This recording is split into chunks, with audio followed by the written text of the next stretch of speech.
GMGM.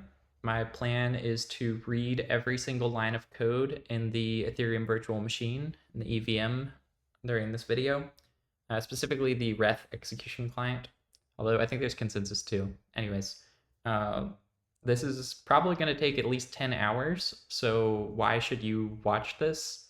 I think it's actually like very easy to get caught up spending at least 10 hours watching like beginner tutorials and like explainer videos. And at some point, like, why not just spend 10 hours reading every single line of the code and then you'll know everything forever? And so that's the plan. With that, let's get started. What is Reth? I'm reading the short for Rust Ethereum. It's a new Ethereum full node implementation. It's focused on being user-friendly, highly modular, as well as being fast and efficient.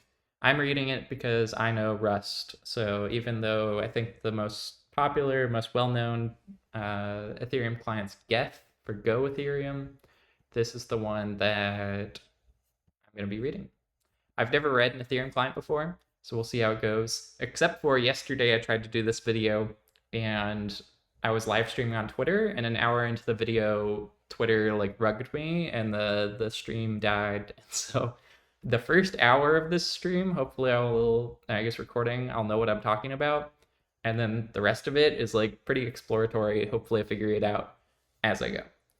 So I did find in the docs, there is for developers, there's crate docs, general overview of the crates here in project layout.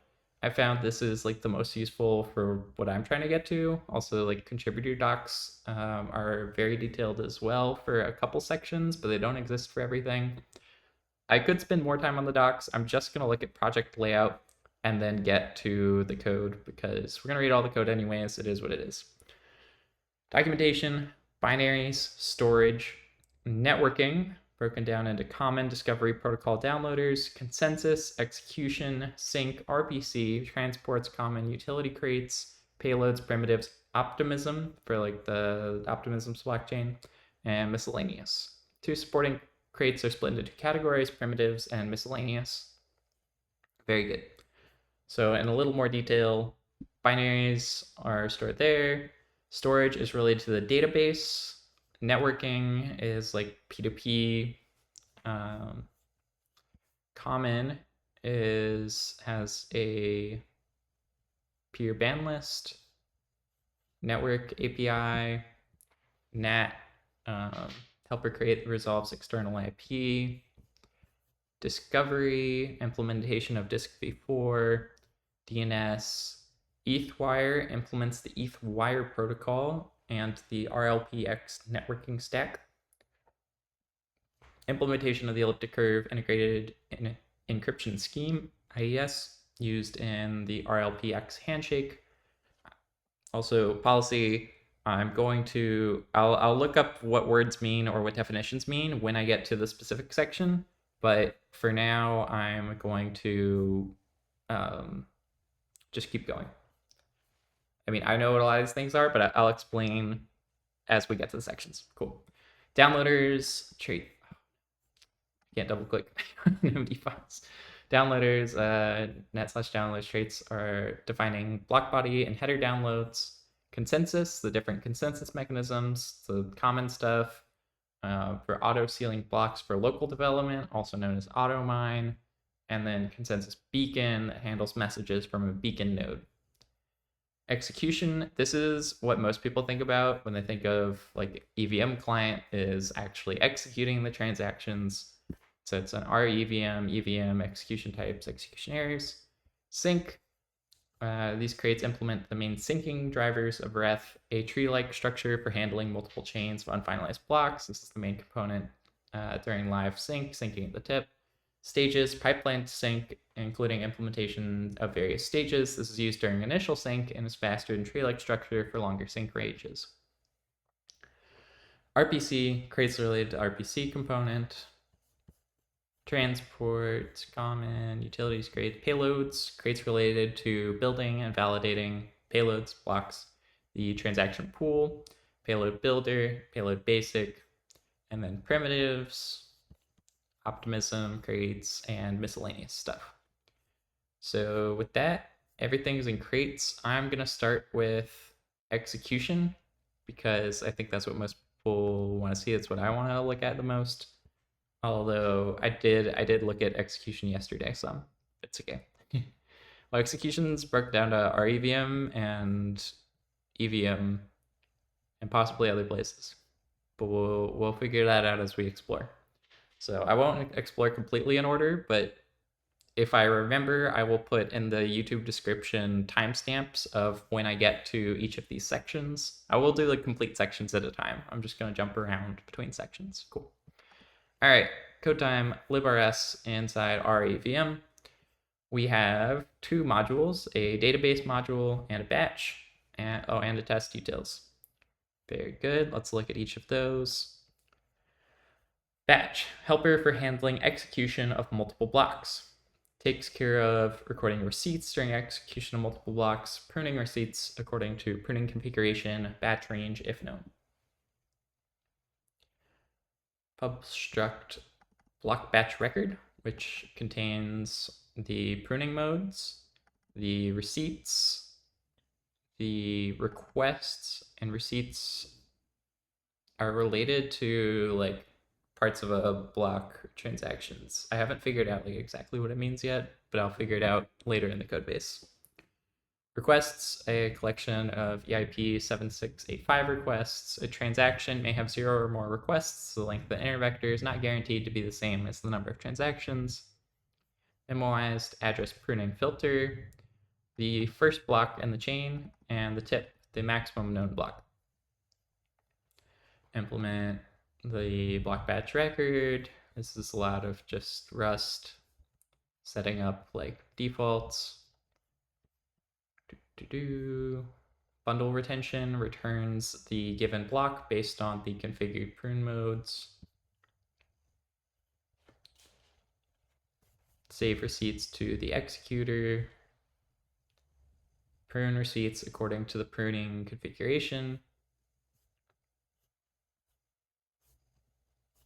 Maybe I shouldn't scroll through. It's because I read this yesterday, so I'm like not that motivated to read every single line again, but I should for the video. And save requests. Okay, well, a lot of these have like no lines of code, but okay. Create new receipts recorder with the given pruning configuration. New default set prunes mode to whatever you pass in. Set the first block to what you pass in. Return the first block. Set the tip. Return the tip. Return the receipts.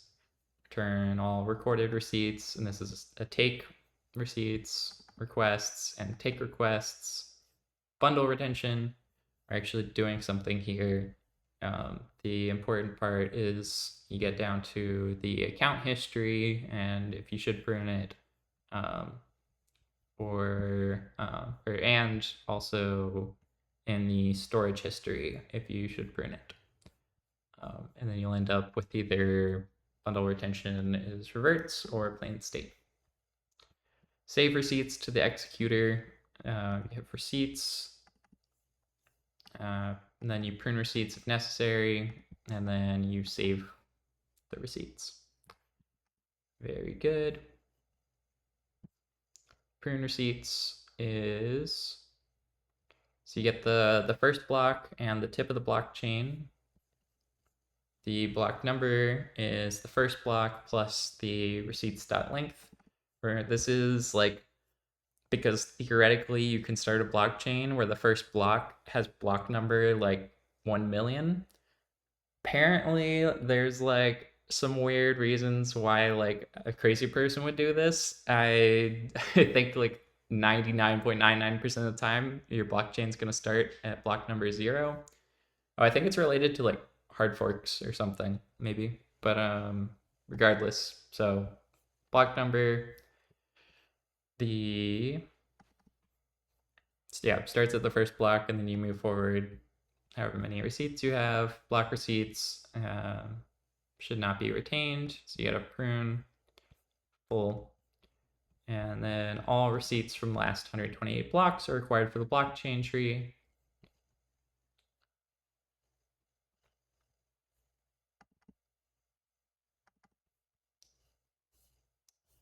contract log pruner is self.prunmodes.receipt log filter.group by block tip and none. If it's not empty, then getter insert.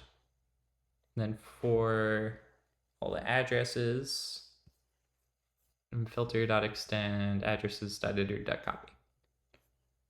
And then, yeah, for all the receipts, if there's an address filter, it does not contain any of the contract addresses, you can remove this receipt.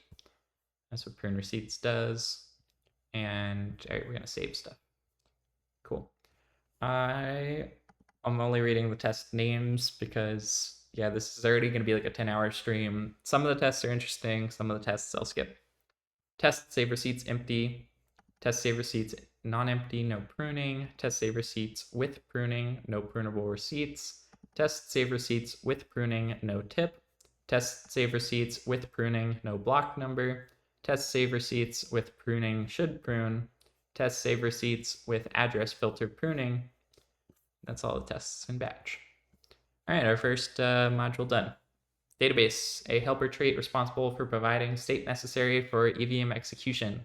This serves as a data layer for database. Pub trait EVM state provider send sync. We have in this trait a basic account that returns the account, the address. We have get hash of the block with a given number. Block hash, get account code by hash, get storage of a given account. The blanket implementation for any type that implements state provider. And this is mostly Rust, like type conversion stuff. This is good. State provider database. We have a new DB, sets the DB. And to enter, gives back the DB. And then you can dereference, mutable, more Rust things. Now implement the database for the state provider database. We have basic reference, code by hash reference, storage reference, block hash reference. Very good. Implement database reference for this. I think this is going to be almost the exact same. Basic reference, basic account, code by hash reference, bytecode by hash, storage reference, storage at the index, block hash reference, block hash. Very good. And test utils. Imports pubstruct state provider test as accounts, contracts, and block hash. Yay, all the parts of a blockchain. Implement state provider tests. You can insert an account. You need to pass in address, account, bytecode, storage. And if there's bytecode, get the hash of it. Account.bytecode hash is equal to that. Self.contracts.insert, and then self.accounts.insert. Insert a block hash, blockhash.insert. Yay. Implement account reader for state provider test. Basic account is okay, self.accounts.get address. And then implement block hash reader for state provider test. Block hash at a number is okay.self.blockhash.get at the number. Start copied. Canonical hash is range. Start, end. The range is from start to the end, and then okay, self.blockhash.iter.filter by the range, and then collect. Cool. State root provider for state provider test. This is testing, so it's fine. It's all unimplemented, unimplemented, unimplemented. State provider for state provider test. Storage. Okay, self.accounts.get account, and then map storage.get storage key. We pass in the account and the storage key. Bytecode.hash bytecode by hash, input the code hash, and then okay, self.contracts.get from the code hash cloned. Yay, test utils. Yay, our EVM is done. That's the first crate. Not too bad. Nothing too complicated. It's a lot of kind of setup code for what comes later, I think. So EVM lib.rs. Here we go. Traits for configuring EVM specifics. REVM features. This crate does not enforce specific REVM features such as BLST or CKZG, which are critical for REVM's EVM internals. It is the responsibility of the implementer to ensure proper features are selected. Good to know. I haven't seen that part yet. So again, I said at the beginning of the stream, I've read this crate before yesterday, so hopefully this one still goes well. Inside we have several modules. There's a builder, either, which is the funniest module I've seen so far, execute, metrics, no-op, actually no-op might be my favorite, provider, state change, system calls, and test utils. There's a trait for configuring the EVM for executing full blocks. The trait's called configure EVM. And nice. And you give it a configure EVM environment. So there's a default external context. There is a function EVM with the database that returns ref EVM builder new with the DB and the context.build. Gotta love builder.build. Returns new EVM with the given database. So this is EVM with environment. I should read the code comment here. This returns a new EVM with the given database. Does not automatically configure the EVM with the environment methods. It's up to the caller to figure that out. This returns an EVM with the given database configured with the given environment settings, including the spec ID. And let's preserve any handler modifications. So pass in DB and environment, and we recall the first function, modify spec ID, and set the environment and return. This does an EVM with the environment and inspector. I haven't learned yet what the inspector is, but I guess we'll get there eventually. Returns a new EVM with the given database configured with the given environment settings, including the spec ID.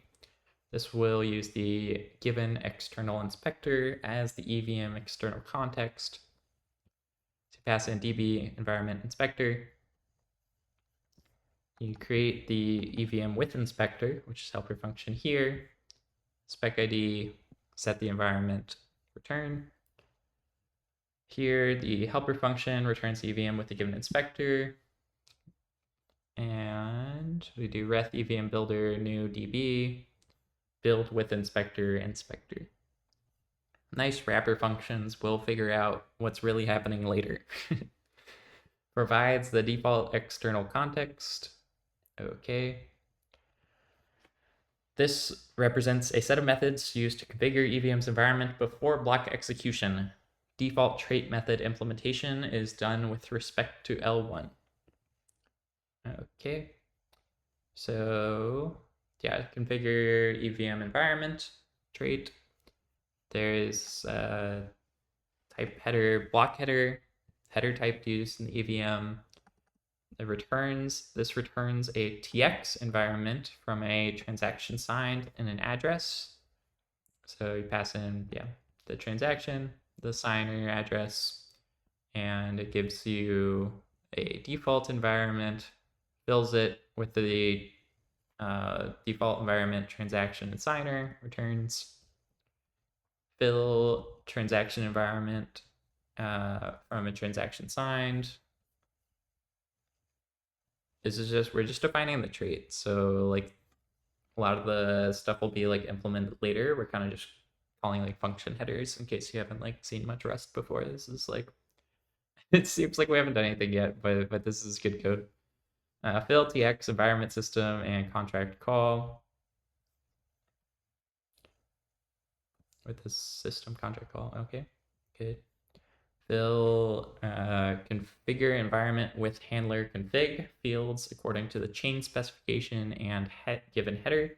This must set the corresponding spec ID in the handler config based on timestamp or total difficulty, whether we're on proof of work or proof of stake. Very good. Fill block environment. Fill the field according to the chain spec and given header.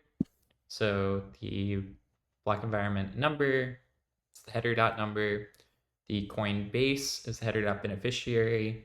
That's like Coinbase in this context is a EVM like technical term, not referring to the company.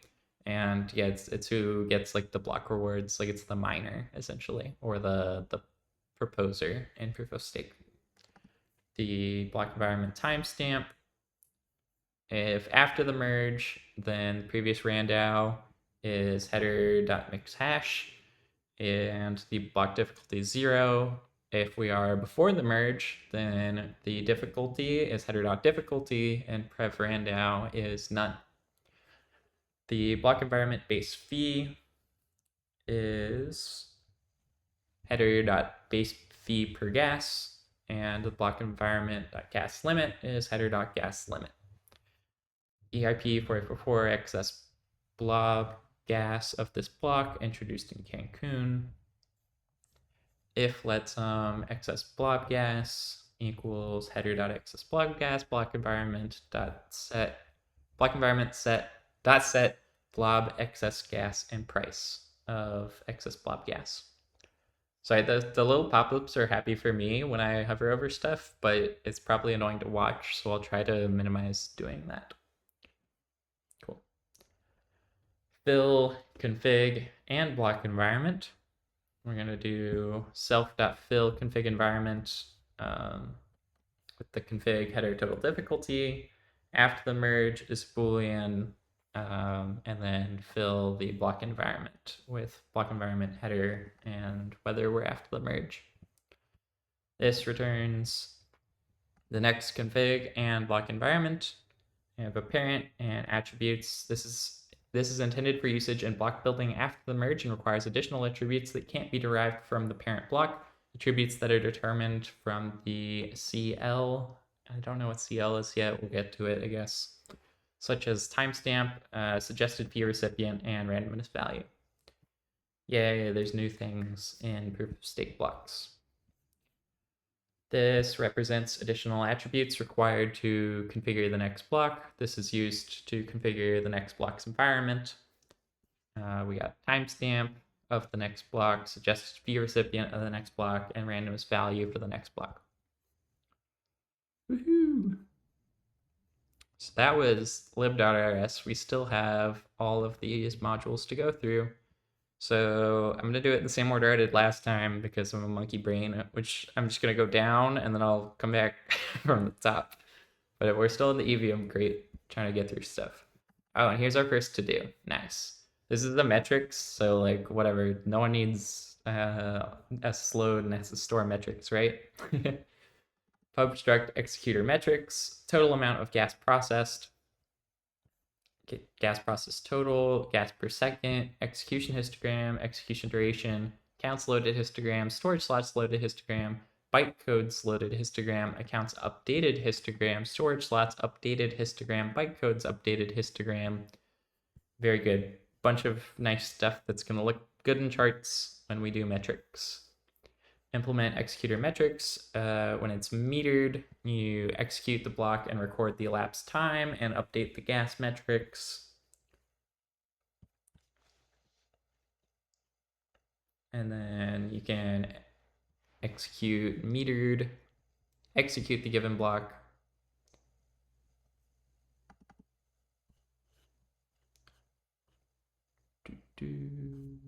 What's the difference again between execute metered and just metered? Execute the given block using provided executor and update metrics. Oh, compared to self.metered 1, this method additionally updates metrics for the number of accounts, storage slots, and byte codes loaded. Okay. Nice. So output self.metered input block executor executes with state closure, and the input state. Update the metrics for number of accounts, storage slots, and bytecodes loaded. Accounts, storage slots, bytecodes. Record all state present in cache, state as loaded, even though some might have been newly created. To do, consider splitting these into loaded and newly created.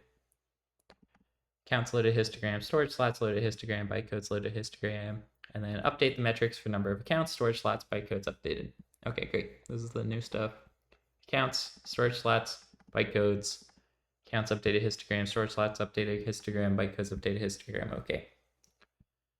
And metered one, edge return self.meet. Okay, so metered one calls metered, and then execute metered does like some extra updates. All right. Good on metrics, no op, my favorite opcode in the entire EVM, always my favorite opcode in every like machine instruction set, honestly.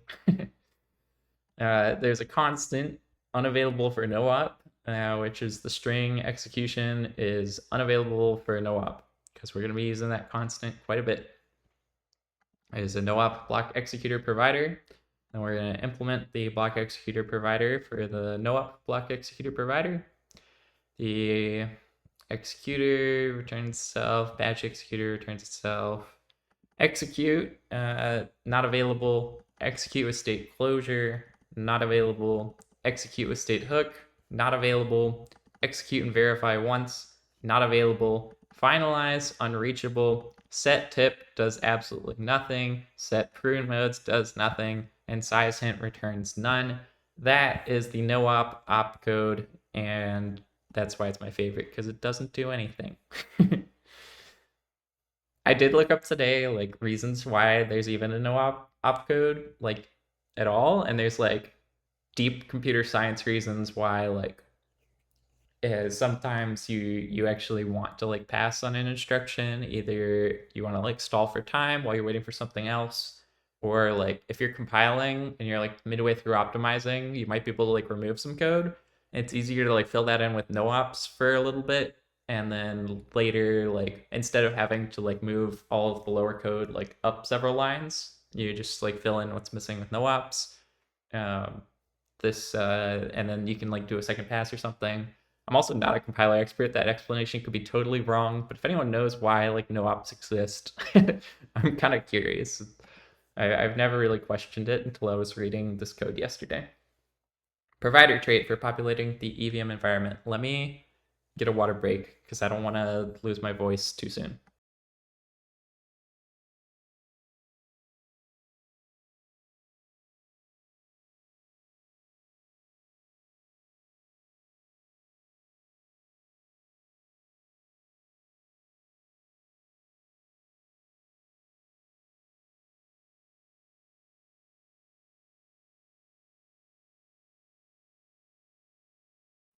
Oh, I nearly accidentally ended the recording, even though, yeah, I was just trying to unmute. Should be careful with doing that. Okay, provider trait for populating the EVM environment. Provider type that knows the chain-specific information required to configure a config environment with handler config. Brilliant naming. This type is mainly used to provide required data to configure EVM environment that is usually stored on disk. Pub trait EVM environment provider.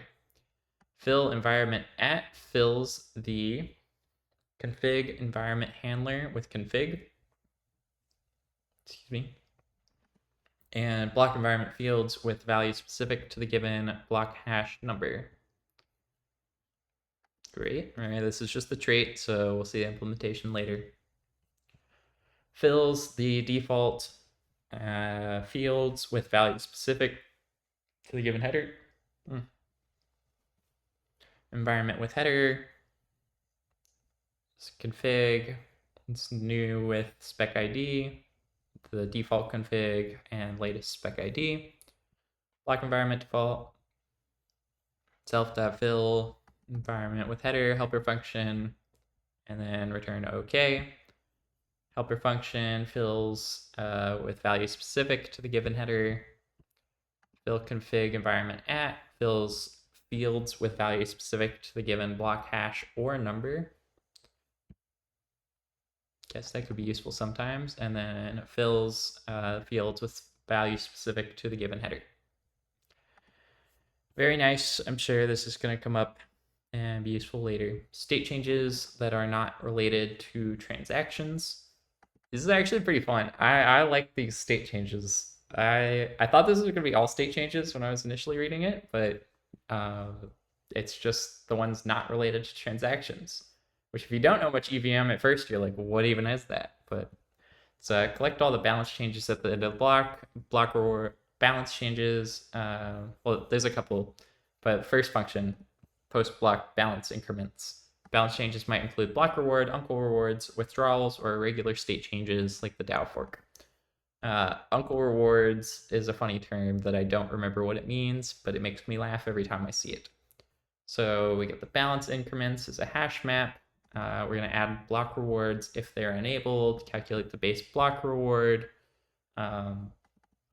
calculate the armor rewards, balance increments of the armor beneficiary is going to plus equal the armor reward, and then the full block reward is the, again, block beneficiary plus equals the block reward. Very good. Process withdrawals, insert post block withdrawals, balance increments. So kind of like updating some data. And it's a helper function that we'll see down below later, I guess. And return, good. Post block withdrawals, balance increments returns a map of addresses to their balance increments if Shanghai hard fork is active at the given timestamp. Zero valued withdrawals are filtered out. Hash map with capacity, withdrawals stat length, insert, great. Applies all withdrawal balance increments if Shanghai is active at the given timestamp to given balance increments. So insert post block withdrawals increments. This is the helper function here. You can take in chain specification, block timestamp, withdrawals, balance increments, and then process withdrawals if Shanghai is active, if there are withdrawals for each withdrawal. If the withdrawal amount is bigger than 0, then the balance increments entry of the withdrawal, that address is going to plus equal the withdrawal amount in way, converted to a nice type. Then tests. I don't feel like reading all the tests. Maybe I'll come back to them at the end. But again, if there's interesting tests, I'll look at them. Otherwise, I'm reading just the names. Test insert block withdrawals, balance increments, Shanghai active with withdrawal. Test insert post block withdrawals, balance increments, Shanghai active with withdrawals. Very good test name. Test insert post block withdrawals, balance increments, Shanghai active, no withdrawals. Test insert post block withdrawals, balance increments, Shanghai not active with withdrawals. Should be one more Boolean. Test insert post block withdrawals, balance increments, Shanghai active with 0 withdrawals. All right, we've done all the things. Or have we? Test insert post block withdrawals, balance increments, Shanghai active with empty withdrawals. Is that different from with 0 withdrawals? It's different, right? Oh, okay, 0 is different from empty. Okay, great. State changes. More test utilities. The mock executor provider. There's an extend. The results. Great. Implement for the mock executor provider. Nothing special here. The execute on the executor for the mock execution provider. So the execution outcome is equal to self.execute results. Pop. and then return OK with each of the pieces of data. Execute with state closure. Just gonna call execute. Execute with state hook. Is gonna call execute again. Well, we'll look more at closure and state hooks later, but it's not interesting in the tests. Execute and verify 1 just returns OK. Brilliant testing. We love it. Finalize self.execute results lock pop. Set tit doesn't do anything. Set prune modes doesn't do anything. Size hint is none. Brilliant. We love testing. Provide safe read access to the state. This is like Rust tricks. Safe write access to the state. Another more Rust tricks. Provide safe read access to the state. This is for basic batch executor. This was for basic block executor. Yay, Rust, yay, Rust. And then receipts, self.batch recur receipts. Yay, Rust, yay, Rust. I will lose my mind by the end of the stream, but hopefully not this soon. I'm gonna have some water.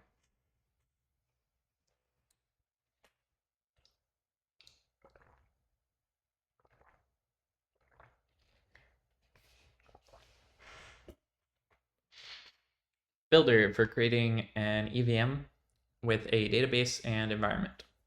Builder for creating an EVM with a database and environment. Thank you, double comment. Wrapper around EVM Builder allows for setting the database and environment for the EVM. This is useful for creating an EVM with a custom database and environment without having to necessarily rely on our EVM inspector. Hooray. Also, just while we're keeping track, I've read through lib all the way down, and I'm going builder down, and then I'll still need to look at system calls. Reth EVM Builder contains a database, an environment, and an external context.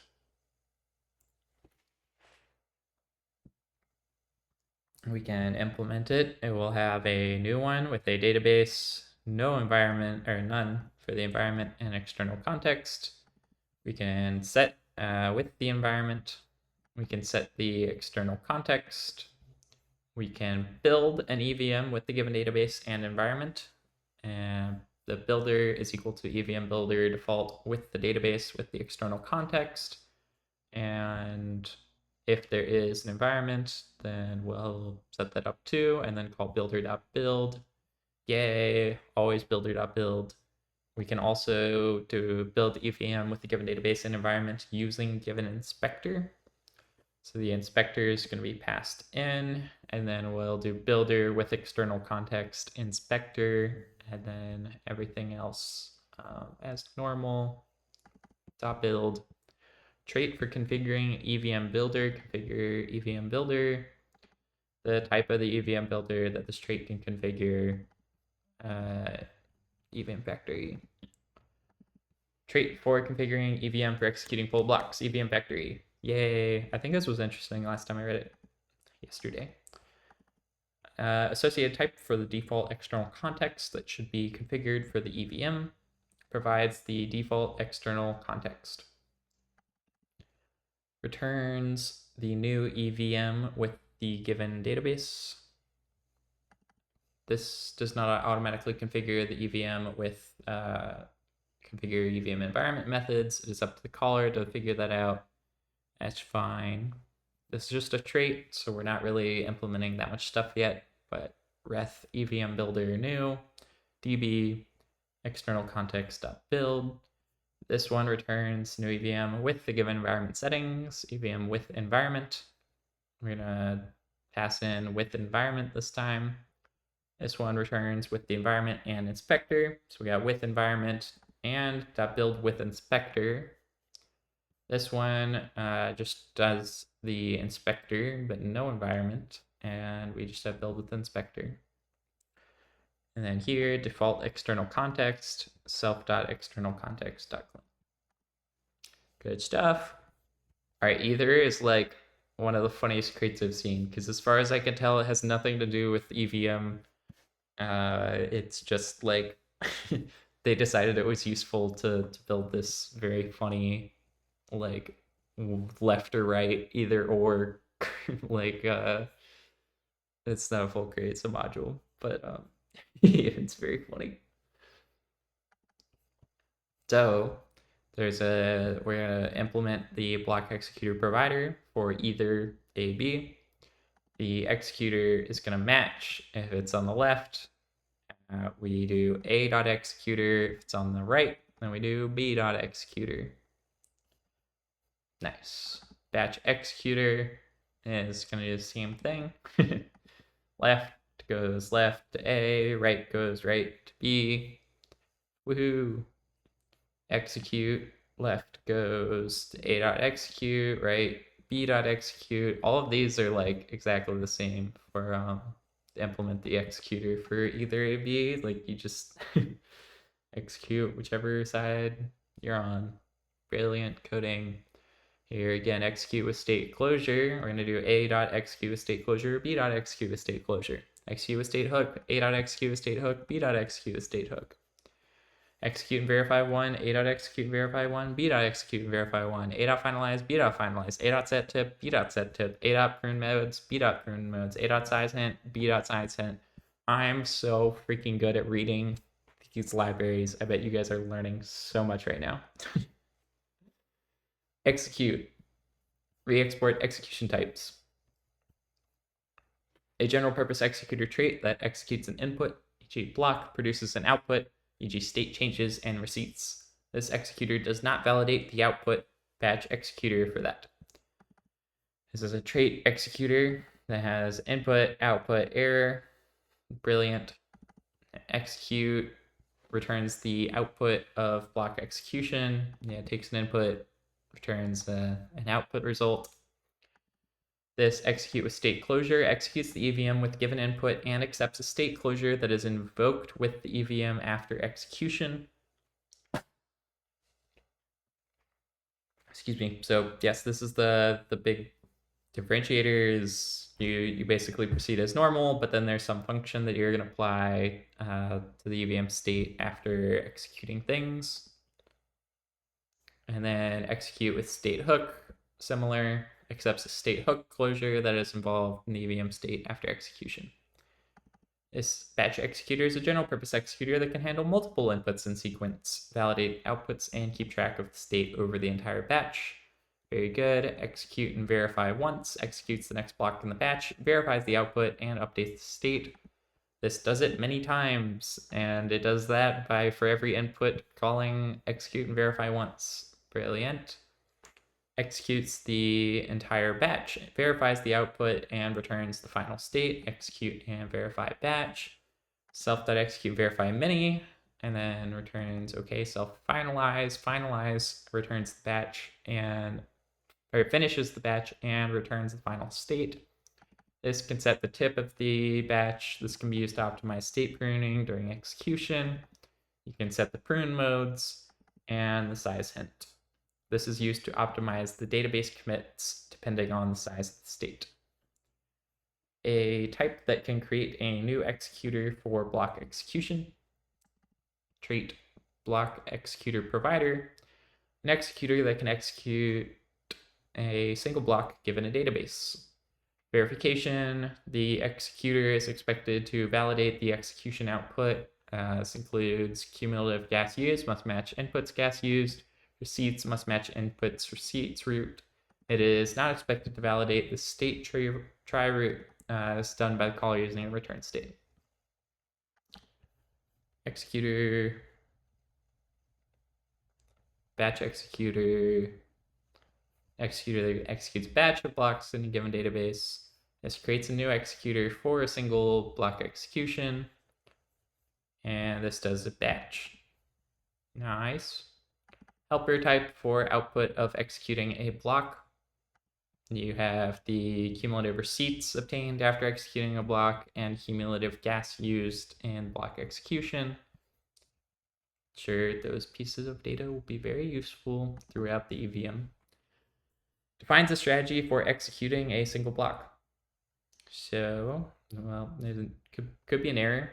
You can apply the pre-execution changes, execute the transactions, and then apply the post-execution changes. Woohoo! Everything before, during, and after. 1, 2, 3. Then we can also return a reference to the current state, mutable reference. You can set a hook to be called after each state change during execution with state hook. This returns the final bundle state, which is the transactions, merge transitions. I will figure out what the bundle state is later. Validate a block with regard to execution results. And it returns okay. We're doing a lot here. We're passing in 3 inputs, not using any of them. Just return okay. This actually cracked me up. I was dying yesterday when I saw this function. Brings me joy. Good. Validate post-block execution.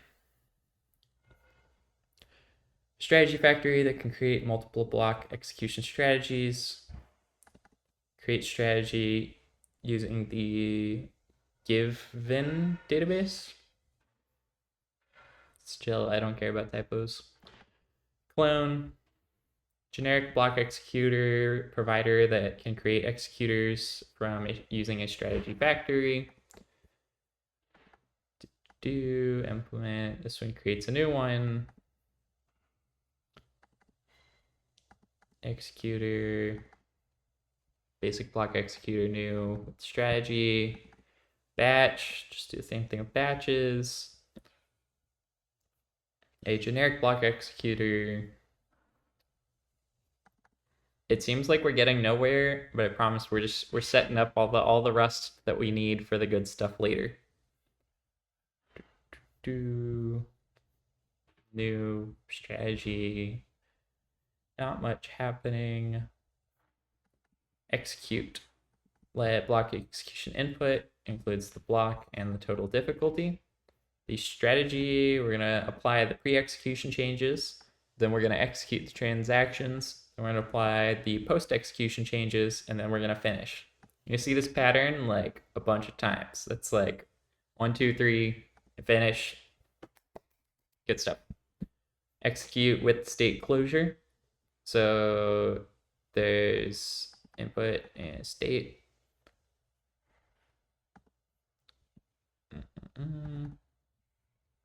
Block execution input is the block and total difficulty. Apply pre-execution, execute transactions, apply post-execution. And then here we have our state closure and then finish. And we're good. Execute with state hook. Inputs strategy dot with state hook. And then apply pre-execution changes, execute transactions, apply post-execution changes, and finish. We're doing brilliant. There is a basic batch executor. Strategy and then batch record keeps track of batch execution receipts and requests. Okay, new one. Execute and verify 1. Yay. If self dot if the first block hasn't been set yet, then nice, we're at the very first block ever. Otherwise, self-strategy.apply pre-execution changes, execute transactions, post-execution changes, and then we're gonna validate the block post-execution. Now we need to prepare the state according to the prune mode. Retention is the bundle retention of the block number. Strategy.stateMute.merge transitions of retention. I don't think I know what this does yet. Oh, did I read it earlier? All right, I'll come back to 444. No, it's called, but okay. I'll figure out later what merge transitions does. Probably just puts things together. Storage receipt and a set. Save the receipts, save the requests. Yay, we can execute and verify once. Finalize. Let's see what that's been doing this whole time. The execution outcome new of strategy.take bundle, batch record.take receipts, batch record first block, and batch record take requests. Nice. Set tip sets the tip. Set prune modes sets the prune modes. Size hint. Nice. And then tests. Woo! Execute and verify once. Okay. Finalize is to do. Set tip to do. Set prune modes to do. All my tests are to do. Size hint none. More tests. Oh, we gotta create strategy. State builder with database bundle update without state clear build. Chain spec mainnet.clone.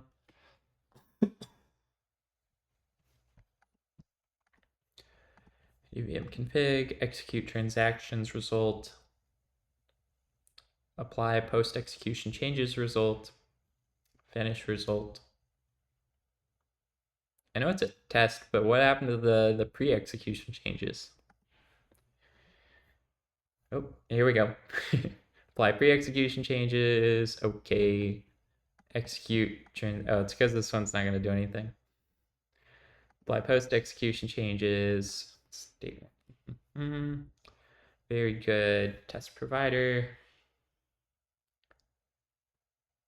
Providers. Test executor provider. Test strategy. We have expected stuff. Strategy factory. Provider DB executor result is equal to executor.execute. This is the important line. And then assert that everything passed. And we made it around, so we gotta do system calls. Module. I will take a water break.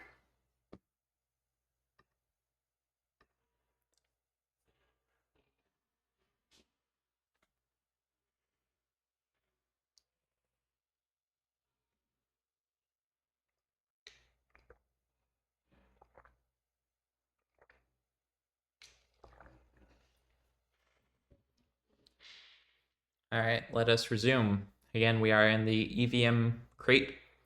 We have looked through many of the modules, and we are under system calls now, which has 4 more submodules for each of these EIPs. I had to look up each of them yesterday because I never remember what EIPs stand for. And I mean, there's like 7,000 of them, so is it really my fault? Anyways, let's go through. This is a hook that is called after each state change. That's an on-state hook. It's invoked with the result and state after each system call. And implement it. It's just one function on state. There's a no-op hook. It's probably going to do nothing. An ephemeral helper type for executing system calls. Obstruct system caller. EVM config, chain specification, and an optional hook to be called after each state change.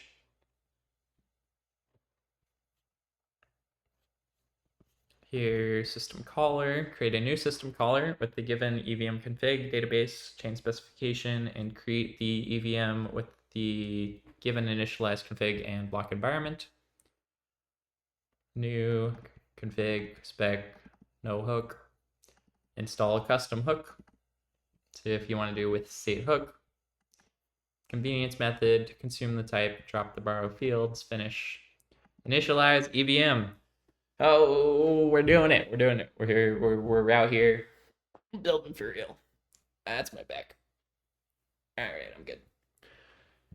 Initialize EVM DB, initialize config, and initialize block environment and passed in as inputs. And then we call EVM builder with DB, with environment, with handler config, new with config environment of the initialized config, initialize block environment, .build. Apply pre-execution changes. And it's going to apply the block hashes contract call, which we'll see down below, I think, and apply the beacon root contract call with the block to timestamp, block number, parent hash, and EVM. Yay, apply post-execution changes. What does that do? To do. Collect all EIP 7685 requests, withdrawal requests, apply withdrawal requests, contract call EVM, collect all EIP 7251 requests. I will look up those in a second once I get to the specific submodules. Apply consolidation requests, contract call, applies the pre-block call to EIP 2935 block hashes contract.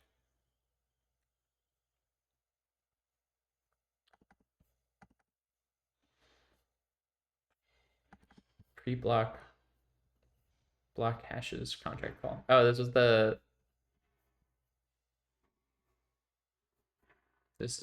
different. Okay, never mind. I don't know where this function is used. We'll see. We're going to pass in a database, initialize config, initialize block environment, parent block hash, and we get an EVM initialized self.apply block hash contract call. And that's what I saw earlier. Yay. And then return OK. And let's see what's actually been inside the whole time. Applies the pre-block call to the EIP 2935 block hashes contract. And pass in timestamp block number parent block hash EVM. A result in state comes from transact block hashes contract call. And we'll go look in this submodule in a second. EVM config, chain spec, timestamp, block number, great. It's just wrapper. And then if there's a result and if there is a hook, then we call the hook. And if there was a result, then EVM context.evm.db.commit result.state. Brilliant. Apply the pre-block call to the EIP 4788 beacon root contract. Pre-block beacon root contract call. Pass in DB initialized config initialized block environment parent beacon block root. EVM.initialize EVM, and then self.apply beacon root contract call. Good helper function, which this contract call is going to get the result and add state from the transact beacon root contract call that we'll go look at in a second.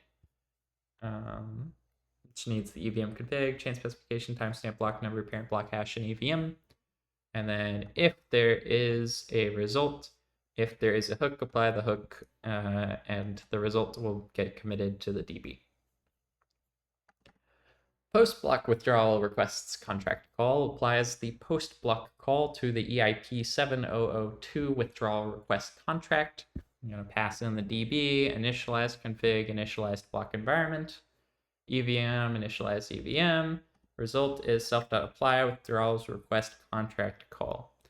Let's see what the helper function does. We will get a result and state. This is looking similar. Good coding, good coding, good coding. And if there is a hook, then do that. We are going to commit the state, and we'll also call post commit. A little something extra going on in EIP 7002 that I will look at in a second. This applies the post block call to the EIP 7251 consolidation request contract, post block consolidation request contract call. Pass in the DB initialized config and initialized block environment, initialize the EVM. The result is self.apply consolidation request contract call, and OK results. Let's see what the helper function does. The result state comes from here. If there's a hook, call the hook, commit this is a DB, and then there's also post commit for EIP 7251. Very similar to the last one. Delegate to stored on state hook. No op if hook is none. See, there's a good reason why we have a no op hook, is so we can do nothing. I love doing nothing. Nah, just kidding. I'm reading every line of Wrath on the weekend. That's my definition of sitting around. Now I sat around this morning. Okay, 4 more, and then we're chilling. Big chilling. Oops. Go through each of these EIPs. All right, time to look up what this EIP does. EIP 2935. Serve historical block hashes from state. Store and serve the last 8192 block hashes as storage slots of a system contract to allow for stateless execution. It's created in September 2020. Applies the pre-block call to the EIP 2935 block hashes contract using the given blockchain specification EVM. If PROG is not activated, then it's a no-op. Note this does not commit state changes to the database. It only transacts the call. Returns none if PROG is not active or the block is Genesis block. Otherwise, it returns the result. Transact block hashes, contract call. So we're going to pass in EVM config, chain specification, block timestamp, block number, parent block hash, and EVM. If PROG's not active, don't need to do anything. If block number is 0, don't need to do anything. Otherwise, get previous environment, modify environment for the pre-block call, EVM config.fill.tx environment, system contract call. We do use the system address for this call, and then at the end, we'll remove the system address from the state because we don't actually want that in the state history. The result, match.evm transact. Hopefully we get a result, otherwise we get an error. We're also going to remove the block.coinbase because we're not trying to like add rewards for this part. Reset the previous environment. So, because we just had to do like a system call. So, got to go back to normal after this. And we're good. Woo! We're doing things. EIP 4788. What does this one do? This is the beacon block root and the EVM. So beacon block root refers to the consensus half of the Ethereum blockchain. We're going to put it in the execution half of the Ethereum blockchain. All right. Need to be in Cancun. Transact beacon root contract call. If not Cancun, we're chilling.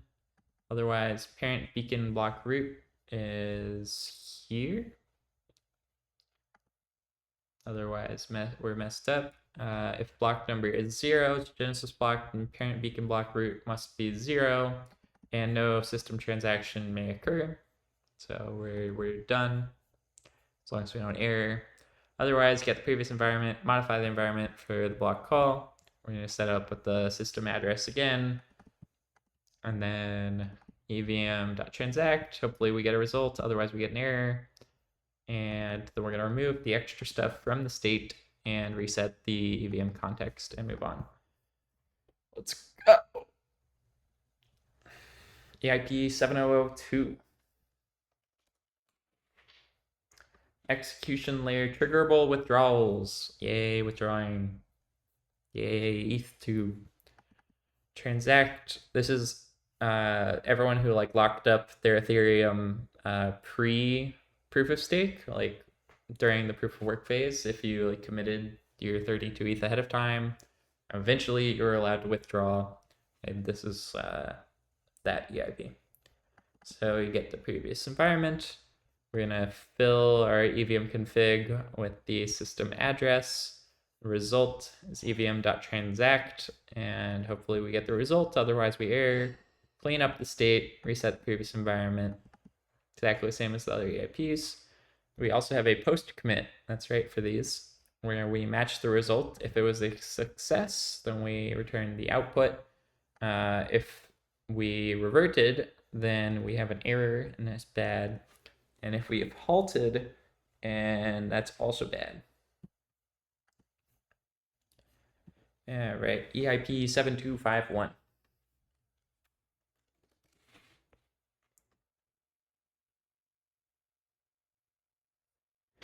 increase the max effective balance, allows validators to have larger effective balances while maintaining 32 ETH lower bound.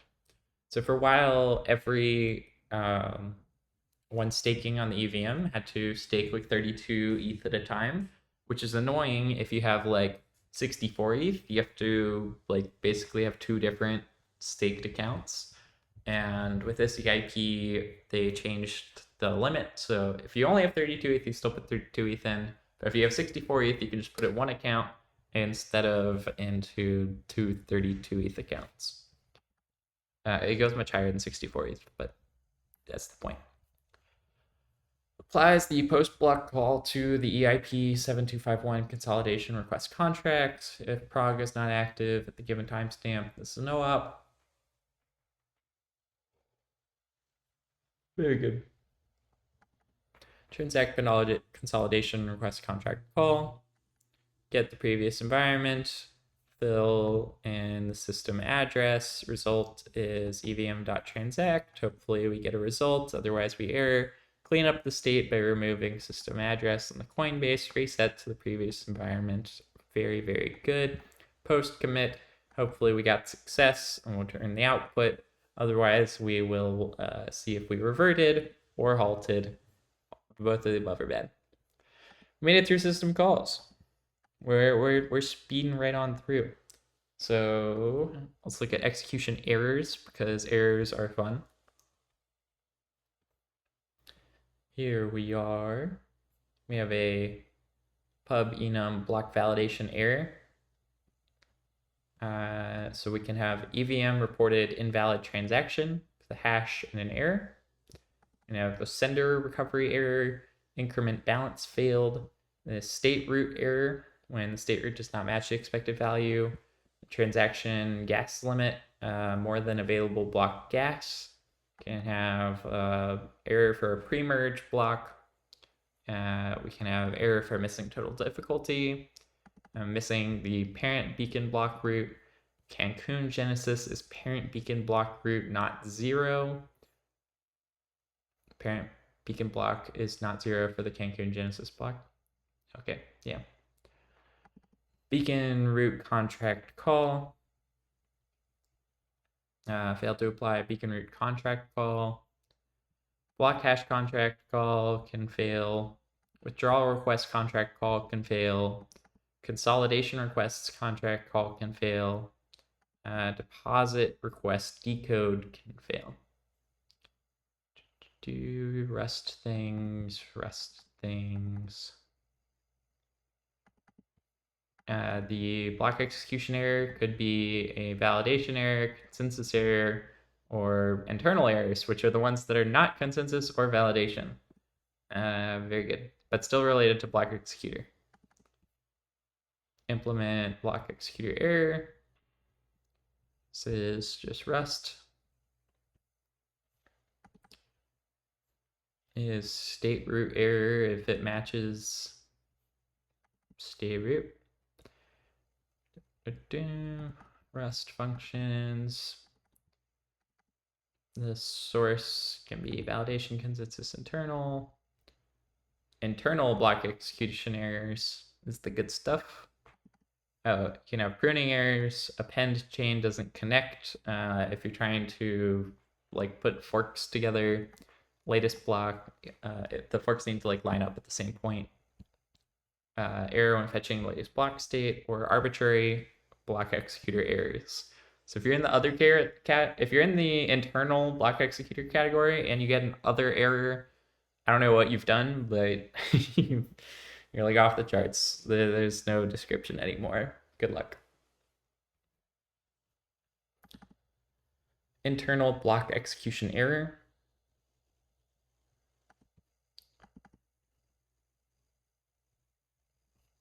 Good Rust stuff for just like displaying messages. And yeah, could be internal block execution error, pruning, latest, or something else. Let's look at the try. Errors. Also, I say tree sometimes instead of try. It's probably technically incorrect, but I don't like saying try. I like saying treat better. Pubenome state root error can be a internal database error or a storage root error. I'm gonna match those correctly. Even the storage root error is a database error. Just a specific one. It could be a storage proof error, can be database or RLP decoding error. Good Rust. A try witness error can have an error gathering proofs, RLP decoding error, missing account, missing target node, and unexpected empty root. Rust. All right, execution errors, execution types. 3 submodules: chain, execute, execution outcome. Bin code compatible CRD implementations for commonly used types for EVM block execution. Bin code crate doesn't work with optionally serializable CRD fields, but some of the execution types require optional serialization for RPC compatibility. This module makes it so that all the fields are serialized. Very good. We love serializing and deserializing. Two of my favorite things. Chains contains a chain of blocks in their final state. It's a blockchain. We're putting it together. Beautiful. This is the kind of code you dream about. You ever wonder what's a blockchain? It's this file. Chain of blocks in their final state. A chain contains a state of counts. Actually, I'm gonna drink of water.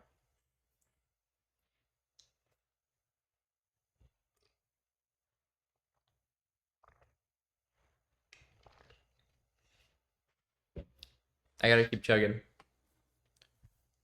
A chain of blocks in their final state. Chain contains a state of accounts after execution of its blocks, change sets for those blocks and their transactions, as well as the blocks themselves, used inside the blockchain tree. Warning, chain of blocks should not be empty. They say that like 12 times in this file, I swear. All the blocks in this chain, it is a B tree. Woo! The outcome of the execution for this chain, execution outcome, this field contains the state of all accounts after execution of all blocks in this chain, ranging from the first to the tip inclusive.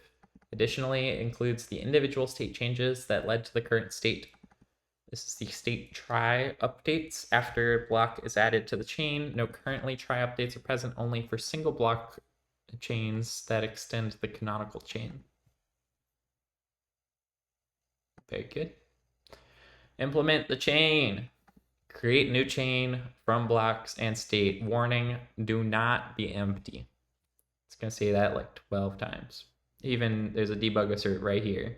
If blocks not empty, or yeah, assert the blocks is not empty. Otherwise, say chain should have at least one block.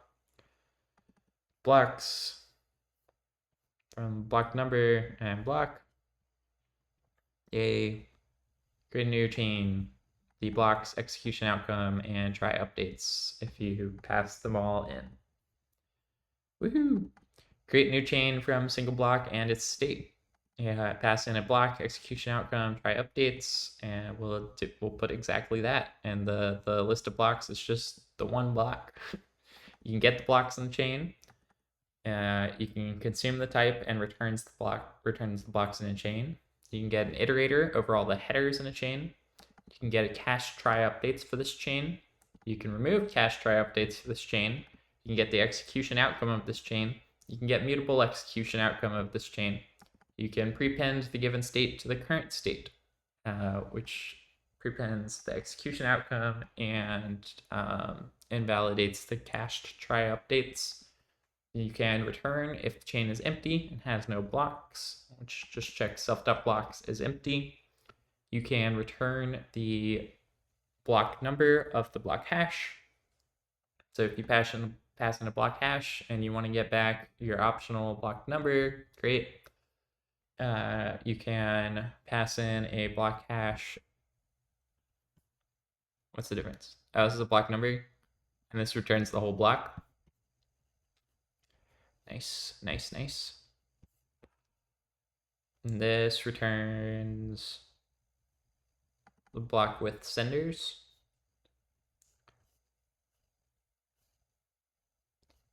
So maybe more information, sealed block with senders. You can return the, I don't know what senders is, but I'll figure that out probably deeper in the code base. Return the execution outcome at the block number, or none if the block is not known. Execution outcome at block. If self.tip.number is equal to block number,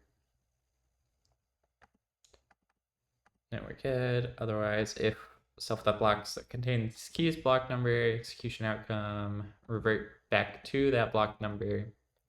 Yeah, so if we're at the chain, we're chilling. If we need to move backwards, move backwards.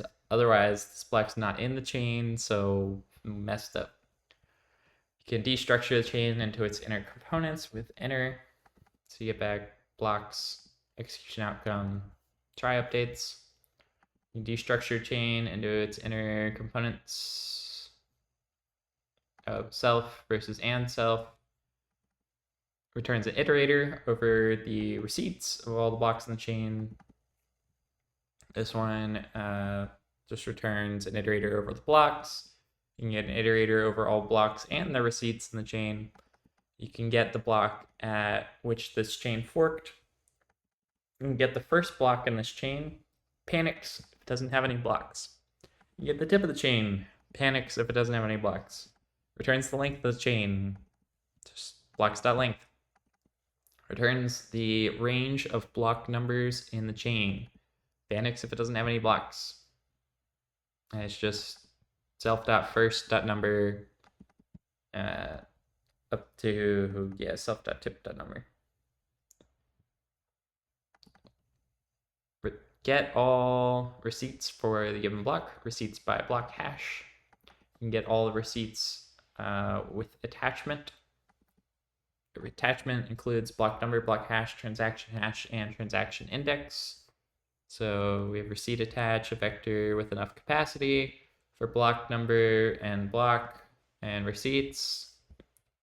We will get the receipts as a vector with capacity, and then for the transaction and receipt in block.body.transactions.zip receipts, receipts.push transaction hash and receipt, and then block num hash, is equal to block num hash new of block num and block.hash.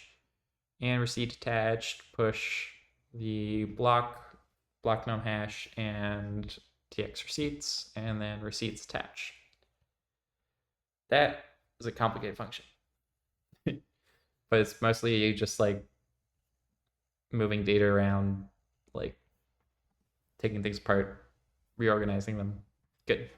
Actually, I shouldn't even say it. There's going to be way more complicated functions, probably. We'll see. I don't know. Reth's like pretty simply written so far. Append a single block with state to the chain.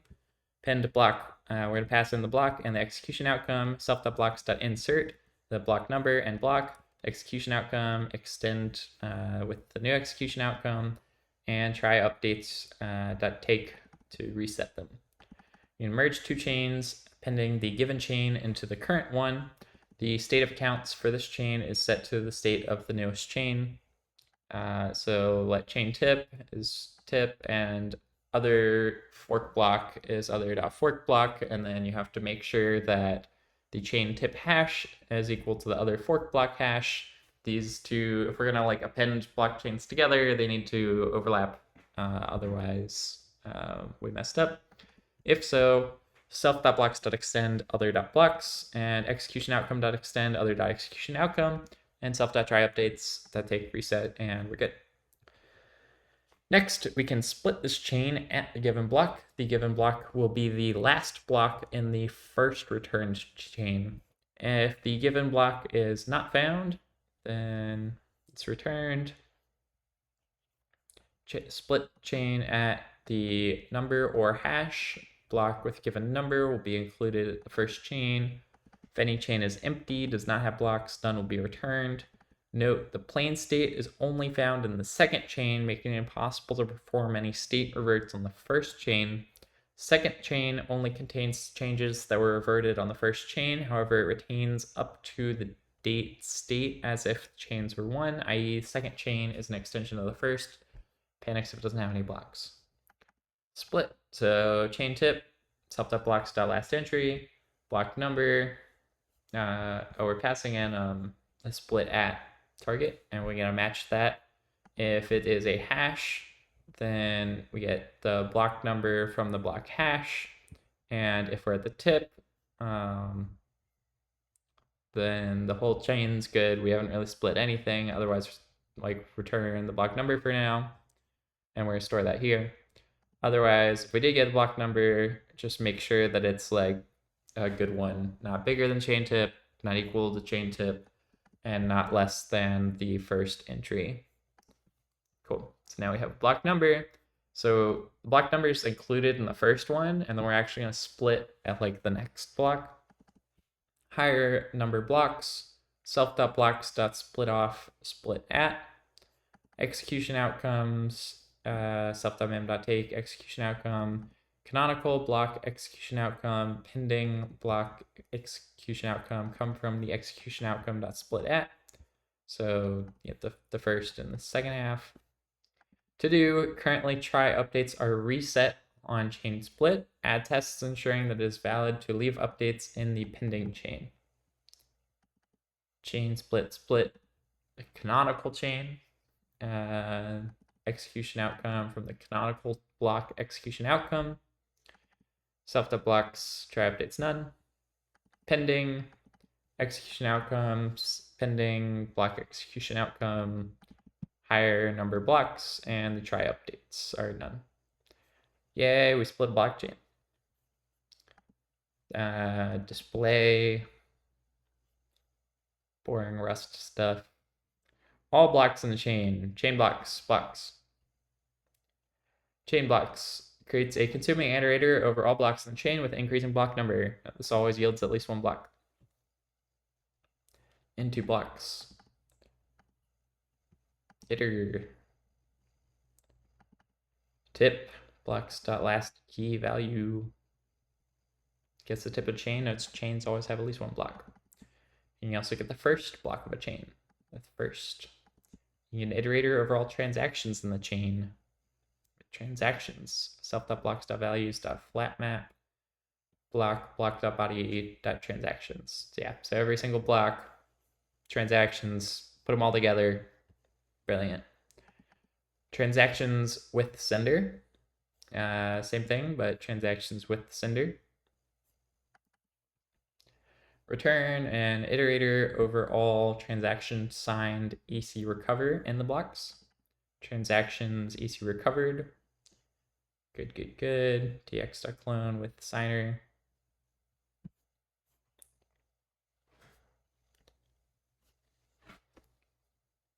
Returns an iterator over all transaction hashes in the block. Good. Iterator. Pubstruct block receipts used to hold receipts and their attachment. We have a block identifier, which is a block num hash, and transaction identifier and receipt. The tx receipts is a vector, tx hash, and receipt. The target block where the chain should be split. Chain split target as block number, block hash. Rust. Result of a split chain. You can have no split pending of chain. If the chain's not split, you can have no split canonical, or you can have split in the canonical and pending. So this canonical contains the lower block numbers. They're considered canonicalized. It ends with chain split target block. State of this chain is now empty and no longer usable. Right. Contains all subsequent blocks after the target that are still pending. The state of the original chain is moved here. bin code compatible Serity implementation. I don't know how much I'm going to care about Serity.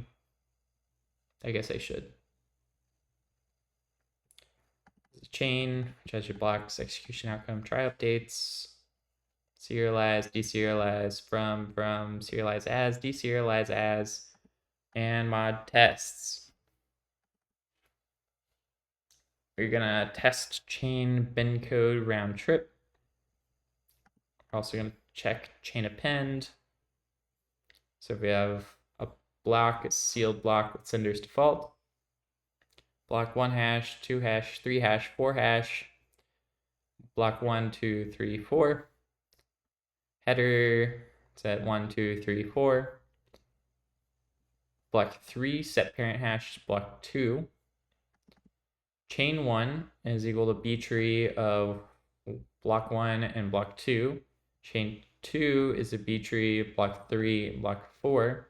Assert that you can append chain 1 and chain 2. And chain 1 got appended, so this second one will fail. Because you can't do it again. Nice. Test number split. Execution outcomes. Execution outcome 1. Execution outcome 2. Address new 2. Address new 3. What's this test doing? You can split into split at unknown block hash, split at higher number, split at lower number. Oh, okay, we're splitting. Receipt, oh, it's test number split, of course. Receipts by block hash. Very good.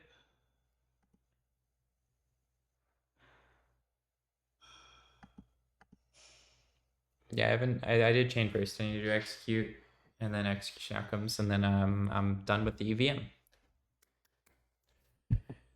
Execute a helper type for Ethereum block inputs that consists of block and total difficulty.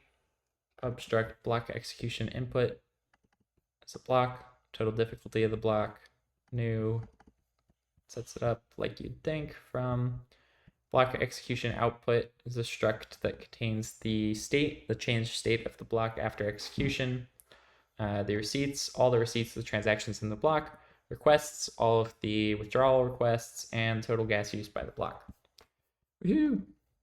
Execution block execution outcome represents a changed account. Changed account has the address of account, address nonce, and account balance. Implement creates empty, creates a new changed account with the given address with 0 balance and nonce of 0. We have an execution outcome struct that's going to contain the bundle state with reverts, the collection of receipts. The outer vector stores receipts for each block sequentially, and the inner vector stores receipts ordered by transaction. The first block of the bundle state and the collection of requests. A transaction may have 0 or more requests. Type used to initialize RAVM's bundle state init. Types account revert init, reverts init. We're going to implement the execution outcome, so we can create a new one. This constructor initializes a new execution outcome instance with the provided bundle state, receipts, first block number, and the IP 7685 requests. Pass everything in, save everything, great. New init creates a new execution outcome from the initialization parameters. So if we have a state init, revert init, contracts init, receipts, first block, and requests. First, we are going to sort reverts by block number. Good to do. Sort unstable by key.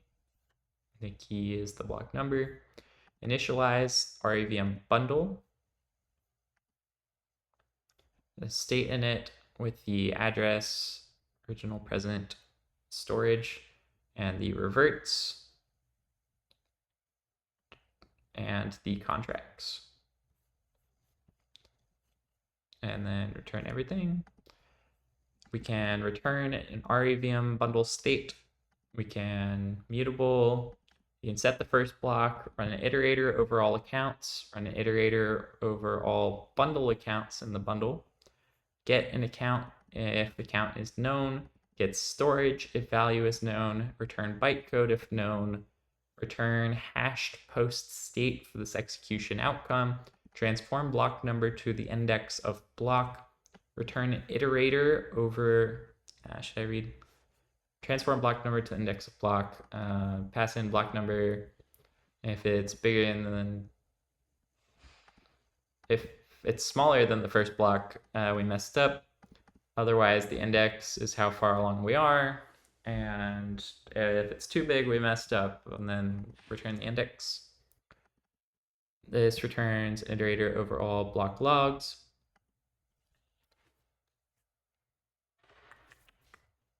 Very good. This returns blocks logs bloom. I assume that's referring to a bloom filter. Receipts root slow returns the receipt root for all recorded receipts. Note this function calculated bloom filters for every receipt and created Merkle trees of receipt. This is an expensive operation. Should not be called an optimism mode. This optimism uses optimism receipts root slow instead. Root slow. Calculate receipt root no memo. All right. Returns the receipt root for all recorded receipts. Generic receipts root slow. Returns self.receipts.root slow. Note this function, yeah, this is expensive. Okay. Returns reference to receipts. Returns mutable reference to receipts. Returns all block receipts. Is the execution outcome empty? Number of blocks in the execution outcome. Return the first block of the execution outcome. Revert the state to the given block number. Revert false if the block number is not in the bundle state. Note the provided block number will stay inside the bundle state. So revert to some block number. We get the index is the block number to index. +1 is for number of blocks that we have as index is included. So new length is +1. The remove TRX. I don't know what TRX is supposed to stand for, but it's the length minus the new length. The remove the receipts, truncate, remove the requests, truncate, and revert the last and reverts. Yeah, that many reverts gotta go back. True, we made it. Split at splits the block range state at a given block number. Turns two split states from all the way up to at, not inclusive, and then at forward. The plain state of the second bundle will contain extra changes that were made in the state transitions belonging to the lower state. Panics if the target block number is not included in the range. Splits at block number. If at's the first block, we're big chillin'. Otherwise, lower state, higher state. Starts here, but we need to actually change them. Lower state is going to revert to at checked sub 1 because we got to go down 1 and revert the lower state there. Truncate the higher one to higher state block number to index, higher state dot receipts, split off at the index. Ensure that we have enough requests to truncate. Sometimes we just have receipts and no requests, so make sure we didn't mess something up. Higher state bundle, take in reverts, higher state first block is equal to at, and return sum of the lower state if there's a lower state because of we might have split the first block and the higher state. All right, extend one state from another. For this state, it This is a very sensitive operation and should be used only when we know the other state was built on top of this one. In most cases, this would be true. Extend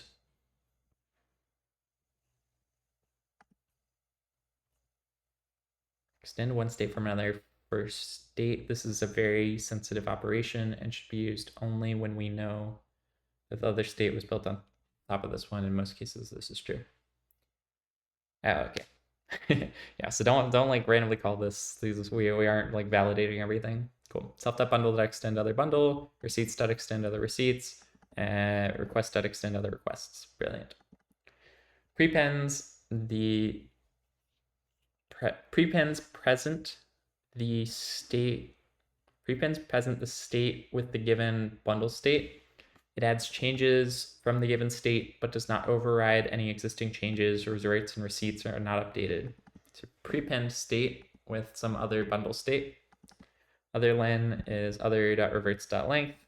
Take this bundle, extend the other bundle with this, discard other reverts, and swap bundles. Create a new instance with updated receipts. Create a new instance with updated requests. Return an iterator over all changed accounts from the execution outcome. This method filters the accounts to return only those that have undergone changes and maps them into the changed account instances, which includes the address, nonce, and balance. Changed accounts. Self.accounts iter filter map addresses and accounts to map accounts accounts.map. This is some nested stuff's going on here. We end up with changed account of the address, account nonce, and account balance.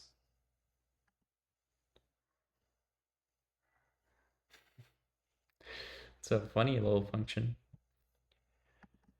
Okay, from rest stuff. Oh, and tests. The rest of this file is tests. Test initialization. I'm going to create a bundle state object with new initialized data. State reverts contracts. Create a receipts object with a vector of receipt vectors. Create a requests object with a vector of requests. Find the first block number. We set it to 1, 2, 3 because it's a test and we're having fun. Create a execution outcome object with the created bundle, receipts, requests, and first block. Assert that creating a new execution outcome using the constructor matches the exec res. Create a bundle state init object and insert the initial data. Create a hash map for count reverts and insert initial data. Create a reverts inits object and insert the revert inner data. Assert that creating a new execution outcome using this matches. Nice. That was all test initialization. Now we got a test block number to index. Test get logs. Like I said, I'm not going to read every test because it's already enough. I'll come back if something's cool. Test receipts by block. Test receipts length. Test revert to. Test extend execution outcome. Test split execution outcome. Test changed accounts. Very good. We've done it. I read all of the execution types, all the execution errors, and everything under there. I've finished the EVM. Great. Which means I don't know what to do next. I did REVM and EVM, and that was kind of my only plan. Ethereum is probably interesting because there's more EVM in there. I'm going to take a little quick water break and be right back in 2 or 3 minutes, and then I will resume. At this point, I might just start at the top. I might just monkey brain, just go in order before I get lost. But good stuff.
Okay, we'll resume.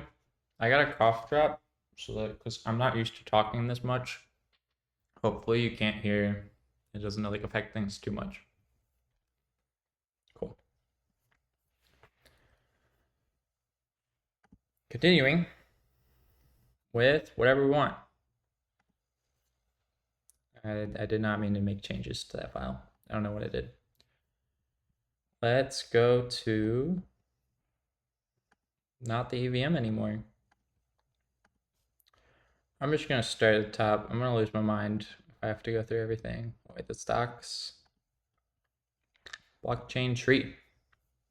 Implementation of a tree-like structure for blockchains. Blockchain tree can validate, execute, and revert blocks in multiple competing sidechains. The structure is used for RETH sync mode at the tip instead of pipeline as primary executor and validator of payloads sent from the consensus layer. Blocks and their resulting state transitions are kept in memory until they are persisted. And there's a test thing.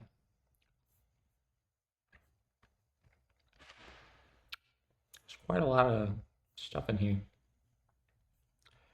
So, blockchain tree, block indices, chain, config, externals, shareable, bundle, block buffer, metrics, no state. Nice. All right. Just get to it. Block buffer. I took the mic off mute. All right, yeah. Creates blockchain tree, block buffer. Contains the tree of pending blocks that cannot be executed due to missing parent. It allows to store unconnected blocks for potential future inclusion. The buffer has 3 main functionalities: insert block, remove block with children, and remove old blocks.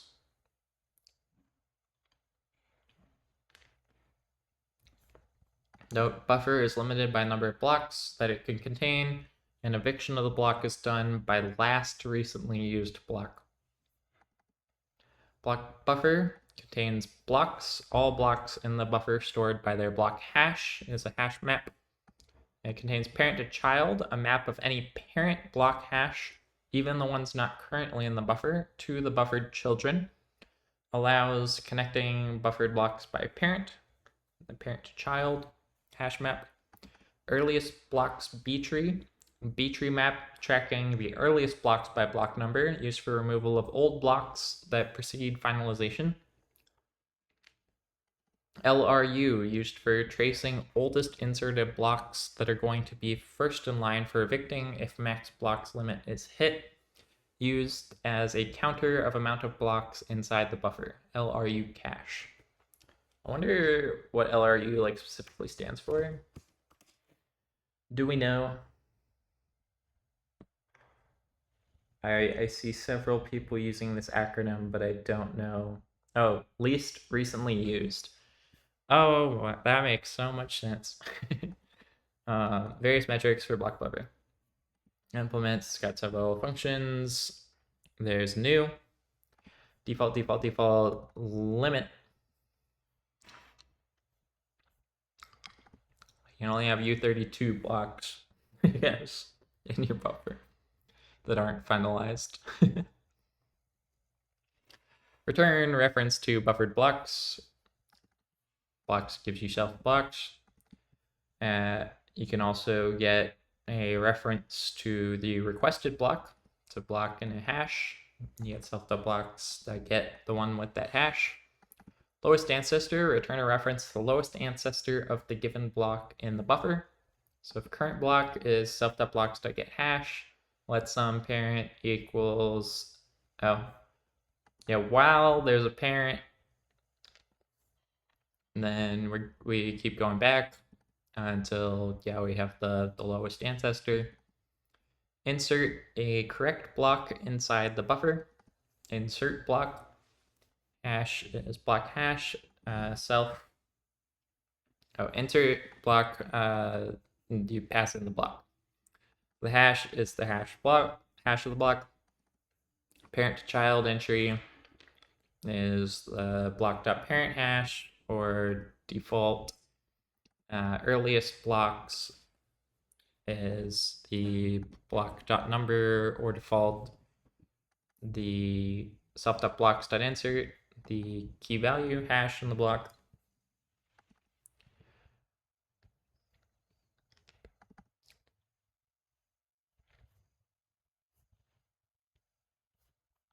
If there's an evicted hash from self.lru insert and get evicted of the hash, we need to evict the block if the limit is hit. And we'll do that by doing self.remove from parent. And self.metrics.blocks.set self.blocks.length as f64. I guess it's metrics. It's just funny. You don't see floats very much normally. We have another function called remove block with children. Removes the given block from the buffer and also all children of this block. Is used to get rid of all blocks that are dependent on the block that's included. Note the order of returned blocks is important, and the block's lower block number in the chain will come first, so they can be executed in the correct order. So you're going to pass in the parent hash, and then the removed is self.remove block of parent hash into iterator, and then chain self.remove children, and the parent hash, and then metrics and return removed. Discard all blocks that precede the block number from the buffer. So remove old blocks passing in a block number. The block hashes to remove starts as a new vector, and then we're going to discard all the blocks before that. So while there's an entry in self.earliest blocks.first entry, if the entry key is bigger than the block number break, so we've made it back. Otherwise, self.block hashes entry.remove, block hashes to remove.extend, block hashes, and then we actually remove from the collection, so block hash in block hashes to remove, self.remove block of block hash. Also self.remove children of all those blocks and metrics. We can remove block entry from earliest blocks and pass in a block number and a block hash. If, get out of my way. If let some entry self.earliest blocks.getMute number, then entry.remove hash, if entry is empty, and self.earliest blocks.remove the number. Remove parent-child connection. This method does not remove children. I wonder why you would use this. Maybe you call this and then you remove the children afterwards? I don't know. Remove from parent, you pass in parent hash and hash. Removes the parent to child connection, but only for this block parent. If there's an entry for self parent to child get mute parent hash, entry.remove hash. If the set is empty, you remove the block entry. This removes block from inner collections. This method will only remove the block if it's present inside self.blocks. The block might be missing from other collections. The method will only ensure that it has been removed. Remove block.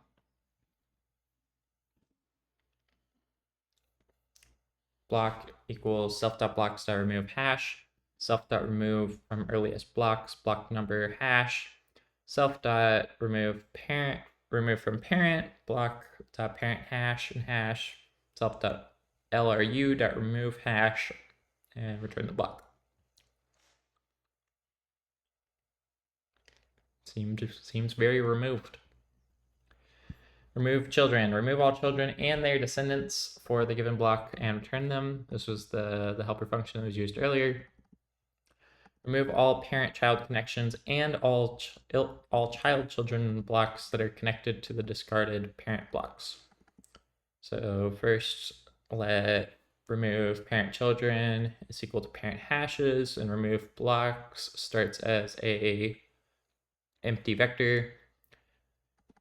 While there's a parent hash, and remove parent children dot pop. If get this child blocks children and add them to the remove list. If parent to child dot remove the child from the buffer for child hash and parent children. If there's the block, remove blocks dot push block. Remove parent children dot extend parent children, and return the removed blocks. Test. Wait, that was it. All right, we're chilling. You test creating a block. Create a block with specified number and parent hash. RNG number, it's random number generator. Number parent block equals random block with RNG number parent. You can assert buffer lengths.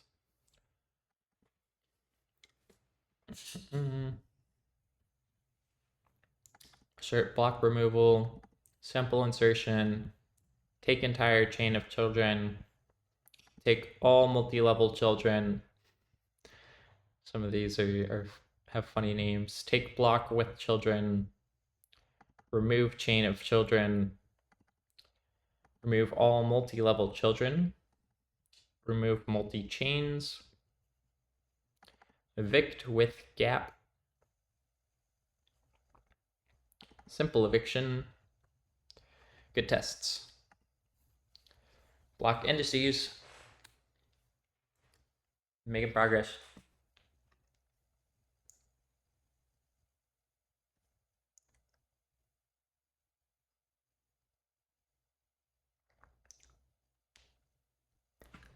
Nice. We continue.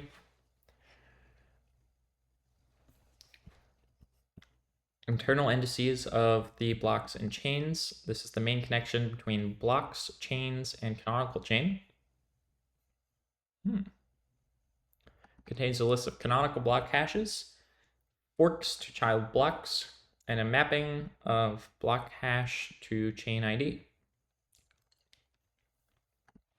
Obstruct block indices, last finalized block.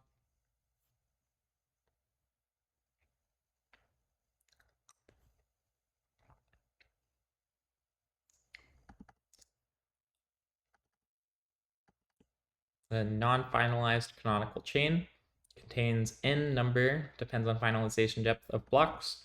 These blocks are found in fork to child, but not inside blocks to chain or number 2 block, as those are sidechain specific indices. That's in the canonical chain. We also have fork to child, which is an index needed when discarding the chain, so we can remove chains from the tree. This maintains insertion for all child blocks, so pending block num hash returns always the same block, the first child inserted. Note it contains the blocks that are forks as a key and not all blocks. We also have block number to block hashes. This is a utility for block number to block hash. This maps all blocks with the same block number to their hash. Can be used for RPC to fetch blocks in a chain by its number. Note this is a bijection at all times. Blocks to chain and this map contain the block hashes. And blocks to chain, the block hashes to the side chain IDs they belong to. That was all in block indices. We're gonna have some methods. Create new block indices structure. New default. Fork to child returns fork to child indices. Blocks to chain, return block to side chain ID.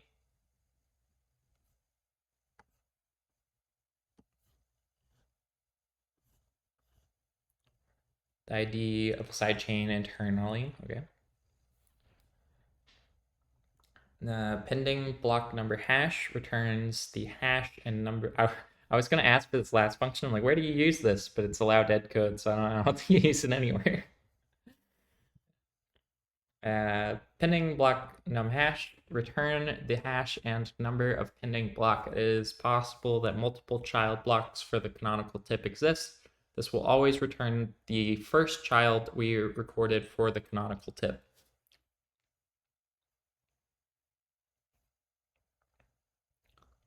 So pending block num hash, my canonical tip, hash is equal to self.fork to child.get canonical tip hash.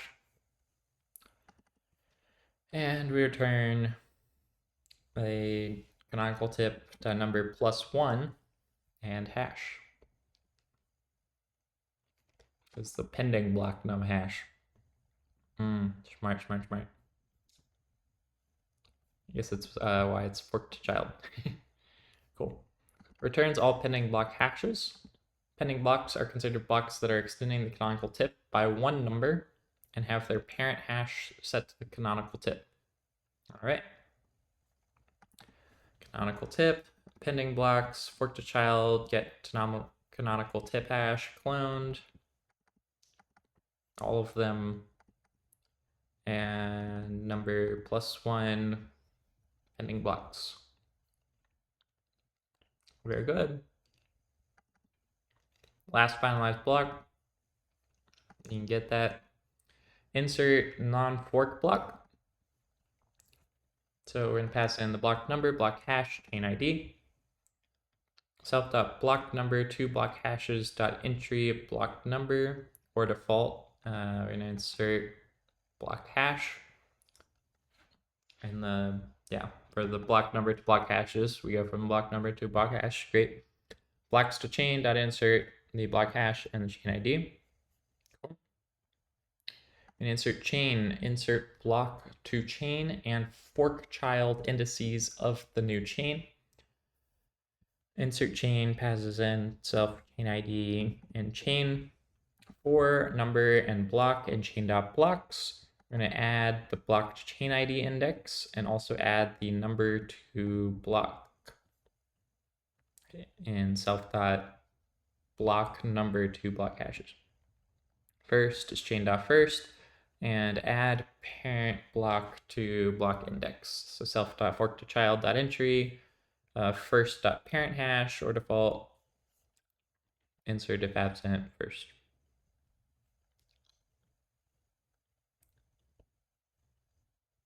Okay. Get sidechain ID for given block hash if it exists. Self.blocks to chain.get block copied. Cool. Update all block hashes, iterate over present and new list of canonical hashes and compare them. Remove all mismatches, disconnect them, and return all chains that needs to be removed. Wow. Update all block hashes, iterate over present and new list of canonical hashes and compare them, remove all mismatches, disconnect them, and return all chains that need to be removed. Which might be a big one. That's not that bad. Okay. Set new canonical hashes. New hashes hashes.into old hashes is self.canonical chain.clone.into removed, added, nothing so far. New hash is new hash.next, old hash.next, and then we're going to loop. Let some old block value as old hash, else end of old hash is canonical chain, new chain has more blocks than old chain. Okay, and then we just add new blocks to the list, added dot push new hash equals new hash dot next. Break once we're done. If let some new block value equals new hash, else the old canonical chain had more blocks than the new chain. Remove all present block. This is mostly not going to happen, as reorg should make new chain in the tree. We're going to remove things and then break. Otherwise, compare old and new canonical block number. It's going to match. If it's less, the new chain has more past blocks than the old chain. So we need to do added.push new block value. New hash equals new hashes.next. If it's equal, if new block value.1 is not equal to old block value.1, remove the block hash as it is different. So removed.push old block value, added.push new block value into new hashes.next, old hashes.next. And if it is greater than the old chain has more past blocks than the new chain, remove.push old block value, old hash.old hashes equals old hashes.next. We also need to lastly remove children of the removed blocks. Remove.into iter fold number hash fold.extend self.remove block number hash fold added. Very nice. Update block hashes. That was the biggest function we've seen so far, probably. Remove chain from indices and return dependent chains that need to be removed. Does the cleaning of the tree and removing blocks from the chain. I also finished my mint, so if that was bothering you, I'm sorry it's over. Well, I'm sorry, and it's probably good that it's over.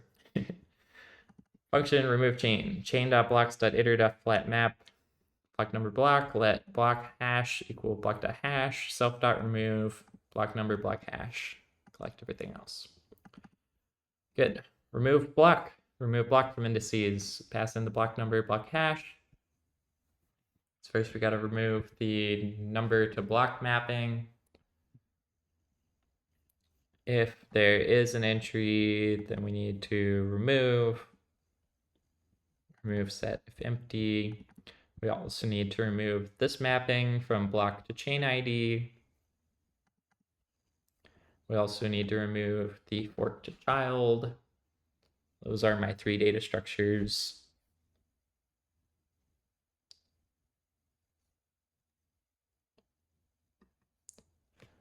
Nice.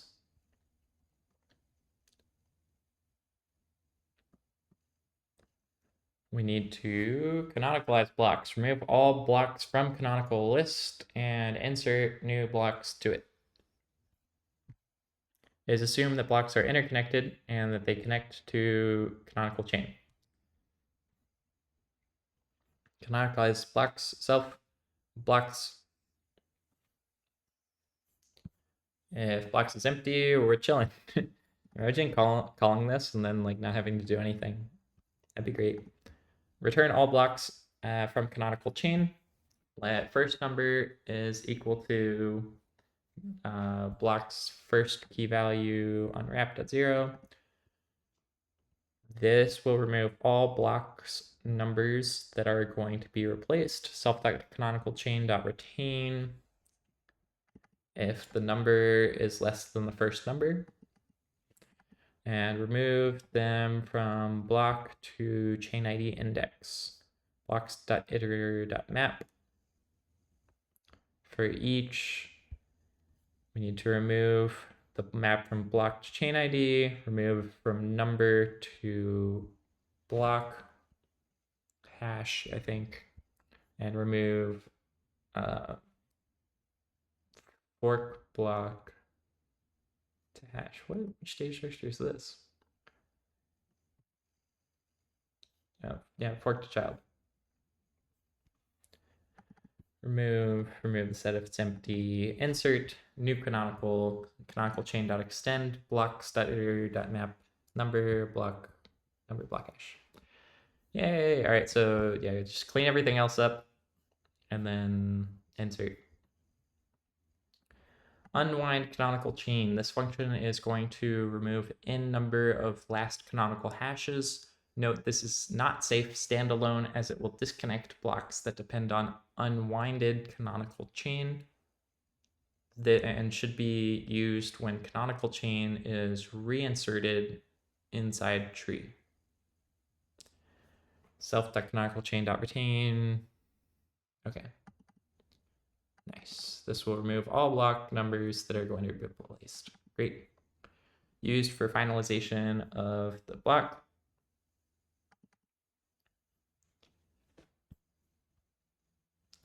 Return list of chains for removal that depend on finalized canonical chain. Finalized canonical blocks passes in finalized block number and the number of additional canonical hashes to retain. First, we get finalized chains, blocks between self.last finalized and the finalized block.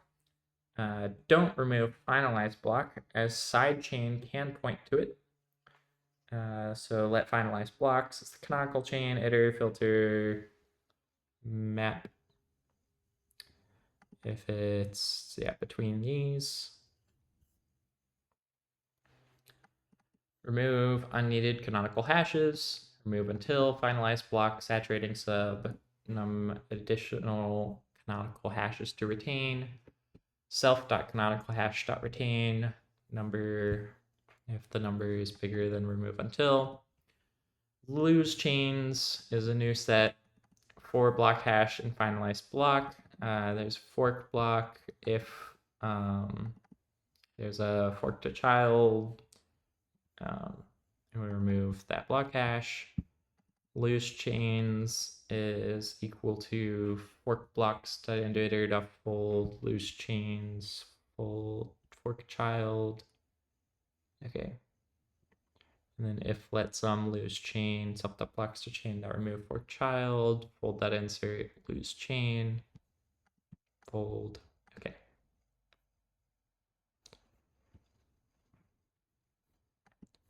Set last finalized block and return the loose chains.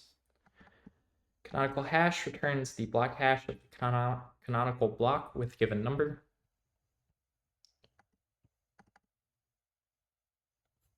Canonical chain, canonical hash at the block number. Canonical number returns the block number of the canonical block with the given hash. Canonical chain dot canonical number of block hash. Get canonical tip. Canonical chain dot tip.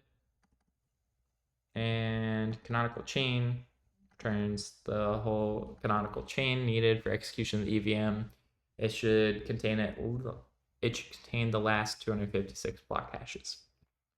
Tests. Making progress. Pending block num hash returns none if no fork. Pending block num hash works. Pending blocks returns empty if no fork. Pending blocks returns multiple children. Pending blocks with multiple forked chains. Insert non-fork block adds block correctly. Insert non-fork block combined tests. Insert chain validates insertion. And that's it. We're doing it. Blockchain tree. Implementation of blockchain tree. Reasonably sized file. A tree of chains. The flowchart represents all the states a block can have inside the tree. Green blocks belong to the canonical chain and are saved inside the database. Pending blocks and side chains are found in memory inside blockchain tree. Both pending chains and side chains have the same mechanisms. The only difference is when they get committed to the database. For pending, it is an append operation, but for side chains, they need to move the current canonical blocks to the tree by removing them from the database and commit sidechain blocks to the database to become the canonical chain reorg. There's a lizard outside my window. Blockchain tree struct contains the state, tracks all of the chains, the block indices, and the block buffer. This is the state of the tree. Externals, external components, just the database, consensus engine, etc. Config, tree configuration. Canon state notification sender is the broadcast channel for the canonical, probably state changes notifications. There's metrics for sync stages and metrics for blockchain tree. Subscribe to new block events. Note only canonical blocks are emitted by the tree. Subscribe canon state notification sender dot subscribe. Returns a clone of the sender for canonical state notifications if you want to clone. Cool. All right, we're gonna build the blockchain tree for the node. This method configures the blockchain tree, which is a critical component of the node responsible for managing blockchain state, including blocks, transactions, receipts. It integrates with consensus mechanism and the EVM for executing transactions. Parameters. Externals, external components required by the blockchain tree. Provider factory, a factory for creating various blockchain-related providers, such as for accessing the database or static files. Consensus, the consensus configuration, which defines how the node reaches agreement on the blockchain state with other nodes. EVM config, the Ethereum virtual machine configuration, which affects how smart contracts and transactions are executed. Proper validation of this configuration is crucial for correct execution of transactions. Tree config, configuration parameters for blockchain tree includes any parameters that affect its new structure and performance. I take a sip of water.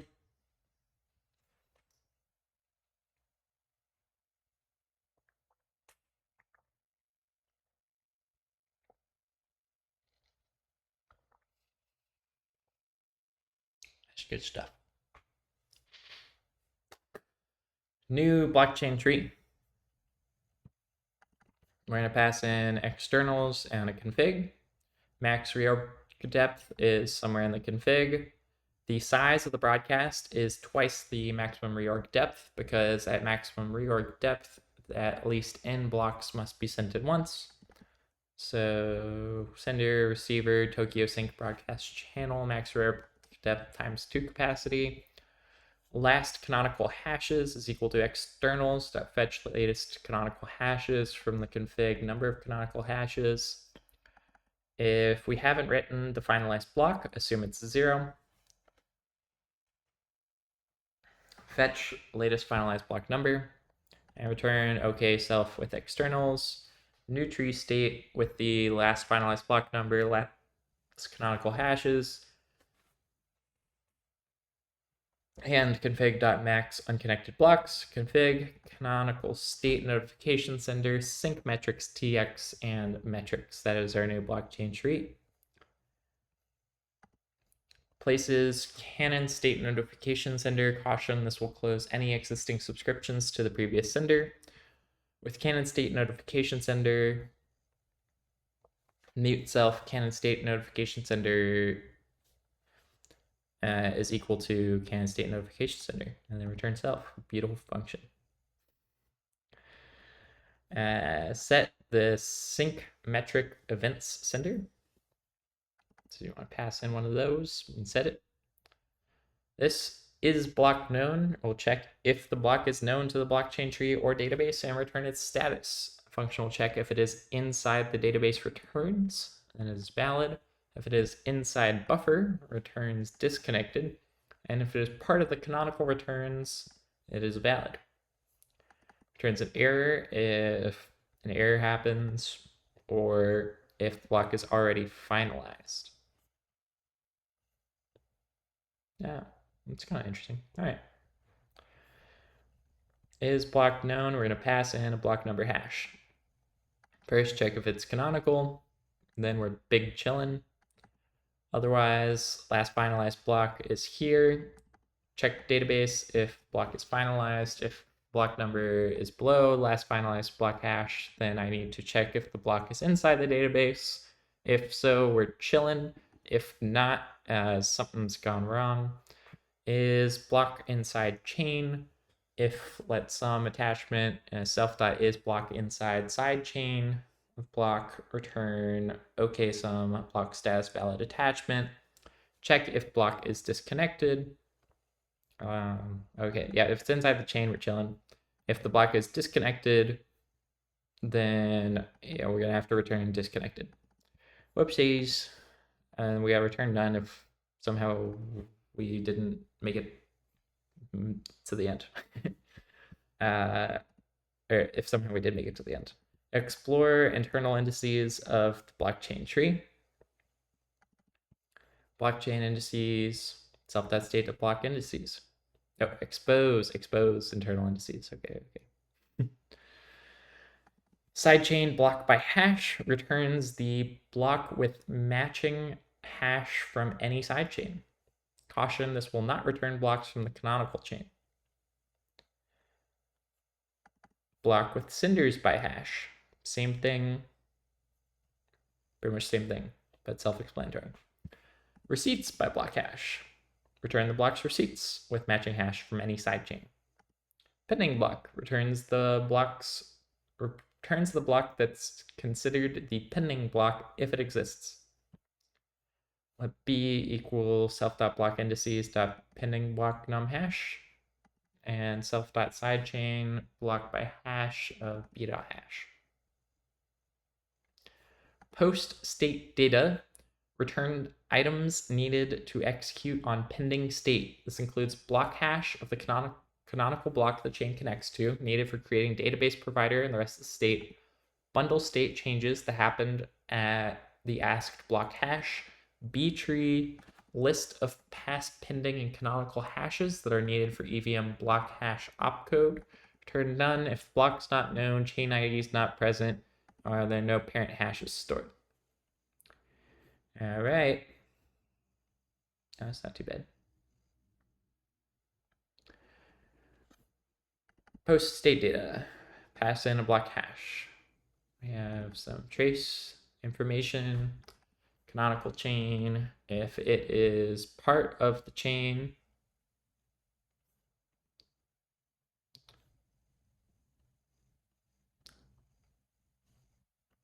then get block state. And we might fail out if it's not there.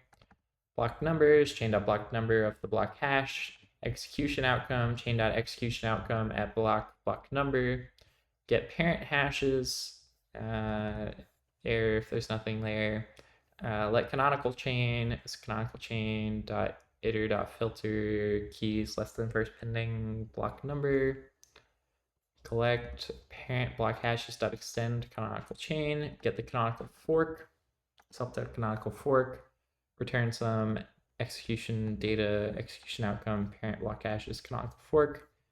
Check if there is canonical block.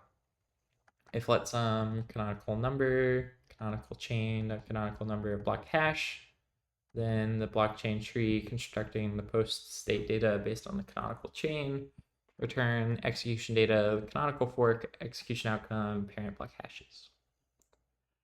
Whew. These functions are getting more complicated. Try inserting a validated self-validate block inside the tree. It's not that bad. There's just like several different cases to keep track of. To me, first pass reading, no judgment. It's a little strange how separated the side chains are from the canonical chain. Makes sense maybe, but it's slowing me down a little bit. Anyways, try insert validated block. If the block's parent is unknown, this returns disconnected and the block will be buffered until the parent block is inserted and then attached to the sidechain. Oh, is this like if you get block number 3 but you don't have block number 2 yet, then like maybe you should hold on to it. Okay. We're gonna pass in a block and a block validation kind. I'm gonna debug assert, make sure it's valid. We can validate it. Parent is block.parent num hash. Check if block parent can be found in any side chain. If so, self.try and insert block into sidechain. If not, check if the parent can be found inside the canonical state and try and append into canonical state. It's weird that you would do this second. I feel like you'd want to check canonical one first, because hopefully it's happening more often. Don't let me tell you how to write the code. I am just judgmental here. It's my first time reading the code base.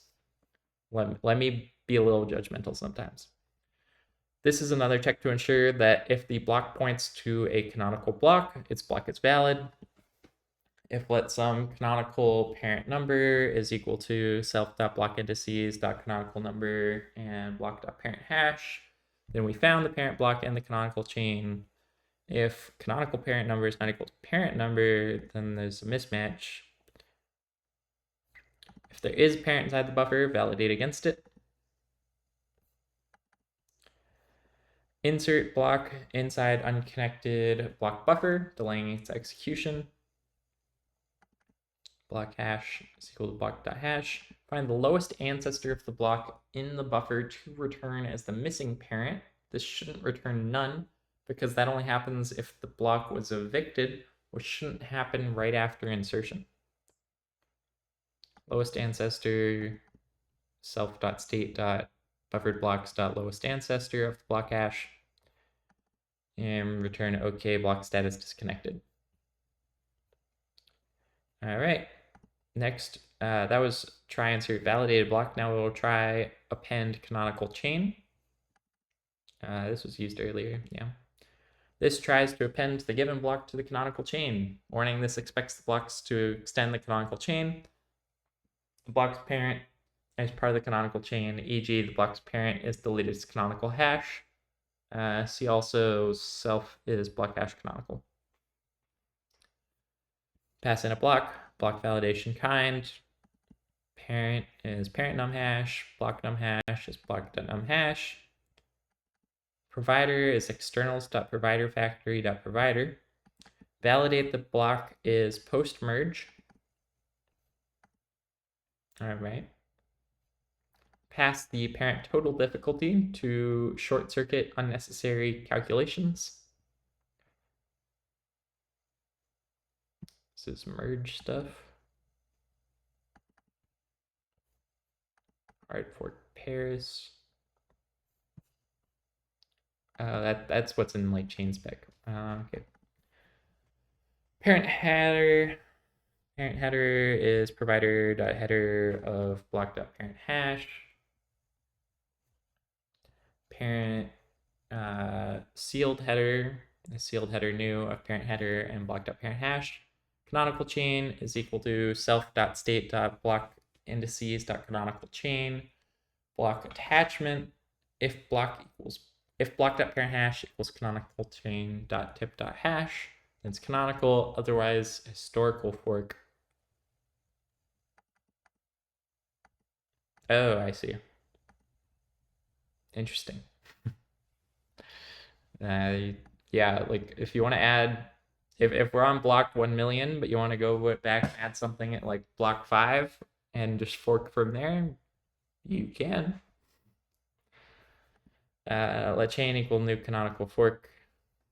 Self.insert chain, self.try connect buffered blocks, block num hash, okay, block status valid, block attachment.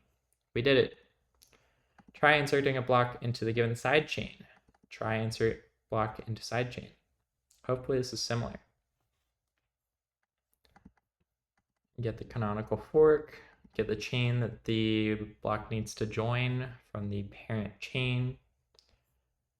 Chain tip, canonical chain. Append the block if it is continuing the side chain. Let block attachment if chain tip equals block.parent hash. Check if the chain extends the currently tracked canonical head. And it's canonical, otherwise historical fork. Block hash, block number, debug information,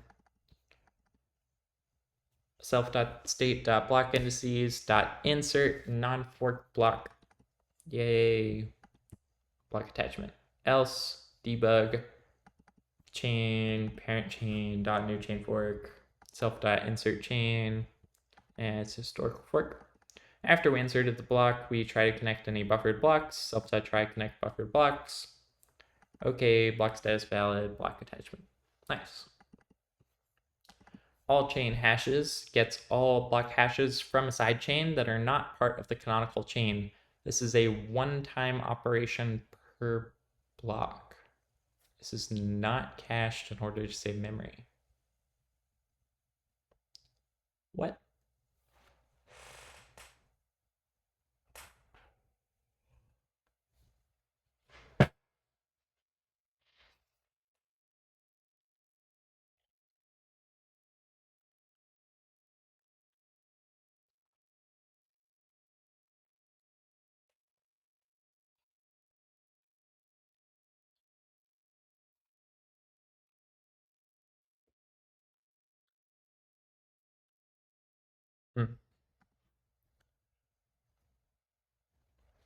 Get all block hashes from sidechain.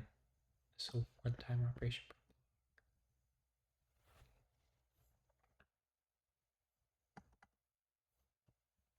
All chain hashes of chain ID. Hashes B tree new. Loop. State.chains to get chain ID. Else, like, it's nothing to do. The parent chains might contain blocks with overlapping numbers or numbers greater than the original chain tip.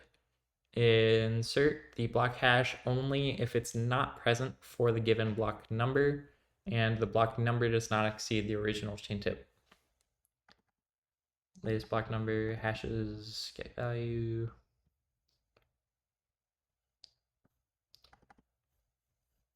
Chain tip dot number. For block and chain dot blocks dot values dot filter less than latest block number. If let entry vacant, hashes dot entry, e dot insert block hash. Fork block equals chain dot fork block. If let some next chain ID from self dot block indices dot get side chain ID. Chain ID is equal to next chain ID. Else break, there is no fork block that points to other chains. Break the loop. It means that this fork joins the canonical block. Yay! Hashes. Canonical fork.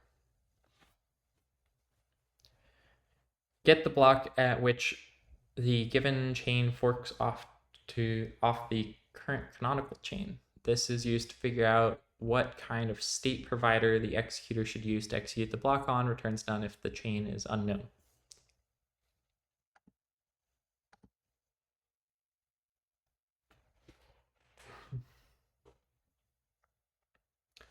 Chain fork block. Fork self dot state dot chains dot get chain ID fork block.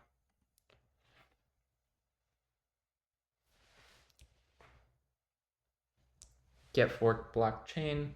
If let some fork chain ID self dot block indices dot get side chain ID fork hash chain ID equals fork chain ID. Continue break, and then self dot block indices dot canonical hash fork number should be equal to sum of fork dot hash then sum. What is then sum?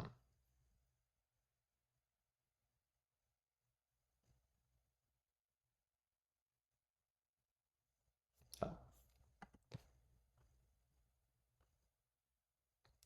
Okay. Insert a chain into, I was just looking, the output is an option fork block. Okay. Insert a chain into the tree. Insert chain self.state.insert chain of chain. Boom. I love helper functions. Iterate over all child chains that depend on this block and return their IDs. Find all dependent chains. Find all forks of a given block. I would say like forks, like depending on this block. I guess that's why we're about to say dependent block. Self-to-box indice, and we're passing in a block. fork to child, dependence chain is starting at a default hash set, and while it's on block and the dependent block dot pop back, get chain of the dependent block. So basically go to all the kids, find all their chains. I think that's the approach. Let's chain ID equals self.block indices dot get side chain ID. Else error. Find all blocks that fork from this chain.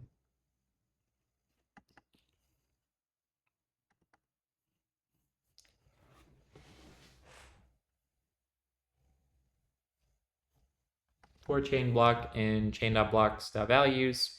If let sum of forks from block self.block indices fork to child get chain block hash. If they're subforks, append them for processing. Yeah, more dependent block dot extend those forks. Insert dependent chain ID, and those are all the dependent chains. Insert unwound chain back into the tree and updates any dependent chains. This method searches for any chain that depended on this block being part of the canonical chain. Each dependent chain state is then updated with state entries removed from the plain state during the unwind. Returns the result of inserting the chain or none if any of the dependent chains is not in the tree.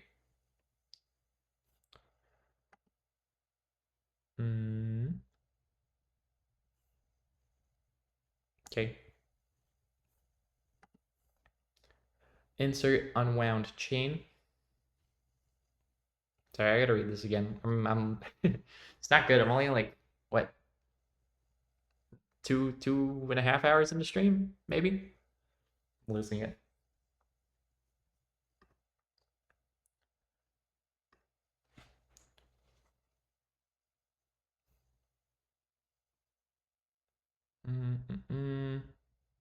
Insert unwound chain. Sorry, starting over. Insert unwound chain. Focus up. Twitter's on the other monitor. Don't look.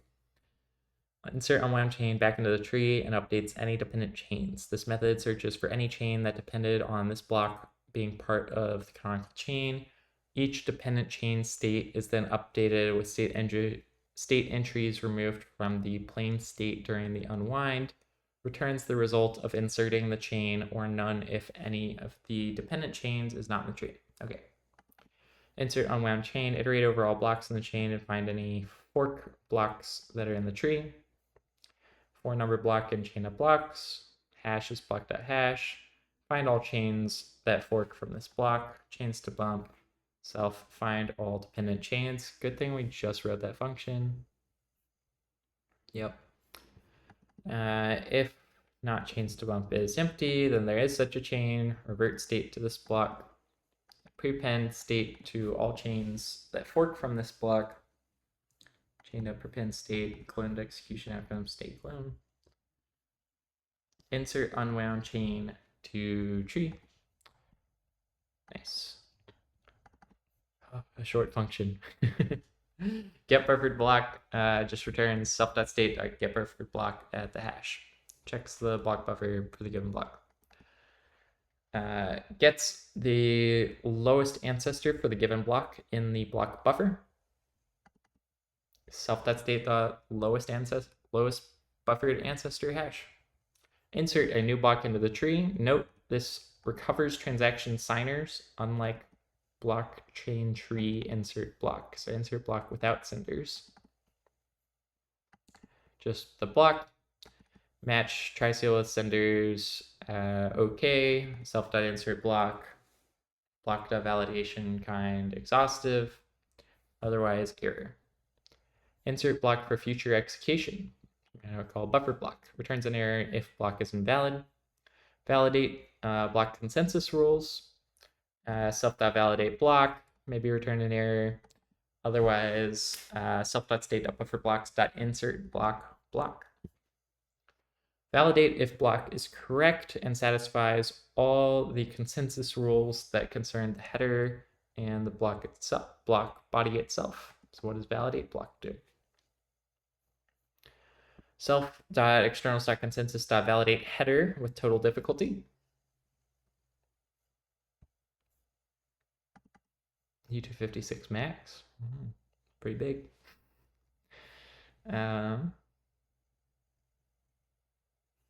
Self.externals.consensus.validate header. Validate header.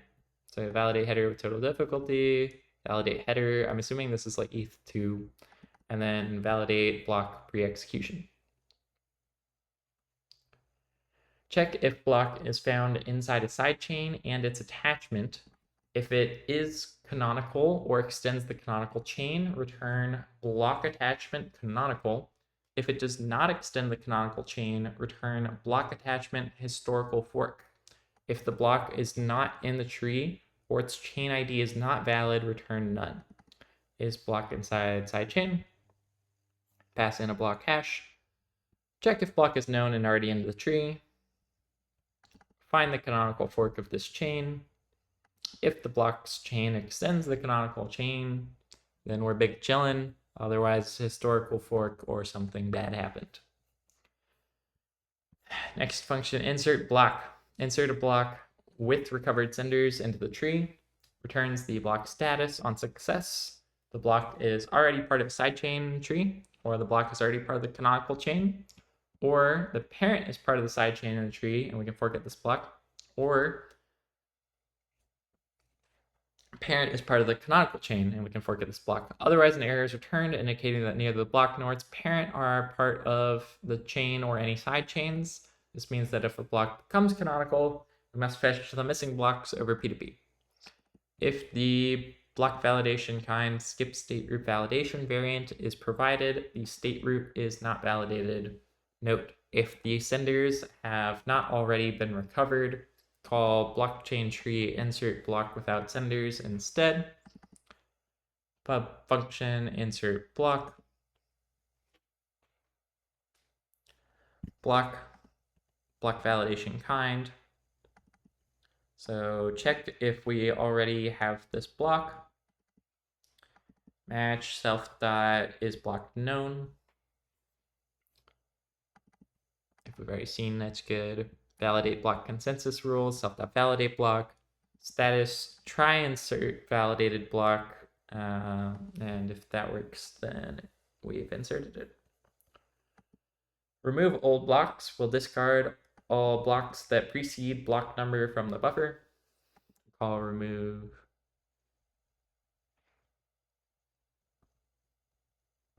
Self.state.buffer blocks that remove all blocks. I think we saw that before. Finalize block. Finalize blocks up until and including finalized block and remove them from the tree. Yay. So remove chains is self.state.block indices, finalize canonical blocks, finalize block, and self-config num of additional canonical block hashes. Remove chains of removed blocks. While there's a chain ID, remove chains.pop first. If let some chain self.state that chains remove chain ID, remove chains.extend for anyone for self.state block indices, remove chain. Clean block buffer, remove old blocks, finalize block, and self-finalize block indeed be. Self.externals save finalized block number, finalized block. Let's go.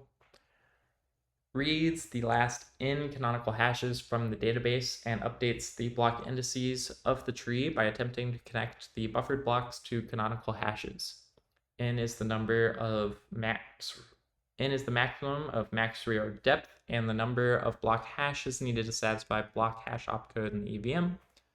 Note, this finalizes last finalized block prior to reading canonical hashes. So connect buffered blocks to canonical hashes and finalize. Pass in the last finalized block. Self.finalize block of last finalized block. Last canonical hashes is self.update block hashes, and then self. connect buffered blocks to hashes of last canonical hashes. Update block hashes will update all block hashes, iterate over present and a new list of canonical hashes and compare them, remove all mismatches, disconnect them, and remove them from chains. So last canonical hashes.external.fetch latest canonical hashes of self.config.number of canonical hashes, remove chains, self.state.blockindices.update block hashes, last canonical hashes.clone, just to start, and then remove all chains that got discarded.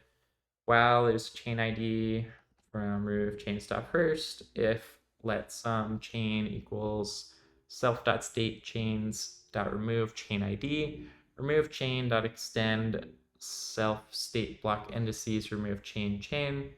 Okay, latest canonical hashes. Update all block hashes, iterate over present and list new list of canonical hashes and compare them, remove all mismatches, disconnect them, and removes all chains and clears all buffered blocks before tip. Update blocks is included buffered. Chain self.update block hashes, that does most of the work. And then if let sum of block chain.last key value self.remove old blocks from block. Okay, chain. These are getting easier, or I'm just getting used to it.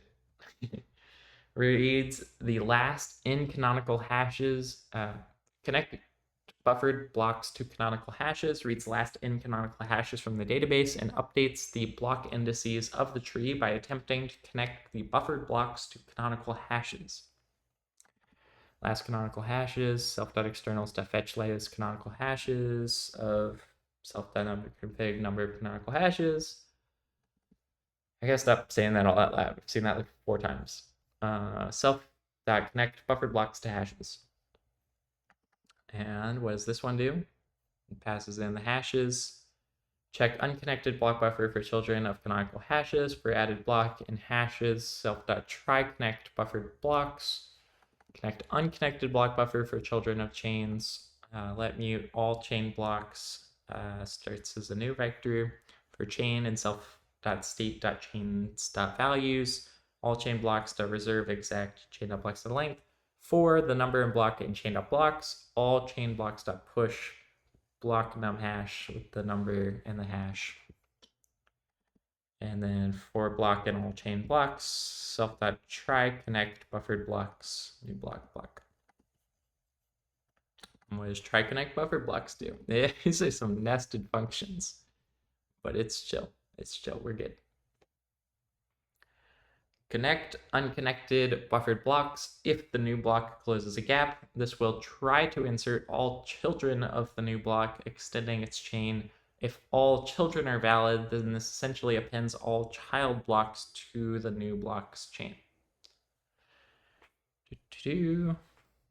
First, remove all children of the new block from the buffer, then try to insert them into the tree. For block and include blocks, try insert validated block.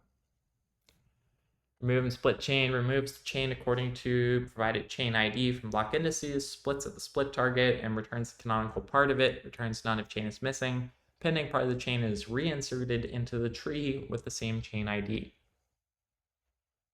Chain ID split at match chain split on split at. If you get a chain split, then we need to self.state block indices insert chain ID pending, and self.state.chains insert chain ID, some canonical. If there's no split canonical, this only happens if you like call like the first block, I think. You just do some canonical, like we're done, there's no effort to split the chain, like nothing happened. Otherwise, should not happen as block indices guarantee structure of the blocks. Whoopsies. Find canonical header. Attempts to find the header for the given block hash if it is canonical. Turns okay none if the block hash is not canonical. Block hash does not exist, or it is included as sidechain. Note this does not distinguish between a block that is finalized and a block that is not finalized yet. only whether it's part of the canonical chain or not. Find canonical header block hash. So this is gonna get like only worse for me in my opinion, because sometimes we count like finalized only. Sometimes we count like new canonical but not finalized. Sometimes we only do side chains. This all seems like a little unorganized as a first time reader, but I'm sure they have reasons for this. Find canonical header. Also, I'm just being so picky. Like it's hard to write all this code. Please let me be a hater, but also like just ignore me. If you're a core dev, you're doing great. Don't listen to me. If the indices show that the block hash is not canonical, it's a sidechain, or canonical but in the DB. If it's in the sidechain, it's not canonical. If it's missing in the DB, it's not canonical. Okay, the code just does like exactly that. Determines whether is block hash canonical, determines whether, okay, self.find canonical header of hash. Make canonical, make a block and its parent part of the canonical chain and commit them to the database. Notice this unwinds the database if necessary, i.e. if parts of the canonical chain have been reorged. Turns okay, nice. Durations recorder, I don't think I've seen this yet. Old block indices, old buffered blocks, record relative. If a block is already canonical, don't return error. Let canonical header is equal to self.find canonical header block hash. Durations recorder record relative. If let some header equals canonical header, we have an info statement to do. This could be fetched from the chain specification first. Let TD, I don't know what TD is going to stand for. Oh, total difficulty. Yeah, wait, get that from the chain spec. It's like stored right there.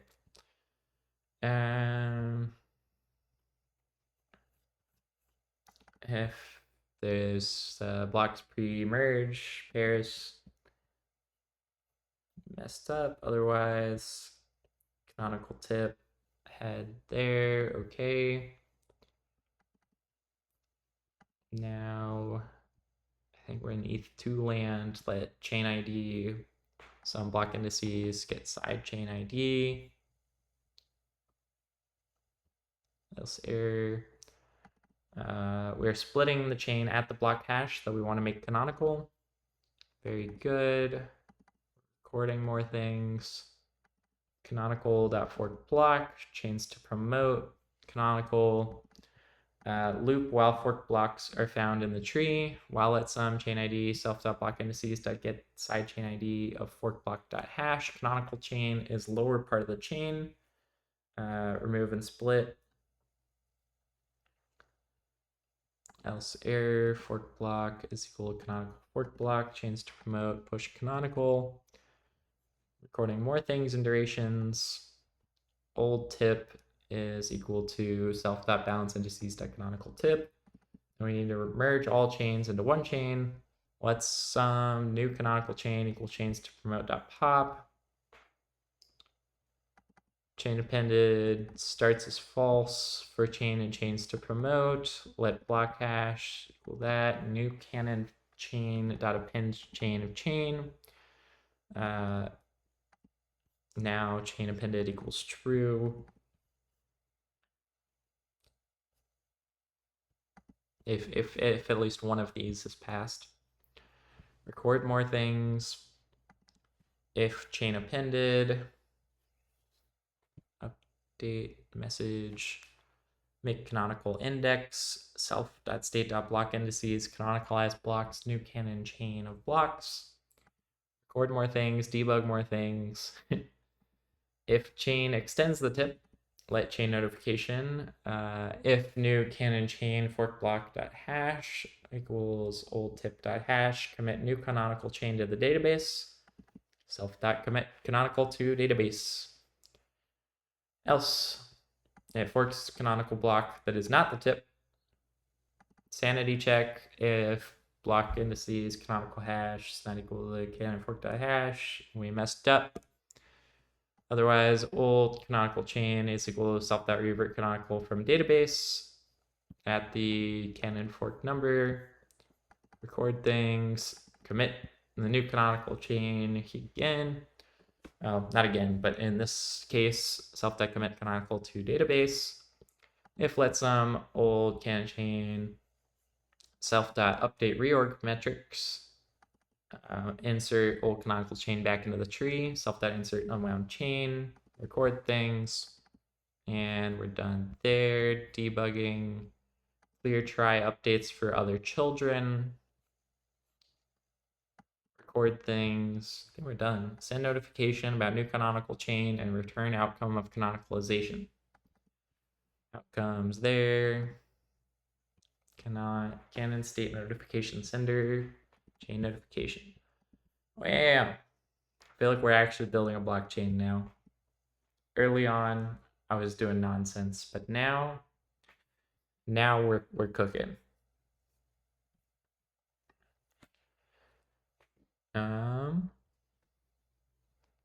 Commit canonical to database. Write the given chain to the database as canonical. Yeah, this was just used. There.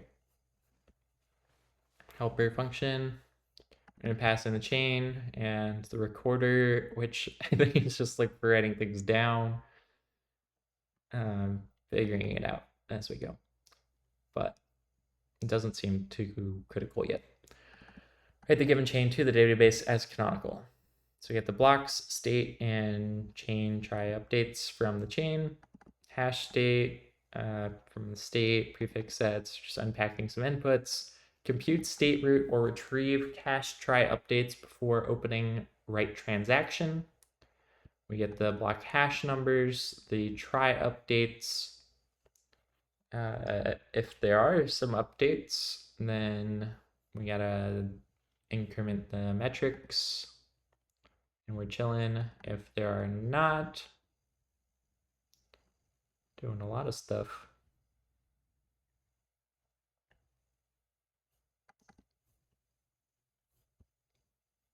Recomputing state root. State root calculation can take a while, and we're sure no write transaction will be opened in parallel. Oof. Issues. Disable long read transaction safety. Tough. We gotta recompute the state root. No. Okay, so we get it from state root from tx provider.tx reference with hashed cursor factory with prefix sets root with updates. Tip is then blocks.tip if state root is not equal to tip.state root. And we messed up, and metrics updates record provider RW. Is that read write?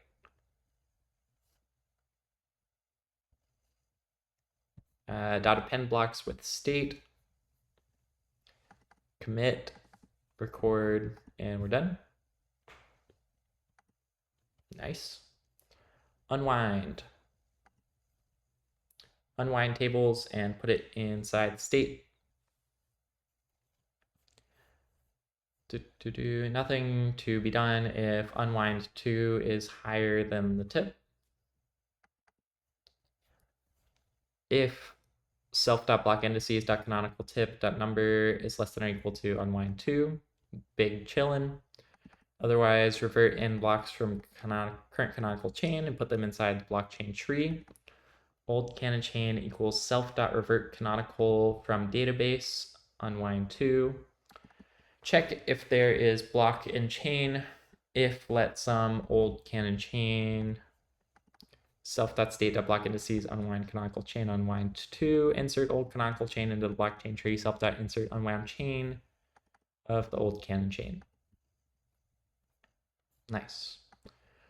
Revert canonical from database. Oof, why this sounds bad. What happened?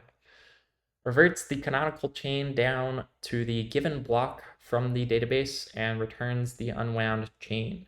The block revert until is non-inclusive, i.e. revert until stays in the database.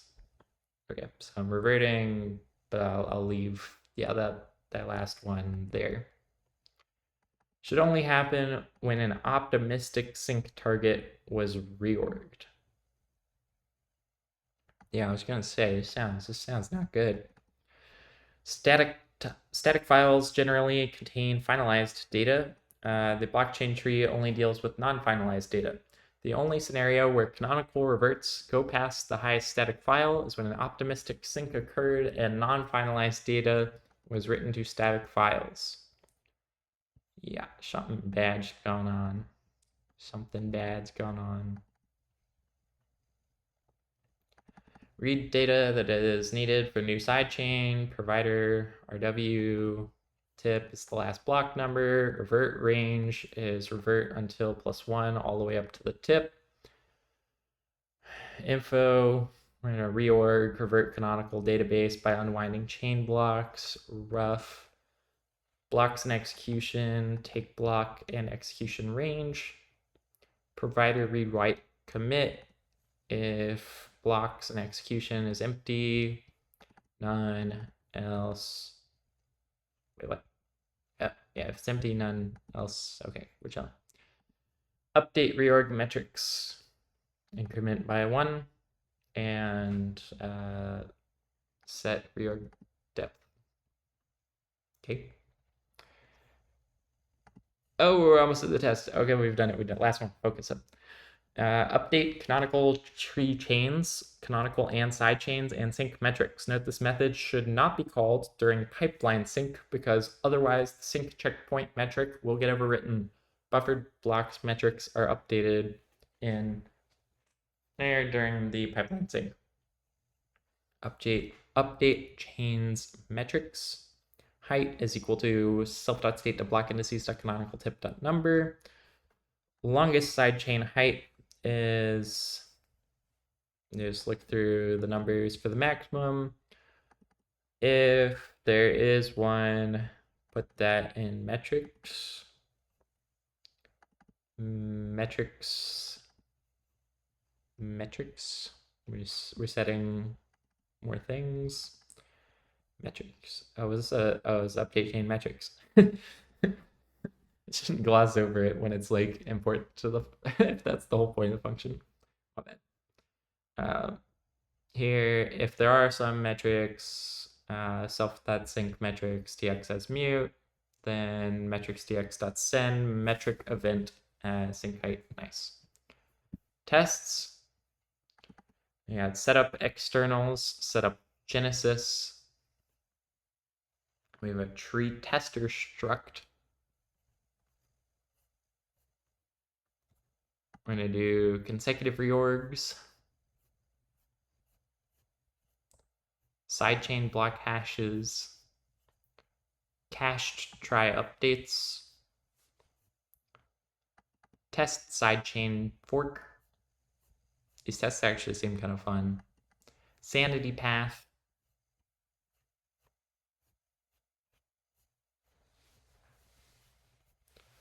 I like sanity. Last finalized block initialization. And that's it. All right, that was a short one. I'll do bundle and then I'll take another short break. Combine or structure that combines references of required data to be a execution data provider. Bundle state data reference. It includes an execution outcome after execution of one or more transactions or blocks, sidechain block hashes of blocks in the sidechain, canonical block hashes, blocks in the canonical chain, and the canonical fork block. Implement execution data provider. Execution outcome is that the block hash, we get that from the block number. If it is some, otherwise we have to do Oh, if it's not in the sidechain, then we got to get it from the canonical hashes. Sidechain, canonical. Very good.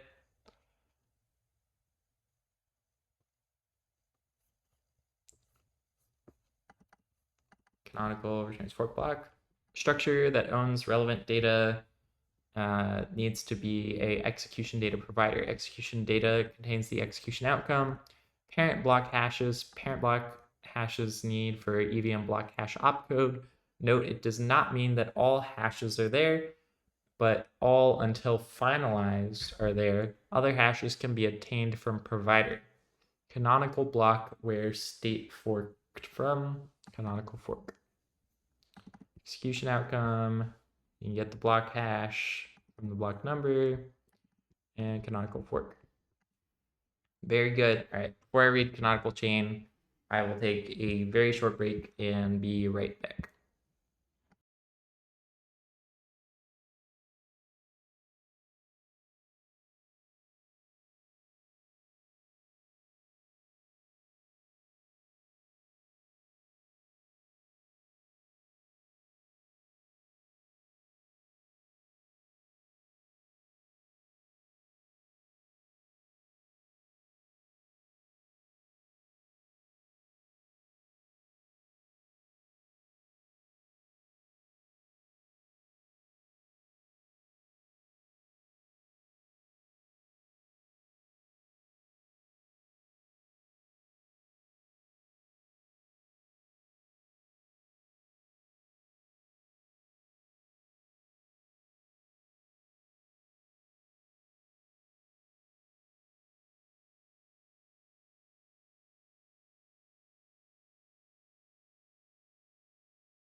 We continue.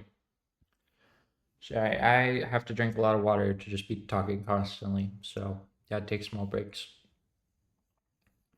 We are in crates, blockchain tree, source, and we finished bundle and we're on to canonical chain. This keeps track of the non-finalized blocks of the canonical chain. This is a wrapper type around an ordered set of block numbers and hashes that belong to the canonical chain that is not yet finalized.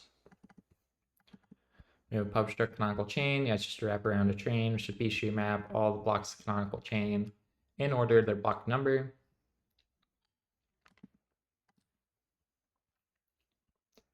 Canonical chain, new chain self.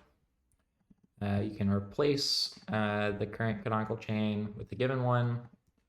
You can return the block hash of the non-finalized canonical block with a given number.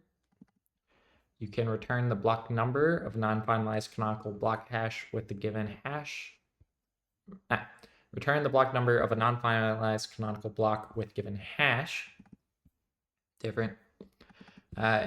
Extends all items from the given iterator to the chain. Retains only elements specified by the predicate. So like just Rust stuff. Enter gives you back the chain. Tip self.chain.last key value dot map to block hash number or block num hash. I should say it in the right order.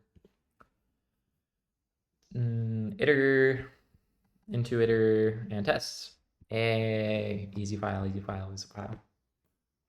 Test replace canonical chain. Test canonical hash. Canonical chain. Test canonical number canonical chain. Test extend canonical chain. Test retain canonical chain. Test tip canonical chain. All right, we tested everything. Good job. Chain. Oh, this file's not too bad. I was worried everything was going to be as long as blockchain tree because that was like, was it 1,000 lines of code? Yeah, it was.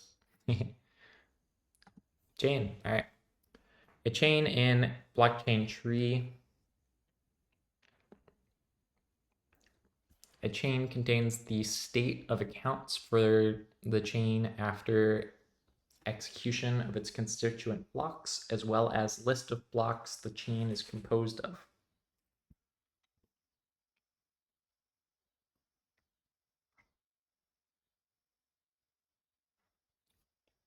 Chain contains a state of accounts for the chain after execution of its constituent blocks, as well as list of blocks. Okay, yeah, accounts and blocks.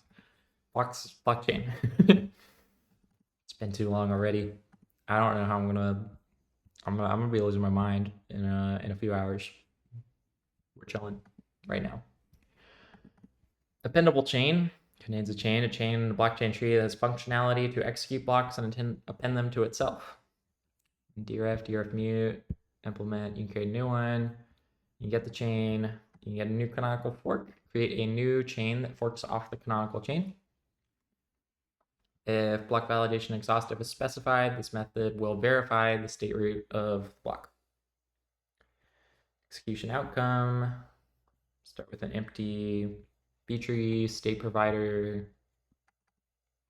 Bundle state and try updates come from validate and execute of the block, parent header, state provider, externals, block attachment, block validation kind, and return okay self new chain new vector just containing that one block with the bundle state and the try updates. New chain fork creates a new chain that forks off the existing side chain. This differs from new canonical fork in that this starts a new fork. We pass in the block, side chain block hashes, canonical block hashes, canonical fork, externals, block validation kind. Get parent number, parent, the execution outcome, self.execution outcome. We're going to revert back to the parent number, revert change sets to get the state of the parent that we need to apply the change. Bundle state data as execution outcome, sidechain block hashes, canonical block hashes. This is the only one we're updating. It's just updating those two. Canonical fork. With block state equals validate and execute, all the same things we just saw. Extending will optimize a few things, mostly related to self-destruct and wiping of storage. Execution outcome that extend block state. Remove all receipts and reverts except the last one, as they belong to the chain we forked from and not the chain we are creating. size dot, I mean, makes sense to me. Size execution outcome dot receipts dot length, execution outcome dot receipts mute drain everything until the last one.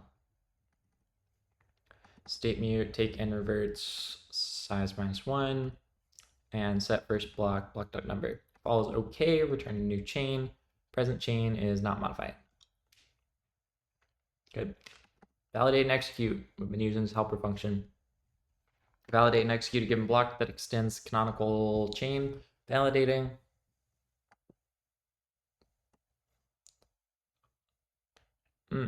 It's just for readability. I'm noting the underscores. I'm at that part of the stream already. Validating state root after execution is possible and requested. Note state root validation is limited to blocks that extend the canonical chain and is optional. See block validation kind. So this function takes two parameters to determine if the state can and should be validated. Block attachment represents if the block extends the canonical chain. We thus can cache the try state updates. Determine if the state root should be validated. Validate and execute. We're going to pass in the block, parent block, bundle, state, data provider, externals, block attachment, block validation kind. Some checks are done before block comes here. Externals.consensus.validate header against parent. Then we will get the state provider from the canonical fork. Safety. For block execution and parallel state root computation, we open multiple independent database transactions. Upon opening the database transaction, the consistent view will check a current tip in the database and throw an error if it doesn't match the one recorded during initialization. It is safe to use consistent view without any special error handling, as long as we guarantee that the plain state change cannot as long as we guarantee that the plain state cannot change during the processing of the new payload. Usage has to be reevaluated if that was to ever change. Consistent view, consistent DB view, new with latest tip, external provider factory clone. State provider consistent view dot provide RO, is that read only? State root calculation can take a while. Disable long read transaction safety. We saw that somewhere else too. And try into history at block.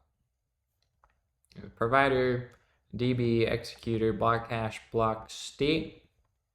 Initial execution outcome from the state and the block number.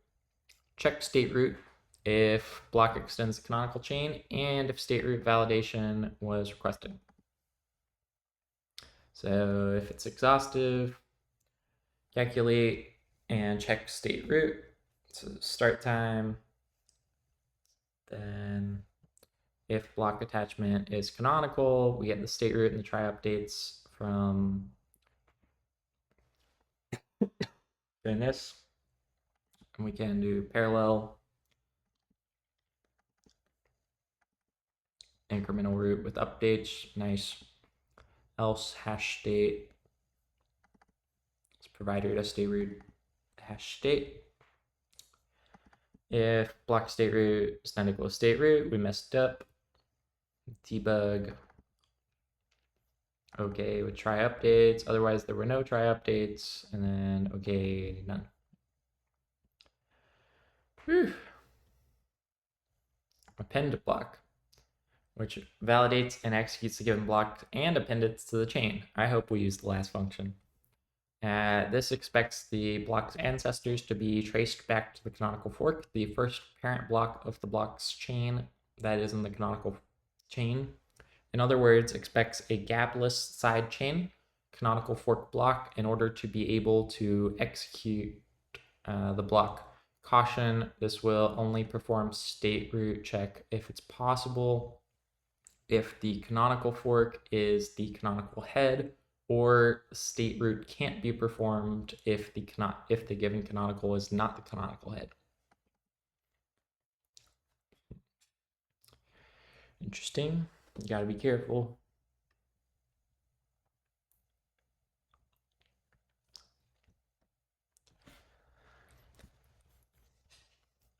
So we're gonna pass in block, sidechain block hashes, canonical block hashes, externals, canonical fork, block attachment, block validation kind. I think that's similar to the last one. Let parent block equals self.chain to tip. Let bundle state data and includes the execution outcome, sidechain block hashes, canonical fork still. Just updating those. And let block state is equal to self validate and execute block.clone, parent block, bundle state data, externals, block attachment, block validation kind. Oh, validate and execute. Nice. That's what we just saw. And then append block. Wow. Said we were gonna validate and execute and then append block, and we sure did both of those things. And then returned okay. Good job, good functions, good stuff. Config. Configuration for the blockchain tree. Oh, I think we're making progress. This blockchain tree creates, no joke, not messing around. Pub struct blockchain tree config, number of blocks after the last finalized block that we're storing. It should be more than the finalization window for the canonical chain. Max blocks in chain U64. The number of blocks that can be reorged as max reorg depth, max unconnected blocks that we're buffering, and number of additional canonical block hashes. Okay, the first one's made sense. But this is the number of additional block hashes to save in the blockchain tree. For block hash EVM opcode, we need at least 256. Total number of block hashes retained in memory will be max this, and for Ethereum, that would be 256. It covers both number of blocks required for reorg and number of blocks required for block hash EVM opcode. Okay. Default for Ethereum mainnet, you can have up to 64. This, because it's 2 times 32, right? Or there's another reason, but I think it's because it's 2 times 32. This default is just an assumption. It has to be greater than max reorg depth, so the max blocks in the chain 65. Sounds good. EVM requires 256 block hashes, and we're only going to store 200 unconnected blocks. Seems very reasonable. Hopefully there are not that many. Implement blockchain tree config, new. And just sanity check that this one's less than that one. Otherwise, whatever values you pass in are going to be fine. Turn the maximum reorg depth. Turn the maximum blocks in the chain. Turn the number of additional canonical block hashes. Return number of canonical hashes is self.maxReorgDepth.max of those two. This is in order for reorg, it is calculated as the maximum. Yeah, okay. And this returns maximum of unconnected blocks or buffering. All right, nice. Good functions. Externals. A container for external components. This is a simpler container for external components used throughout the blockchain tree implementation. A handle to the database, a handle to the consensus engine, the executor factory to execute blocks with,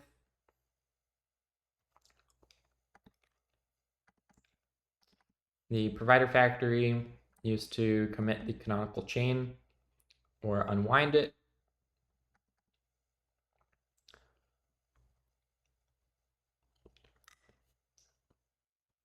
container for external components. This is a simpler container for external components used throughout the blockchain tree implementation. Oh, database, consensus engine, executor factory, provider factory, consensus, executor factory. Wait, which ones? The database used to commit to the canonical chain here, consensus engine here, executor factory, execute blocks with here. I don't see a database. Maybe it's this one. Okay, create a new one. Great. Fetch latest canonical hashes. Fetches the latest canonical hashes by walking backwards from the head. Returns the hashes sorted by increasing block numbers. Hashes, provider factory, provider, txref, cursor read, walk back, take num hashes, collect. Fetch the same number of latest canonical hashes from the static files and merge them with the database hashes. It is needed due to the fact that we're writing directly to static files in pipeline sync, but to the database in live sync, which means that the latest canonical hashes in the static file might be more recent than in the database and vice versa, or even some ranges of the latest num hashes blocks in the database and some ranges in its static files. Okay.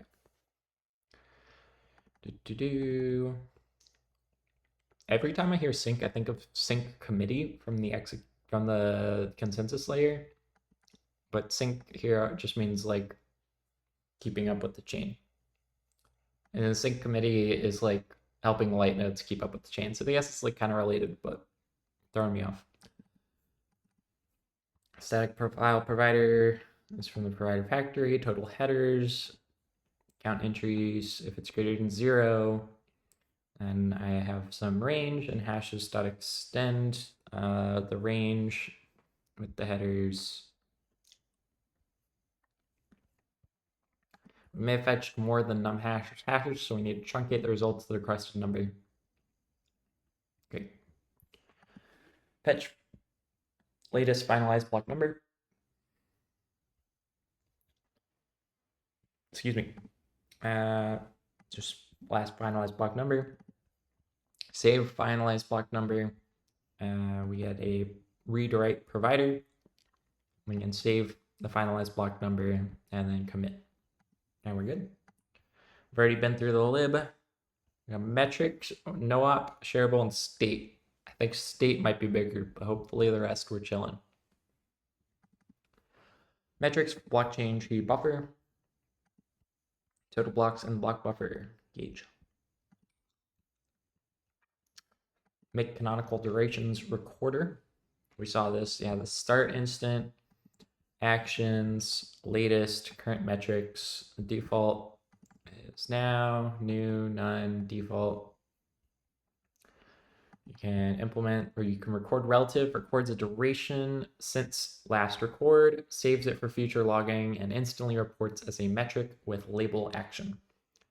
Nice. Elapsed, self.start.elapsed, duration, elapsed minus self.latest, unwrap or default, self.actions.push, action duration, current metrics.record, action duration, latest, sum elapsed. Metrics for the entire blockchain. Tree metrics. Total number of side chains, not including the canonical chain.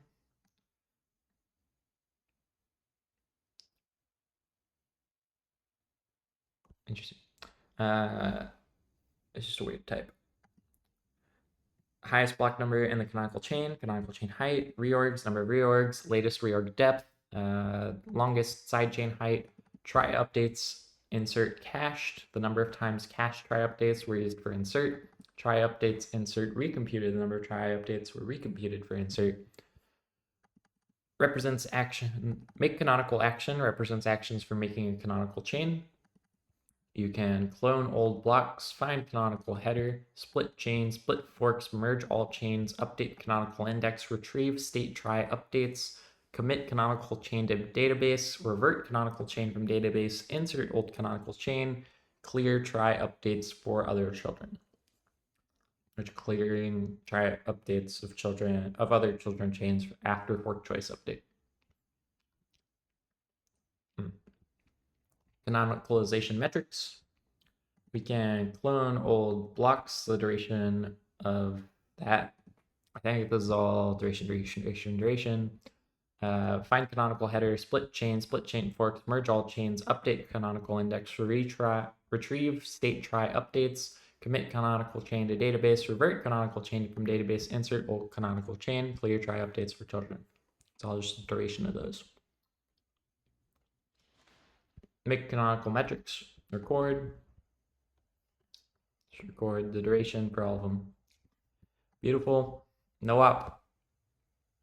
A blockchain tree that does nothing. This is intended for testing purposes or wiring components together. Very good. No op blockchain tree. Broadcast channel for Canon state notification. Sender. The function doesn't do much. Buffer block. Nothing. Insert block. Error.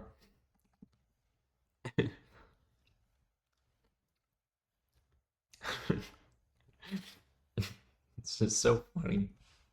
I've been reading too much code. Functions that just like auto return an error. Brilliant. Finalize block is always okay with me. Connect buffered blocks to canonical hashes and finalize. That's okay. Connect buffered blocks to canonical hashes. Also okay. If you don't want to finalize. Make canonical. Error. Update block hashes and clear buffered. Yeah, that's okay. Header by hash. None. Block by hash. None. None. None. None. None. Canonical tip is default. None. None. None. Find pending state provider. None. Subscribe to canonical state. Oh, you can actually do that. No op blockchain tree. Wrapper around blockchain tree that allows for it to be shared. Okay, shareable. All right, good file. This is a struct that just has a tree inside. Yay. You can create a new one. You can buffer a block. Tree.buffer block. You can insert a block. Tree self.tree.write. Tree.insert block. Tree.update metrics. Return the result. Finalize block. Tree.finalize block. Connect buffered blocks to canonical hashes and finalize. You will call connect buffered blocks to canonical hashes and finalize. There's just like extra metrics and stuff, but yeah, it's okay. Nice wrapper type. Update block hashes and clear buffered, same thing.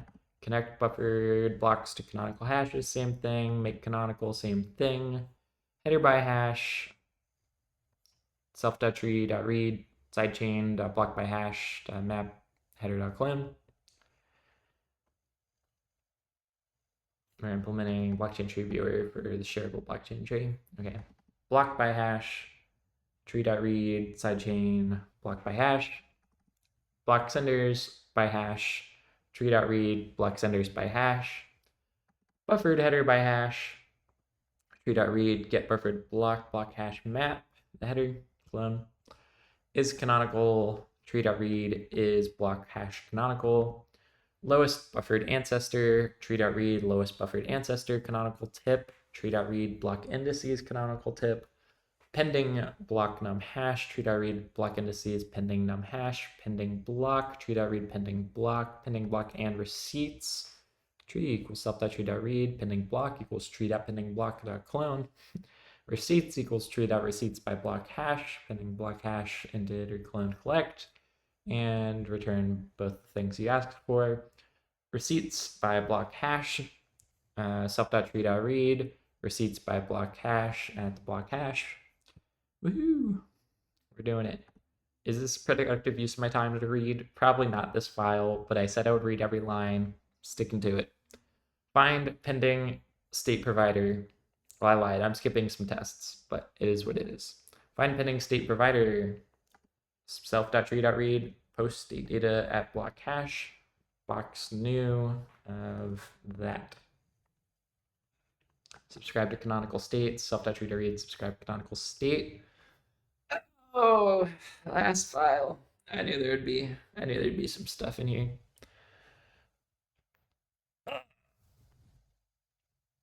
Yeah, I'm good. Let's get through this.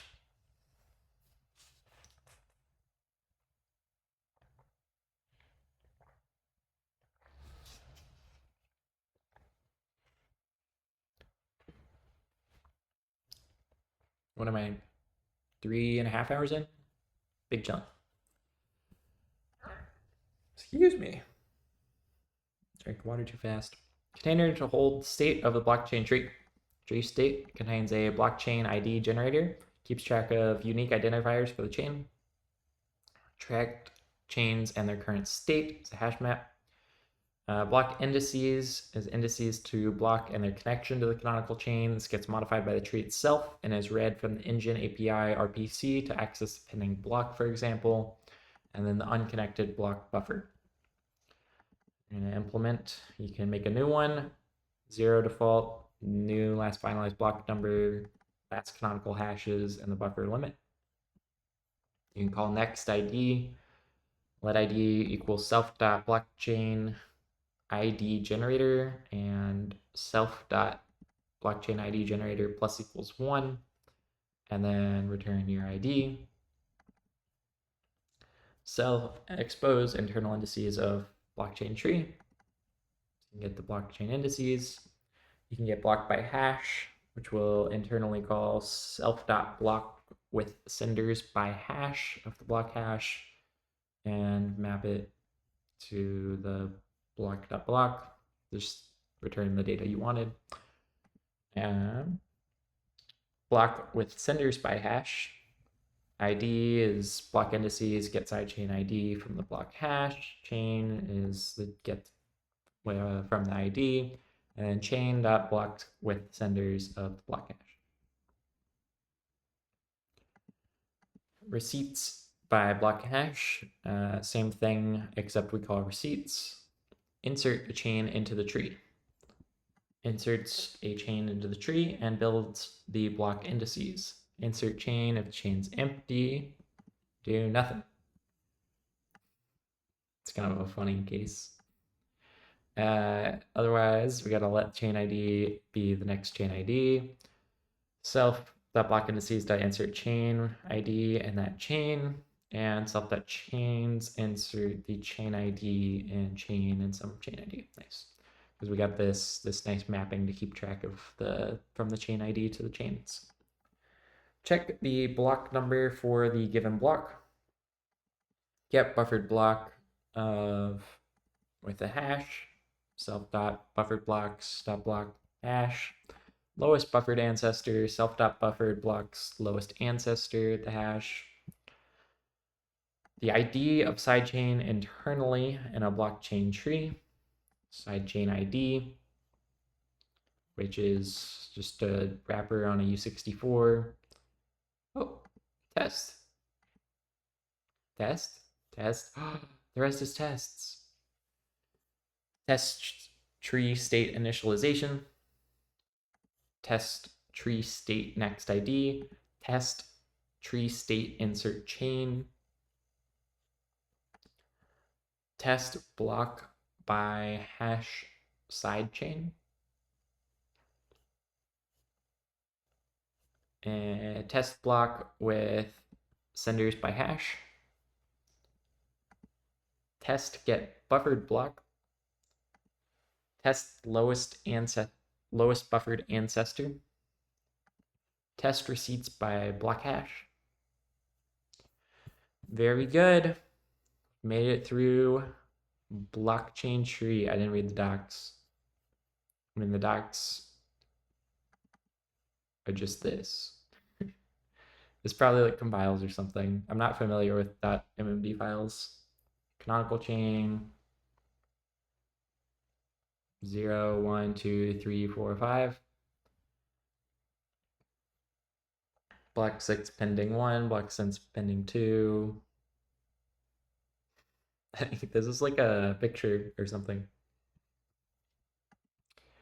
Anyways, blockchain tree done. Blockchain tree API up next. We got an error submodule. Good start. Then we're going to have blockchain tree engine. Insert block will connect block to the chain, execute it, and if valid, insert block inside tree. Finalize block will remove chains that join to the now finalized block as chain becomes invalid. Make canonical, check if we have the hash of a block that we want to finalize and commit it to DB. If we don't have the block, syncing should start to fetch the blocks from P to P, do reorg and tables if canonical chain, if needed, in canonical chain. Okay, blockchain tree engine. You're going to insert block without senders. This will recover all senders of transactions in the block first, and then try to insert the block, pass in a block and a validation kind. If we get a block dot try with senders, returns okay block, self dot insert block and the validation kind. We can buffer block without senders. We can try seal with senders, and then self dot buffer block and block. This will recover all senders of the transaction in the block first, and then try to buffer the block instead of trying to insert it. We can buffer block with senders. This is just a trait, so we'll see implementations other places. We can insert block with senders. We can finalize block. We can compute connected buffered blocks to canonical hashes finalize. We can update block hashes and clear buffered. We can connect buffered blocks to canonical hashes and make canonical. There's also block validation kind is either exhaustive or skip state root validation. So exhaustive, all validation checks can be performed. This includes validating the state root if possible. Note this should always be used when inserting blocks that originate from the consensus layer. Exhaust or skip state, perform all validation checks except for state root validation. Block validation kind returns true if the state root should be validated if possible. Good. Canonical outcome is either already canonical and it has the head block hash number and the header corresponding sealed header, or it is committed and committed the block to the database, the new corresponding canonical header head sealed. Cool. Canonical outcome, you can call the header and get the header back into does the same thing.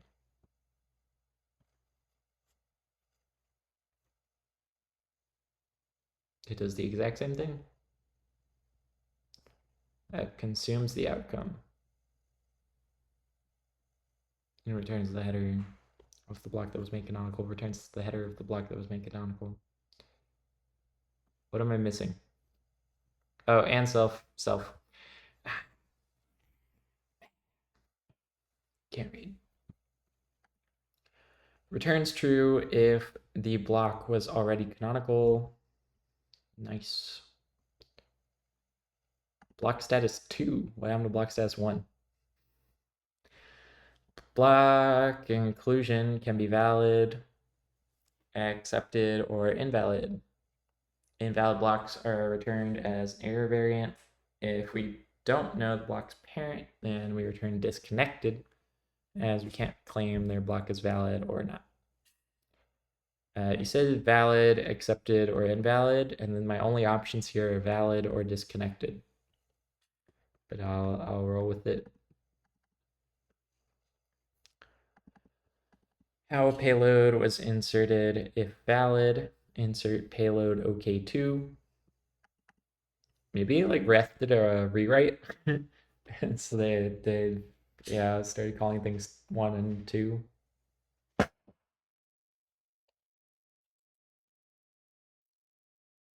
Can be already seen if the payload is valid, but we've already seen it, or inserted, payload is valid and inserted into the tree. The block status can be from the engine API spec. Block inclusion can be valid, accepted, or invalid. Invalid case is already covered by error, but we may need to make the distinction between valid blocks that extend the canonical chain and ones that fork off in the side chains. If we don't know block parent, then we are currently disconnected status if we can't make a claim if the block is valid or not. So it can either be valid block attachment or disconnected. Block attachment is either canonical or a historical fork. The block is canonical or descendant of the canonical head. And the block, it can be traced back to an ancestor of the canonical head, a historical block, but this chain does not include the canonical head. Implement block attachment is canonical, returns true if a block is canonical or a descendant of the canonical head. Insert payload OK. Payload is already valid, we've already seen it, or payload is valid and inserted. Blockchain tree viewer. Here's some very detailed comments on this page, I suppose, because this is something that like people actually interact with as opposed to stuff that only crazy people like me are looking at.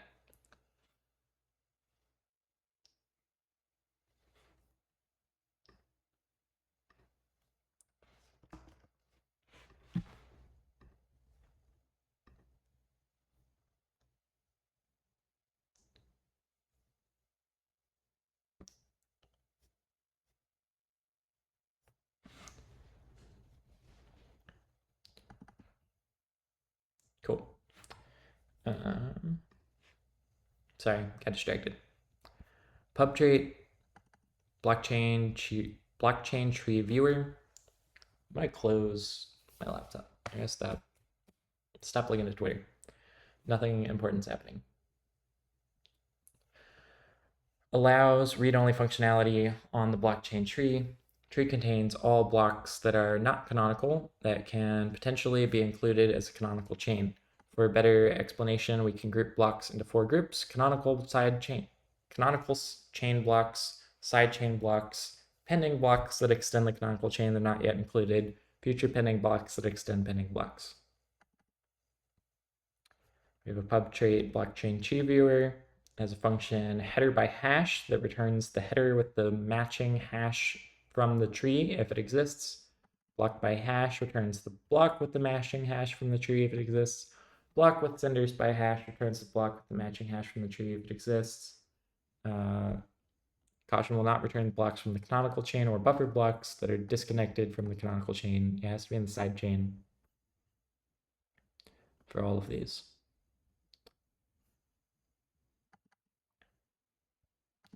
This will only return things that are disconnected from the canonical chain, buffered header by hash. I'm looking in the buffer, it makes sense.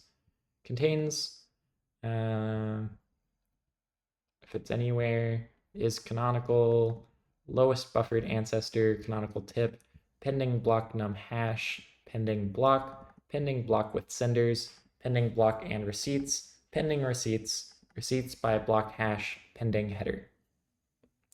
Very good. Let's look at error. Errors are always fun. Block number is lower than last finalized block number. Chain ID can't be found in blockchain tree with internal index. Canonical chain header block hash can't be found. Block number not found in block tree. Block hash not found in chain. Block buffering failed. Thrown if the block failed to buffer, the block hash of the block that failed to buffer. Thrown when trying to access Genesis parent. Genesis block has no parent. Canonical errors, validation operations, blockchain tree operations, provider operations, canonical revert, canonical commit, error indicating a transaction failed to commit during execution, optimistic target revert, error indicating that a previous optimistic sync target was reorged. Impl canonical error. Returns true if the error is fatal. Tough. Is block hash not found? Optimistic revert block number returns sum of block number if the underlying error matches. Error thrown when inserting a block failed because block is considered invalid. Implement insert block error, you can do new, tree error, consensus error, sender recovery error, execution error, into block kind, block split, formatting, insert block error data, new boxed, insert block error data 2, block in kind, a lot of Rust operations. Same thing, new consensus error, sender recovery error, execution error, and a block kind, block split format. Insert block error kind 2, sender recovery, consensus execution, provider other. Insert block error kind 2, ensure validation error. Matches if it's sender recovery, consensus execution, validation, consensus, block execution error, provider or other. Enum, insert block fatal error, provider, block execution error, insert block validation error, sender recovery, consensus validation is block pre-merge, insert block error kind, sender recovery, consensus execution tree, provider internal canonical, implement is tree error, is consensus error, is state error, can be validation error, state root mismatch,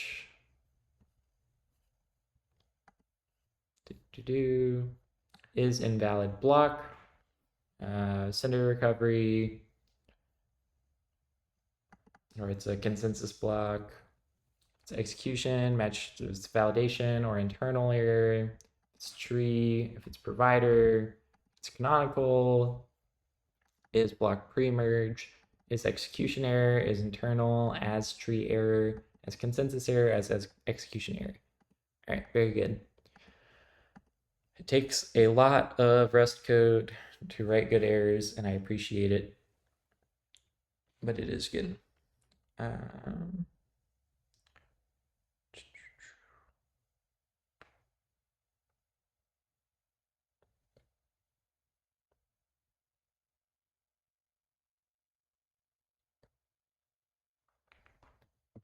Nice. We continue. Chain state, new crate. I'm just going to power through. And then I'm going to get a food break after this because I have not had dinner. Okay, we got an in-memory module, a chain info module, notifications, memory overlay, and test utils. Very good. Go in order. Chain info. We have a chain info tracker that tracks the chain info, the canonical head, safe block, and finalized block. And implement chain info tracker. We can create a new chain info tracker given the canonical head, finalized header if it exists, finalized block, safe block, fill in the last fork choice update, last transition configuration exchange, canonical head number, canonical head, safe block, and finalized block. Chain info, let enter equals self.enter, that canonical head.read. Chain info, yeah. Oh, returns the chain info for the canonical head. Okay. Best hash, enter.hash, best number, enter.number, and enter is the canonical head. On fork choice, update received, update the timestamp when we received a fork choice update. Last fork choice update received at returns the instant time when we received the latest fork choice update. On transition configuration exchanged, update the timestamp when we exchanged transition configuration. Last transition configuration exchanged at, return the instant we exchanged the transition configuration last time. Get canonical head returns the canonical head of the chain. Get safe header returns the header of the chain. Get finalized header returns the finalized header of the chain. Get canonical num hash is dead code, but it returns the canonical head of the chain. Get canonical block number returns the canonical header, canonical head of the chain. I assume the comments, yeah. We're getting the block number. Get safe num hash does as it is told. as it is supposed to. Get finalized num hash returns finalized header of the chain. Set canonical head sets the canonical head of the chain. Number is header.number, self-enter canonical head right header. Update the atomic number, self-enter canonical head number store. The number sets the safe header of the chain. Self-enter safe block, send if modified, current header. If current header is not equal to some header to hash, current header, replace header, return true, false. Set finalized, sets finalized header of the chain. Self-that enter the finalized block, send if modified. If current header is not equal to header.hash, update, return true, false. Subscribe to the finalized block, subscribe to the safe block. I actually don't know what these subscribe functions do, but it's probably down in test utils or something. Chain info inner, container type for all chain info fields. Struct chain info inner. Timestamp when we received the last fork choice update. This is mainly used to track if we're connected to a beacon node. Latest fork choice update. Timestamp when we received the last fork choice update. This is mainly used to track if we're connected to a beacon node. Okay. Timestamp when we exchange, when are you not connected to a beacon node? When you're doing like local development or something? Sorry, my nose is messed up. Timestamp when we exchanged the transition configuration last time. This is mainly used to track for connected to beacon node. Last transition configuration exchange, canonical head number, canonical head, safe block, and finalized block. Tests. Test chain info. Test on fork choice update received. Test on transition configuration exchanged. Test set canonical head. Test set safe. Test set finalized. Test get initialized num hash. Get safe num hash. Very good. In memory. Obstruct in memory metrics. Earliest block, number of the earliest block in the in-memory state. Latest block, block of the latest block in the in-memory state. Number of blocks in the in-memory state. In-memory state is a container type. For the in-memory state in the canonical chain, this tracks blocks and the state that haven't persisted to disk yet, but are part of the canonical chain and can be traced to a canonical block on disk. Locking behavior on state updates, all update calls must be atomic, meaning they must acquire all locks at once before modifying the state. This is to ensure that the internal state is always consistent. Update functions ensure that numbers write lock is always required first, because lookup by numbers first read the numbers map and then the blocks map. By acquiring the numbers lock first, we ensure that read-only lookups don't deadlock updates. This holds because only lookup number by number functions need to acquire numbers lock first to get the block hash. In-memory state contains blocks, all canonical blocks that are not on disk yet. Numbers, mapping of block numbers to block hashes. Pending, the pending block that has not yet been made canonical. Metrics for the in-memory state. In-memory state, you can create a new one. Default things. You can update metrics. For in-memory state, this tries to acquire read lock, drop any write locks before calling this.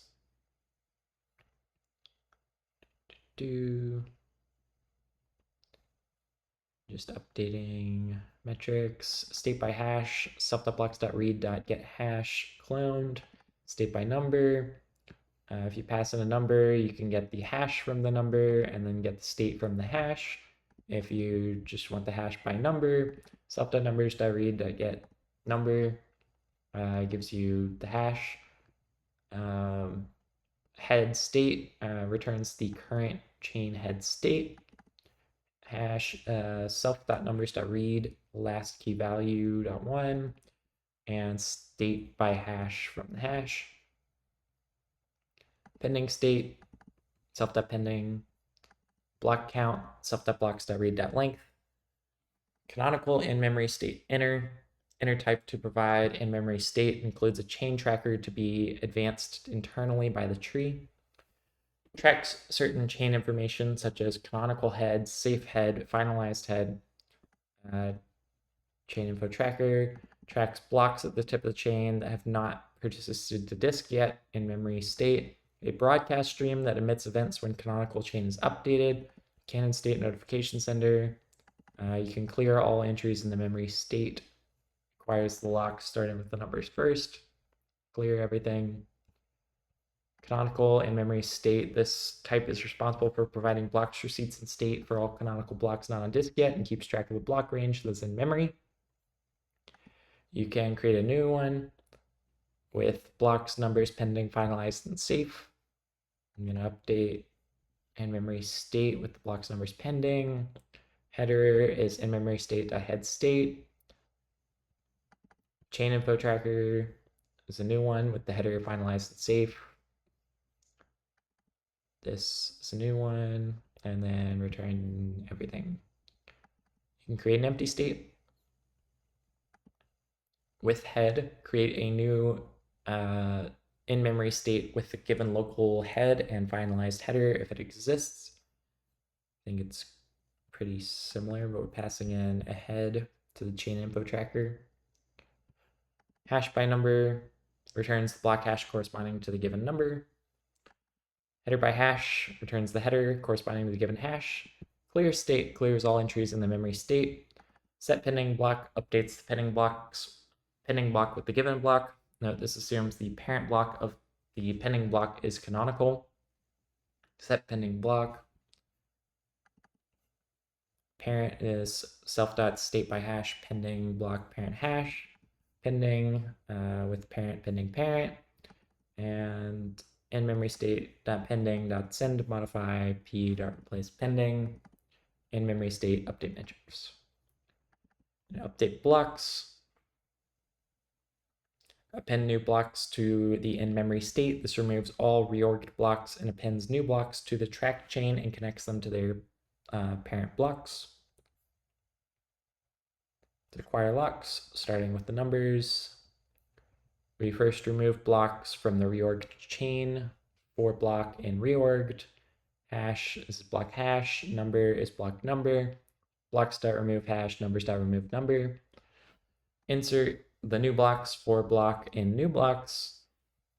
Parent block state hash equals block hash, number equals block number. Append new blocks, blocks.insert hash and the block state, numbers.insert number and the hash.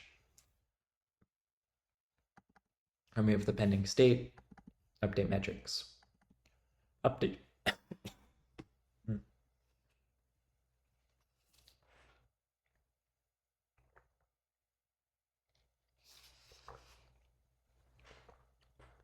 Update chain. Update the in-memory state with the given chain update. Match the new chain. If it's a commit, update blocks. If it's a reorg, also update blocks, but we have include the reorged. Nice. Remove persisted blocks. Removes blocks from memory state that are persisted to the given height. This will update the links between blocks and remove all blocks that are like less than persisted height. If the persisted hash, we pass in a persisted num hash. If it is not canonical memory state, do nothing because it means canonical blocks were not actually persisted. This can happen if persistence takes a long time while a reorg is happening. So do nothing in that case. Otherwise, acquire locks, starting with numbers. Clear all numbers. Drain all blocks and keep only ones that are not persisted below the persisted height. Old blocks equals blocks.drain.filter. The number is bigger than persisted height. Old blocks sort unstable by key for block and old blocks. Append new blocks. Also shift the pending state if it exists. And update metrics. State by hash returns in-memory state corresponding to the given hash. State by number returns in-memory state corresponding to the given block number. Head state returns the in-memory state. Pending state returns the in-memory pending state. Pending block number hash returns the in-memory pending block num hash. Chain info returns the current chain info. Get canonical block number returns the latest canonical block number. Get safe num hash returns the block num hash of safe head.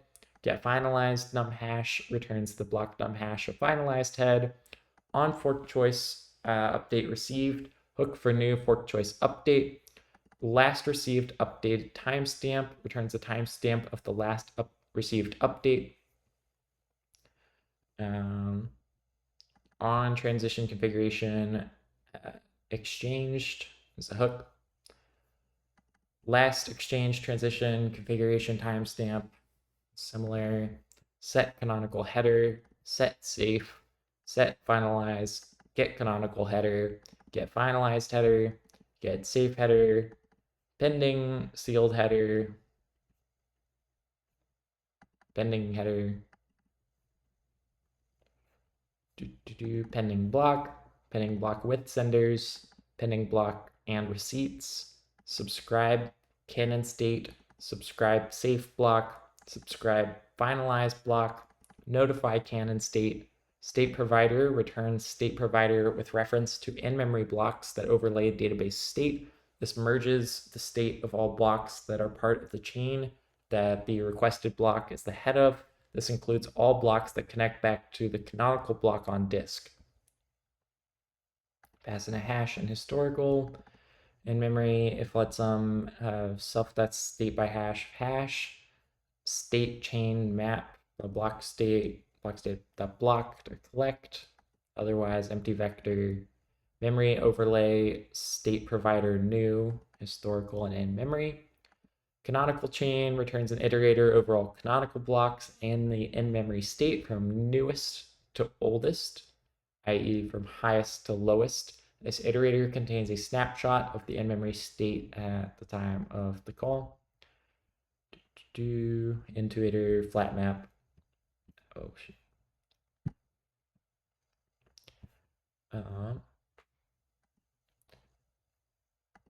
This returns a transaction signed for the given TX hash if found, transaction by hash for block state in self.canonical chain. If let sum equals block state block ref block dot body dot transactions dot find TX hash equals hash, return some TX clone, otherwise none. Transaction by hash with meta returns a tuple with transaction signed and transaction meta, probably like metadata for the TX hash if found. Okay, similar loop, but we also get the transaction metadata, which includes the hash, index, block hash, block number, base fee, timestamp, excess blob gas, and returns all of that. We have a block state struct that includes a block and a parent. This is the state of, after applying the given block. This block is part of the canonical chain that partially stored in memory and can be traced back to a canonical block on disk. The executed block that determines the state after this block has been executed, and the block's parent block if it exists. Block state is dead code, but we continue. You can, so for executed block, you have a block and a parent, you create a new one with parent. Anchor returns the hash of the block on disk that the state can be traced back to. Block, block reference, block with senders, sealed block with senders, sealed block with senders, hash, number, state root, receipts, executed block receipts, let receipts equal self.receipts. This returns a vector of receipt of executed block that determines state. We assume that the receipts in the executed block execution outcome has only one element corresponding to the executed block associated to the state. Debug assert expected at most one block's worth of receipts. Receipts.receipt vector First map, block receipts, editor, filter map, opt, receipt, clone, collect, unwrap or default. Parent state chain returns a vector of parent block states. The block state order is in the output vector from newest to oldest to highest to lowest, so 5, 4, 3, 2, 1. Does not include self. Parent starts as an empty vector. Current self.parent as dref. While let some parent equals current, parents.push parent, current parent.parent as dref. There's loop through everything, return parents. Chain returns a vector of block states representing the entire in-memory chain. The block state order in the output vector is from newest to oldest. Successors. Okay. Why is this one just called chain though? I guess it's a vector. I guess it's like everything you would want maybe. Appends the parent chain of block state to the given vector.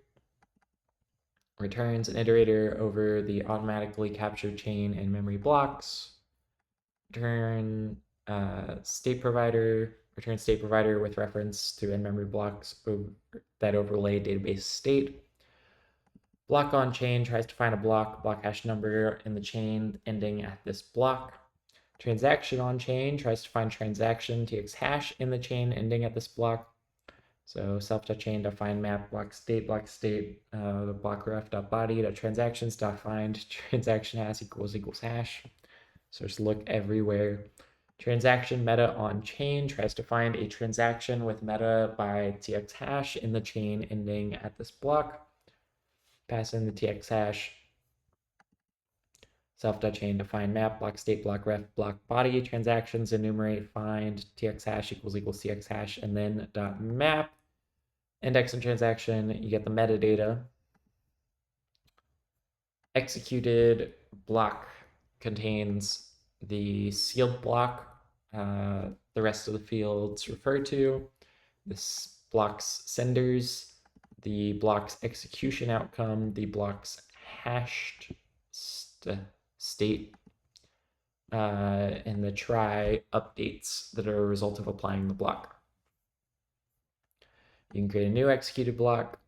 You can get the block, get the senders, get the sealed block with senders, get the execution outcome, get the hash state, get the try updates.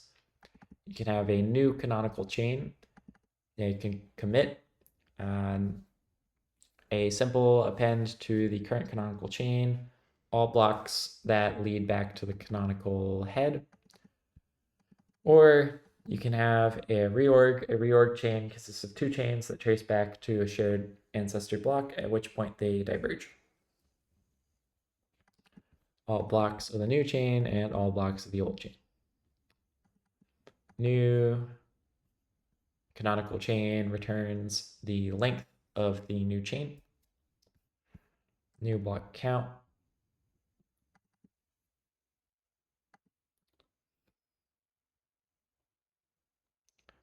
Self commit, new, self reorg, new length, new.length. Reorg block count. Two chain notifications converts the new chain to a notification that'll be emitted to listeners. If it's commit,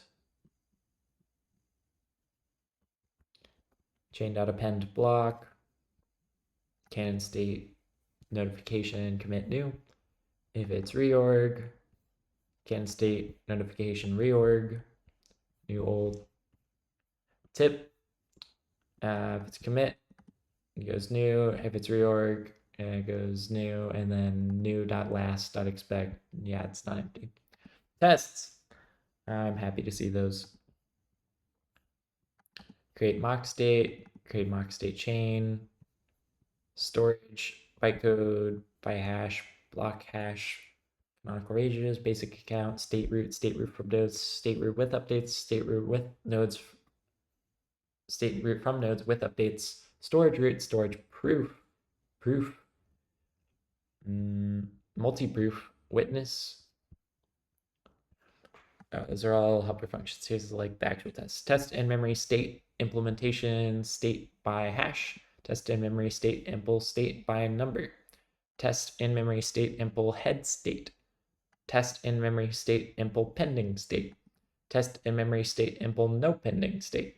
Test state new. Test state block. Test state hash. Test state number. Test state root. Test state receipts. Test in-memory state chain update. Test in-memory state set pending block. Test canonical in-memory state provider. Test canonical in-memory state canonical chain empty. Test canonical in-memory state canonical chain single block. Test canonical in-memory state canonical chain multiple blocks. Test canonical in-memory state canonical chain with pending block. Test block state with parent blocks. Test block state with single block state chain. Test block state chain. Test chain notifications. Nice. Lib. Memory overlay. I want to see how much is left. I'll power through and then I'll get food. I'll finish up chain state. I'm slumping a little bit, but we'll power through. Memory overlay state provider ref, a state provider that stores references to in-memory blocks along with their state, as well as a reference of historical state provider for fallback lookups. Memory overlay state provider ref has a historical state provider for state lookups that are not found in in-memory blocks. As in-memory, a collection of executed parent blocks, expected order is newest to oldest, and a tri-state lazy loaded in-memory try data. There's also a memory overlay state provider, not ref, historical in-memory tri-state, macro rules impl state provider. Whew, I haven't had to look at a macro for a while. So create new memory overlay state provider with arguments. You get a new one, boxed tri-state. You can have block hash of self number, or passing the number, and for block and self in memory, if block to block number equals number, turn OK, we found it. Otherwise, self dot historical dot block hash of number. Canonical hash is range. Range from the start to the end, earliest block number equals none. In memory hashes is new block. For block in memory, if range contains block dot block number, in memory hashes dot insert block dot block hash. In earliest block number is sum of block dot block number.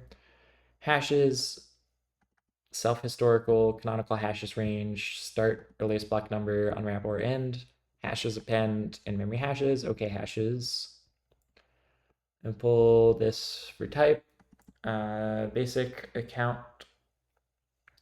address for block. If let's account block.execution output account, turn OK account. Self.historical basic account address. And pull state root provider for your type. So we have a state root from nodes, state root with updates, state root with nodes, state root from nodes with updates. To do this currently does not reuse available in memory try nodes. The storage root, again, self try state, hash storage is storage get catch of the address. Storage proof, currently this does not reuse available in memory try nodes. Storage proof,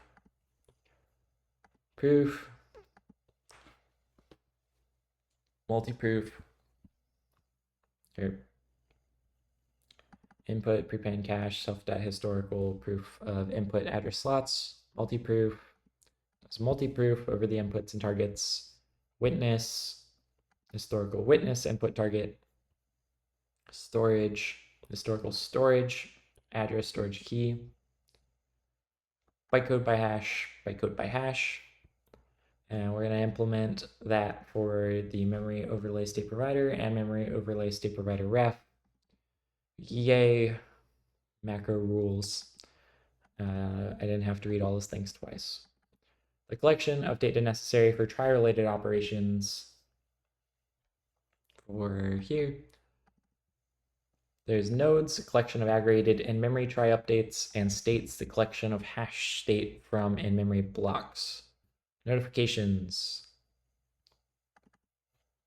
We got some types. A trait, canon, state subscriptions, subscribe to canonical state, get notified when a new canonical chain was imported. A canonical chain can be one or more blocks, a reorg, or a revert. Convenience methods to get a stream, canonical state stream. Pubstruct canonical state stream, implement stream, you can pull next, loop, return matched.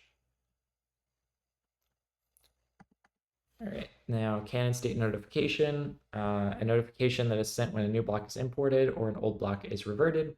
The notification contains at least one chain with imported segment. If some blocks were reverted, i.e. during a reorg, the old chain is also returned.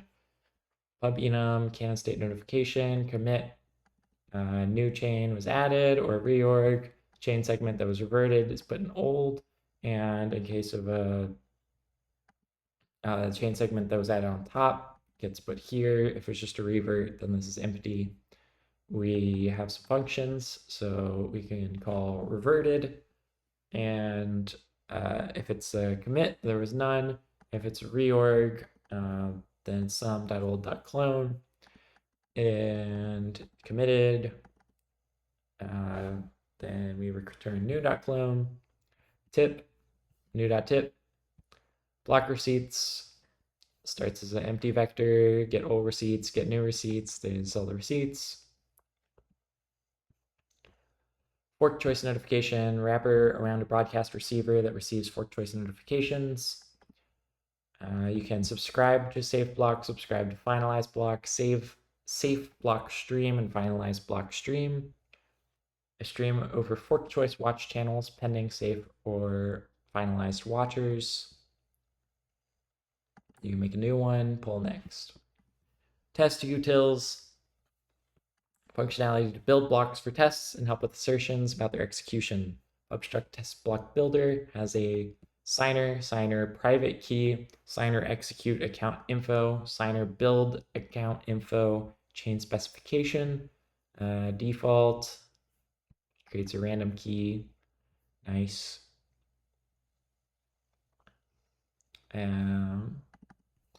Test block builder with signer private key with chain spec, single tx cost, generate random block. I read this before for some reason. Create fork, get executed block, not today, another day. Get executed block with receipts, get executed block with number, get executed blocks, get execution outcome.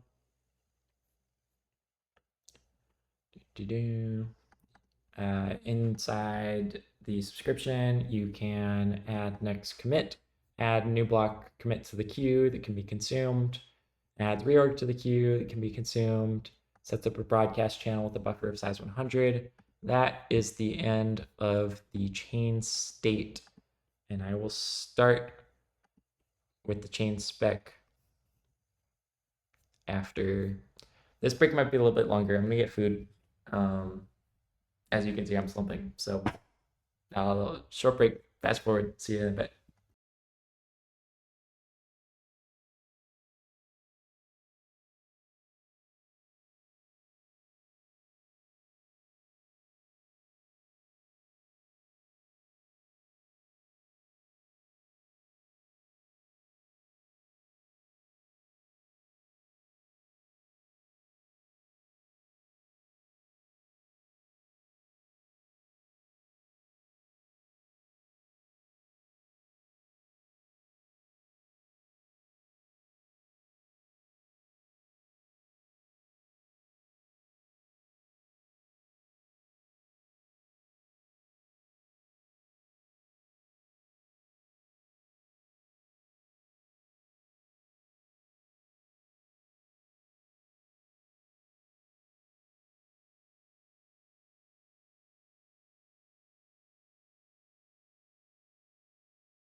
Sorry for the delay.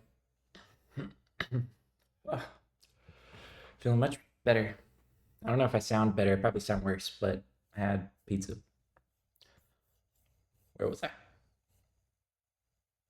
Chain spec. The spec of an Ethereum network. Oh.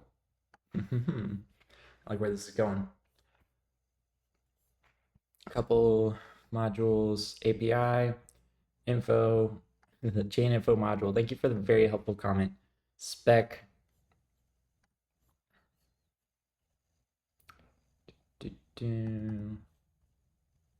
Thread safe sync cell with a value set. And tests. Test ID. Test named ID. Whole sky. Test display named chain. Test display ID chain. Test from U256. Test into U256. Test from stir named chain. Test from stir named chain error. Test from stir ID chain. Test default. Test ID encodable length. Test DNS main network. What is ENR tree? Test DNS whole sky network. Don't know what some of those things are. Or just the don't know what these. Oh, I should just. It can't be that lazy. Put my pizza over there. I'll cry if it falls on the floor. What is ENR tree?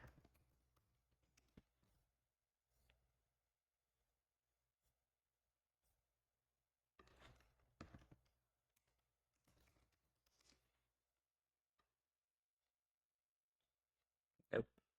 I got nothing.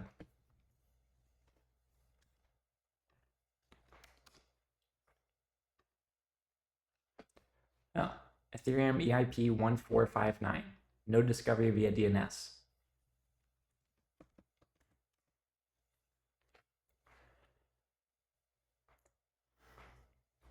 To refer to a DNS node list, client uses a URL with in-tree ENR tree scheme.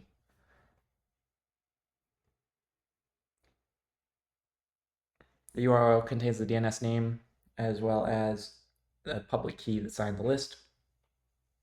Public key is constrained the username part of the URL and is base32 encoded. Wow, this is some deep stuff from 2018.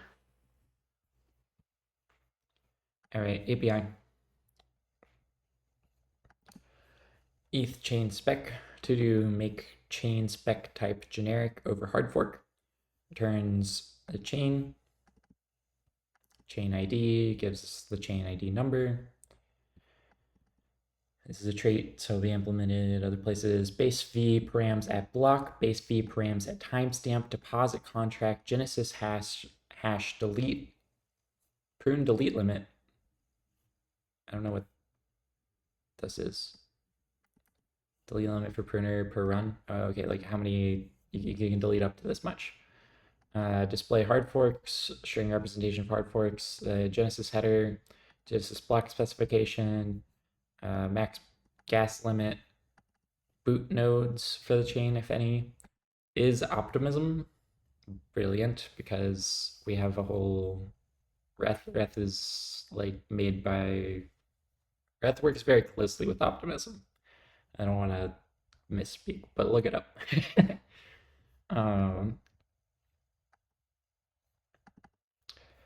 Implement ETH chain spec for chain spec. Self.chain, okay. Base v params, a timestamp, deposit contract, Genesis hash, prune delete limit, display hard forks, Genesis header, Genesis max gas limit, boot nodes is optimism. All right, constants. Minimum transaction gas 21,000. That's right. Always has been, probably always will be. Mainnet deposit contract.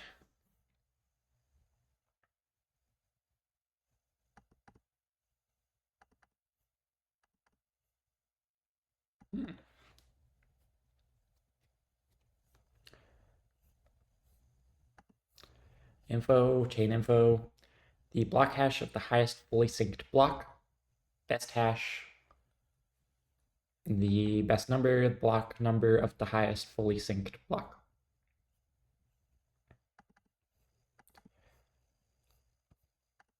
Lib spec. This has been a pretty good one so far. Okay. Pub static mainnet, Ethereum mainnet specification. Chain is mainnet, Genesis is in there.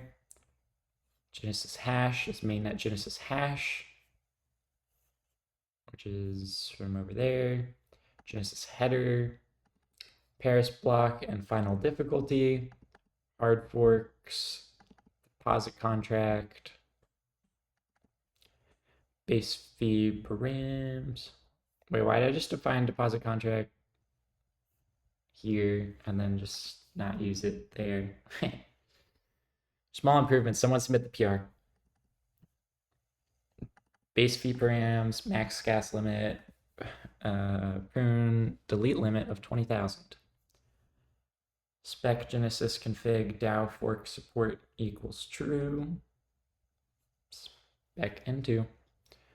This is Sepolia. Oh, how many of these chains?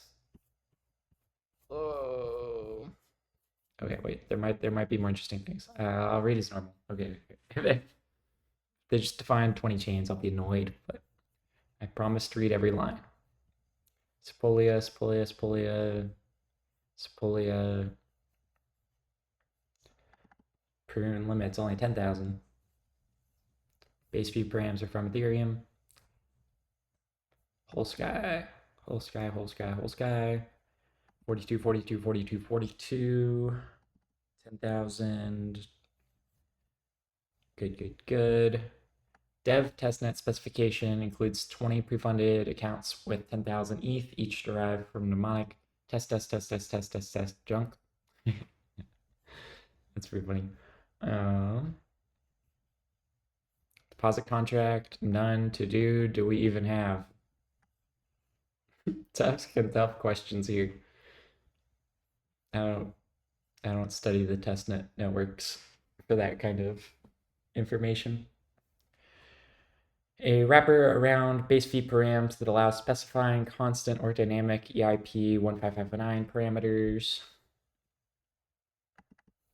Constant base fee params, variable, fork base fee params, default base fee params, Ethereum into from. This is a type alias to a vector of tuples of hard fork and base fee params sorted by hard fork activation order. This can be used to specify dynamic 1559 parameters for chains like Optimism. And Ethereum chain specification. Chain specification includes meta information about the chain, Genesis block, what hard forks are activated, and under which conditions. Chain, hash of Genesis block. This is either stored at construction time if it is known using once cell set, or computed once on the first address, header corresponding to the Genesis block, Paris block, and final difficulty. Yay. Hard forks, the active hard forks and their activation conditions, deposit contract, base fee params, max gas limit, prune limit delete, defaults, all default, implement chain is Ethereum. Is it Optimism mainnet?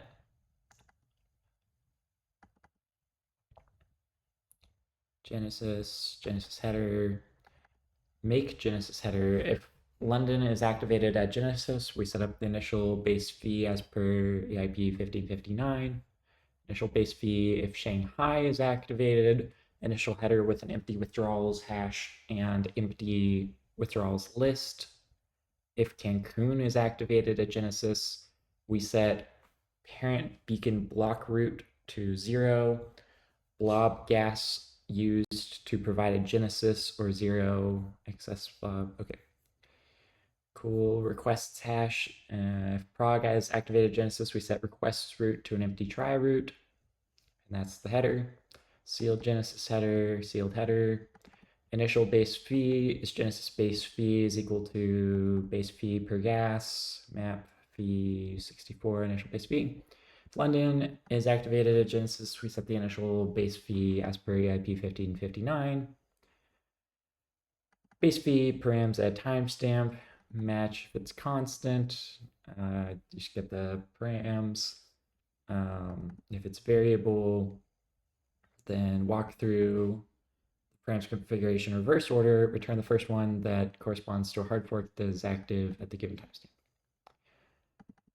Base fee params at block, constant or variable. This is just at block instead of at timestamp. Genesis hash, Genesis timestamp, get final Paris total difficulty, final Paris total difficulty. What's the difference? If block number, okay, for a block number. Hard fork filter, self.hardforks.fork, fork.clone, fork condition, never, none, otherwise fork.filter, self.satisfy, self.hardforks.fork, they have the fork. Display hard forks, hard fork ID, Shanghai fork ID for Shanghai, Cancun fork ID for Cancun, latest fork ID, last fork filter map some condition, fork ID,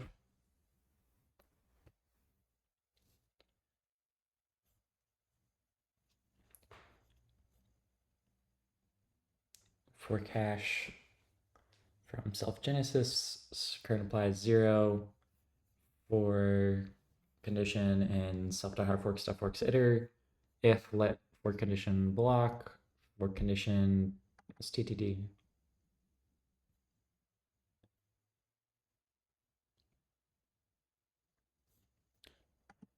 As total difficulty or don't know. If condition active ahead, if block not equal to current applied, fork hash plus equals block, current applied equals block, else we return here because the block fork is not active, so we set the next value. Timestamps are always applied after the merge. This filter ensures that no block-based forks are returned.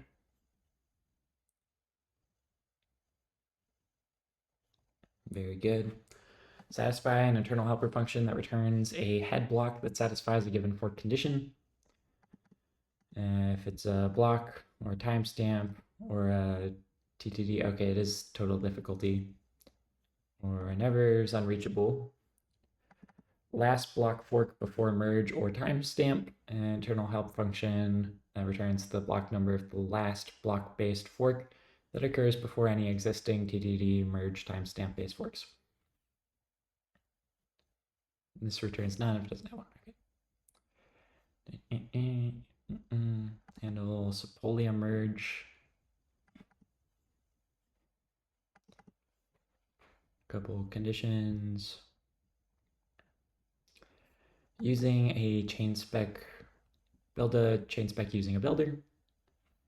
Default returns the node boot node records for the given chain.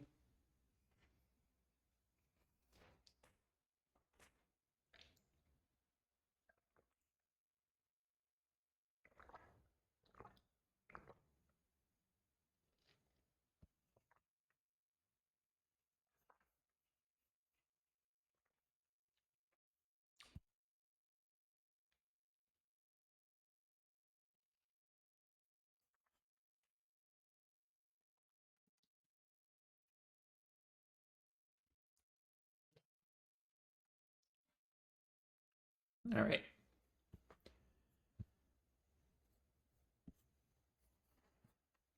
Block-based hard forks. Homestead, Dow, Tangerines, Berries, Dragon, Byzantium, Constantinople, Petersburg, Istanbul, Muir Glacier, Berlin, London, Arrow Glacier, Great Glacier.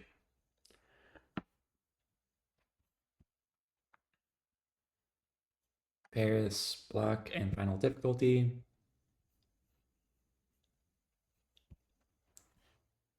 And then the time-based forks of Shanghai, Cancun, Prague, Osaka.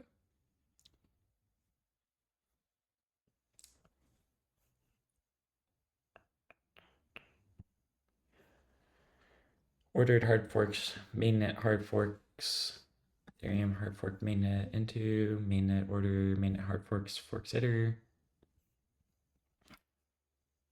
Ordered hard forks, append remaining unknown hard forks to ensure we don't filter any out. Note, in full node, we prune all receipts except the deposit contracts. We do not have the deployment block in the Genesis files. We use block 0. We use the same deposit topic as the mainnet contract if we have a deposit contract address in the Genesis JSON. Deposit contract, Genesis config deposit contract address map. Deposit contract, nice. Implement hard forks for chain spec. That's all boring. Boring. A trait for reading the current chain specification, the provider. A helper to build custom chain specifications, chain Genesis hard forks. And mainnet. Set the chain ID, set the Genesis block, add a given hard fork with an activation condition, add given chain hard forks to the spec, remove the given fork from the spec, enable Paris hard fork at given TDD, enable Frontier at Genesis, enable Homestead at Genesis, enable Tangerine at Genesis, enable Spurious Dragon at Genesis, enable Byzantium at Genesis, enable Constantinople at Genesis, enable Petersburg at Genesis, Istanbul, Berlin, London, Paris, Shanghai, Cancun, Prague, Osaka. Build the resulting chain spec, build, builder.build, let Paris block and final difficulty, set hard forks, total difficulty, fork block, and chain spec, chain, Genesis,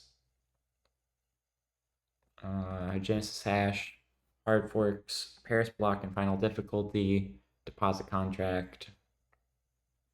Very good. Deposit contract has a address, deployment block, and deposit event signature. Test fork IDs, verifies configuration against expected data in given cases. Tests. Nice. Test hard fork IDs, test hard fork list, display mainnet. Test hard fork list ignores disabled forks, ignore Genesis fork blocks, ignore duplicate fork blocks. Test chain spec satisfy. Mainnet hard fork IDs. Sepolia hard fork IDs. Mainnet fork IDs. Volsky, Sepolia, dev, timestamped forks, construct chain spec, test timestamp fork in Genesis, check terminal TTD, geth Genesis with Shanghai, hive geth JSON, test hive Paris Genesis JSON,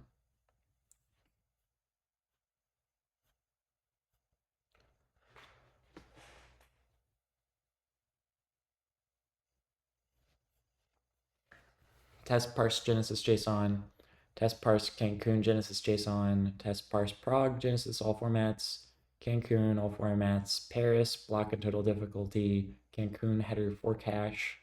Whole sky, Paris, activated Genesis. Genesis format from format deserialization. Fork ID chain spec with fork condition never. Check fork filter chain spec with fork condition never. Latest ETH mainnet fork ID. Test fork order Ethereum mainnet. And we're done. We'll look through these things, but only, actually, no, I won't.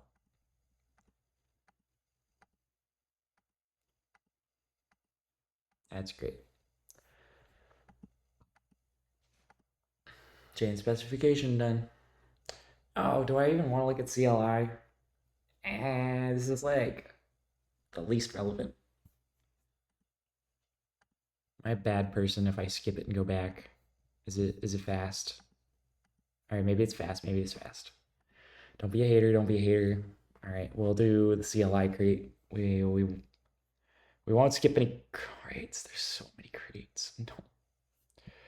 We continue.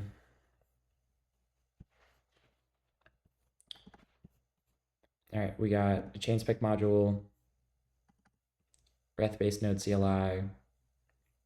Straight is supposed to be implemented by the main struct CLI, provides commonly used functionality for running commands, such as name and version. Chain spec parser, name version, parse args, try parse from, with runner, execute client version. Chain spec, parse reference, command arg value, parse, possible values, error could be invalid value. Trait for parsing chain specifications, chain spec parser, list of supported chains, parse parser, help message. This node is running, possible values are either built-in chain. Nice. Parse Genesis. Okay. Big chillin', big chillin', big chillin'. No. No. No. No, not chillin', not chillin'. So many submodules. Common config command, db, dump genesis, import, init command, init state, node, p2p, prune, recover stage, test vectors, node command. Common environment args, parameters for data-dir configuration, the path to the configuration file to use, the chain this node is running. Possible values are either a built-in chain or the path to a chain specification file. Taking a cough drop.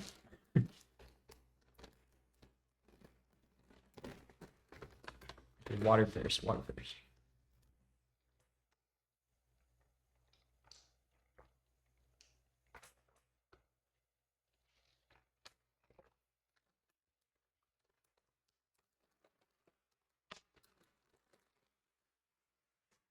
All right, it's my third cough drop. Apparently, you can take one every 2 hours. So, how long has it been? It's been like 5 hours. I took a couple breaks, but it's chill. Okay, we continue. Chain. This node is running. Config. Possible values are either built-in chain. All database related arguments. Database args. Initializes environment according to access rights. Returns an instance of environment init. Pass in access rights. We have a data directory, db path. What is SF path? Static files. Access is read write.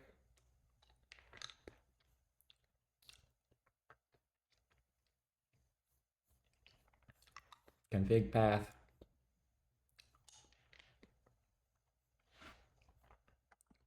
Config from path. Make sure ETL doesn't default to temp, but whatever data dir is set to.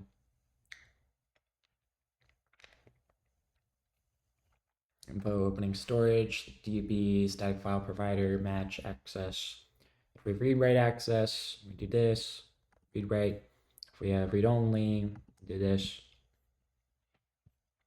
Provide factory access, self.create provider factory. We've seen that part before. Access is read write. If access is read write, and at Genesis.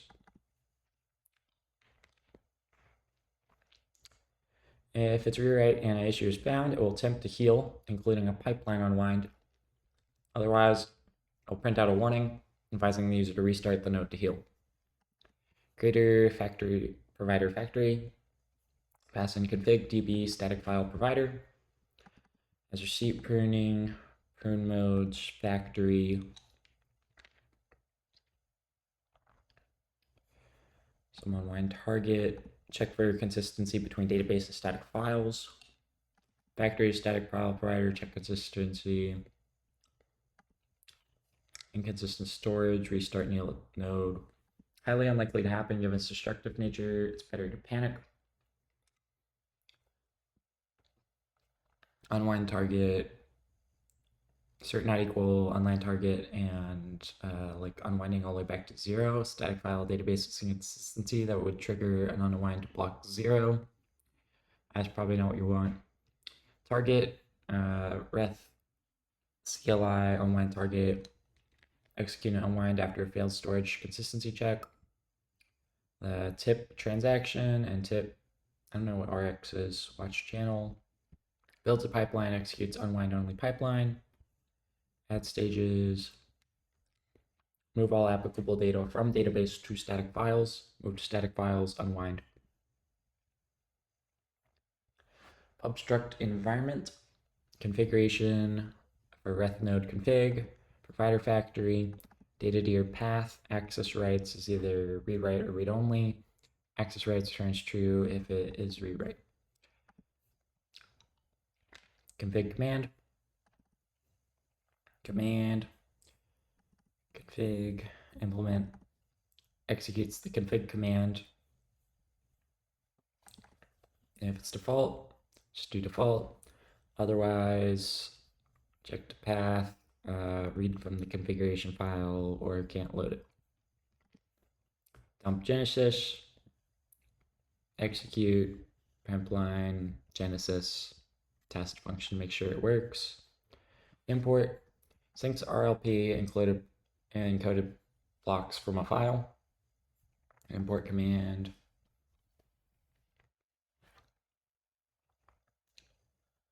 Execute.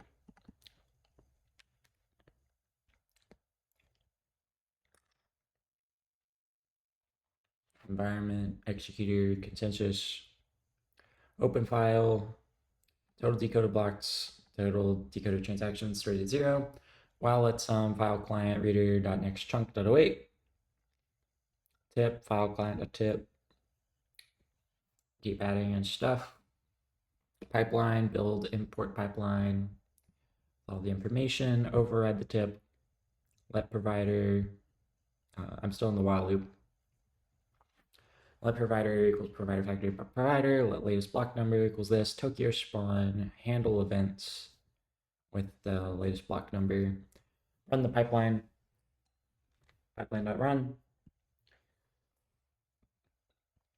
Nice. Now outside the while loop, provider factory, total imported blocks, total imported transactions. If total decoded blocks is not equal to total imported blocks, and total decoded or change that if there's no match, then we error. Info, we did it. Nice. Build the imports pipeline. If configured to execute, all stages will run. Otherwise, only stages that don't require state will run. Retrieve latest header from the database. Header download, reverse header download, new. To do, pipeline should correctly configure the downloader on its own. Find the possibility to remove unnecessary preconfiguration. Header download, update local sync, local head. Header download, update sync target. Body downloader. To do, pipeline should correctly configure on its own. Body downloader. tip TX, tip RX, watch channel, max block, pipeline. Let events equals pipeline.events. Okay, pipeline.events, test, parse, comment, import, command, chain args. Init command, execute. Reth init starting. Let environment provider factory equals self environment init. Read write. Hash. It's provider factory to block hash. Otherwise, Genesis hash not found. Genesis block written. Hash. Init state. Initializes the database with the Genesis block. JSON file must contain accounts in the following format. Execute the init command. Let environment provider factory equals self environment init. Hash equals init at state self.state provider factory config.stages.etl. Very good. Init at state initialize chain state at a specific block with a file from a file with state dump. Mostly similar. Init from state dump reader provider etl config. Provider rewrite.commit. Okay, hash. Where shall lib node. To start the node. The path to configuration file to use. The chain this node is running. Possible values are either built-in chain or the chain to a specification file. Chain metrics. New instance of a node. This configures the ports of the node to avoid conflicts with the defaults. This is useful for running multiple nodes on the same machine. Max number of instances is 200. It's chosen that way, so it's not possible to have ports that conflict with each other. Changes to the following port numbers. Discovery port, default plus instance -1.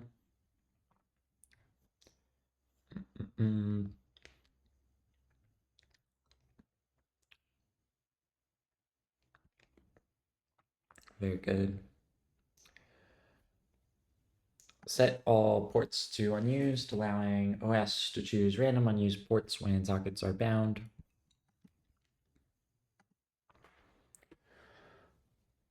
All data related arguments, all networking related arguments, all RPC related arguments, all TX pool related arguments, payload builder arguments, debug args, database args, dev args, pruning args, additional CLI commands. Chillin', execute, set up node config, data dir db path, database, init db path clone, db database args with metrics, builder, node builder with database with launch context, launcher builder ext08. No additional arguments, no args tests. Parse help node command, parse common node command chain args, parse discovery address, parse address.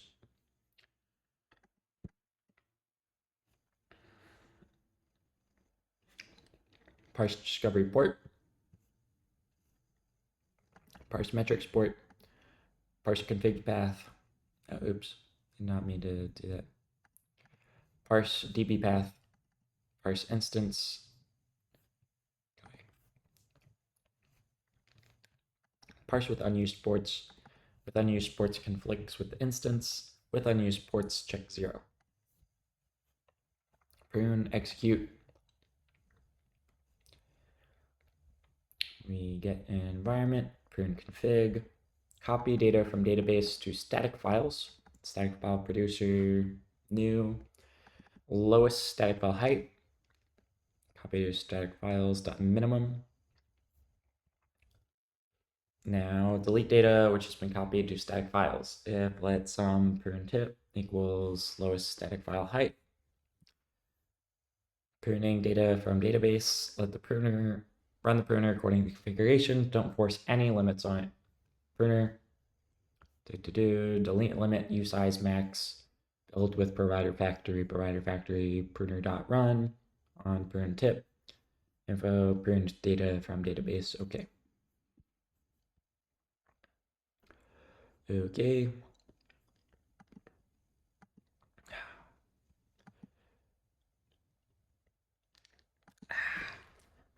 So much to do. Okay, db mod rs.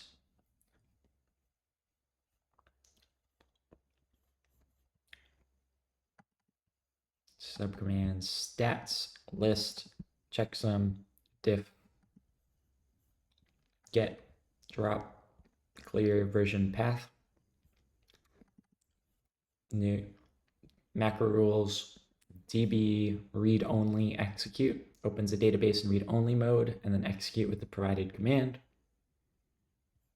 Executes a database command, datadir, db path, static files path, ensure the provided datadir exists. To do, we'll need to add this in the db trait, match self.command, subcommands, stats, list, checksum, diff, get, drop. Ask for confirmation. Are you sure you want to drop the databases? This cannot be undone.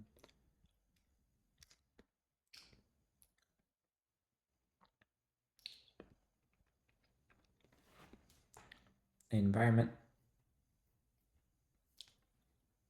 Clear. Version. Path. Tests. Might have to start skipping tests more fast. Checksum command, arguments for rethdb checksum. Yeah, tables. Start key, the start of the range to checksum, the end key into the range to checksum, and maximum number of records are queried and used to compute the checksum. Execute self.table.view, tool start end limit, view, provider, disable long read transaction safety. That's fine. Cursor, tx.cursor read, walker, match, start key, end key. Start time now. Hasher, random state with seeds, 1, 2, 3, 4.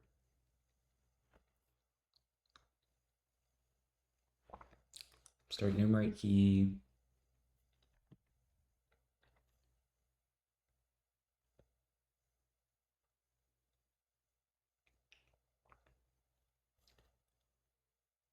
Hashed total entries, checksum, elapsed, done. Clear, rethdb clear command. Execute. If it's mdbx, then you need table view, clear viewer, zb.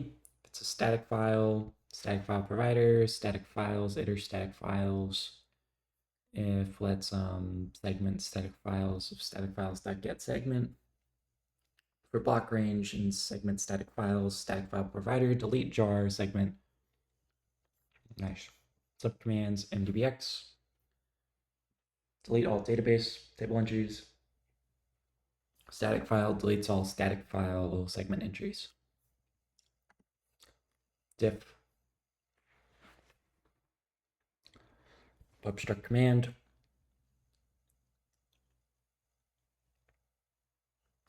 For rethdb diff. Secondary datadir, secondary db table output. Execute. First opens the db folder from the secondary datadir. The secondary database is read-only. It will then iterate through all key value pairs from primary and second databases. The value for each key will be compared with its corresponding value in the other databases. If the values are different, a discrepancy is recorded in memory. If one key is present on the other, we'll record an extra element for that database. Discrepancies and extra elements, along with a brief summary of the diff results, are then written to a file in the output directory. Make sure the node is not running when running db_diff. That would be tragic. For table and tables, primary, secondary, disable, since this runs for a while, it's expected that the node is not running.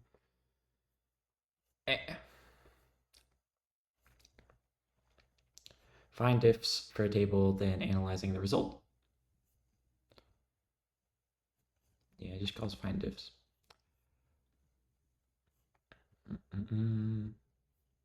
Find diffs advanced. Oh. Create dir discrepancies, analyze the result, pass some stats, make a pretty summary header for the table. Discrepancies is bigger than 0, write to file, also print info. Else, write to file, also print info. Okay, we do that every time. If extra elements is greater than 0. Writing diffs, wrapping up. Find diffs advanced. This diff algorithm is slightly different. It will walk each table, cross-checking for elements in the other table. Initialize to zipped walker, primary zip cursor, secondary zip cursor, primary cursor, second cursor. Result. This loop will walk both tables, cross-checking. It basically just loops through both tables at the same time. If the keys are different, it will check each key in the other table if the key is the same. And squared, oh no. Ah, gosh. Include the table element between two databases with the same key but different values. Table diff element t key, the element from the first table, element from the second table. The diff result for the entire table, if tables have the same number of elements, there will be no extra elements. Discrepancies, extra elements. Default, default, default, push discrepancy, push extra elements. Try push discrepancy, try to push a diff into the discrepancy set, only pushing if given elements are different and the discrepancy does not exist anywhere else. Do not bother comparing if the key is already in the discrepancies map. Do not compare if the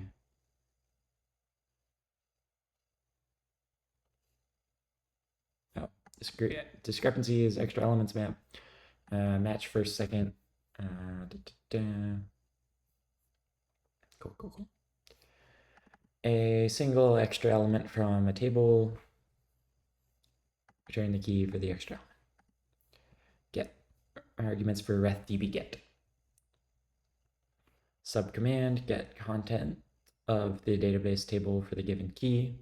mdbx tables table key string subkey raw bool static file segment key raw. Execute the db command match self.sub command. If it's mdbx, we do table view, and if it's static file headers, we do table key headers, transactions, receipts, content,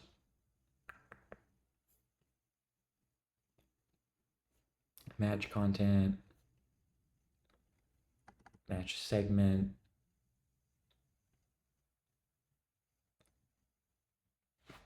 static segment, transactions, receipts, none, error, reth CLI, no content was given visibility. Okay, nice. Get an instance of key for given table, table key, table subkey, give it get value viewer, which has a tool key, subkey, and raw. Implement table viewer for get value viewer, view key content, match the content, print, view dup sort, get a key, process dup sort table, content, to string pretty content. Map the user input to JSON. Tests. Parse numeric key args, parse string key args, parse JSON key args, parse JSON key for history. argument for RethDB list. Table name, tables, skip, reverse, length, search. What is this? Search parameter for both keys and values. Prefix it with 0x to search for binary data and text otherwise. Attention for compressed tables, transactions, and receipts. There might be missing results since the search uses raw uncompressed value from the database. That's tough. Min row and size bytes, min key size, min value size, count JSON raw. Implement command execute self.table.view, list table viewer tools. List filter, search map, search strip prefix, and return hex decode search. Search.as bytes, list filter, skip lin search, list table viewer, view.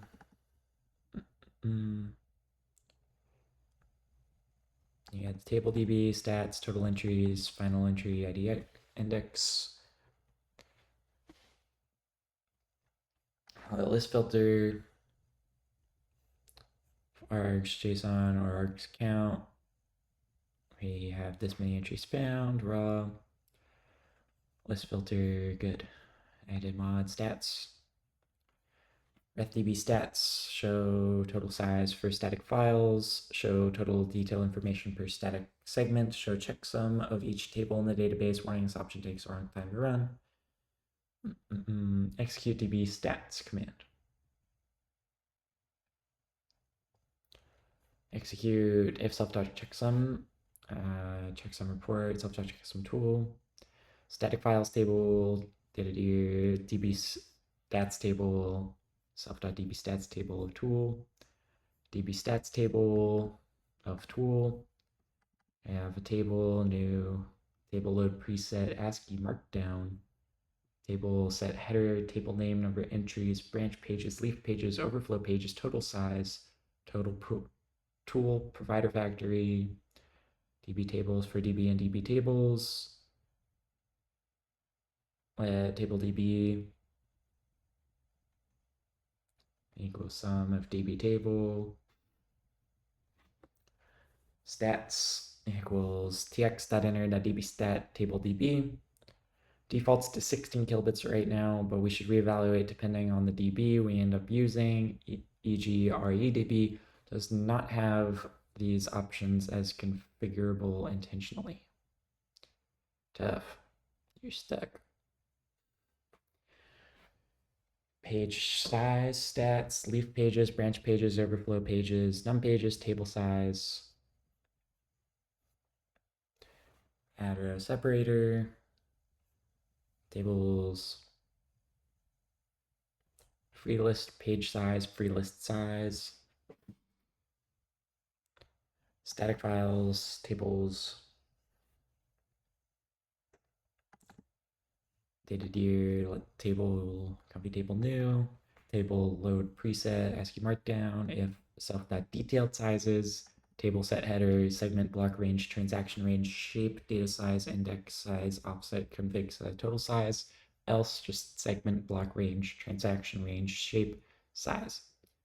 Static files, static file provider, start at 0 for all of the segments and ranges, and start at 0 for the block range, transaction range, and ranges.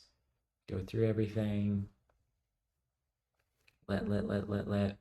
If self.detailed segments equals row, or let row new, add cell, add in, manually drop jar provider, moves from cache if we have many files, we may hit U limits. Oof.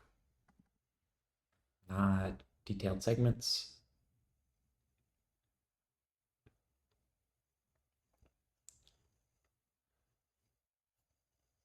Not empty list of ranges. Transaction ranges can be empty. So we need to find fetch first and last or not. Max width, checksum report. TUI. What is this even? What is this? Static commands. Quit. Entry above, entry below, previous page, next page. Is it like GUI, but something like instead of graphics, it's like text?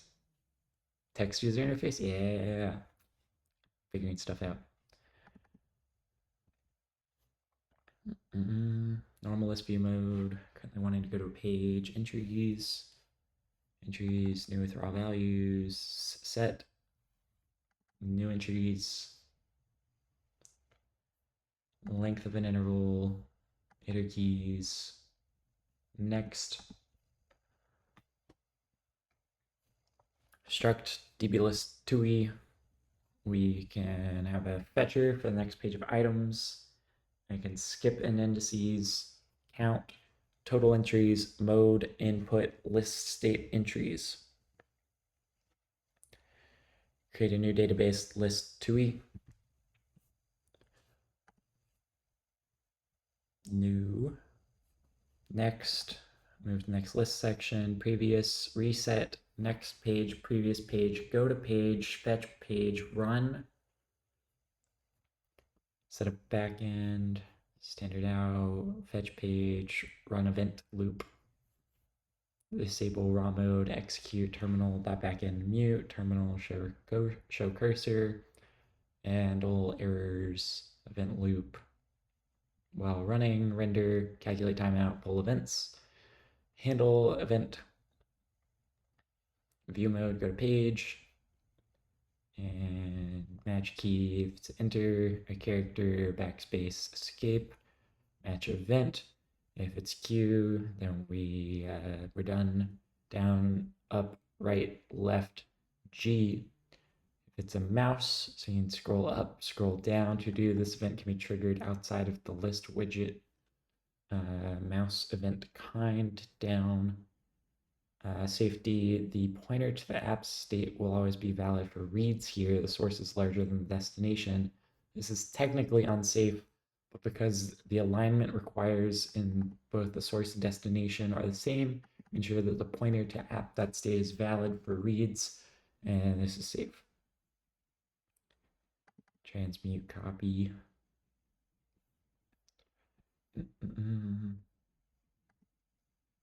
Render the UI, outer chunks, columns, inner chunks, key format, formatted keys, key list, value display. This has nothing to do with the EVM footer.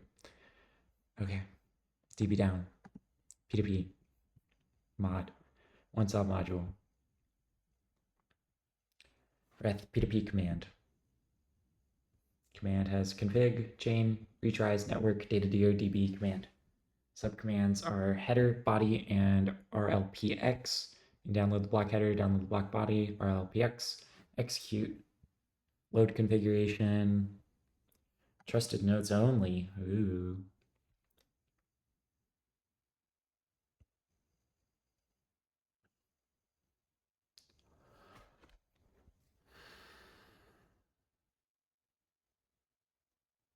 Default secret key path.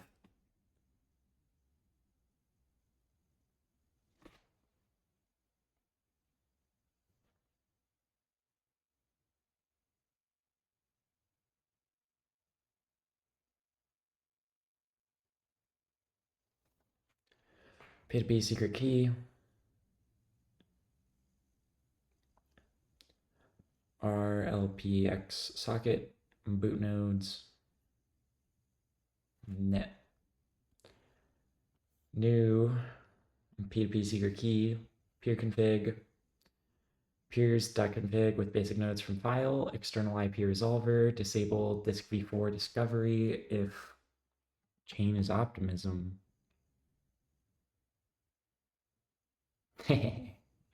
What are they doing?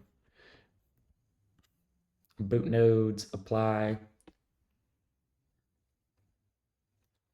self network discovery, apply to builder, build with no op provider, manager, await. Fetch client, retries, back off. Match command, subcommand header. Successfully downloaded the header, get single header, fetch client. body, match ID. If it's a hash, then the hash is just hash. If it's a number, then we gotta look up the hash to header.hash. Then client.getBodies for the hash.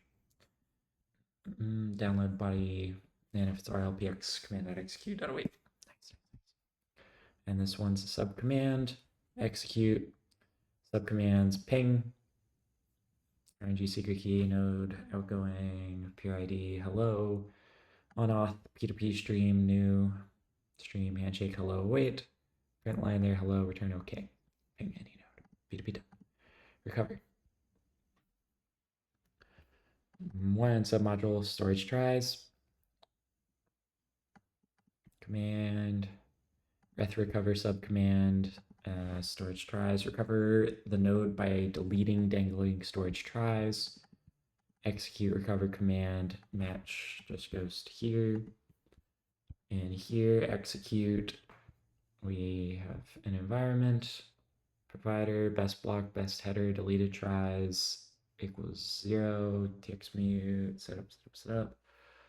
Started pruning of storage tries, while at sum, if hashed address entry, if hashed account cursor, seek exact, hash address is none, deleted tries plus equals 1, storage try cursor, delete current duplicates, entry current storage try cursor dot next. But state root equals this. If state root's not equal to best header dot state root, we got a bail, messed up, provider dot commit. Okay. Stage. For submodules, drop, dump, run, unwind. Subcommands, run. This is for the reth stage commands. Run a single stage. Note that this won't use the pipeline, and as a result, stages all assume that all data can be held in memory. It is not recommended to run a stage for really large block ranges if your computer cannot have a lot of memory to store all data. Drop a stages table from the database. Dumps a stage from a range into a database. Unwinds certain block range, deleting from database. Execute goes to all the subcommands. I'll do dump last. Drop. Execute. Static file segment, delete static file segment before inserting the Genesis header below. And here, I'm going to delete static files from highest to lowest block range, for block range, and segment static files, iterator sorted key reverse, static file provider delete jar. All right, provider tx match stage. Headers, tx clear, insert Genesis header, bodies, tx clear, reset prune checkpoint, reset stage checkpoint, insert Genesis header, senders, clear, reset prune, reset stage, execution, clear, reset prune of receipts and contract logs, and stage, and allocate and insert Genesis state. Account hashing, clear, reset account hashing, storage hashing, same account hashing, does both account and storage hashing. Merkle, it's gonna Merkle reset, execute, and Merkle unwind, tx delete, account history or storage history, then we do these things, and tx lookup, reset, and it's insert Genesis header. Reset prune checkpoint. If let's mute prune checkpoint, tx.put prune checkpoint, and reset stage checkpoint, tx.put stage ID to string default. Okay, drop, run. Enable Prometheus metrics, stage from the height to start at 2 into the stage batch size. Skip unwind. Normally running a stage requires unwinding for stages that already have been running. In order to not rewrite the same database slots, you can optionally skip the unwind phase if you're syncing a block range that has not been synced before. Commit. To do, we should consider allowing to run hooks at the end of the stage run, e.g. query db size or any table data, checkpoints, network, execute, raise the FD limit of the process, does not do anything on Windows. Windows. How many people are running their nodes on Windows? Somebody is. Somebody's a maniac. Hey, that's resilience though. It's decentralization. Provider read write. If let some listen address self metrics info metrics batch size ETL config let x stage and unwind stage match stage. If it's headers, consensus, network secret path, P2P secret key, default peers path, network, fetch client, use 2 as the tip for stage. If it's bodies, do same thing, except bodies downloader, senders, sender recovery stage new, execution stage new, TX lookup, transaction lookup stage, count hashing, storage hashing, Merkle, count history, storage history, good. Unwind, if not self, skip unwind, then go back, input. All right, now we start executing stage, loop, exec stage dot execute ready input, checkpoint. If self checkpoints, save stage checkpoint. If self.commit, commit. If done, break. Where's done? Oh, it's there. Okay. Nice. Finish stage. Unwind. Execute. Well, we have environment network command. Range high static file block. Execute a pipeline unwind. If the start of the range overlaps with the existing static files, if that's the case, then copy all available data from mdbx to static files and only then proceed the unwind. We also execute a pipeline unwind. If offline is specified, we need to only unwind the data associated with offline stages. If highest static file block is sum, if self.offline, info, this will build offline pipeline. Offline pipeline is enabled. Move applicable data from database to static files.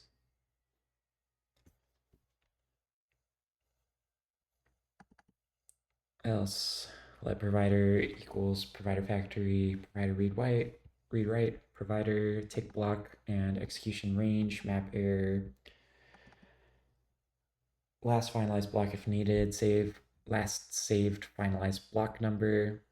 Range min, last save finalized block number is none.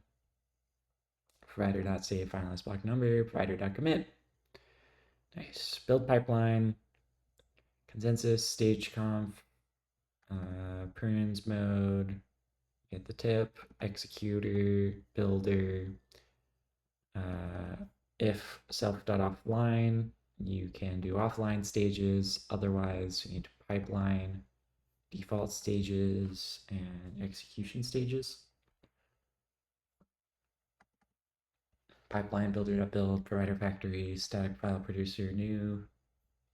Subcommands, 2 block, num blocks. 2 block unwinds a block from the latest block until the given block number or hash has been reached, and that block is not included. Unwinds the database from the latest block until the given number of blocks have been reached. Implement subcommands. Return the block range to unwind. This is inclusive range from target to all the way up to latest. Pass in factory. Last target.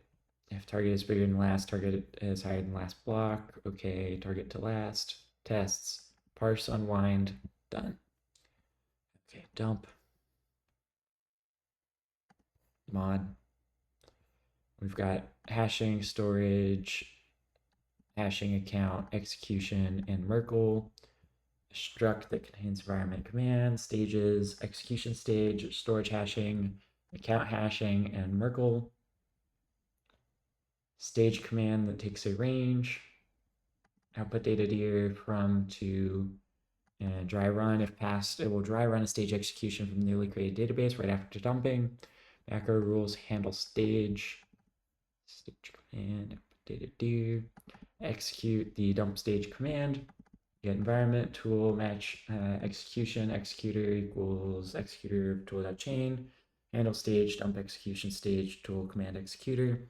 If it is storage hashing, then we go to storage stage, account hashing, account stage, Merkle stage.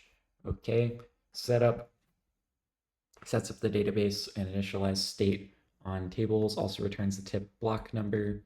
Setup from to output db tool, assert from block should be bigger than to block. Brilliant. Let output data dir equals initdb, output data dir.update tx.import table with range, let tip block number equals db tool, provide factory db ref view expect, and output those. That's the setup. Now I have to go through each of these. Execution, dump execution stage, takes in db tool from to output data dir should run an executor. Import tables with range, unwind and copy. If should run, you run dry run, okay. Import tables with range, helper function. Imports all tables that can be copied over range. We're not sharing the transaction in case the memory grows too much. Output db.update transaction, import table with range, output db update transaction, import table with the canonical headers, and find the differences. Header terminal difficulties, headers, block body indices, block omers, find range transactions that need to be copied over, and update transactions and transaction senders. Dry run, unwind, and copy. Second helper function, dry run and unwind to from block so that we can get the plain storage state and plain account state safely. There might be some state dependency from an address which hasn't been changed in the given range. Unwind and copy.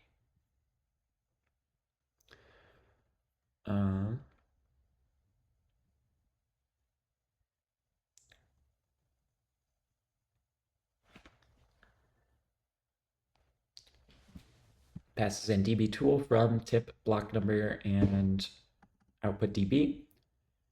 Provider exec stage dot unwind, unwind inner tx, output db dot update the plain storage state, the plain account state, and the byte codes. Okay. Dry run, re-execute the stage without committing, execute the stage, execute exec stage dot execute with the provider factory, database provider read write, success, done. Hashing account, dump hashing account stage, import relevant account set changes, output db.update with the account set changes, unwind and copy, if should run, do the dry run, unwind and copy, is it same as the last one? No.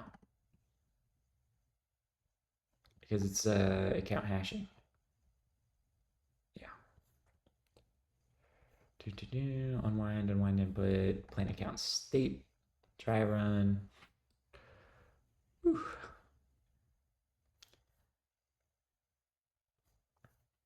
Loop, let input equals rest stages, exec input, target checkpoint, if stage.execute, question mark, done, break. Good loop. Here we go, unwind and copy, if should dry run, okay, unwind and copy, does storage hashing stage, unwind, To do optimize, we can actually just get the interest we need from both of these tables. TX dupe sort. Okay, dry run, try and re-execute. And we're in storing hashing stage now. Loop, exec input, target, checkpoint. If stage.execute is done, we can break. Merkle. Dump Merkle stage, db tool from to output data dir should run. Update the headers, update the account change sets, unwind and copy if should run dry run, unwind and copy does unwind input from checkpoints tip, bad block none, execute input, unwind hashes all the way to from, unwind storage account hashing stage, Merkle stage, bring plain state to T0, hashing state execution requires it. Exec state unwind, bring hashes to T0. Account hashing state. Storage hashing state dot execute. Storage hashing state dot execute. Unwind enter tx. And then output db import depth sort on storage change sets, hashed accounts, hash storage, accounts tries, and storage tries. Dry run, loop, input, target checkpoint, stage.execute. If it's done, break. Nice. Nice. Nice. Test vectors, and I'm done with the commands. Oh, CLI create is brutal. Test vectors will hopefully go fast though. Subcommands, tables generates test vectors for specified tables. If nothing specified, generate for all. Compact randomly generate test vectors for each compact type using --right flag. The generated vectors are serialized in both JSON and compact formats to save the file. Use the --read flag to read and validate previously generated vectors from the file. Execute, generate tables, generate vectors, write compact generate vectors, compact read vectors. Compact vectors folder, test data micro compact, vector size is 100, macro rules compact types.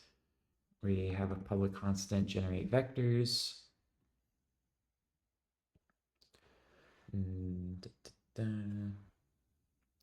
Read vectors, identifier type, compact types. The type that actually implements compact should go here. If it's an alloy type, import the auxiliary type from instead. Regular has a lot of stuff. Identifier.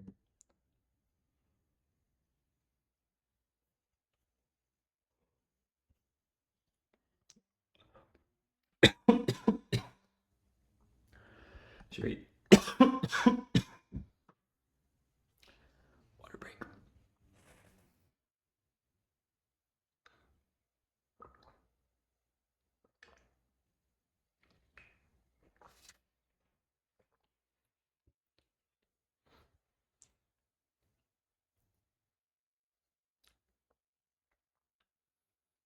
Compact types, regular, account, receipt, withdrawals, receipt with Bloom, authorization, Genesis account, header extension, withdrawal, TX, EIP 2930-1559-4844-7702, TX legacy, hash builder value, log data, log trimask, prune checkpoint, prune mode, account hashing checkpoint, storage hashing checkpoint, execution checkpoint, headers checkpoint, index history, entities, checkpoint block range, stage unit, stored block armors, stored block body indices, stored block withdrawals in transactions signed no hash, storage entry, account before TX, client version, stored nibbles subkey, hash builder state.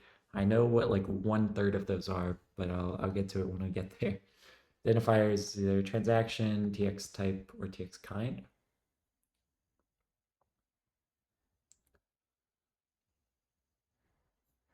Generate vectors, read vectors, generate vectors with. This is all test vectors, read vectors with, generate vectors. Can I ignore tests? Read vector, type name. I'm in too deep already. Generate vectors, macro rules, generate vectors, macro rules, generate canonical headers, header terminal difficulties, header numbers, headers, block body indices, block armors, transaction hash numbers, transactions, plain storage state, plain account state. Generate table vector. While rows.length is less than per table, rows.extend, rows.sort by saved file. Generate upsort vector, generates test vectors for upsort tables. Saved file, save rows to file. Okay. I did everything here.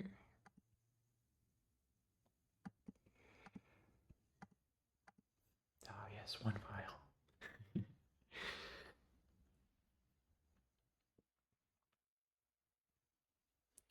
Execute CLI commands. Abstract CLI runner, implement CLI runner, execute the given async command on Tokyo runtime until the command feature resolves or until the process receives a SIGINT or SIGTERM signal. Tasks spawned by the command via task executor are shut down and an attempt is made to drive the shutdown to completion after the command is finished. Run command until exit. Async CLI runner executes the command until it's finished. Tokyo runtime block on, run to completion or panic. Task manager run until control C. A very well named function. Command res is error.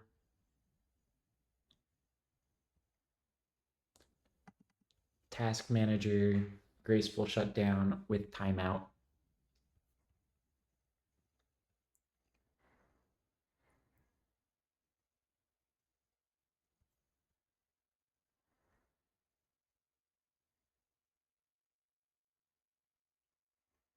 TXRX BC new.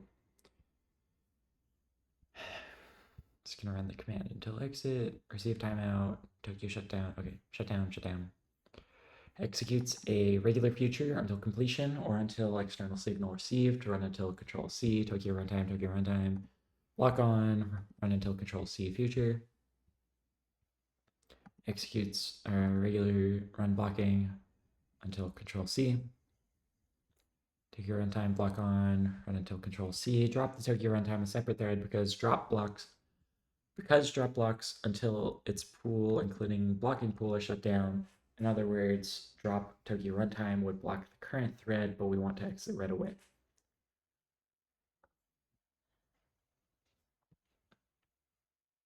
Struct async CLI runner, context task manager Tokyo runtime, async CLI runner, new CLI context task executor Tokyo runtime, new multi-thread enable all build, run to completion or panic, run until control C, util, only a couple. Commonly used CLI utils. We have an allocator, a load secret key, parsers, seg v handler. I gotta look up seg v. It's too funny. Signal segmentation violation. Nice. This is a no-op because the platform doesn't support array signals handler requirements. Not macOS. Chef, tough. Alligator. I use JE Malloc for performance reasons. Otherwise, I have to use system. Tracy alligator. Else.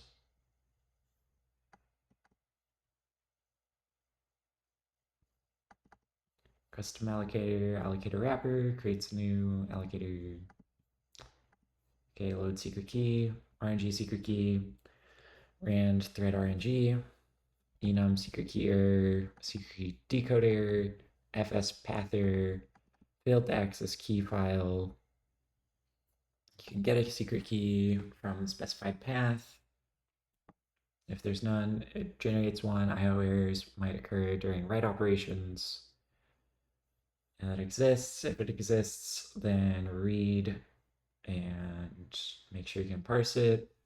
If it's false, you can create one and write secret key path. Okay, secret from RNG secret key. Error. Parsers. Oh, I was worried this file was going to be so big, but thankfully it's reasonable. Parse duration from seconds. Great. Parse duration from seconds or milliseconds. Great.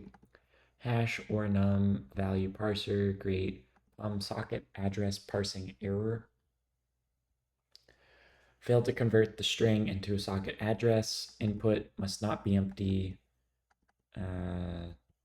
So you could get IO, empty, parse, or port errors. Parse a socket address from a stir. The following formats are checked. E16, then parse socket address. If it's empty, error. Strip this, strip localhost, and try and parse. Nice. Parse value, nice value to socket address. Next. Tests parse socket address, parse socket address random, parse ms or seconds. Sig v handle.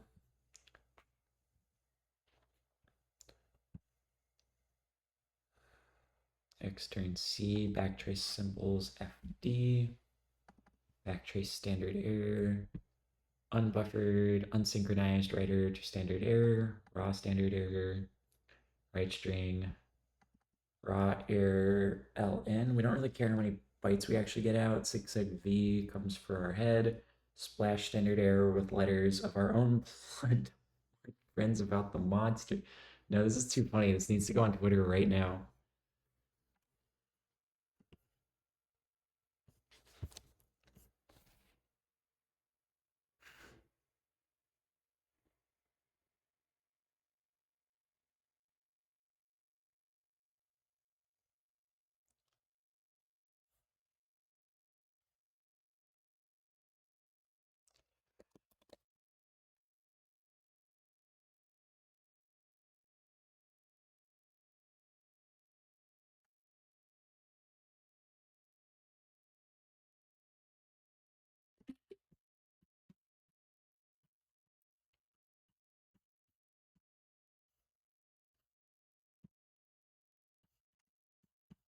Be right back.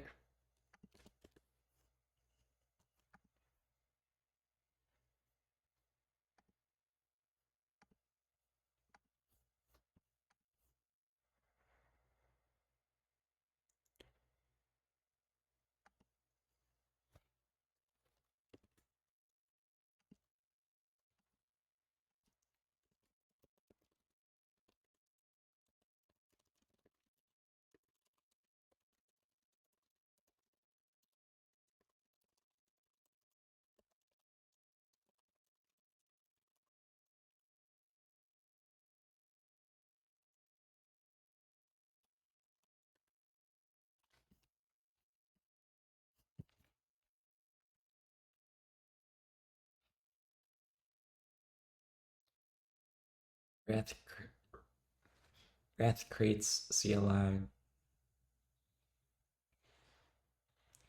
Reth signal segmentation violation handling.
All right. Sorry. Tweets take priority, especially when they're funny.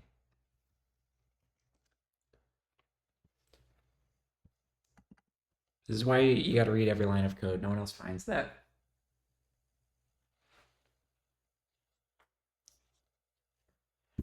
Wait, should I change the tweet?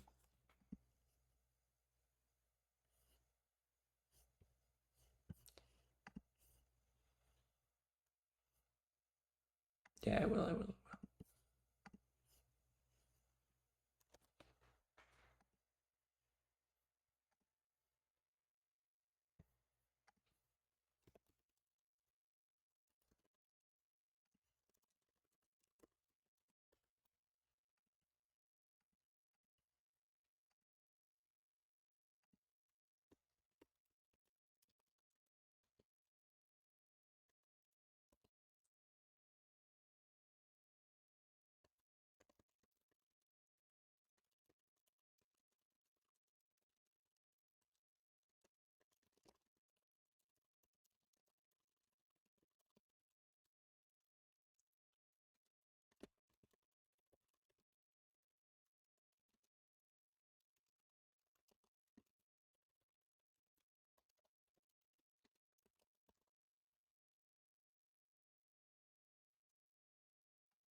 All right. Continuing. Sorry.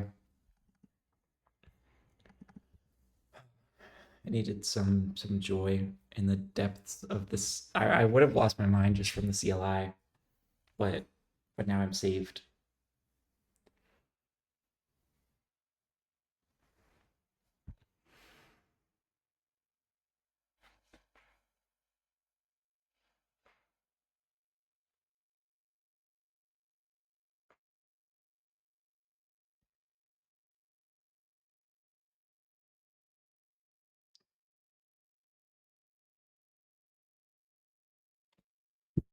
Post.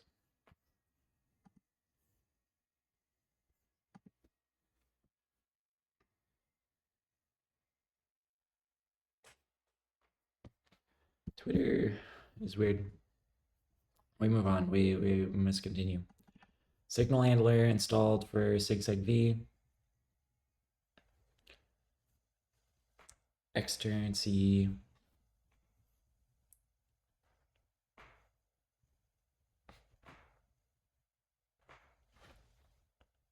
Print stack trace. X frames, stack trace, stack. Just a stack trace is cryptic. Explain what we're doing. Reth interrupted by 6IV. Printing backtrace. Begin elaborating. Return adders. into symbols and writing them directly is standard error. Most backtraces are Stack Overflow. Most Stack Overflows from recursion. Check cycles before writing 250 lines of the same 5 symbols. Count matching, trace lines. Chosen by random dice roll. Technically speculation, but assert it with confidence anyways. We only arrived in the signal handler because bad things happened, and this message is for explaining it's not the programmer's fault. Note, Reth unexpectedly overflowed its stack. This is a bug.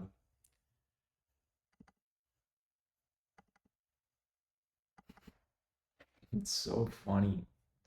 This is like the worst time of day for a tweet. Hasn't even like loaded.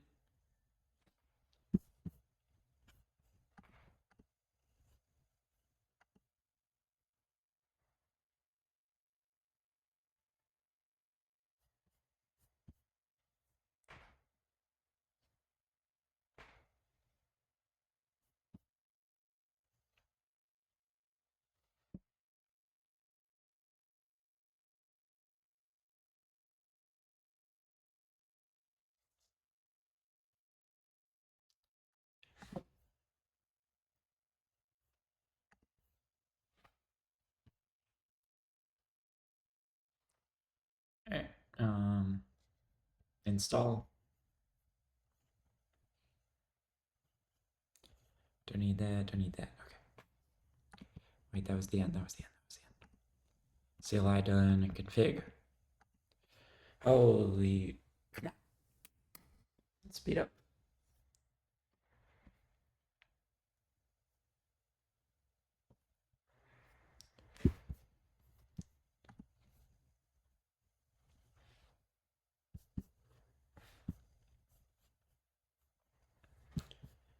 And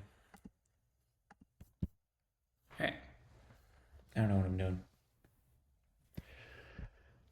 Lib, config, new crate. Should I water break it? Maybe after config, I'll have water.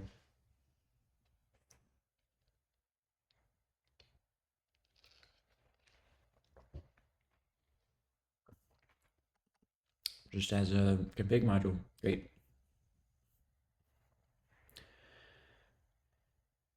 Extension toml, default block interval, default prune block interval is 5. Configuration for the reth node. To do, can make this easier to maintain when we add remove stages. Stages config, prune, option prune config, peers, and configuration for peer sessions. Load a config from a specified path. A new configuration file is created with default values if none exists. From path, file system, read to string, path. Okay, configuration string, toml from stir, configuration path, error, otherwise errors. Returns peer configs for the node.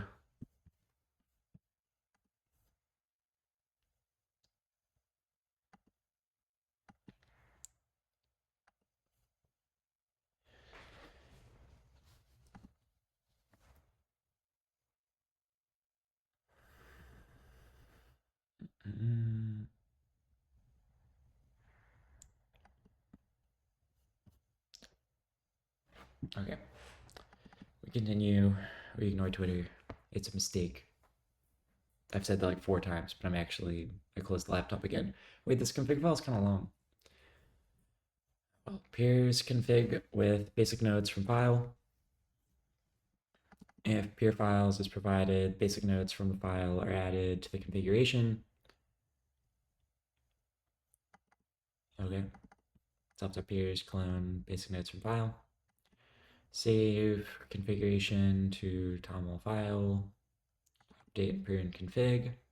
Also this stage config, configuration for each stage in the pipeline. Headers, bodies, sender recovery, execution, prune, account hashing, storage hashing, Merkle, lookup transaction, or transaction lookup, index account history, index storage history, ETL. I don't know what ETL stands for. Stage config, There's one function, execute external clean threshold, self.merkle.clean threshold.max. .max. The highest threshold for switching between incremental and full calculations. This is required to figure out if you can prune or not change sets. Headers config. Maximum number of requests to send concurrently. Default's 100. Download max concurrent requests. Download min concurrent requests. Downloader max buffered responses. Downloader request limit commit threshold. Commit threshold, downloader request limit, downloader max concurrent requests, downloader max min concurrent requests, downloader max buffered responses, pub struct bodies config, downloader requests limit, downloader stream batch size, downloader max buffered block size by bytes, downloader min concurrent requests, downloader max concurrent requests. Default downloader request limit 200, downloader stream batch size 1000, downloader max buffered blocks size bytes, downloader min concurrent requests, downloader max concurrent requests.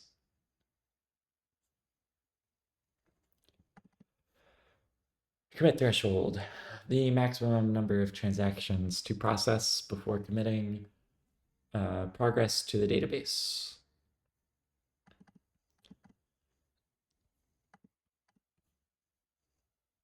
Commit threshold. Default. I gotta lock in. Commit threshold 5 million. Execution config. Max blocks, number of blocks open to process before execution stage commits. Max changes, number of state changes to keep in memory before execution state commits. Max cumulative guess before execution state commits. And maximum time spent on blocks processing before execution state commits. Default 500,000, 5 million, 30 million times 50,000, 50K full blocks of 30 million gas, and 10 minutes.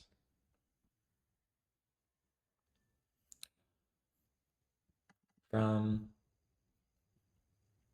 config, execution config, self, max. Okay, yeah. Burn stage config, commit threshold, default 1 million. Hashing stage configuration, hashing configuration threshold, number of blocks for switching between incremental hashing and full hashing. Clean threshold, the maximum number of entities to process before committing progress to the database. Commit threshold, database, default, clean threshold 500,000, commit threshold 100,000.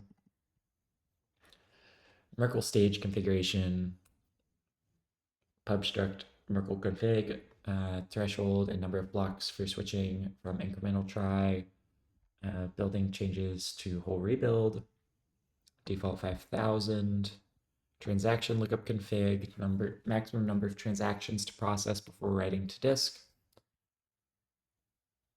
default 5 million. It's a lot of transactions.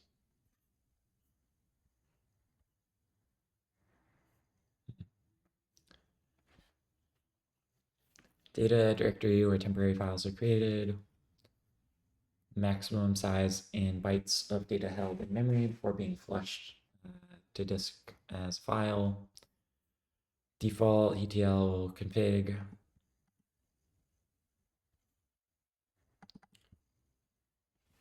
New from data dir join. Default file size 500 megabytes. The maximum number of blocks to process before committing progress to the database, 100,000 blocks. Burn config, default block interval, none. Has receipts pruning. If receipts is sum or receipts log filter is not receipts log filter is empty. Merge another prune config into this one, taking values from other if and only if the corresponding value in this config is not set.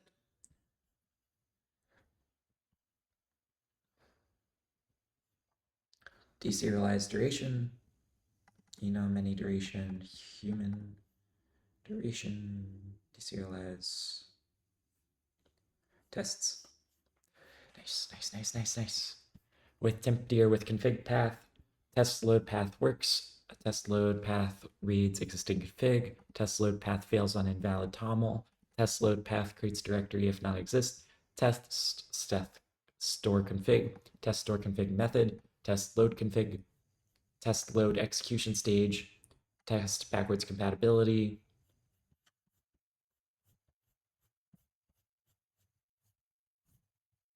Test prune config merge.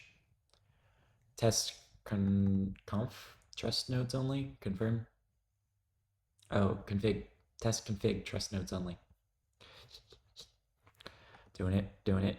Config down. Consensus. Consensus is a big one. Oh, there's so many left.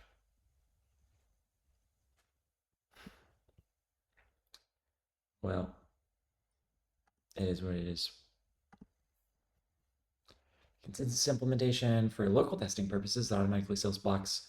Mining task pools, mining mode will return a list of transactions that are ready to be mined. These downloaders pull the miner, assemble the blocks, and return transactions that are ready to be mined. Oh yeah, auto seals for like local development. Auto seal consensus, new, chain spec, validate header against parent. Okay. Debug, auto seal builder, and pull new, line everything up, set the mining mode. Default is auto, build, add everything in, enter impulse storage, initialize storage with the given best block. This should be initialized with the highest block in the chain. If there is a chain already stored on disk, returns the write block of the storage, returns the read block of the storage, in-memory storage for the chain. The auto seal engine is building.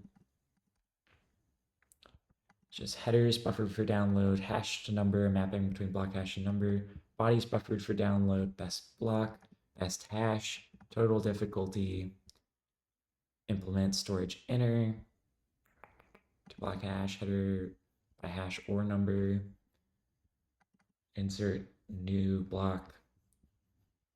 These functions are all very straightforward. It's also like for debugging locally. Build header template.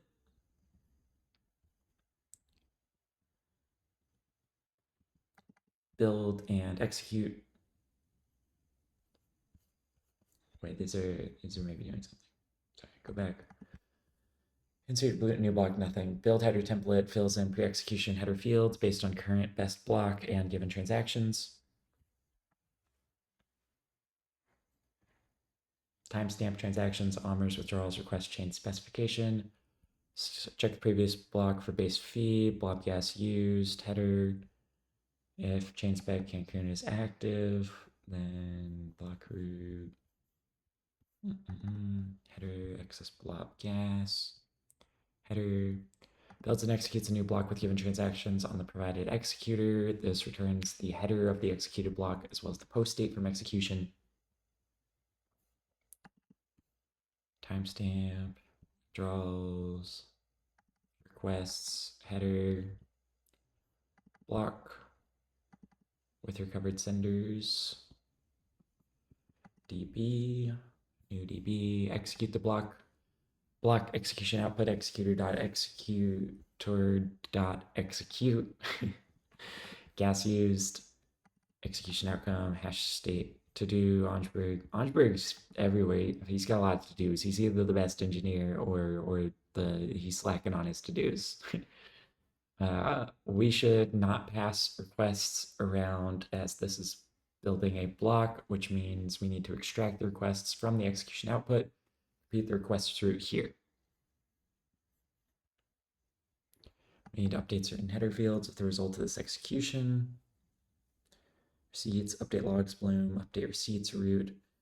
Finally, insert into storage, in self-die insert new block, and set new header with hash that should have been updated by insert new block.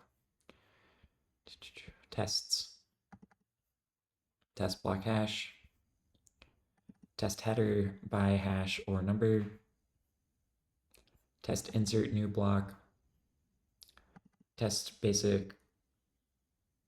build basic header template, test OMRs and transaction roots, test base fee calculation, test blob gas calculation Cancun.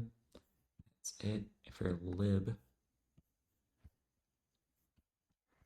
Autoseo client, fetch headers, storage header, request headers, block. It's either hash or number, zero and limit, fetch from storage, match direction, following, rising, header stop push. If let's storage header by hash or number block. Nice. Headers fetch bodies. Storage.bodies to get hash cloned, bodies to push body. Headers client, get headers with priority. I don't use priority. Headers is the stuff fetch headers. Okay. Oh, it's because we're local. We're the auto client. Nothing matters. Get block bodies with priority. Report bad message. Should never report bad blocks. No op. Number of connected peers. No such thing as connected peers. We're mining ourselves. Yep, my bad. Mode. We're still in auto mode. Mining mode, none. Auto or fixed block time.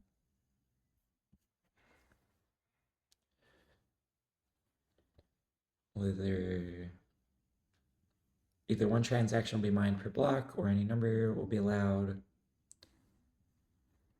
Miner that constructs a new block. Okay.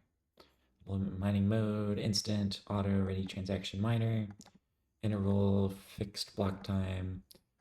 Pulls the pool and returns those transactions that should be put in a block, if any. Pending, auto, miner.pull, pool, fixed block time. Miner.pull, pool.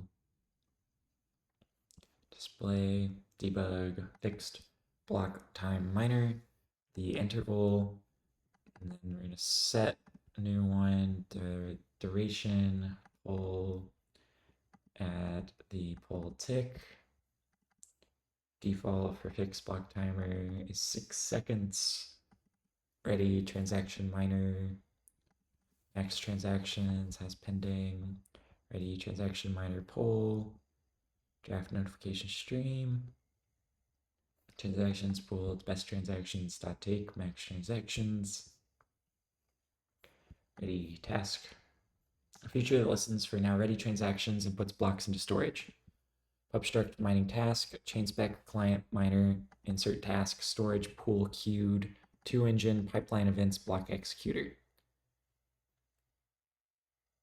Implement mining task, new, sets it up, set pipeline events, and pull future for mining task, pull loop drives block production. If it's ready, miner returns set transactions that would feed the producer. Nothing to insert, ready to queue the new insert task, create the mining future that creates a block and notifies the block that drives the pipeline.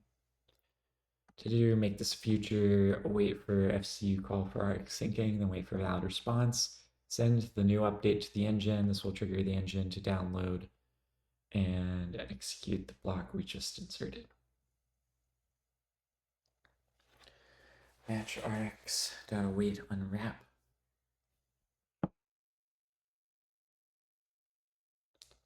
Fork trace status is valid. Then we break. If it's invalid, error, return none. If we're syncing, wait for next fork trace. Update canon chain for RPC.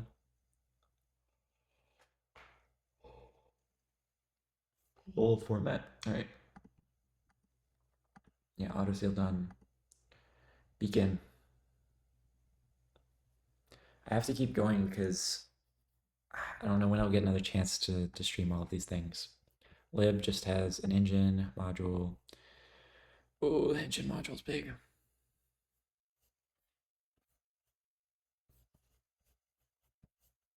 There are a lot of submodules in here. Valid headers, event handle, fork choice metrics, sync, hooks, maximum number of invalid headers that can be tracked by the engine, largest gap for which the tree will be used by sync. For docs, see pipeline run threshold for more information. This is the default threshold, the distance to the head that the tree will be used for sync if the distance exceeds the minute. If the distance exceeds its threshold, the pipeline will be used for sync. Slots, types.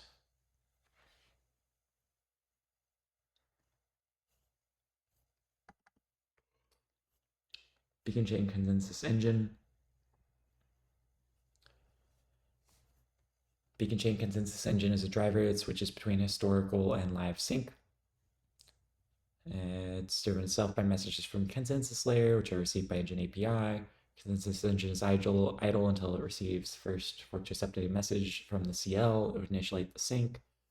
Consensus engine would run the pipeline until the latest known block hash. Afterwards, it would attempt to create restore block chain tree engine from the blocks that are currently available.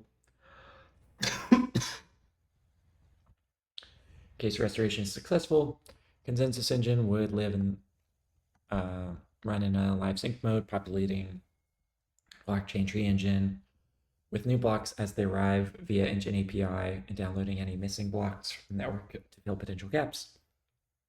Consensus engine has two data sources, new payload from the CL. Okay. Just gonna read.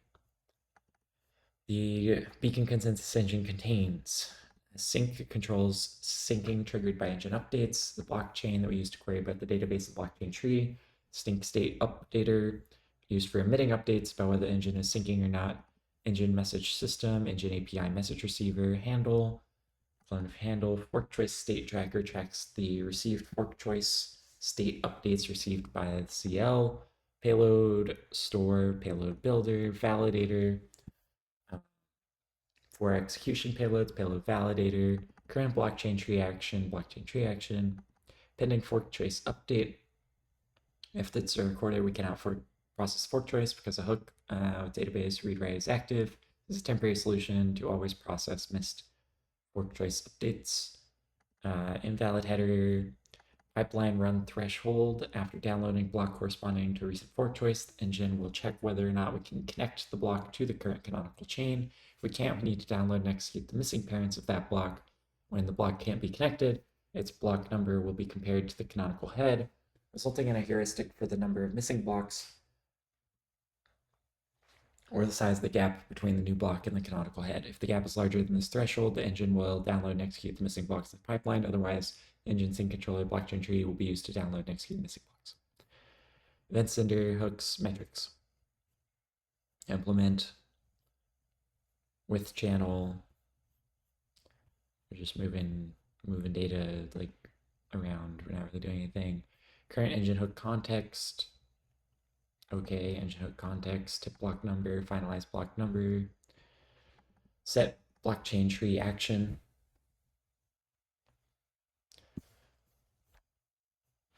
Like previous action equals blockchain tree action, replace action, debug, pre-validate fork choice update, check whether it can be processed. This method returns the update outcome if validation fails or if the node is syncing and update cannot be processed at this time. So we're gonna check if the block hash header is 0, it's messed up. Check if the new head hash is connected to any ancestor we marked previously as invalid. We can only process new fork choice updates if the pipeline is idle, since it requires exclusive access to the database. Process the result of attempting to make fork choice state head hash canonical, returns a fork choice state update outcome or fatal error. Match. If it's okay, then we're going to match on the outcome already canonical or committed. If should update head, then we will update the head and send a beacon consensus engine event. Validate the fork choice if consistent. If CL requested to build a new payload of this new valid head, error on head already canonical.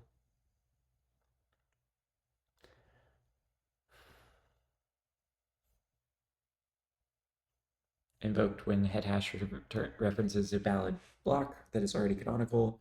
Returns true if the head needs to be updated on head already canonical. On optimism, proposers are allowed to reorg their own chain at will. What?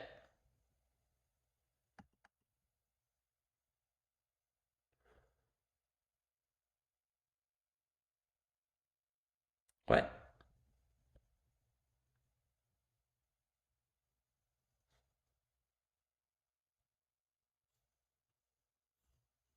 If it's optimism, then the head is always valid. Okay. Hell yeah.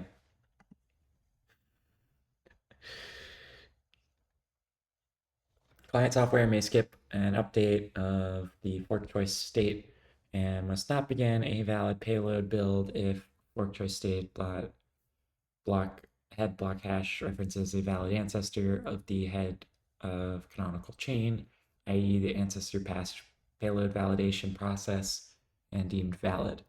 In the case of such an event, client software must return payload status valid, latest valid hash, fork choice block hash validation header null, payload ID null. If head does not equal header.num hash, adders.take debug something happened or it didn't work, false.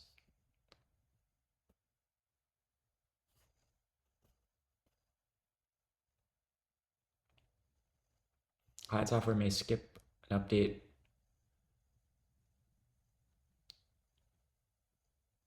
Interesting. On fork choice updated, invoked when we receive a new fork choice update message. Calls the blockchain chain to resolve the blockchain forks and ensure the execution layer is working with the latest valid chain. Responses adhere to execution APIs, source engine pairs. On fork choice updated, metrics trace match state okay on updated results. Self on fork choice updated status down below. So we can only process new fork choice updates if no hook with DB write is running. Set blockchain tree action on fork choice updated status. Match status invalid, not good. Guess you don't do anything. Valid, no longer syncing. Fork choice syncing, we're syncing. Events listener, notify, check pipeline consistency. Check if pipeline is consistent. All stages will have checkpoint block numbers no less than checkpoint of the first stage. This will return the pipeline target if the pipeline was interrupted during its previous run. A new stage is added. A stage run was dropped manually through reth stage drop returns a target block hash if the pipeline is inconsistent, otherwise none. Check pipeline consistency. If no target was provided, check if the stages are congruent, and if the checkpoint of the last stage matches the checkpoint of the first. Skip the first stage as we've already retrieved it compared against all other checkpoints against it. The checkpoint of any stage is less than the checkpoint of the first stage. Retrieve and return the block hash of the latest header and use it as the target. Good amount of debug information, the beacon stuff, beacon chain. Returns a new beacon. Okay. handle, echelon. Exceeds pipeline run threshold, local tip block if block is greater than local tip, and block minus local tip is greater than the run threshold. Can pipeline sync to finalized, returns the finalized hash to sync if the distance from the local tip to the block is greater than the configuration head threshold and we're not synced to the finalized block yet. If we've seen that block already, this is invoked after a new block has been downloaded. The downloaded block could be the missing finalized block. Check if distance exceeds threshold pipeline sync. Check if downloaded block is tracked to finalized block. We have buffered the finalized block. We should check how far we're off. If this is invoked after downloaded a block, we can check if the block is the finalized block. If the number of missing blocks is greater than the max, run the pipeline. If we've already canonicalized the finalized block, we should skip the pipeline run. Ensure the finalized block is known. Okay, we're fully synced, but we want to continue downloading the sync parent. None. Distance from local tip, block minus local tip. If validation fails, the response must contain the latest valid hash for invalid payload. Find block by hash, parent hash is sum. Iterate our ancestors. Header, current hash, header.parent hash. Yeah, while we're moving back, if current header is none. Prepare invalid response. Prepares the invalid payload response for the given hash, checking the database for the parent hash and populating the payload status with the latest valid hash according to the Engine API spec. Edge case, latest valid field is 0 hash if the parent block is the terminal proof of work block, which we need to identify by looking at the parent's block hash difficulty. That is an edge case. Checks if the given check hash points to an invalid header, inserting the given head block into the invalid header cache. If the check hash has a known invalid ancestor, returns a payload status response according to the Engine API spec if the block is known to be invalid. Check invalid ancestor with head.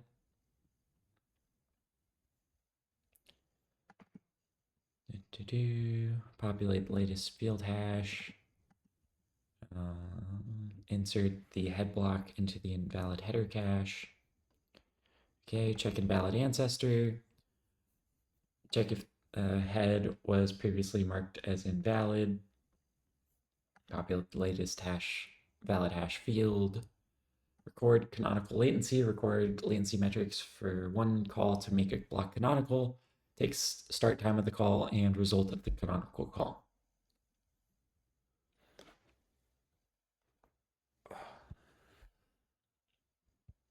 Ensuring consistent fork choice state. If not, state finalized block hash is 0 and not blockchain is canonical. Block hash, okay. Finalize self.update finalized block. Also ensure the safe block, if not 0, is known in the canonical chain. If it's not 0, it's not the canonical chain. Return invalid. Safe block. Update canon chain. Canonical chain. Update head with head and update. Updates head. Update finalized block hash. Update safe block hash. Update head. Takes in a head block, and we craft that. The total difficulty will be set later. Update tracked block header first. Head block total difficulty is now set.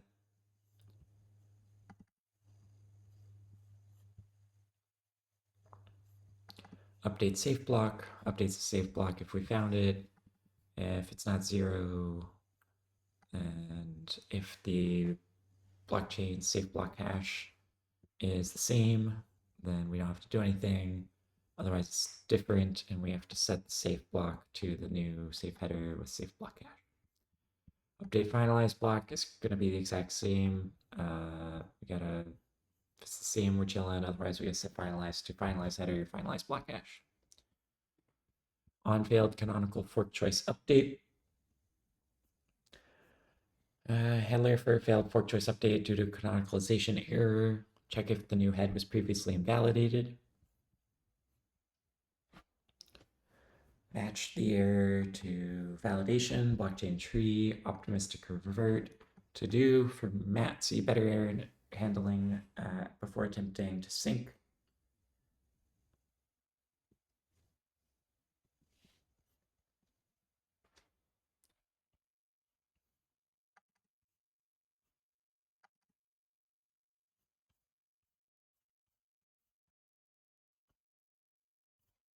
I missed what FCU means. I continue. Still on failed canonical fork choice update. Find appropriate target to sync to. If we don't have the safe block hash, then we start syncing to the safe block via pipeline first. Need to first check for the buffer for the target and its ancestors. If threshold is 0, we should not download the block first, just use the pipeline. Otherwise, we should use the tree and insert the block first. Lowest buffered ancestor, self.blockchain, lowest buffered ancestor, .map block parent hash. On new payload, self.metrics, new payload messages, increment 1. When consensus layer receives a new block via consensus gossip protocol, transitions in the block are sent to the execution layer in the form of executable payload. The execution layer executes transactions and validates the state in the block header, then passes validation back to the consensus layer that adds the block to the head of its own blockchain and attests to it. The block is then broadcast over consensus P2P network in the form of a beacon block. That's it right there. That's it. If you learn one thing from this file, just watch that one. 1,000 lines in on new payload.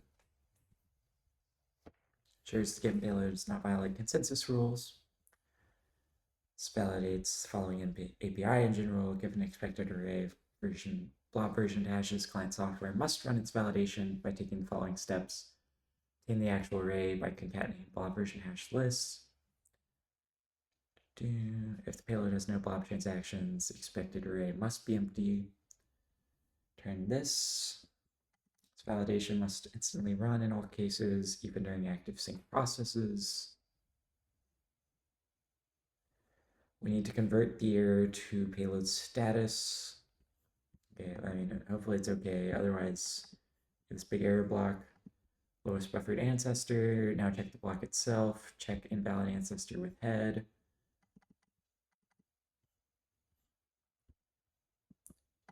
Left status, right block. Either. Cracks me up seeing it every time. Process payload attributes. Validates payload attributes with respect to header and fork choice state. Note at this point, the fork choice update is considered to be valid. However, we can still return an error if payload attributes are invalid.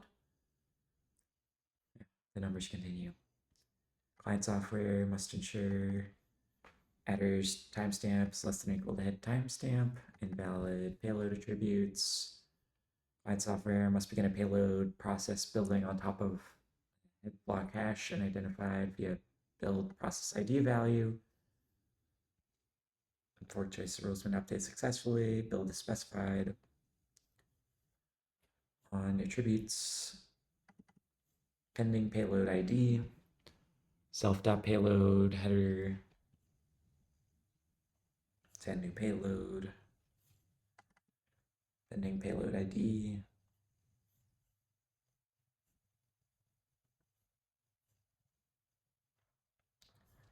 dry buffer payload, self.blockchain buffer block without senders,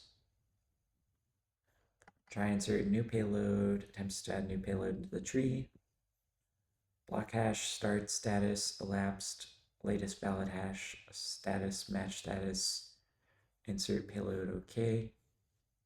This blockchain.insert block without senders. If we're chilling, block event, notify event, valid. If we've already seen it, valid. If inserted, then it's disconnected. It could be already seen and disconnected. If we don't know anything, maybe we're syncing. On disconnected block, handles download block should be disconnected from the canonical chain. So usually we're missing a parent. Can pipeline sync to finalized? If we don't have the block yet, sync.set pipeline sync target, target.into, next early because the pipeline will take care of syncing. Download missing parent, self.sync, download block range, missing parent hash, distance, missing parent. Try and make sync target canonical. Optimistically try and make the head of the current FCU target canonical. Sync target might have changed since the block download request was issued. New FCU received.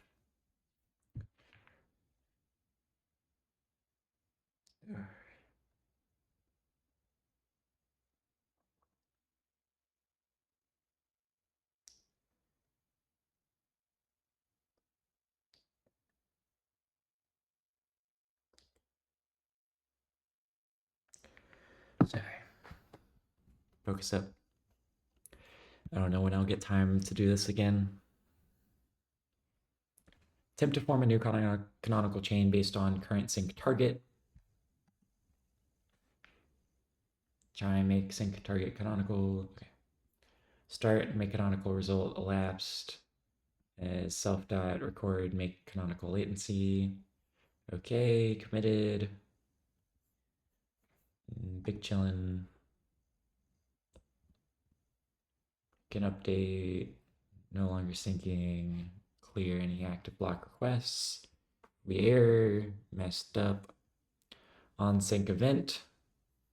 Outcome match the event. Fetch full block to fetch full block. Then check invalid. Set blockchain tree action processed. Pipeline started. Pipeline runs increment 1, sync state updater, update sync state, and then processed. Pipeline finished. Hopefully no errors.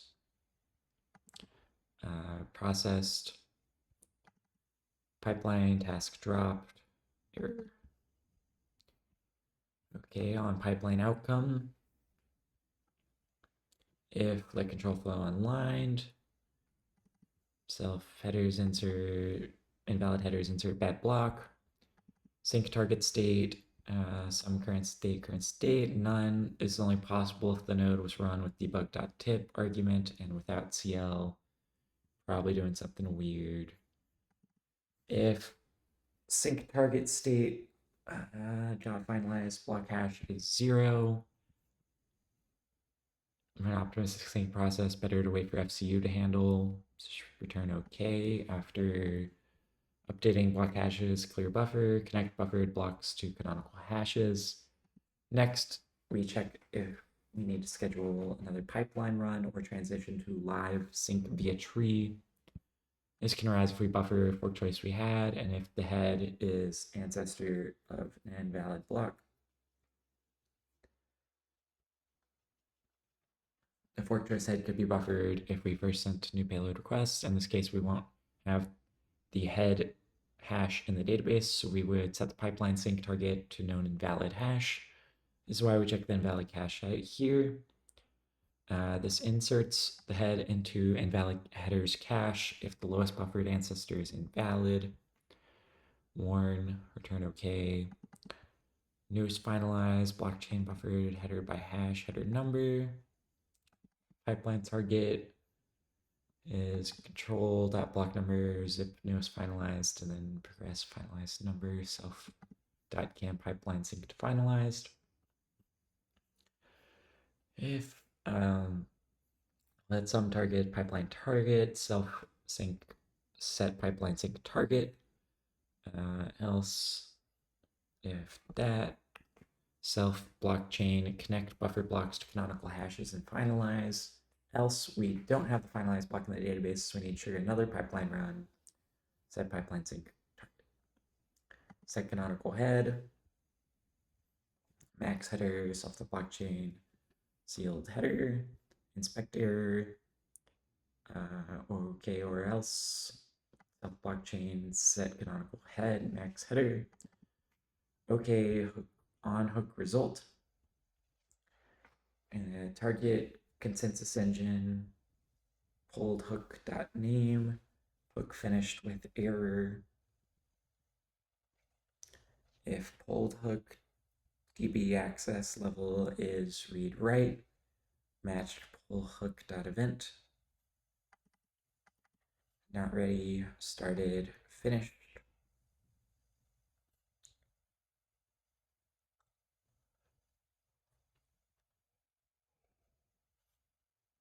Update sync state. On blockchain tree action, process the next set blockchain tree action. This handler might set the next blockchain tree action to perform, so the state change should be handled accordingly. Match the action. If it's make fork choice head canonical, start match, start result elapsed, match self on fork chase update, make canonical result. It's okay. If it's valid, we update things, return okay. Terminate sync early if we reach the maximum user configured block. Otherwise, we're going to error. If we get insert new payload, self.try insert new payload of block, else try buffer payload. Status match result. Status, otherwise error, handling error. If status is valid, let some target equals here. If we're currently syncing and the inserting block is target FCU head, we can make it canonical. Block successfully inserted, so we can cancel the full block request if any exists. Blockchain tree action, make new payload canonical. Status match okay, we're chilling. Error no. Let tx.send okay status. Insert downloaded payload. Match blockchain insert block without senders block. Okay status match status inserted. Block is connected and it's valid. It's not connected. Then something bad happened. Disconnected, down disconnected blocks. Otherwise, we really messed up. On initialization, the consensus engine will pull the message receiver, return poll pending until the first fork choice update message is received. As soon as the consensus engine receives the first fork choice update message and updates the local fork choice state, it will launch the pipeline to sync the head hash. While the pipeline is syncing, the consensus engine will keep processing messages from the receiver and forwarding them to the blockchain. Pull control loop that maintains the state loop, main loop. Pull running hook with DB access first, not be able to process any engine messages until it's finished. Process any tree action results as set forth during the engine message processing. Blockchain tree action handler might set the next action to take. If DB write hook is no longer active, we have a pending fork choice update. Process it first. This dot set blockchain tree action. Blockchain tree action make fork choice head canonical state attributes tx confirm if this defining fork choice update date. Process only one incoming message from CL. We don't want to trade messages right away because we want to sneak a polling of running hook in between them. These messages can affect the state of the sync controller, and they're also time sensitive, hence they are pulled first. This engine message tree, pull next on pin, match the message if it's fork choice updated, then on fork choice updated, if it's new payload, now on payload, if it's right block, set blockchain tree action. If it's left, we have an OK, some status, error, exchange, transition configuration exchanged, on transition configuration exchange, continue. With running hook and DB write access and engine messages are pending, proceed to other polls, proceed sync events if any. We'll have polls ready, sync event. This poll, this sync event. Sync event was successfully processed. Max block has been reached. Exit the. Oops, that's not good. And this could have taken a while, so we start the next cycle to handle any engine messages. Continue main. At this point, all engine messages and sync events are fully drained. Pull next hook if all conditions are met. Engine and sync messages are fully drained, both pending. Latest FCU status is not invalid. So, not latest invalid. Oh, fork choice state tracker. Is that FCU? Yeah, fork choice.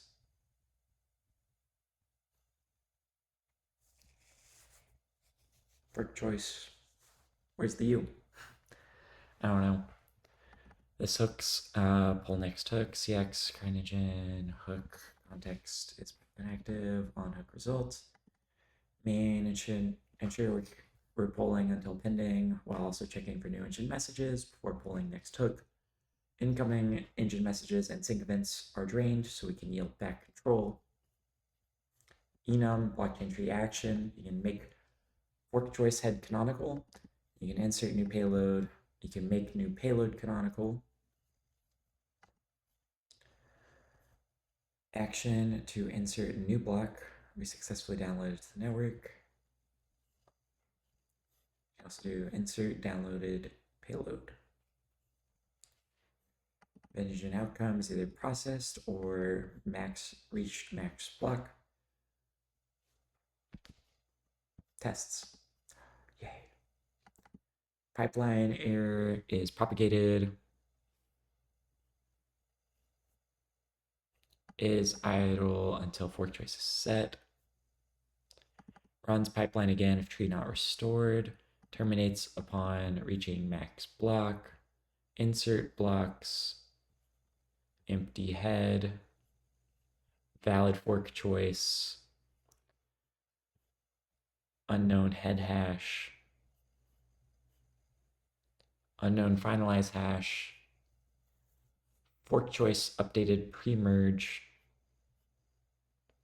Fork choice updated invalid proof of work.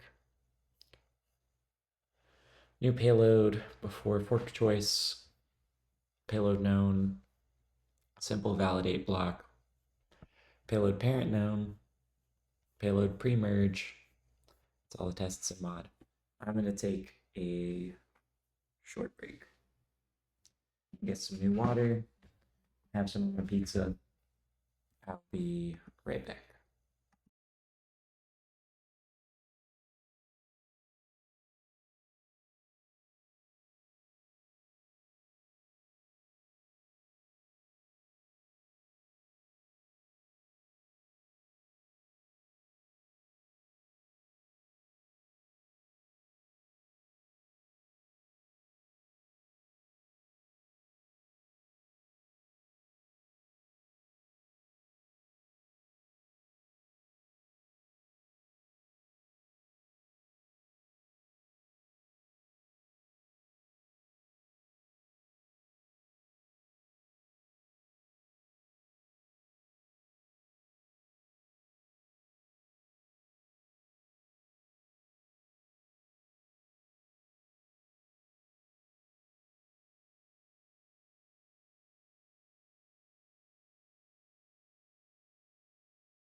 Show must go on.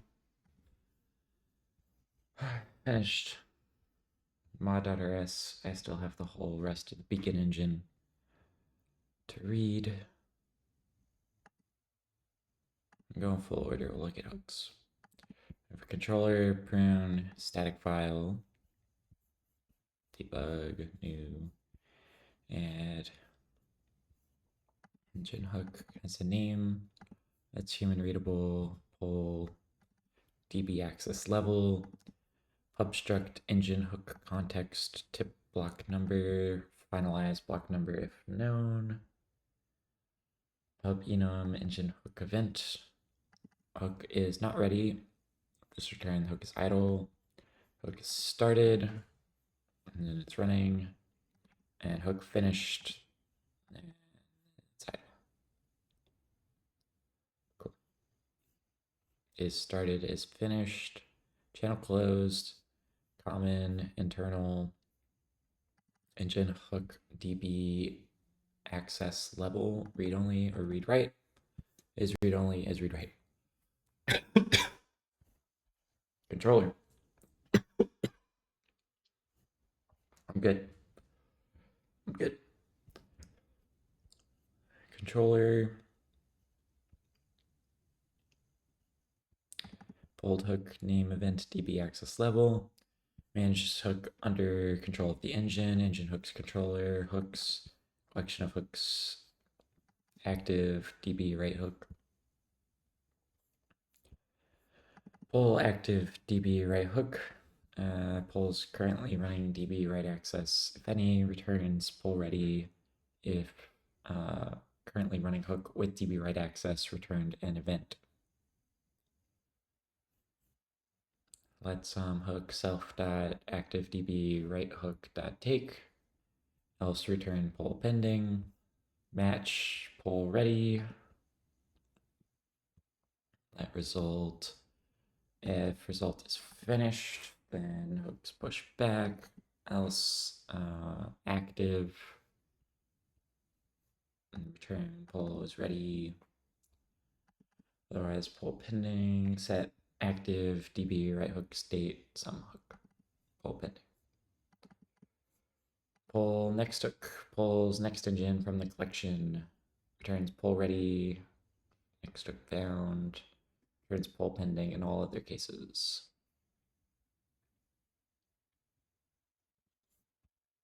Result self dot pull next hook inner, matches results. If it's ready, big chillin'. Otherwise, if a read write hook has started, set active DB write hook to it.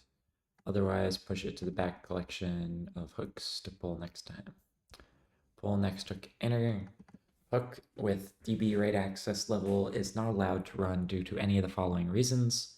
And already running hook with DB write access level, missing access DB or active DB write according to past argument. Missing a finalized block number, we might be on an optimistic sync scenario where we cannot skip the FCU with finalized hash. Otherwise, CL might misbehave.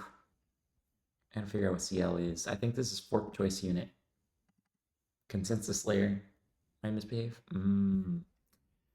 I still got it, even though I've been going 7 hours now. With a couple breaks. But we're doing it. Okay. Pending. If pull is ready, hook pull. Then you get the result, pull ready, otherwise pull pending. Returns active, hook, DB, active DB right hook, and tests. Great, great. New or read only, new read write, add result. Name, pull, DB access level, pull active, DB right hook. Pull next hook, DB right active, pull next hook, DB right inactive. Very good. Prune. Manage pruning under control of the engine. You create a new instance, pruner state, pruner task spawner, and metrics. Advanced pruner state, there's a poll pruner, and checks for the result in the channel, or returns pending if the pruner is idle. If it's idle, pending. If it's running, ready, FUT, pull unpin. I don't know what FUT is.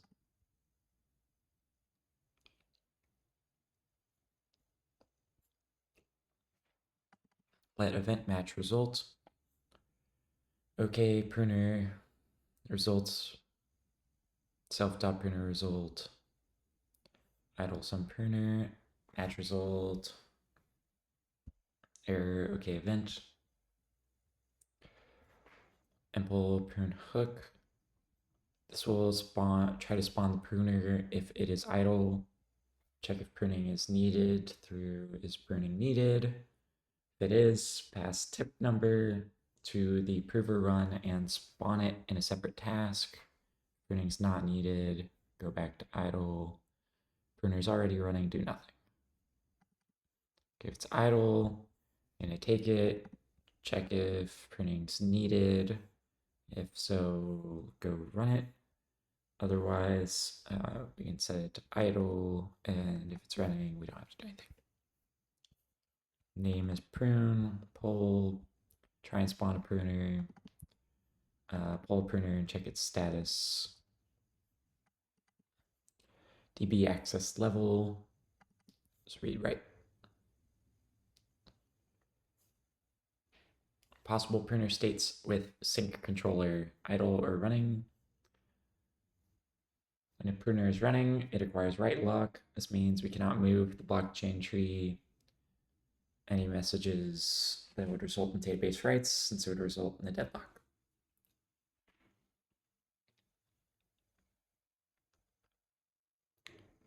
Format, metrics, nice. Static file hook, create a new instance, pull static file producer, advances the static file producer state. This checks for the result in the channel or returns pending. If it's idle, definitely returns pending. If it's running, ready, FUT, pull and pin. I still don't know what that is. Let event equal match result. Okay, static file producer result goes to self.state static file producer idle sum of static file producer match result. Okay, engine hook event finished, error, okay, event. Try spawn static file producer. This will try and spawn static file producer. If it is idle, check if producing static files is needed, then do that. If producing static files is needed, do this, and then running. If it's not needed, you can go back to idle. If it's idle,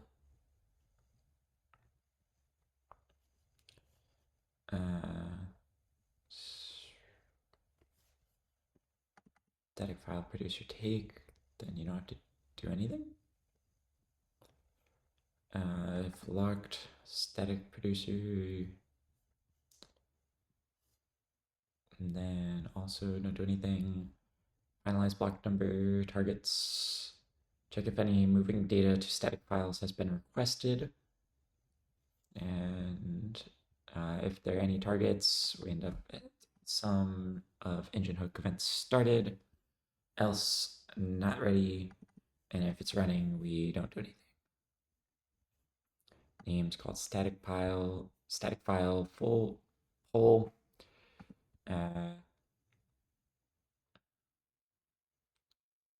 Return pull pending, or and then try to, oh, if there's no finalized block number, okay. Try to spawn a static file producer. Some not ready, go to pull pending. Some of event, go to pull ready, okay event. Otherwise none. Pull static file producer, checks its status, DB access level, great, enums, idle or running. Good. Hooks are done. Errors. Beacon consensus engine error can be pipeline channel closed, pipeline pruner channel closed, hook common from beacon fork choice error, update error, fork choice update error, engine unavailable or internal error. From beacon on new payload error can be engine unavailable or internal event. There are 5 types of events for beacon consensus engine event. Fork choice updated, fork block added, canonical block added, canonical chain committed, live sync process, blockchain consensus engine event, return the canonical header if the event is a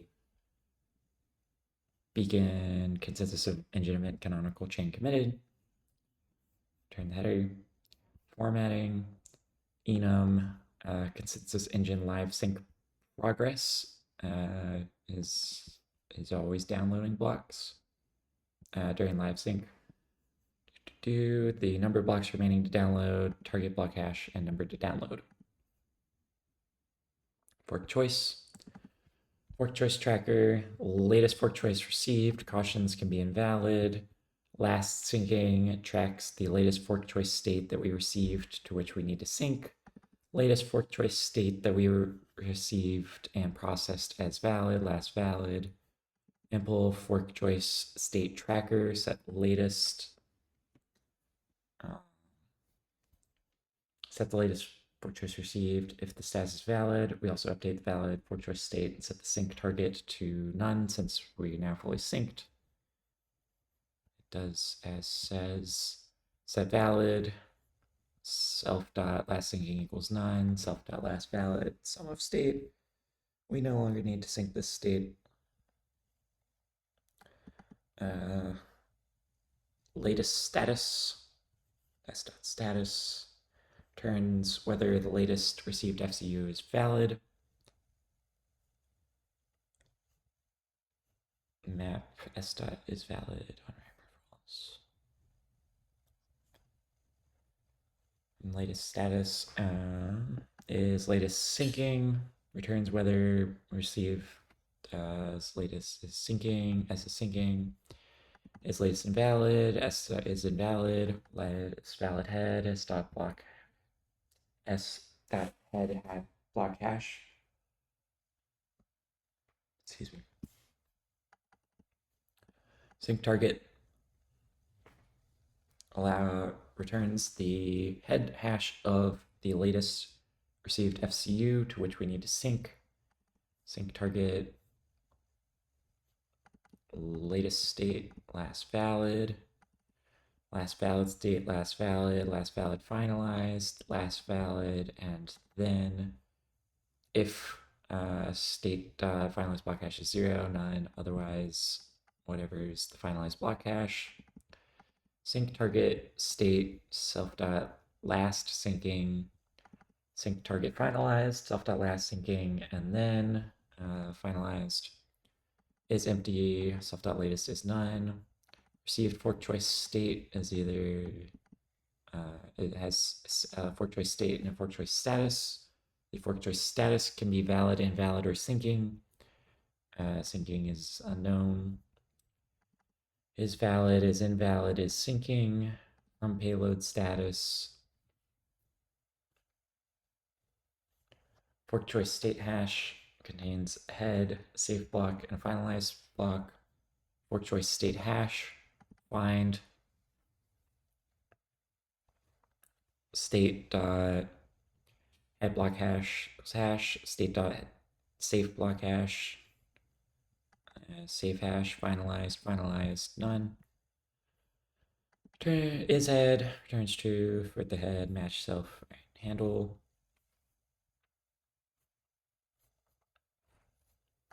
Beacon consensus engine handle, to engine and event sender, implement new payload, fork choice updated, send fork choice updated, which it's a TX and RX from one shot channel, and then self to engine send fork choice updated state. payload attributes tx and returns rx. Transition configuration exchange, self.toEngine send, beacon engine message transition configuration exchanged, event listener, event returns self.event sender new listener. Invalid headers, eviction threshold 128, max hit count for invalid headers in the cache before it is forcefully evicted. In other words, if the header is referenced more than this number of times, it will be evicted to allow for reprocessing.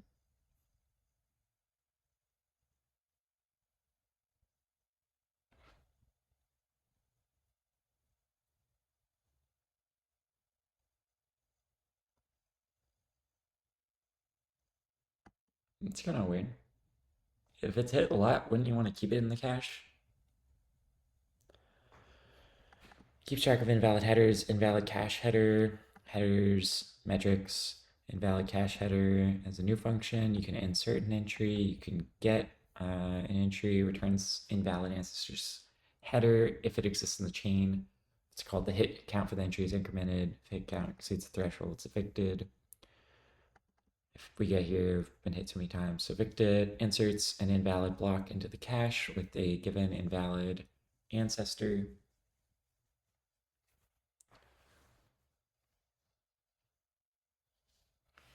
Update metrics, inserts an invalid ancestor into the map.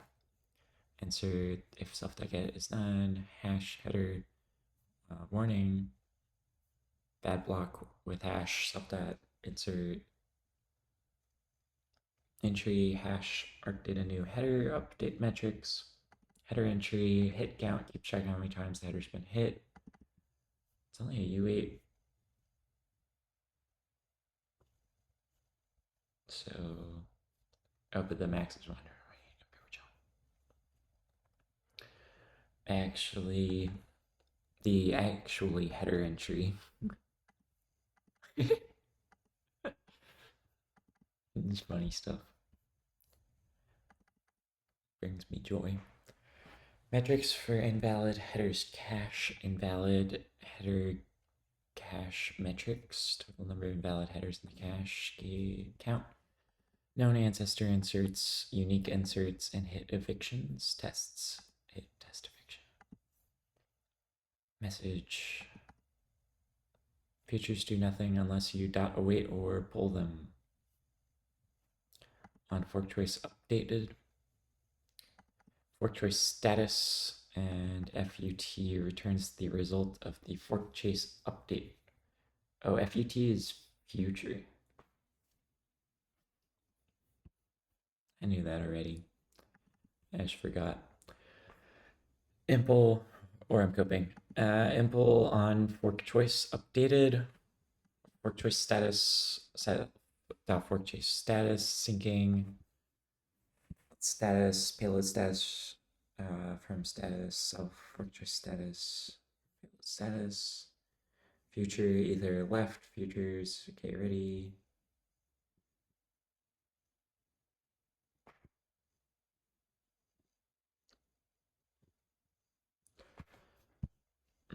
Valid creates a new instance of on choice, on fork choice updated if the fork choice update succeeded and no payload attributes were provided.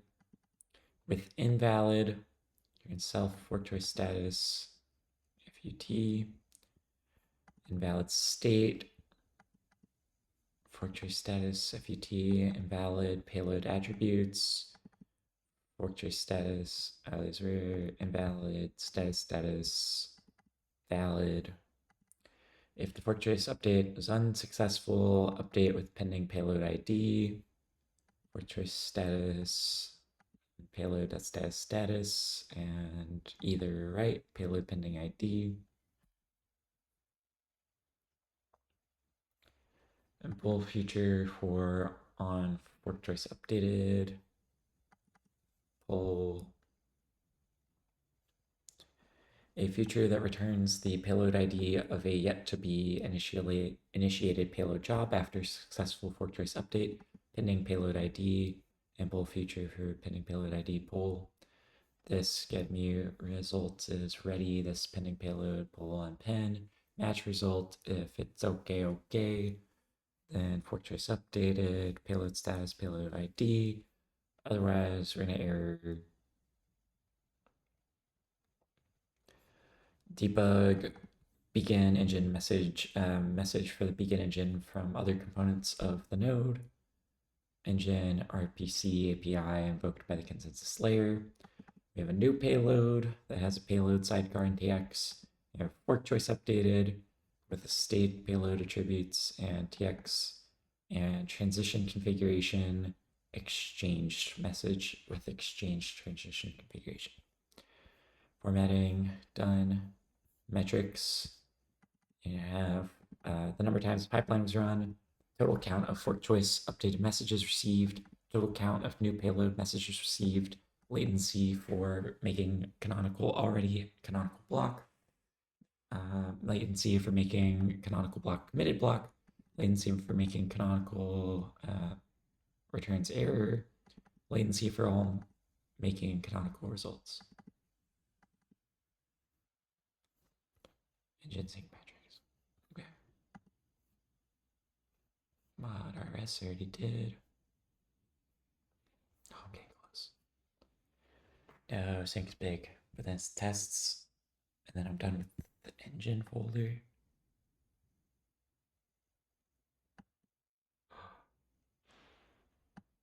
I'm done with beacon. Okay, focus up. Engine sync controller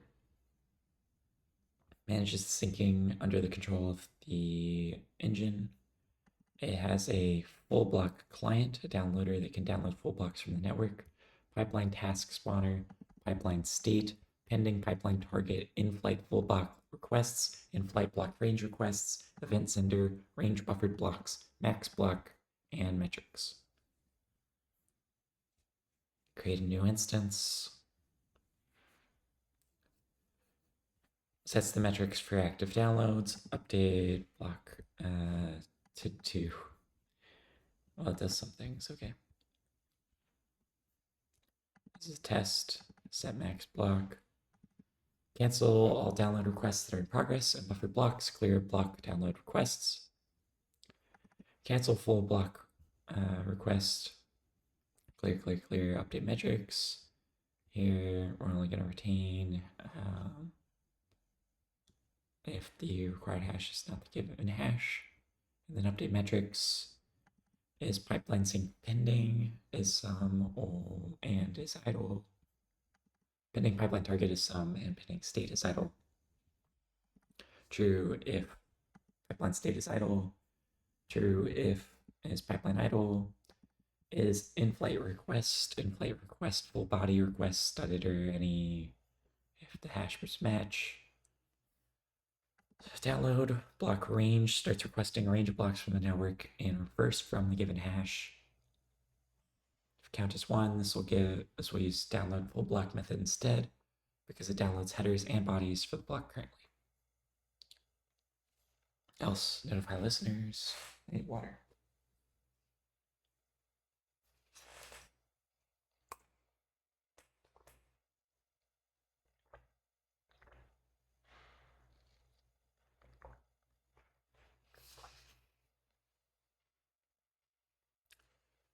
Notify listeners that we're downloading block range. Self dot event sender dot notify. Live sync progress. Consensus live engine progress, which contains downloading blocks, the remaining blocks in the target. We saw before request see self full block client get full block range. To do more metrics for block ranges, download full block. If there's an in-flight request and we don't do anything, otherwise event sender notify, downloading blocks 1, target hash, request, send, eventually return true. Update metrics. Set pipeline sync target. That's a new sync target to the pipeline, but ensures the target is not 0 hash.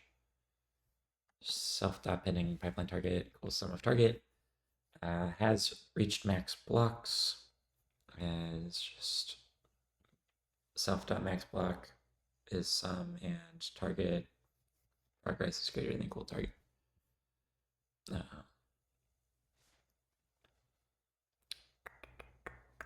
Advances pipeline state while pipeline. This checks for the result in the channel or returns pending if pipeline is idle. Result match pipeline state idle pending. Running goes to FUT poll on pen. EV is match the result with OK of pipeline result. Match result with if it's OK, pipeline result, then it goes to minimum block number, reached max block, event, engine sync event pipeline finished, or error, or poll ready. Try spawn pipeline will just spawn a pipeline if it is idle, or it'll set the pipeline to run continuously. Match self-pipeline state if it's idle, and pending pipeline target take, get TX and RX, pipeline take, pipeline task spawner, spawn critical blocking, pipeline task, async move result, pipeline dot run as future sum target dot await, TX dot send result, self pipeline state running RX. We also clear any pending full block requests because we expect them to be outdated and included in the range, and the pipeline is syncing anyway. Self.clear block download requests, and some of engine sync event pipeline started, some of target. Otherwise, if it's running, right there.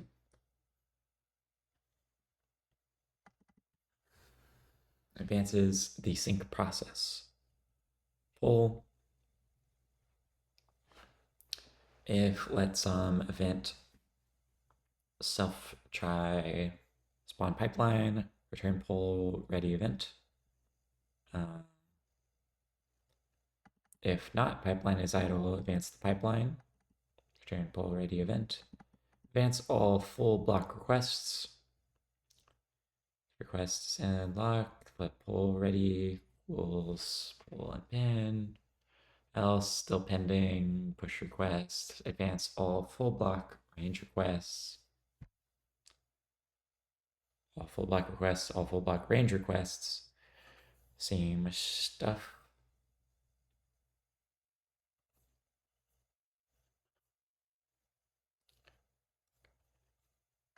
Self to update download metrics, drain element of block buffer if there is any. Return pull ready engine sync event fetched full block, otherwise pull is pending. This is wrapper type on sealed block that implements ord trait by block number, ordered sealed block. You can compare if ord. You have an engine sync event that can be fetched full block, pipeline started, pipeline finish, pipeline task dropped. Pipeline state is either idle or running. Check is idle tests. With pipeline outputs, with executor results, with max block, build, new max block with client build. Pipeline started after setting target. Insert headers into client. Controllers send range requests. Test utils. Test environment contains a DB, a tip RX, and an engine handle. Create a new one. Send a new payload. Send new payload retry on syncing. Send fork choice updated. Send fork choice retry on syncing. To do add with consensus in case we want to use the test consensus purposeful failure This would require similar patterns with how we use with client, and the downloader represents a real consensus engine or test consensus engine. It's either test or real. Test pipeline config, test or real. Default is test. Test execute config, test real. Default is test. Test consensus engine builder, chain spec, pipeline config, executor config, pipeline run threshold, max block consensus. You make a new one with pipeline exec outputs. You send in pipeline exec outputs and then adds them in. You can put in executor results. You can put in max block. You can put in real pipeline. You can put in real executor. You can put in real consensus. You can disable blockchain tree sync. You can do with clients. That's the client used for network operations. Build network test consensus engine builder.build. Network test consensus engine builder client base config client with pipeline exec outputs. Set the pipeline execution outputs to test consensus engine. Set executor results to test consensus engine. Set the max block. Real pipeline, real executor. Disable blockchain tree sync with client. Build. Eth tracing, provider factory, consensus, match, real test. Payload builder, client, executor factory, match, test, real. Static file producer, set up the pipeline, pipeline match config, test pipeline test pipeline config real. If let's have you set up the pipeline in the real one. If let's max block equals self.base config max block, pipeline equals pipeline with max block, pipeline equals pipeline.build. Set up the blockchain tree, externals, tree, arc new, shareable blockchain tree new, externals, blockchain tree config new. 1, 2, 3, 2. Magic numbers, but we're testing, it's fine. Seal, Genesis, header, hooks, engine, good, spawn consensus engine. That is the end of engine, end of source, end of beacon, move into common. Whew. 2 modules, validation and calc, collection of consensus validation modules, collection of calculation methods, i.e. block rewards. Calc calculates the base block reward, which is defined comparison later, none. Petersburg and later 2 ETH, Byzantium and later 3 ETH, otherwise 5 ETH. 5 ETH. Does not include calculations for armors to calculate the full block reward, see that other thing. Chain spec, block number, block difficulty, total difficulty. Fork Paris, it's none. Otherwise, call this helper function, which is either ETH 2 ETH, 3 ETH, or 5 ETH, depending on how early we were. And then the block reward is the base block reward plus the base block reward right shifted by 5 times armors as 128. Calculate the reward for an armor reward off of the base block reward block number and armor block number. 8 plus armor block number minus block number as U128 times base block reward right shift by 3. Tests. Calculate base block reward, calculate full block reward. Validation. Validate header gas. Gas used needs to be less than the gas limit. Header gas used is greater than gas limit, return error. Validate header base fee. If chain spec is fork active at block, header is none, return base fee missing. Okay. Validate Shanghai withdrawals. And block withdrawals equals block.body.withdrawals. or it's missing withdrawals root, calculate withdrawals root, header withdrawals root, block dot withdrawals root as ref. If withdrawals root is not equal header withdrawals root, then we get an error, otherwise we're good. Validate Cancun gas, check the blob gas used in the header matches the sum of the blob gas used by each blob transaction. Header blob gas used equals block dot blob gas used. Total blob gas equals block dot blob gas used. Total blob gas is not equal header blob gas used. Then return error.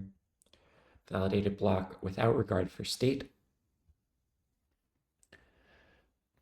This is like one of the coolest files. When this stream is over, I will tell people to go back and read the validation file. So if you're now here watching past me, hello. Validate a block without regard for state. Calculate the Amr hash. Compares the transaction roots. Pre-execution transaction validation. Optionally compares the receipts roots. Okay, validate block pre-execution. Check the Amr's hash. If it doesn't match, error. Check the transaction root. If it doesn't match, error. Beacon chain, push withdrawals, operations. If we need to validate withdrawals, validate Cancun gas. Okay, good. Validates EIP 444 header fields that exist and conform to the spec. So ensures that blob gas is used, excess blob gas exists. Okay, all the things. Blob gas used is good, or it's bad, or it's missing. Excess blob gas can't be missing. Can't have this be none. Can't have this be bigger than maximum. Can't have this percent 131,072 equal to 0.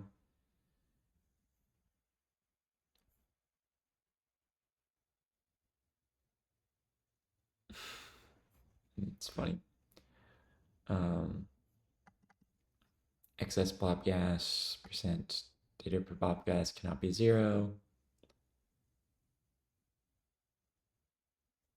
Oh, if it's not equal to 0. Okay, it always has to be a multiple of data gas per blob. That makes way more sense. Okay. Validate header extra data. Validates header extra data according to Beacon's consensus rule from yellow paper. Extra data is an arbitrary byte array containing data relevant to this block. This must be 32 bytes or fewer. Yeah, you could do like inscriptions on the Beacon chain. I don't know if anyone's ever tried this, but there's nothing stopping you except you have to be a validator, have 32 ETH, and get to propose a block. And then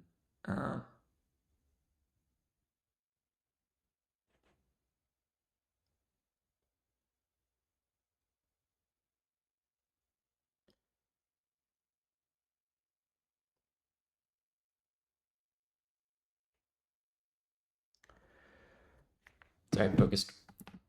Got a message. Validator, validate against parent hash. Did I read the last one? Did I validate extra data?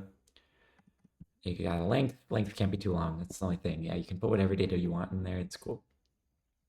Validate against parent hash number. Header parent parent dot number plus 1. It needs to be equal to header number. Otherwise, you messed up. And parent dot hash needs to be equal to parent hash. Validate base fees against parent and EIP 1559 rules. We take in a header, a parent, and chain specification. If London is active, then the base fee can't be missing. The expected base fee comes from the transitions at block header number 1559 initial base fee. Else, base fee missing will not happen as previous blocks are checked to have them. Parent dot next block base fee, chain specification, okay, or base fee missing. Expected base fee needs to be equal to base fee. Okay. Validate against parent timestamp. If header timestamp's less than or equal to parent timestamp, that's bad. validated against parent 4844.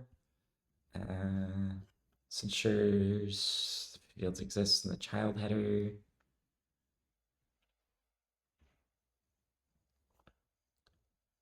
For the first post fork block, both these are evaluated as 0. This means that in the first post fork block, calc excess blob gas will return 0.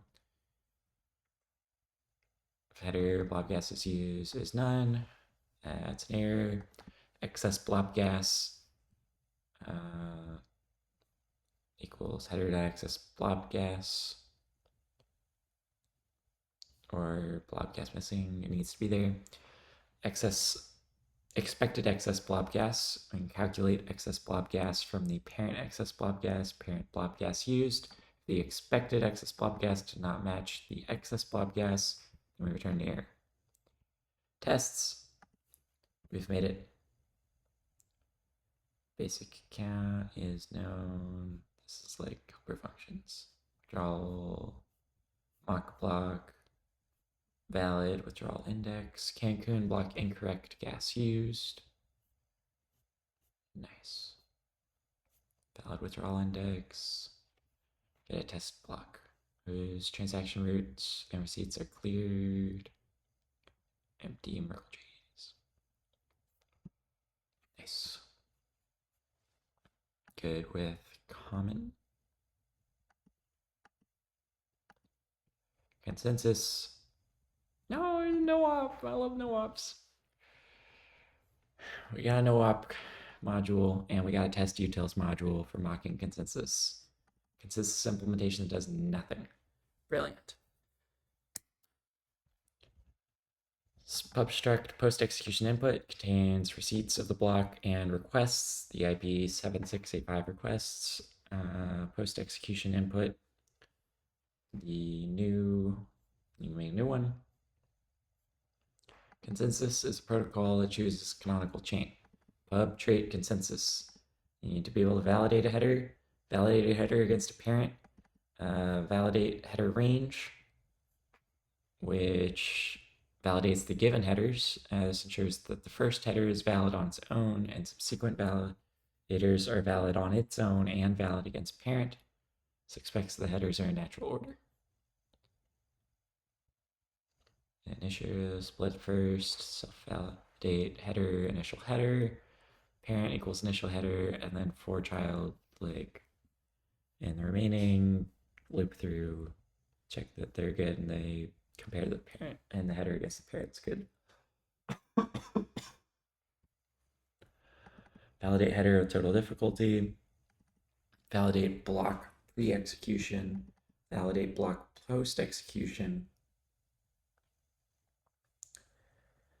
and consensus error. You can have header gas used exceeds gas limit, block gas used mismatch, body merge hash diff, body state root diff, body transaction root diff, body receipt root diff, body bloom log diff. What is that one? Error when header bloom filter is different from expected. Oh, okay. Body withdrawals root diff, body requests hash diff, block known error when a block with a specific hash and number is already known. That's weird. Error when parent hash of block is not known, parent unknown, parent block number mismatch, parent hash mismatch, timestamp is in the future. Can't have that. Base fee missing, transaction signer recovery error, extra data exceeds max. The merge difficulty is not 0. The merge nonce is not 0. Merge almer root is not empty. Withdrawals root missing. Requests hash missing. Withdrawals root unexpected. Requests hash unexpected. Body withdrawals missing. Body requests missing. Blob gas use missing. Blob gas use unexpected. Excess blob gas missing. Excess blob gas unexpected. Parent beacon block root missing. Parent beacon block root unexpected. Blob gas used exceeds max blob gas per block. Blob gas used, not multiple of gas per blob. Excess blob gas, not multiple of blob of gas per blob. That was just regular, and this is the excess. Blob gas used diff, invalid transaction. It's the most normal one so far. Base fee diff, excess blob gas diff, gas limit invalid increase, gas limit invalid minimum, gas limit invalid decrease. Timestamp is in the past. You can also get consensus error, or the function you can call is state root error. You can get from, and there's a header consensus struct that combines consensus error with sealed header. No op consensus, simple consensus for no op. Validate header, okay. Brilliant. Everything's okay. I'm losing it. My laugh and my voice sound terrible. It's fine. It's fine. It's been almost 8 hours now. We're chilling. I won't give up before 10. I don't want to give up at all, but definitely not before 10. We're going as far as we can. Consensus engine. I'll take a water. No, I'll do this and then I'll take a water break. Pubstruct test consensus. Fail validation. Flag whether the header validation should purposely fail. This is for tests. Default. Fail validation. Test consensus. Update the validation flag. Validate header. Validate header against parent. Validate header with total difficulty. Validate block pre-execution. Validate block post-execution. This is all for test consensus. So big chilling with consensus. Debug client. Could be a little bit. I'll have water.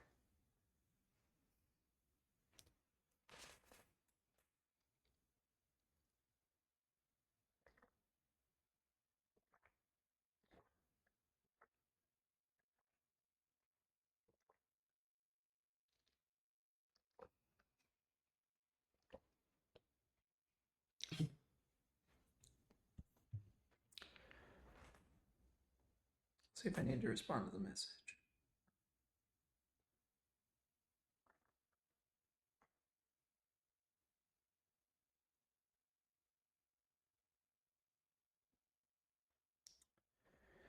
Nope, I'm good.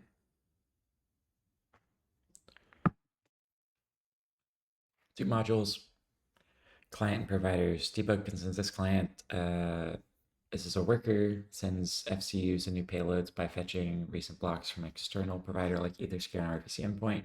So that's to quickly test the execution client without running a consensus node. Wait, this is all fake. Oh my gosh. You gotta read every line of code though. Client. Supplies consensus client with new blocks sent in a TX and a callback to find specific blocks by number. Block provider, subscribe blocks, get block, get or fetch previous block, async move, start hash, previous block hashes, line check sub, and then if let's hash stored hash, okay, hash. Otherwise, return 0 hash if chain isn't long enough to have block at the offset. It's a little weird. But we're testing, so it's chill. Debug consensus client sends FCUs and new payloads using recent blocks from an external provider like Etherscan or RPC endpoint.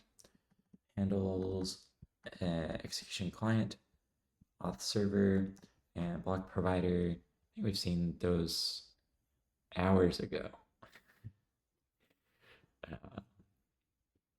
You make a new one. You can run one. You get an execution client, previous block hashes, block stream. You get TX and RX from the channel, Tokyo spawn, block provider, subscribe, blocks.await. while let some block and block stream receive.await payload equals block to execution payload v3 of block hash payload block hash block number payload block number previous block hash is push block hash and send new events to the execution client. New payload v3 execution client execution payload v3 version hashes parent beacon block root.await inspector load previous block hashes. We're using head minus 32 and head minus 64 as safe and finalized block hashes because we're cheating because it's a fake debug client. Safe block hash, offset 32, finalized block hash 64. Okay.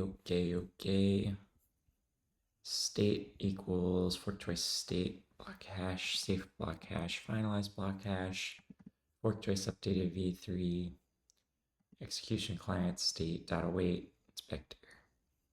Let's run. We can have an execution new payload, which contains execution payload v3 version hashes, parent beacon block root. We can get the block hash from the payload. We can get the block number, and we can convert a block from RPC or Etherscan to params for an execution client's new payload method. Assume that the block contains full transactions. Version hashes concatenate all blob hashes from all transactions in order, and then payload inner. Is this what's it called? Historical. I'm losing it. Is this like old code? I don't know the name for it. Old code that we're just stuck with. You guys know what I mean. Execution payload includes the execution payload v3 version hashes and parent beacon block. Very good. Check the providers mod. There's two submodules, Etherscan and RPC. Etherscan block providers, HTTP client base URL API key and interval. You can make a new one. You can set the interval. You can load a block, HTTP client, get base URL query, module proxy action, eth get block by number, tag block number or tag, boolean true, API key, self.api key, .send.await.json.await, okay block.result, subscribe block, so you're gonna loop through the interval tick for block loop block. If we get the block. Otherwise we error. And once we have the block, we get the block number. And if it's the last block number, we're done. If tx send block await as an error, then we break. Otherwise, last block number equals sum of block number. And we loop. Get block async, self.load, block number, tag number, block number, await, and Etherscan block response result block. RPC block provider fetches new blocks from RPC endpoint. WS RPC URL. I don't know what WS is. Workstream. It's good enough for me. Someone told me the real answer. Create new RPC block provider with the given WS RPC URL. You make a new one. You can subscribe to blocks, provider new on built-in.await, on built-in WS RPC URL.await.expect, stream WS provider.subscribe blocks.await.expect. While at some stream next full block WS provider get blocked by hash, await. If tx.send full block has an error, channel close, break. You can get block with block number from WS provider, same setup. Block is WS provider get block by number, block number dot await, okay or else, and then okay block. That is debug client, and that is consensus. Woo! I feel like that was a harder one. There was one file in the beacon section that was quite long. Yeah, we can continue. to the utilities for end-to-end tests. If any of these files are that long, I'm going to lose it because we're just testing. And then there's so many files left. If I made it through, 1, 2, 3, 4, 5, 6, 7, 8. I told myself I wasn't going to count. Wait, 1, 2, 3, 4, 5, 6. I only made it through 7 plus EVM and REVM, so I've made it through 9. And there's 1, 2, 3, 4, 5, 6, 7, 8, 9, 10, 11, 12, 13, 14, 15, 16, 17, 18, 19, 20, 21, 22, 23, 24 left. Not looking good for finishing tonight. Not looking good. Not looking good.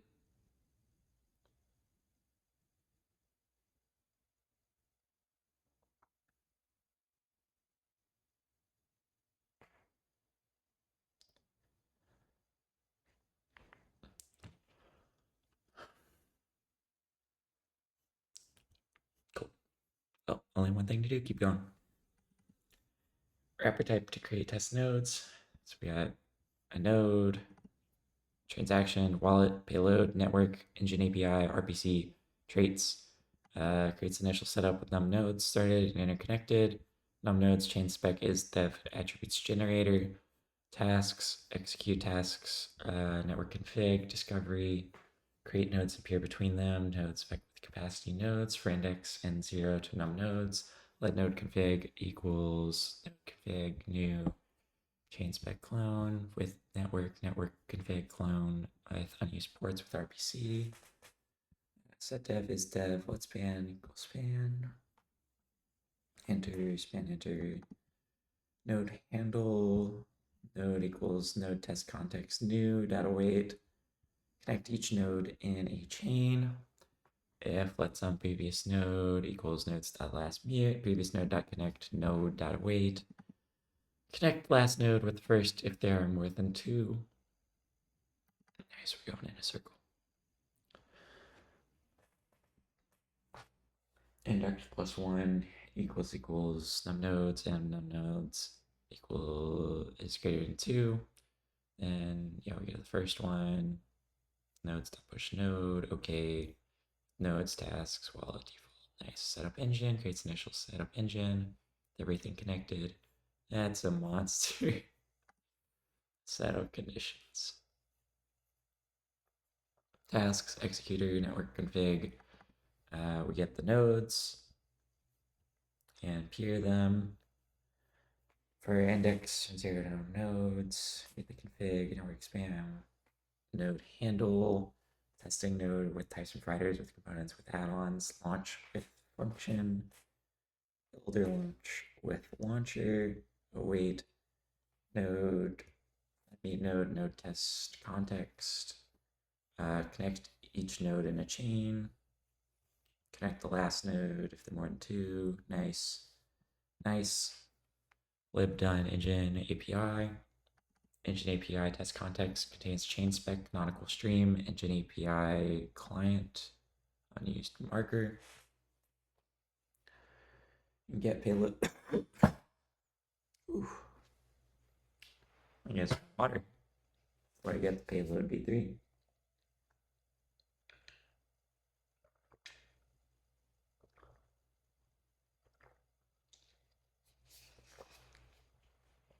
That's where I test utils. Is this all going to be wrappers?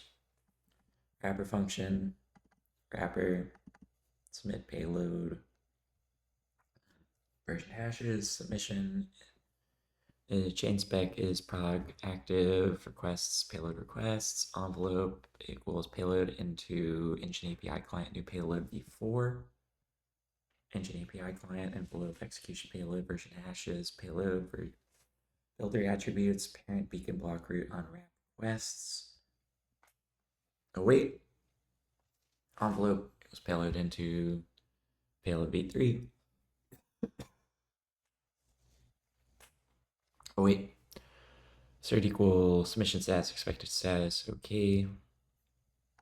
update fork choice. Fork choice updated v2. Pass in everything. Okay. Update optimistic fork choice. Fork choice updated v2. Pass in some things, and some things are 0 or none. And okay.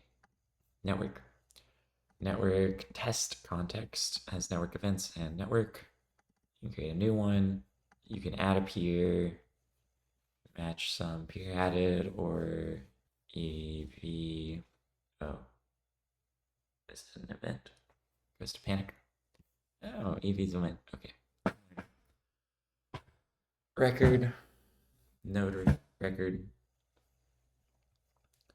Self.network.local node record. Next session established. Awaits for the next event for an established session. While let some event self.network events.next.await match the event session established. Yay, return the peer ID. Otherwise, continue. None. Node. The node test context has an inner core structure representing the full node, a payload, and network, and engine API, and RPC. You can make a new one with all the stuff. You can connect, add a peer, node.network, next session established, await, self.network, next session established, await. Advance the chain, length blocks, turns the added chain as a vec of block hashes, TX generator. Those are just testing. You just make up stuff, add it in, new payload, creates a new payload,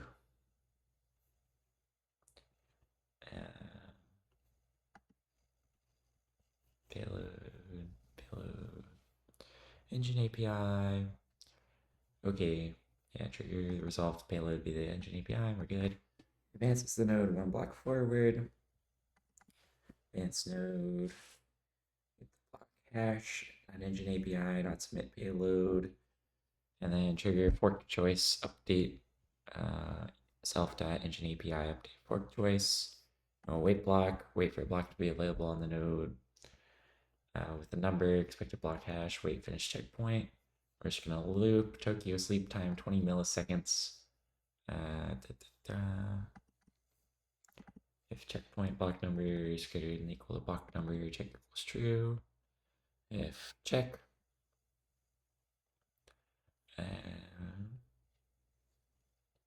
assert equal latest block hash slow expected block hash. Break assert wait finish checkpoint. Waits unwind, waits for the node to unwind to the given block number. Tokyo sleep 10 milliseconds.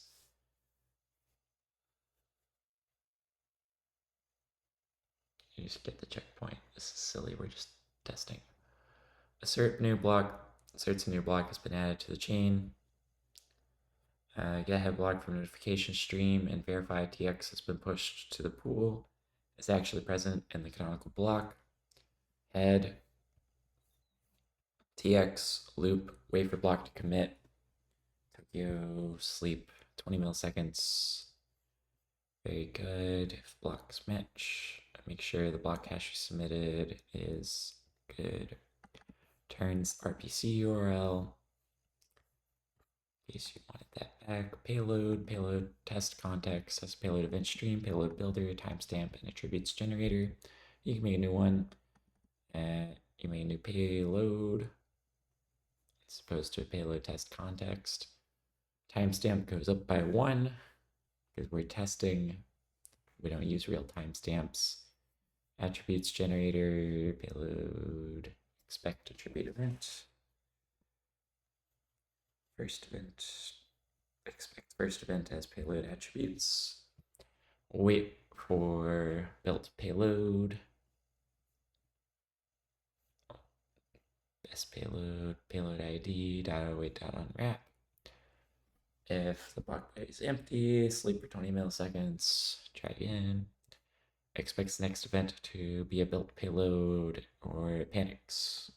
Oh, no, try again. Just we're done. RPC can inject a transaction, ETH API, send raw transaction, raw TX. You can also retrieve a transaction envelope by its hash. This is not proper at all. We're just debug testing, so no one cares. Traits. We have a payload, envelope, execution, and then we'll implement it for various things, but nothing important is happening in here. V3, V4. Oh, that's OP, V3, V4, and then regular V3, V4. Transactions, transaction test context. You transfer a TX chain ID and a wallet to a TX envelope. Chain ID, 21,000 gas, no data, no delegate, nothing. Sign, gotta wait. That's the saddest TX I've ever seen. Transfer TX bytes. Deploy TX. TX chain ID, yes. None, 0, sign TX, wallet, gotta wait. Deploy TX bytes. These functions are so sad. Set code TX. Let me get to the real stuff. I have so much to do still. Set code TX. Oh.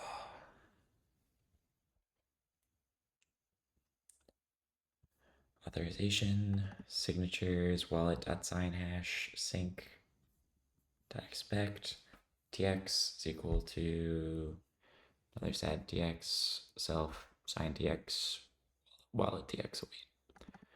Set code TX bytes,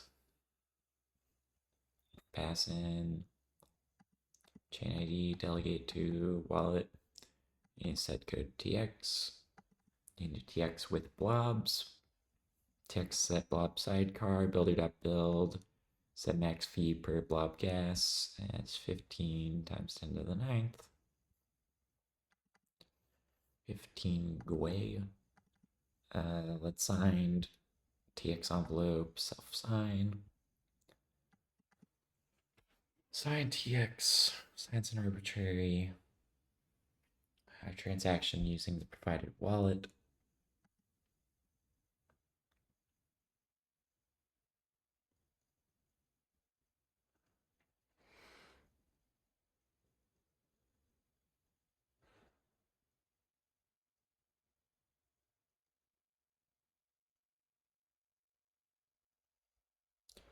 Signer, and then you just do build TX signer, wait, TX with bytes. What did I change in this file? Put a space or something? I bet.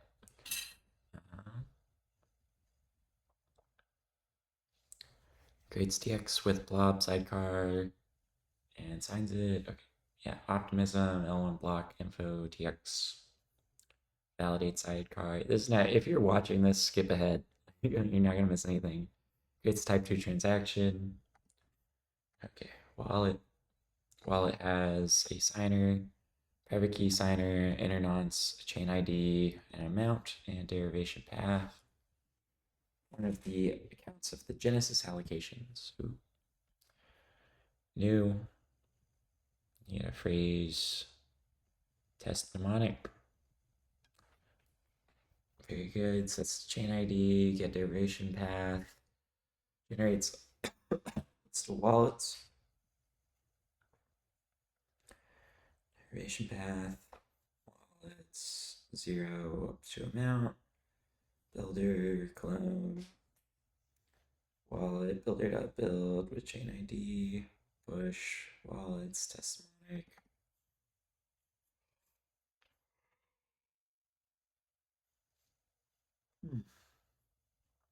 Default. What? That was a waste of time. Engine. Engine sounds important. I'll start at the top.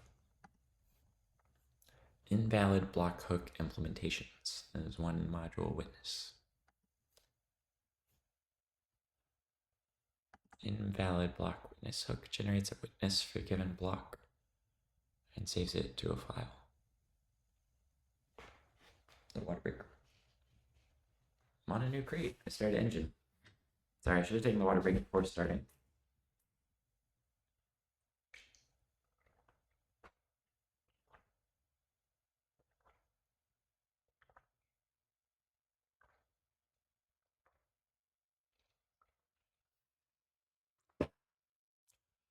Okay, obstruct. Invalid block witness. Provider. EVM config. Output directory. Healthy node client. Create a new one. On invalid block to do Alexi. Unify. Sorry about that. Oh, it is cough drop done.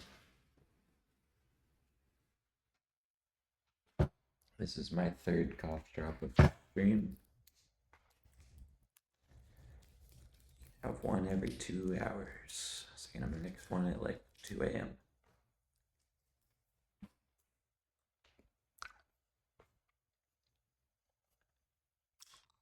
Okay. Set up database.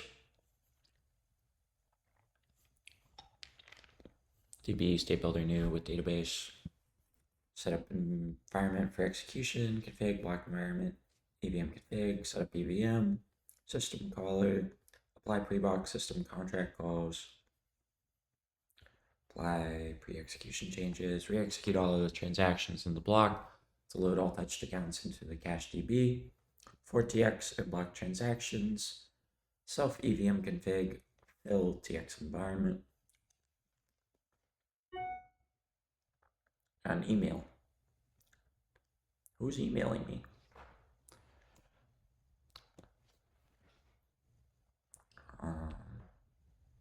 Yeah, it's midnight. I'm not answering that.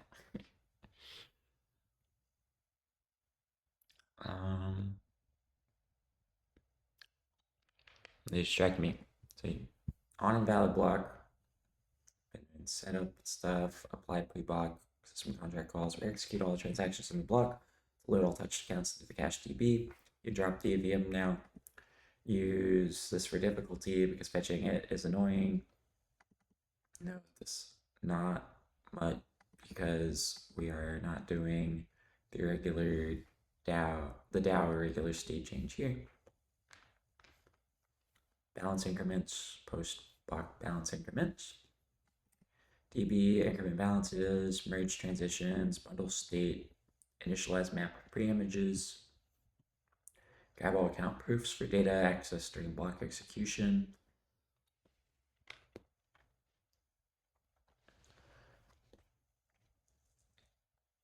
Hash state from bundle, cache accounts, hash state, storage, account, generate an execution witness for aggregate state of access to accounts, destruct the cache database to retrieve the state provider, write the witness to the output directory, re-executed witness path,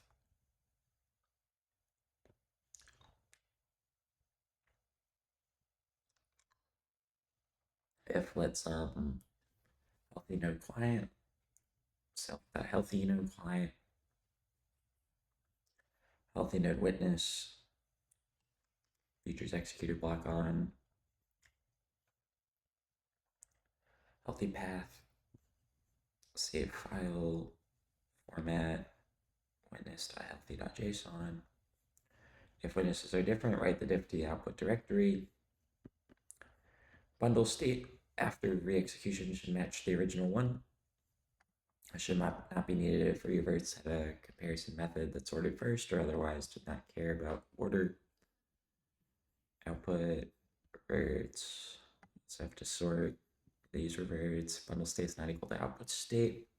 Or save files, file name, warn, bundle mismatch after execution. Calculate state root and try updates after re-execution. They should match the original ones.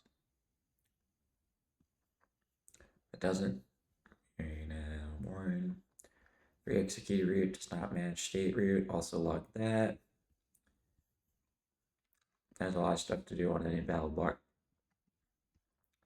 Save diff of two values into a file with the given name in the output directory.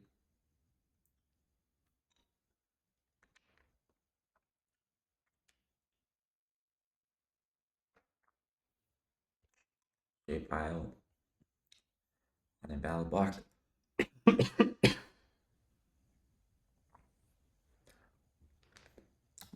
Call on invalid block. Big chill. Local. Miner, payload service. Miner. Mining mode for local dev engine. In this mode, block is built as soon as valid transaction reaches the pool. It's instant. In this mode, block is built at a fixed interval. Instant, pool pending transactions listener, receiver stream views. Otherwise, Tokyo time interval at start duration. Implement futures, pull this if it's instant, and just pull next unpin. If interval pull tick is ready, then you return ready, otherwise back to pending.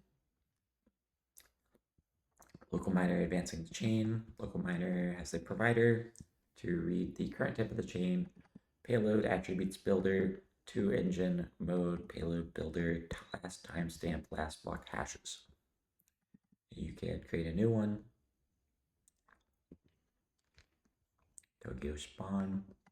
You can run it.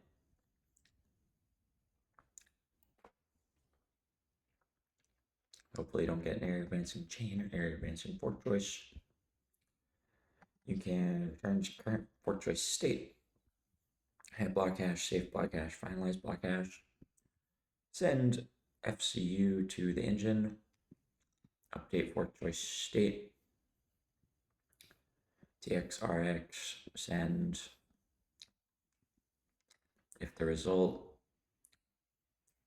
is not fork choice status is valid, invalid fork choice update. Advanced generate payloads attributes for a new block, passes them to the FCU, and inserts built payload through new payload. Async function advance. Timestamp. Standard compare max.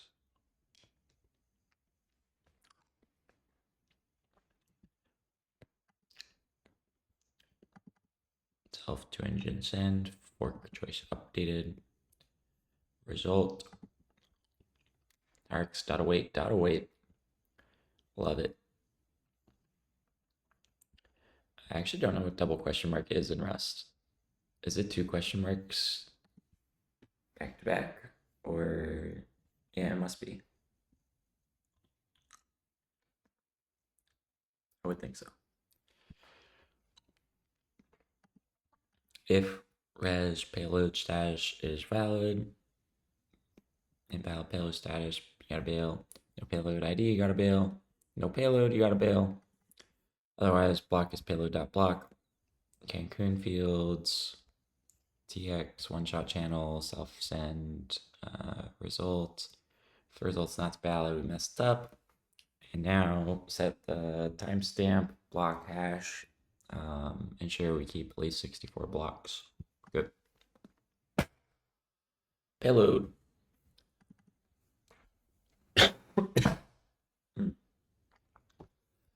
Local payload attributes builder contains a chain spec. You make a new one. It has one function build that returns ETH payload attributes with timestamp, a random previous random, suggested view recipient, random address, withdrawals, parent begin block root. It's just a random.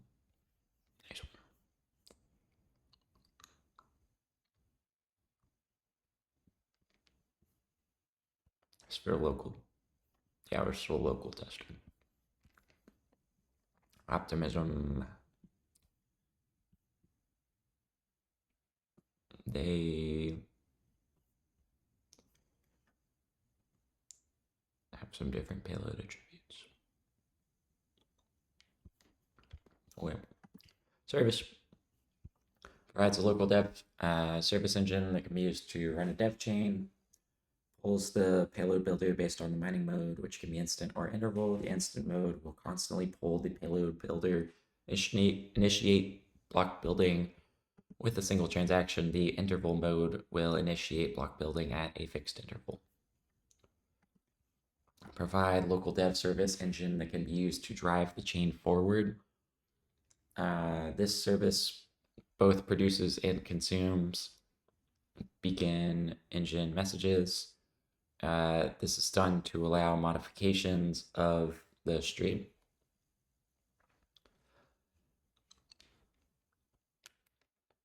Process requests. This type is responsible for processing incoming requests. Receiver for incoming requests from the engine API endpoint that need to be processed.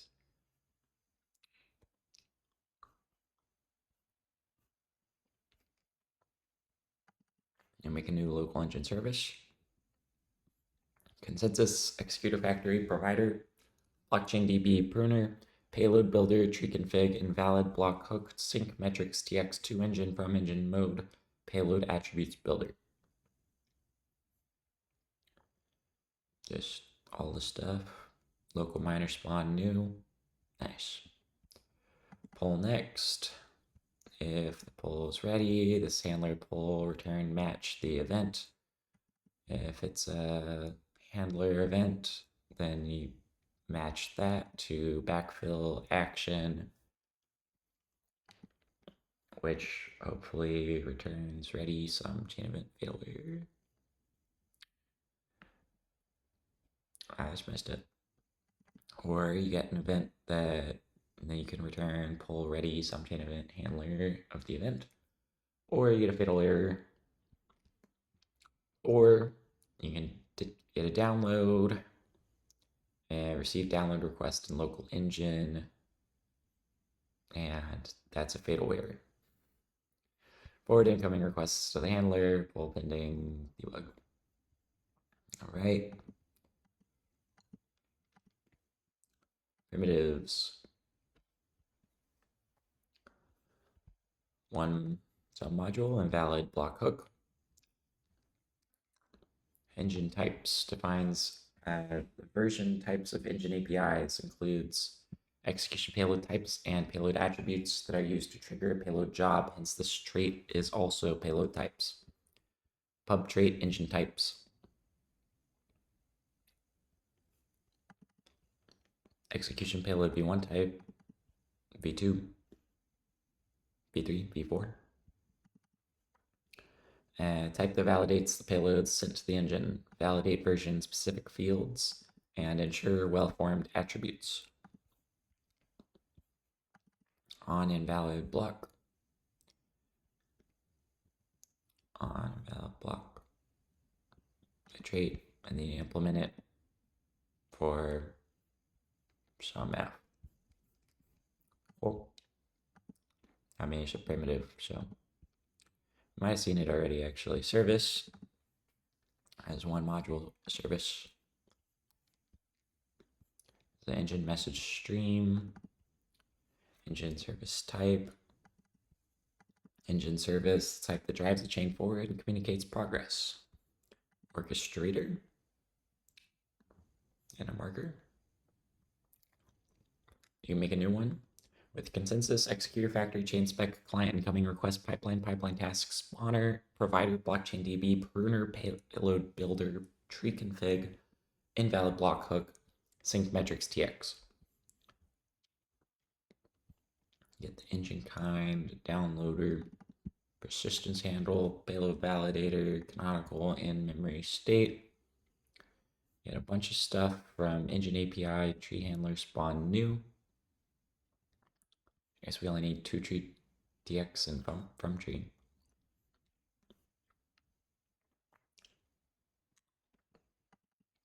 Engine handler, new handler,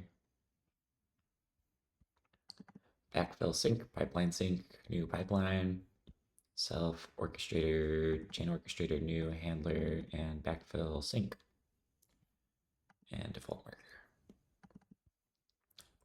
Returns mutable reference to the orchestrator, pull next, stream ext, pull next unpin, orchestrator CX.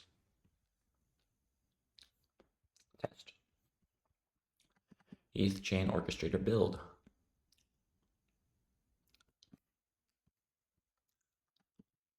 Service tree.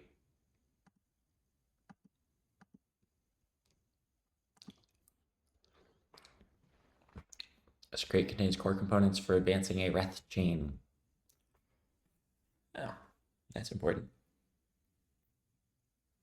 Functionality. Components in this crate are involved in handling, reacting to incoming consensus events, advancing the chain, keeping track of chain structure and memory, performing backfill sync and handling its progress, downloading blocks, precision blocks, and performing pruning. Design motivation.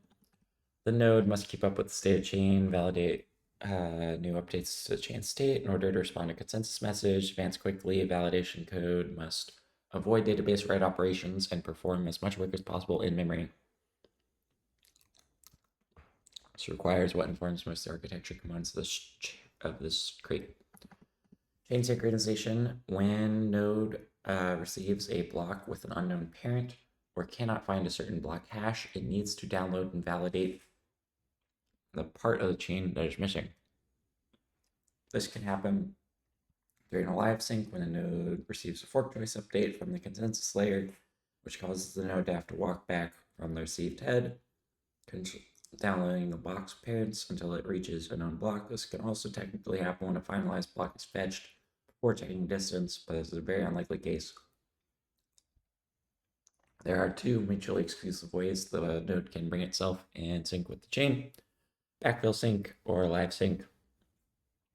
Determine which sync method to use. The node checks how many blocks it needs to execute to catch up with the tip of the chain. If the range is large, backfill sync is used, otherwise live sync will be used. Backfill sync is driven by components which implement it. Consensus message, engine handler, API, tree handler, chain representation as tree state, which we already read all about, persistence model. Because the node minimizes database writes and a critical path for handling consensus messages, it must perform database writes in the background.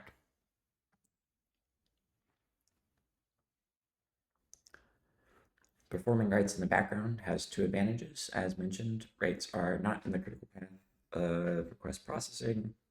Writes can be larger and done at a lower frequency, allowing for more efficient writes. This is achieved by spawning a separate thread, which is sent different commands corresponding to different types of writes.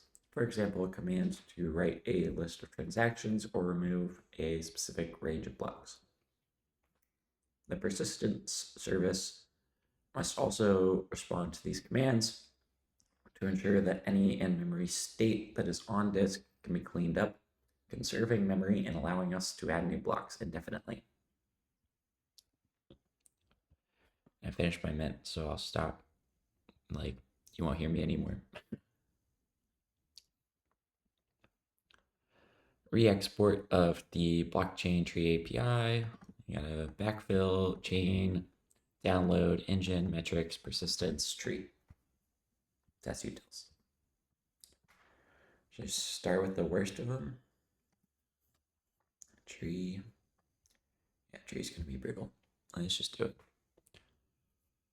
Keeps track of state of the tree, invariance, pub structure tree state as blocks by hash, includes blocks of all forks, blocks by number, parent to child, persisted try updates, and canonical current canonical head. You can make a new one.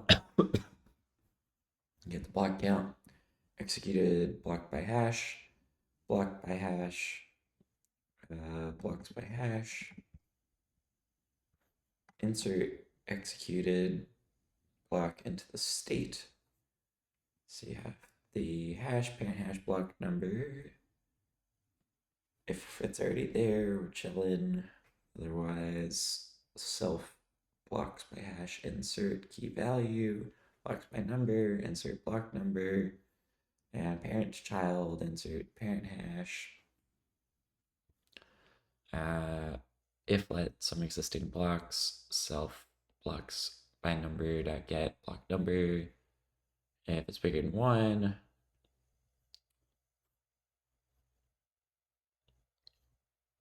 cool. And then for children and self dot parent to child values mute, child dot retain child, self dot blocks by hash contains key child.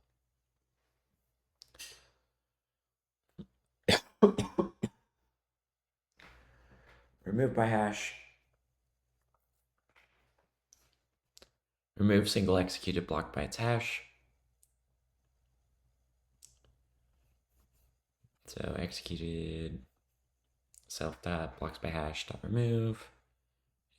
We also remove the block from the collection of children and parents. Remove point to the children of this block. Remove this block from blocks by number. If there are no blocks left, then remove the entry for this block. Returns whether or not the hash is part of the canonical chain. Is canonical current block self.canonical as hash. If the current block is hash, we're definitely in the chain. We're the current head. Otherwise, go back to parent hash and return true. Otherwise, we get false. Removes canonical blocks below the upper bound only if persisted hash is part of the canonical chain. If the last persisted hash is not yet canonical, then we don't want to remove any canonical blocks yet. First, let's walk back the canonical chain and remove canonical blocks lower than the upper bound.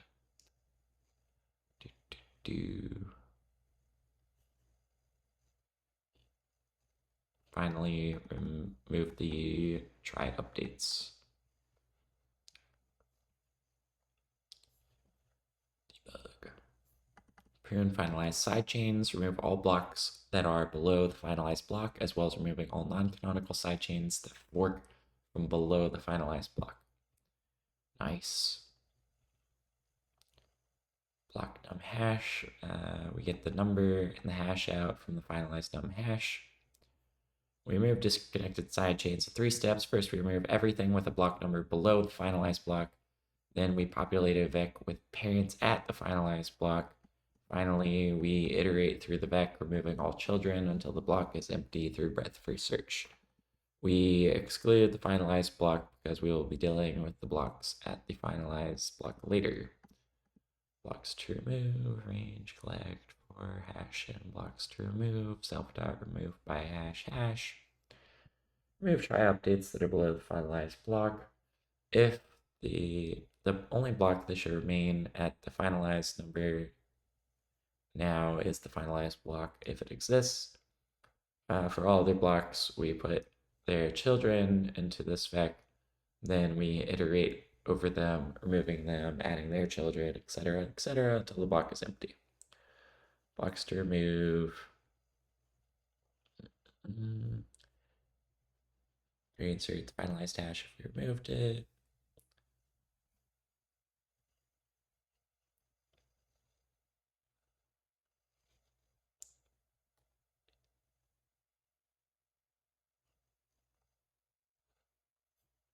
Doing this right. I feel like they're not getting rid of enough blocks.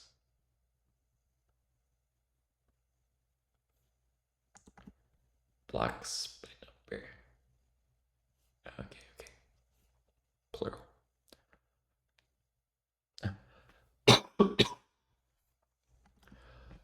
blocks to remove into iter map, a block hash collect, while it's blocks to remove pop front. If children, remove block, debug, blocks to remove extends children. Yay, remove until removes all blocks up to and including the given block number.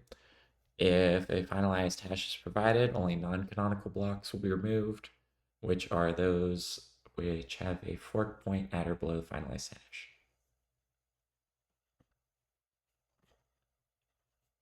Oh, this file's really long. Nice.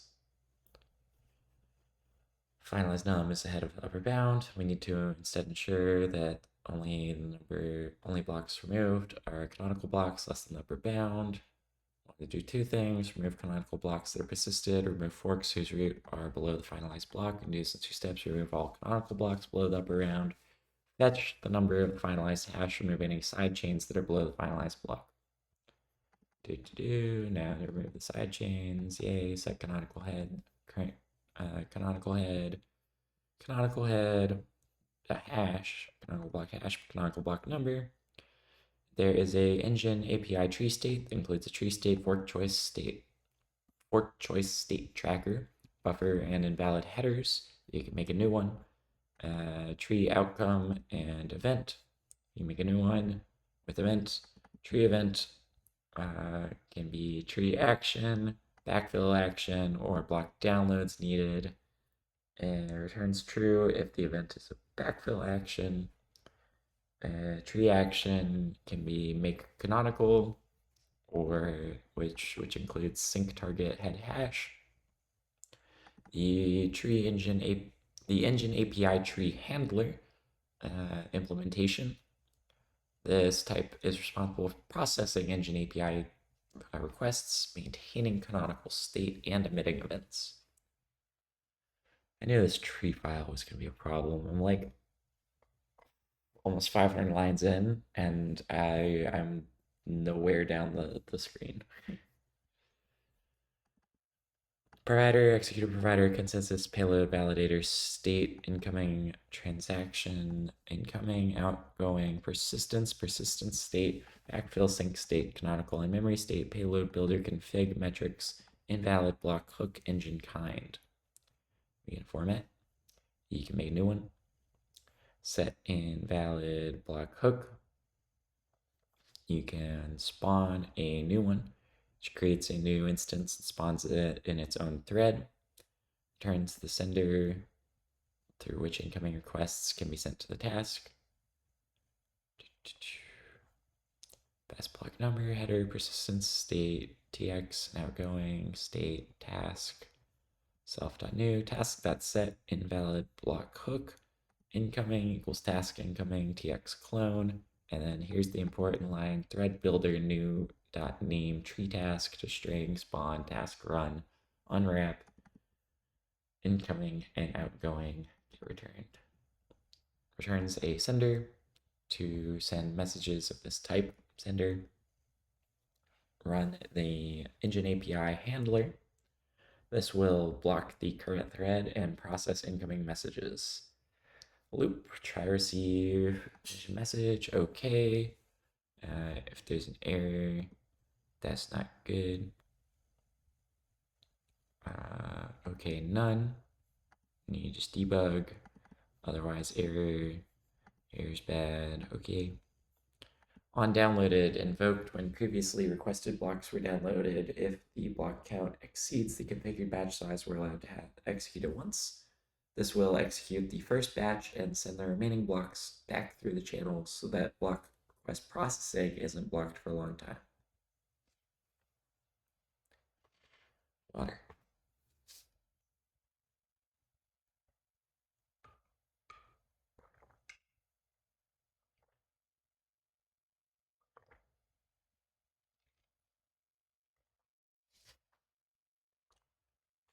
Blocked is empty. Don't have to do anything. Otherwise, batch, max execute, block batch size, min, block's length, var block, and blocks.train up to the batch. Event self on downloaded block needs backfill. Event is backfill action. On tree event if needs backfill can exit early if backfill is needed. We still have blocks to execute. Send them a follow-up requests. Not blocks is empty. Send that. Okay.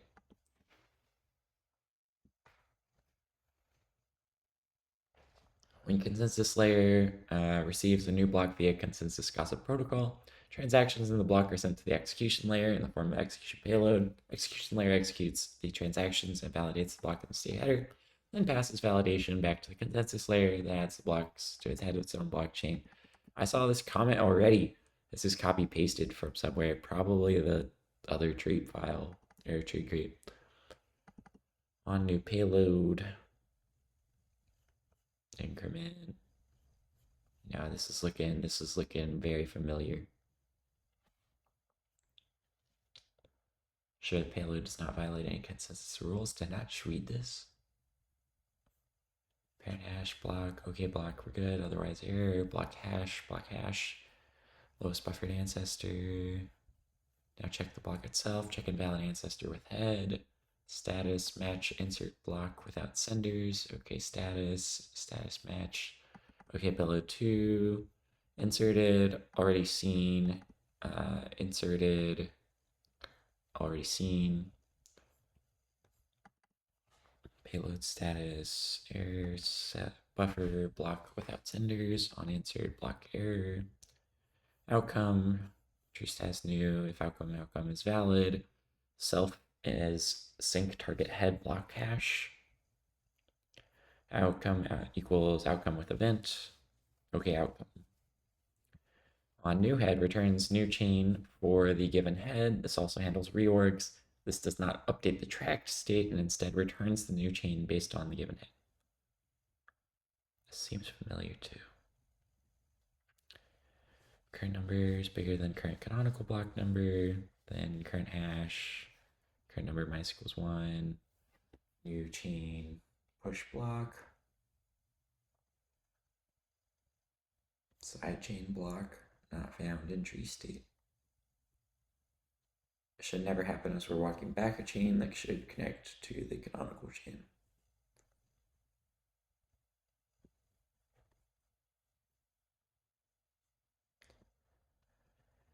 We've reached the current canonical chain head walking from the target, then we know this represents an extension of the canonical chain. Reverse it. Simple extension of canonical chain. Okay, new chain. So we have a reorg, walk back both chains to find the fork point. Canonical chain is ahead of the new chain. Gather all blocks until the new head number. Shouldn't happen as we're walking back. Both new and old pointers now at the same height. Walk both chains from specified hashes at height until a common ancestor is reached. New chain reverse, old chain reverse, new canonical reorg, new chain, old chain.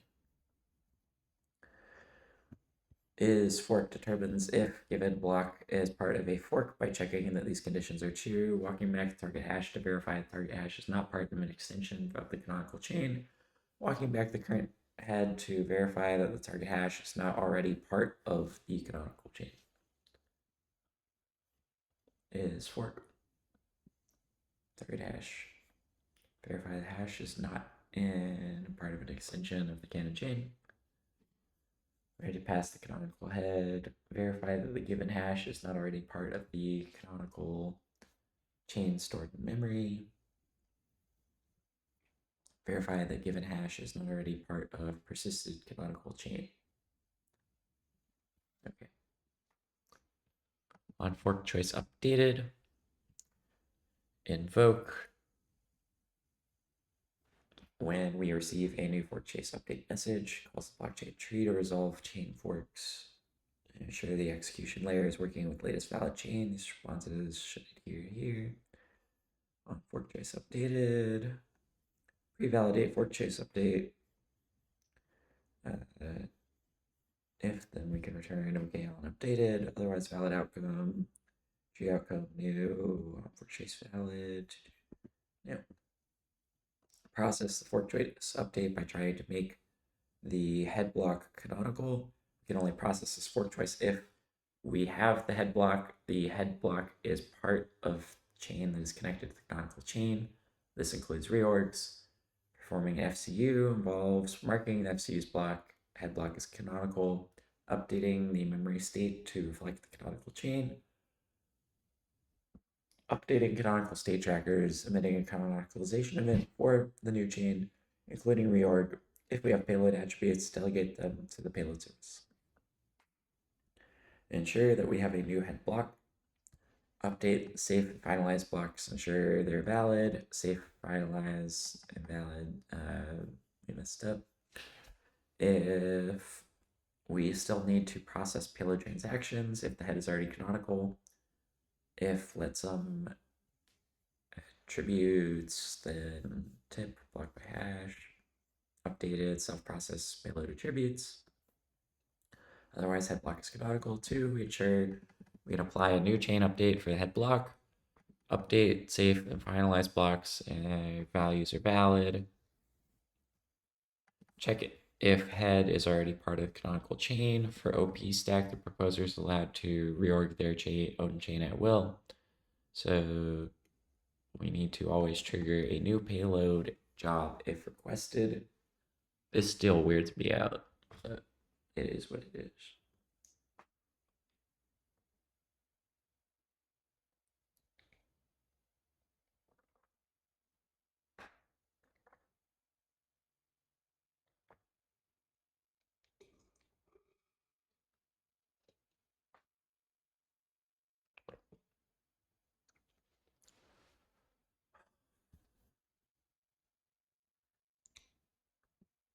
I'll wait till the end of this function, but I might take a quick break. I was gonna wait till the end of the file, but this file is like 5,000 lines or something.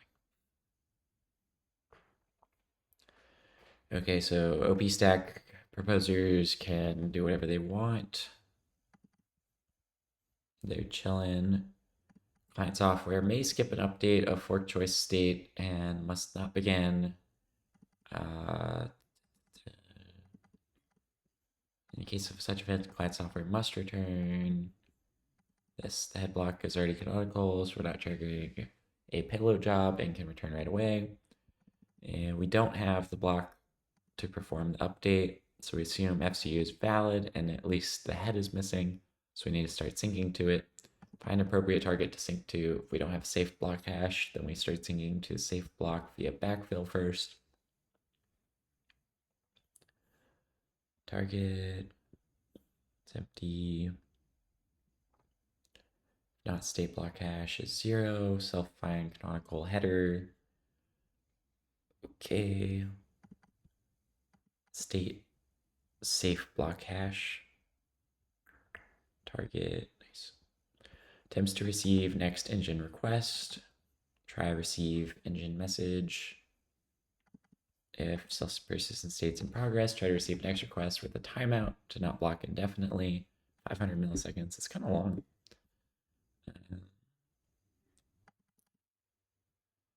Attempts to advance the persistence state. If we're currently awaiting a response, this will try to receive the response non-blocking, or send a new persistence action if necessary. Advanced persistence. If not self.persistence state in progress.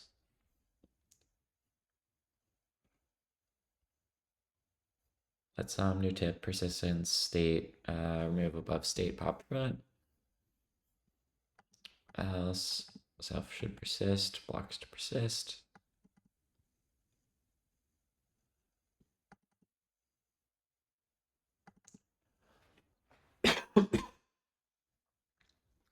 Self persistence save blocks.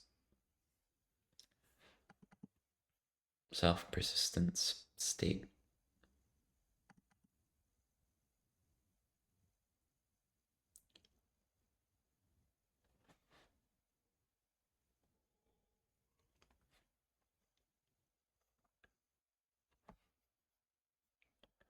if self-persistent state in progress. Match, try receive, check if persistence is complete. Okay. That's block num hash. Else we persisted no blocks. Messed up. Persistent say finish, otherwise error closed or error empty or okay. Handles a message from the engine on engine message. Match the message to if it's an event. We will either backfill sync started or backfill sync finished. And if it's a request, we match the request to if it's insert executed block, then we shall do so. If it's beacon, then we need to match the request to fork choice updated. In which case we do want fork choice updated. Maybe outputs.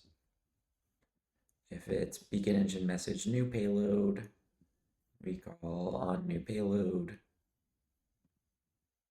And if it's beacon engine message transition configuration exchanged, then it's self canonical and memory state on transition configuration exchanged. And if it's from engine downloaded blocks, then if let's on downloaded blocks, self on tree event of the downloaded block. On backfill sync finished. Helper function.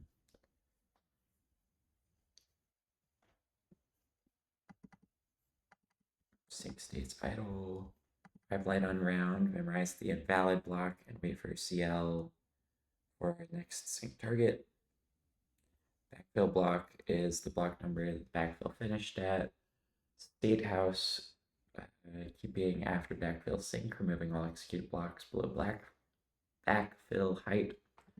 We set the finalized num to sum of backfill height to ensure we remove all state before that. Backfill num hash provider, block hash map, hash number, backfill height.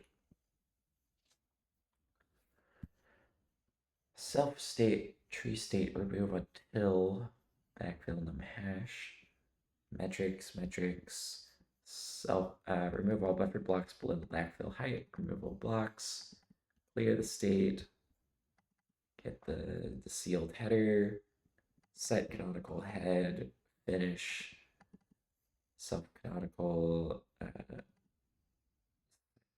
set the canonical head for the tree state and for the in-memory state. Check if we need to backfill again by comparing the most recent finalized height to the backfill height. Sync target state equals state fork choice state tracker dot sync target state. Else we're fine. If this is 0, there's no finalized block. Guess that's fine. Get the block number of the finalized block if we have it. There's finalized. Block number that the backfill finished at. If the progress or no's finalized is none, we can't check distance anyways. If both are sum, we perform the distance check and return the desired backfill target. Request another backfill run. Try to close the app by executing buffer blocks that are child blocks of the new head.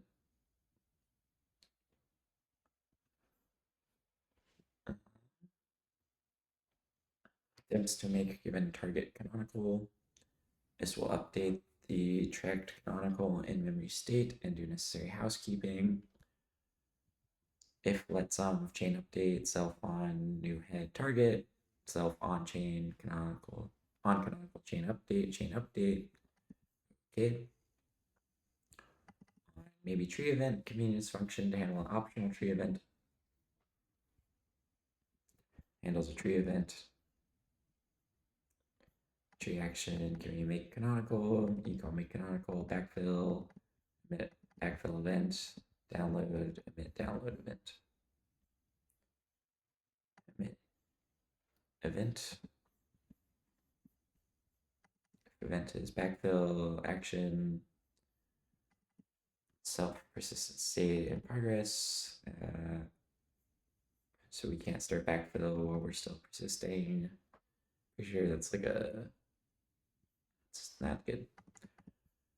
Self backfill sync state, ending, self metrics, engine, pipelines, increment 1. Outgoing emit event should persist, boolean. If not, is idle false. Otherwise, if the canonical block number saturating submint block is greater than the persistence threshold, get canonical blocks to persist. Blocks to persist, canonical head number, target number, while at some blocks by hash, current hash. If block number is less than or equal to last persisted number, break. What if block number is less than or equal to target number, blocks to persist, push block clone, and current hash equals block parent hash. Reverse the order so the oldest blocks come in first, and then return blocks to persist. On new persisted block, finalize, remove before, canonical in memory state, remove persisted blocks, number, okay. Executed block by hash. I gotta check.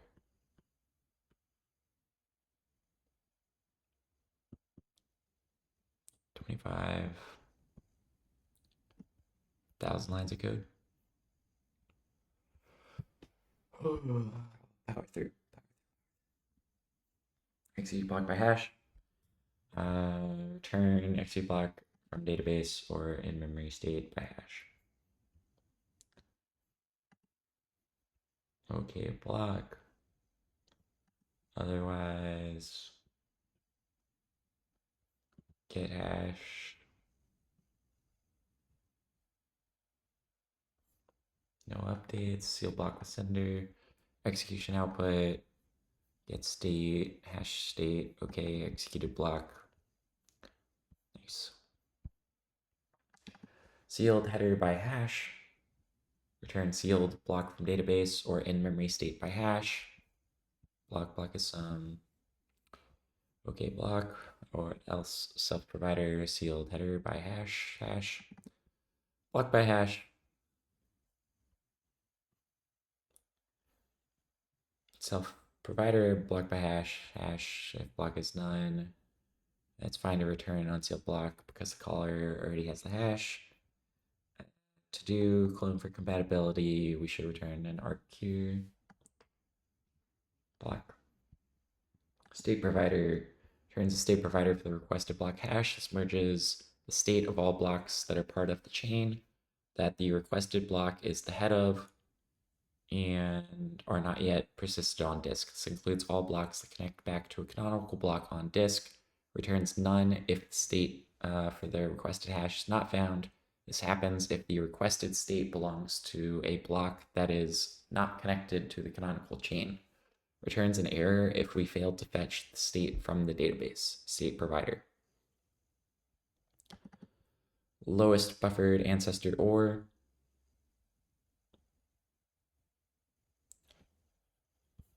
self state buffer lowest ancestor. Latest valid hash for invalid payload. If parent exists inside chain or canonical chain, iterate over ancestors and then valid cache until we encounter your first valid ancestor. Nice.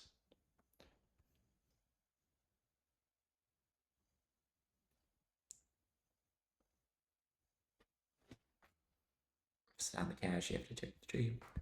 Prepare invalid response and prepare invalid payload response for a given hash, checking with the database for the parent hash and populating the payload status with the latest valid hash. Edge case, if the latest field is 0 hash, the parent is the terminal proof of work block. We saw this before. Valid parent hash, latest valid hash for invalid payload. Okay, payload status from status. Invalid validation error links to rejected payload with latest valid hash parent. To ensure if the given hash is the last received sync target block, is sync target head boolean if let some target self state fork choice state tracker sync target state return head block hash equals block hash or false. Check invalid ancestor with head.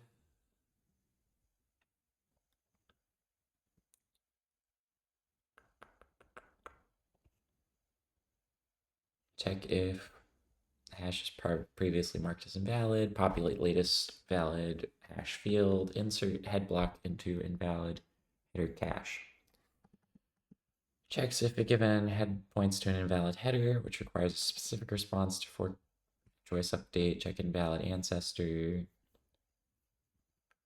Validate block. Validate if the block is correct and satisfies all consensus rules that concern the header and the block body itself. Okay. Self consensus validate header with total difficulty. Validate header. Validate block pre-execution.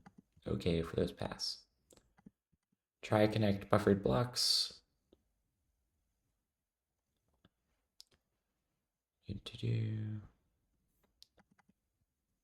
Buffer, remove block with children. Block is empty, child in blocks, insert block. Connected buffer block, we did it, otherwise error, failed to connect, bad. Okay, buffer block without senders. Okay, seal buffer block, or error. Pre-validates the block and sends it to the buffer. Buffer block. If the validate messes up, otherwise insert block. Exceeds backfill run threshold. Distance from local tip. Backfill sync target returns the target hash to sync if distance from the local tip to the block is greater than threshold, and we're not synced to the finalized block yet if we've seen that block already. This is invoked after a new block has been downloaded. The downloaded block could be the missing finalized block. I swear I've seen this code. I'm losing it. Check if the distance exceeds the threshold for backfill sync. Check if the downloaded block is tracking the finalized block. If we have buffered finalized block, check how far we're off. If this is invoked, we download a block. Check if this is the finalized block. If the number of missing blocks is greater than a max, trigger backfill. Nice. Find disk reorg.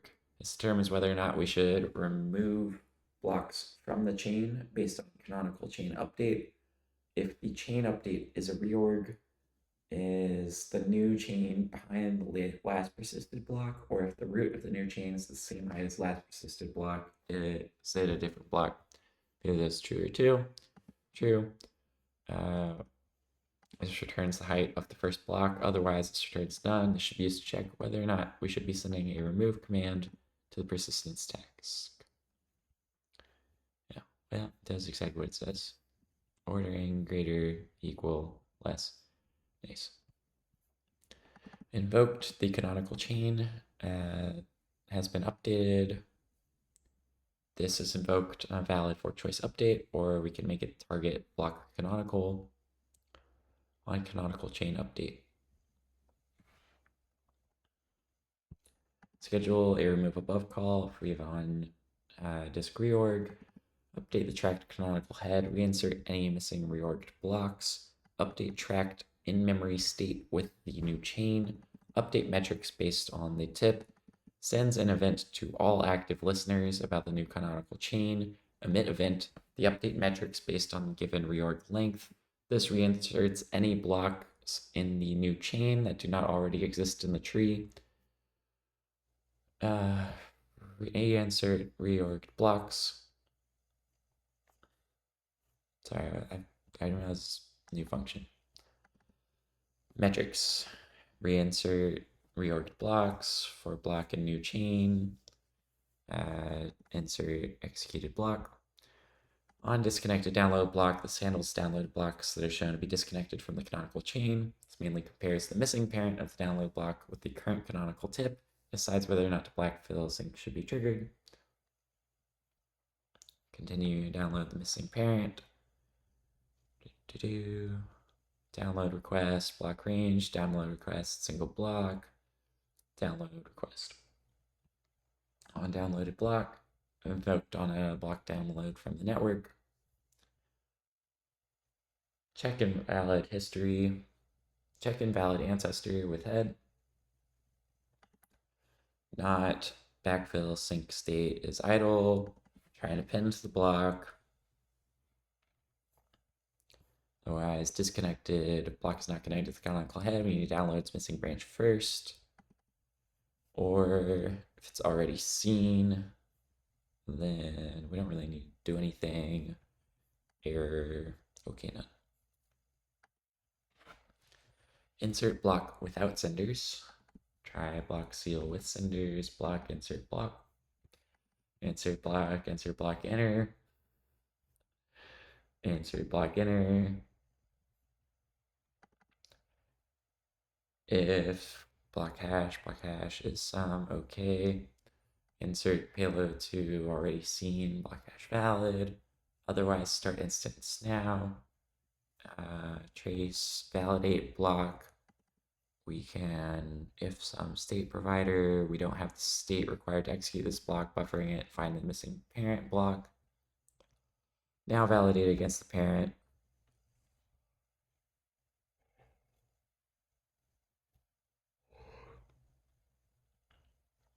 Output self. First updating things at the end. Call post block hook. Hash state from bundle state. Root time. State root result. Starts as none, but we might update it. Yeah. We attempt to compute state root in parallel. Yes. Okay, state root, try output, error, state root, try output. If state root is not block state root, call post block hook, invalid. Consensus error, body state root diff. Metrics executed is equal to the executed block. If this matches up, if the parent's the canonical head, we can insert the block as the pending block. That's the happy case. State tree, insert executed, metrics, emit, insert event, and okay. Compute state root parallel.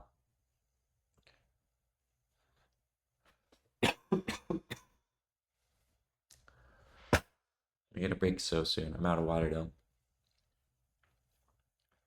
Consistent view, input, if let's state tree, blocks by hash, parent hash, debug, revert state, retrieve revert state for historical blocks, extend contents of parents in memory blocks, block attaches canonical, persisted parent, extend with block we are validating for,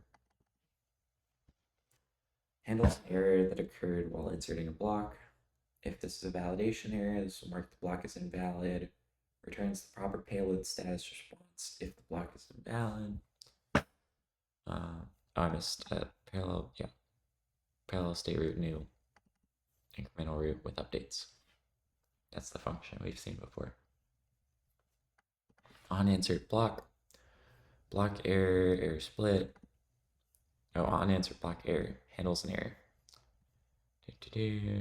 Warn. Okay. Okay, payload status new, payload status enum invalid, latest valid hash. Find canonical header, canonical in memory state header by hash. If it's none, then canonical provider header hash map. Sealed header, new header hash. Okay, canonical. Update the finalized block, updates the tracked finalized block if we have it. If it's 0, we're done. That's silly.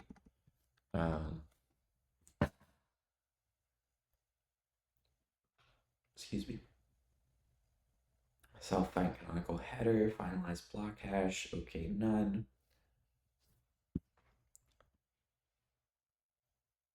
If finalized block is not known, we can't update the finalized block.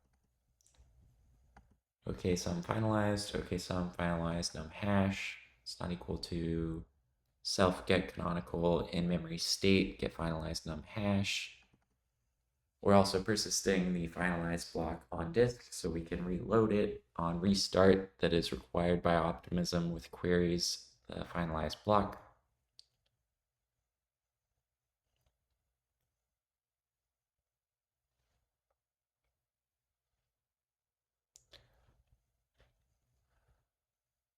Okay.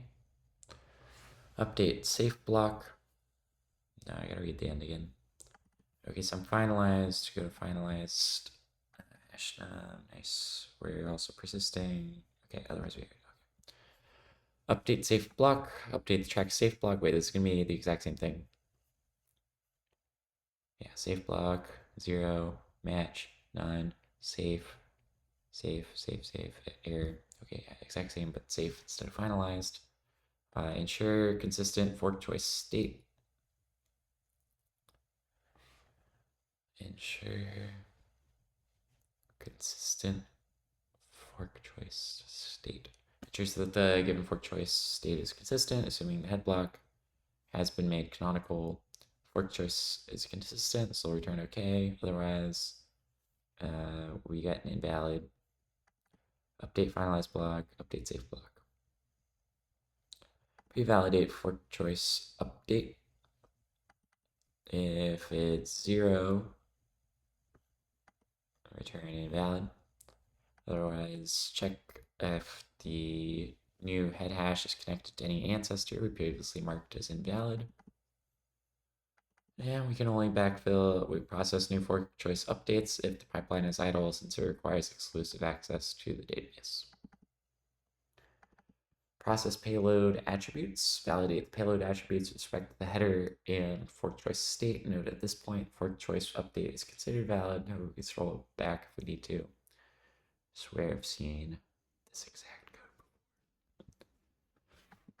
Lose my mind.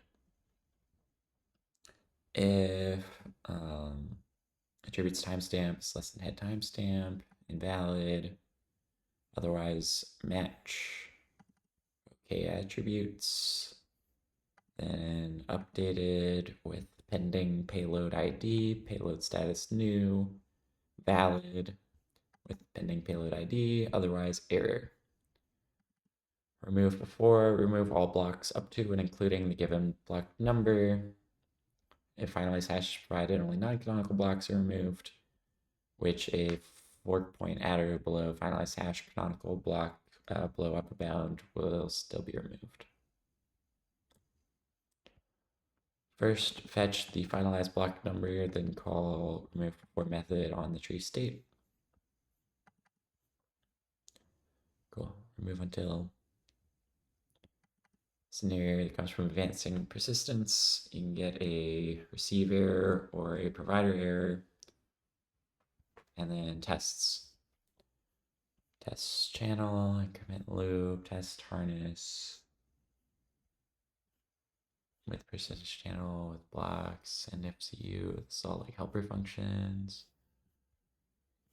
Persist blocks, range. Okay, here come.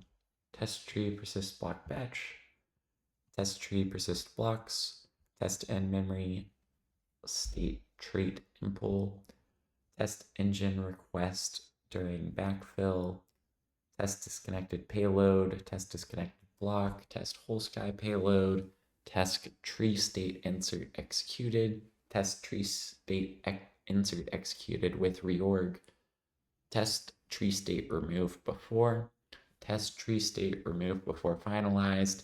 Test tree state removed before finalized. Test tree state on new head. Test tree state on new head deep fork.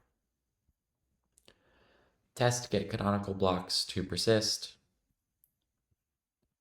Test engine tree FCU missing head. Test engine tree FCU cannon chain insertion. Test engine tree FCU reorg all blocks. Test engine tree live sync transition required blocks requested. Test engine tree live sync transition eventually canonical. Test engine tree live sync FCU extends cannon chain. Test engine tree valid forks with older canonical head. Test engine tree buffered blocks are eventually connected. Test engine tree valid and invalid forks with older canonical head. Test engine tree reorg with missing ancestor expecting valid. Yeah, please tell me these other files are short. That's so good. But for now, we celebrate the end of this. I will take a break.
we continue.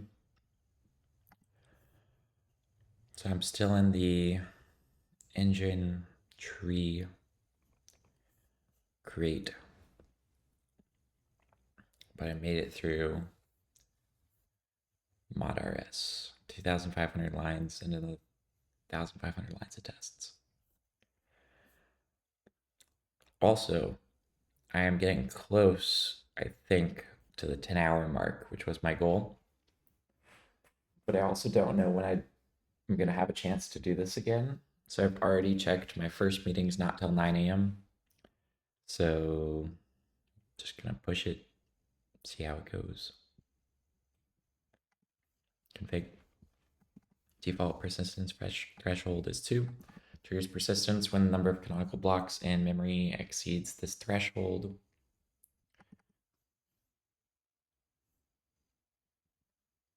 How close canonical block ahead we persist blocks. Default block buffer limit 256.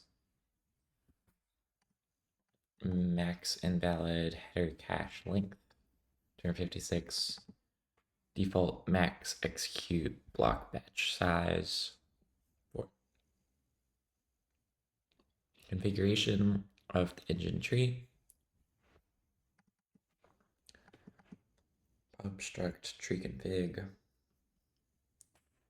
as a persistence threshold.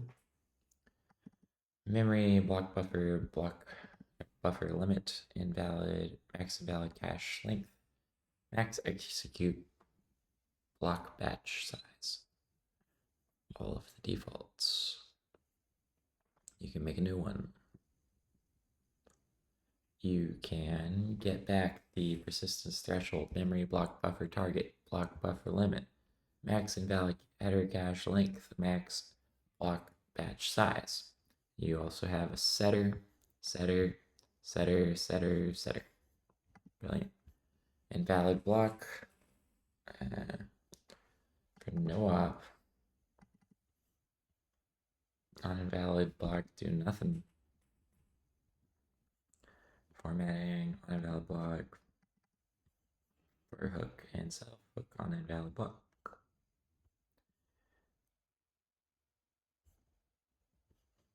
Web metrics.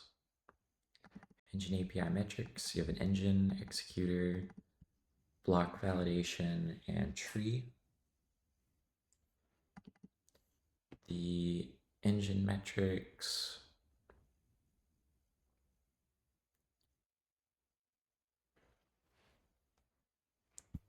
How many execute blocks are currently stored? Execute blocks. How many already execute blocks were directly inserted into the tree?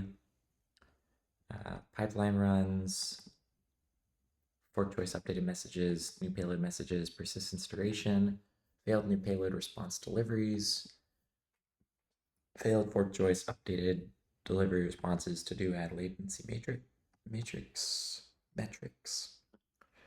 Most of the to-dos are just in the metrics file. It's kind of funny. Maybe they're there so that, like, someone can publicly contribute.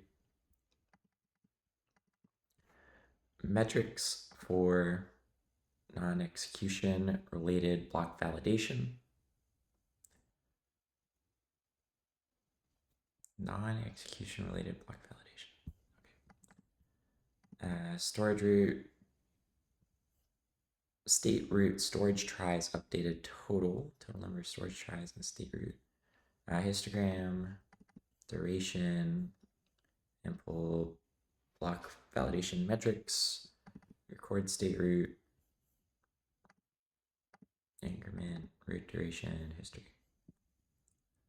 I already looked at mod, persistence state, hash number of the last block persisted, last persisted block, Rx receiver end of a channel where the result of the persistence task will be sent when done. A none value means there's no persistence task in progress. I wonder if that's like a common like networking acronym, because I'm not really familiar with like the abbreviation RX. but it's all over this repo. Anyways, remove above state and pull persistent state in progress. If Rx is sum, sets the state for a started persistence task, start, self Rx sum instant now, schedule removal, state remove above pushback, new tip num, and sets state finished persistence task, finish self Rx equals 9, last persisted block, number hash. Ooh, all right, so we finished tree. And now I still have to read all of these other pieces because I did tree first. It's expected that the node has two sync modes, backfill sync and live sync. Agreed, agreed. Backfill sync, idle, pending, active. Is idle as pending is active. Backfill sync on action, on pull. Backfill actions start backfilling with given target. Events that can be emitted on backfill sync started, pipeline target, finished, and task dropped. Started, unable to receive it because channel is closed. This would indicate a panicked task. Pipeline sync has a pipeline task spawner, pipeline state, pending pipeline target.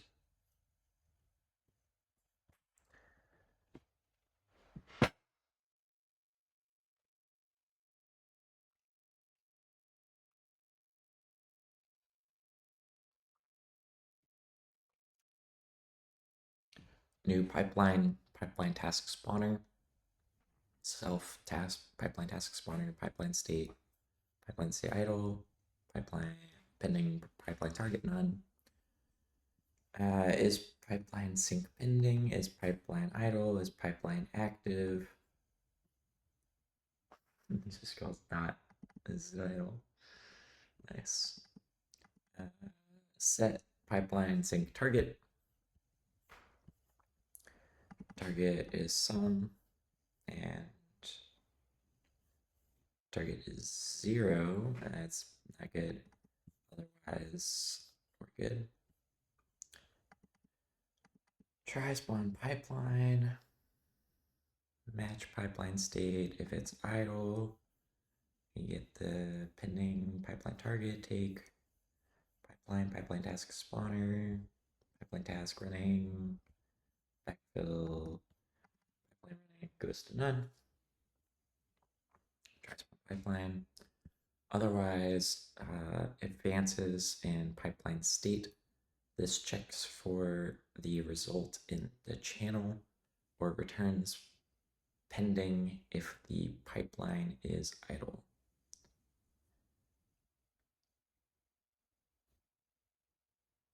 Pull pipeline.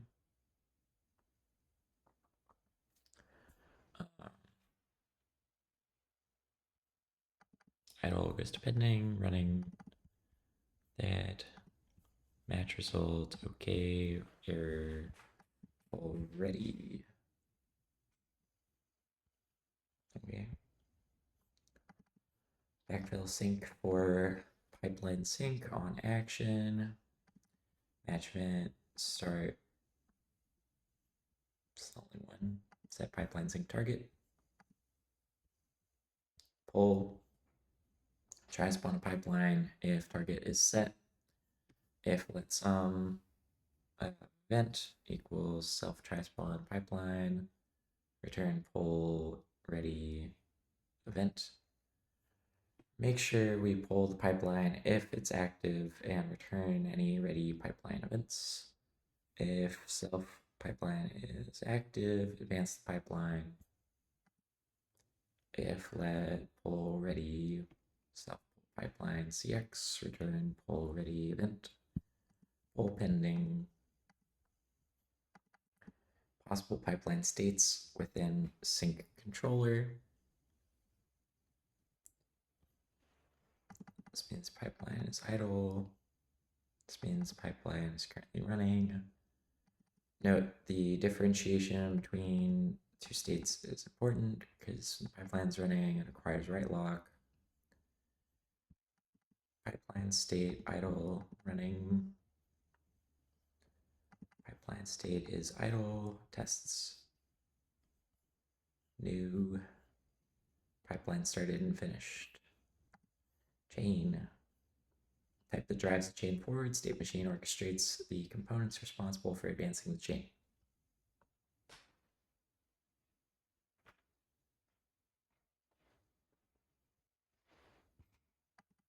Control flow. The chain orchestrator is responsible for controlling the backfill sync and additional hooks. It pulls the given handler, which is responsible for advancing the chain.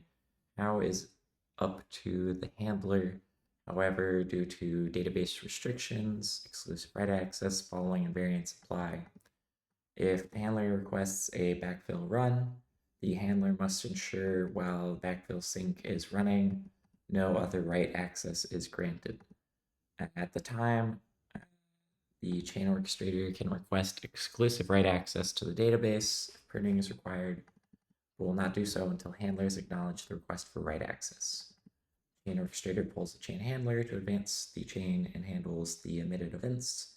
Requests and events are passed to the chain handler via chain handler on event. Chain orchestrator is a handler and a backfill sync. You can make a new one. You can get the handler, mutable handler. Triggers a backfill. This function should be used with care with a valid target.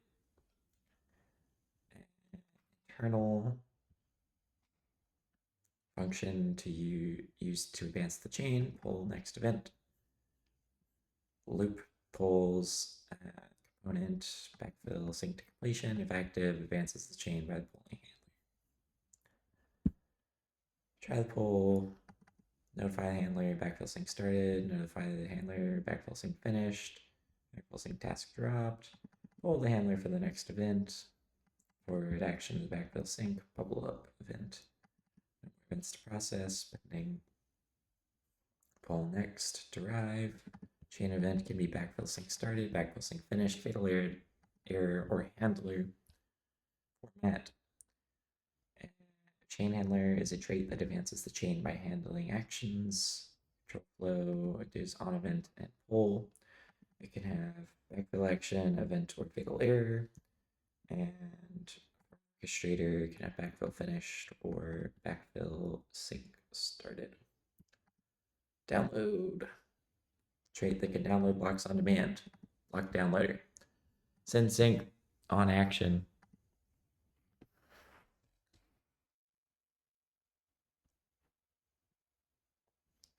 Mute self action, download action.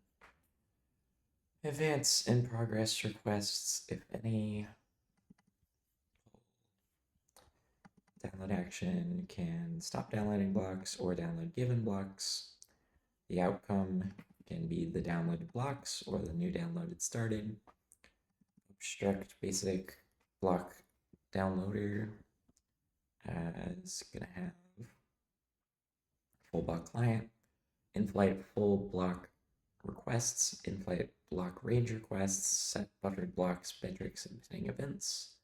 You can make a new one, you can clear it, you can download with the request, which matches the request, whether it's a block set or a block range, and how many are in the block range. Download block set for hash and hashes, download full block of hash. For block range, count, if count equals 1, you just download the full block. Otherwise, push pending event, new download started, get full block range, new event, new request. Download full block. If it's already in flight, don't do anything. Push pending event. And let request equals full block, get full block. In flight request, self update, download metrics, return true is in flight request. Update block download metrics, push pending event, pop pending event. On action, clear or download, pull. Just pop pending event, pull ready pending event, advance all full block requests, and then advance all block request ranges. Still pending, download metrics, pull, chain all unique element on the block buffer if there are any, peek ahead and pop duplicates, pull ready, download blocks, push block 0 and 2, and pull ready, download output blocks, A wrapper type sealed with block cinders that implements the ORD trait by block number. When I say ORD, ORD. Partial compare from block downer for no op. Does nothing. Pulls just pending. Tests, test harness. New block downloader range requests, block downloader set requests, block downloader clear requests. Engine, chain handler that advances the chain on incoming requests. Take a little pause.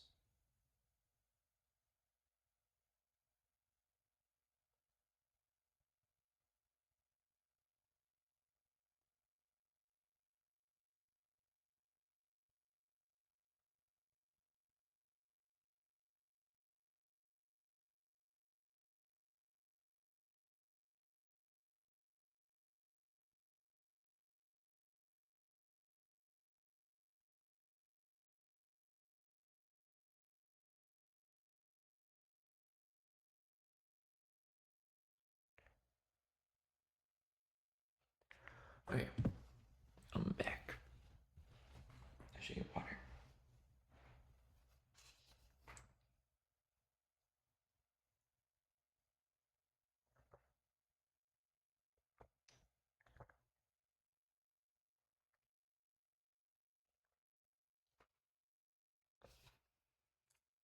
Supposed to have a cough drop for another like 30 minutes.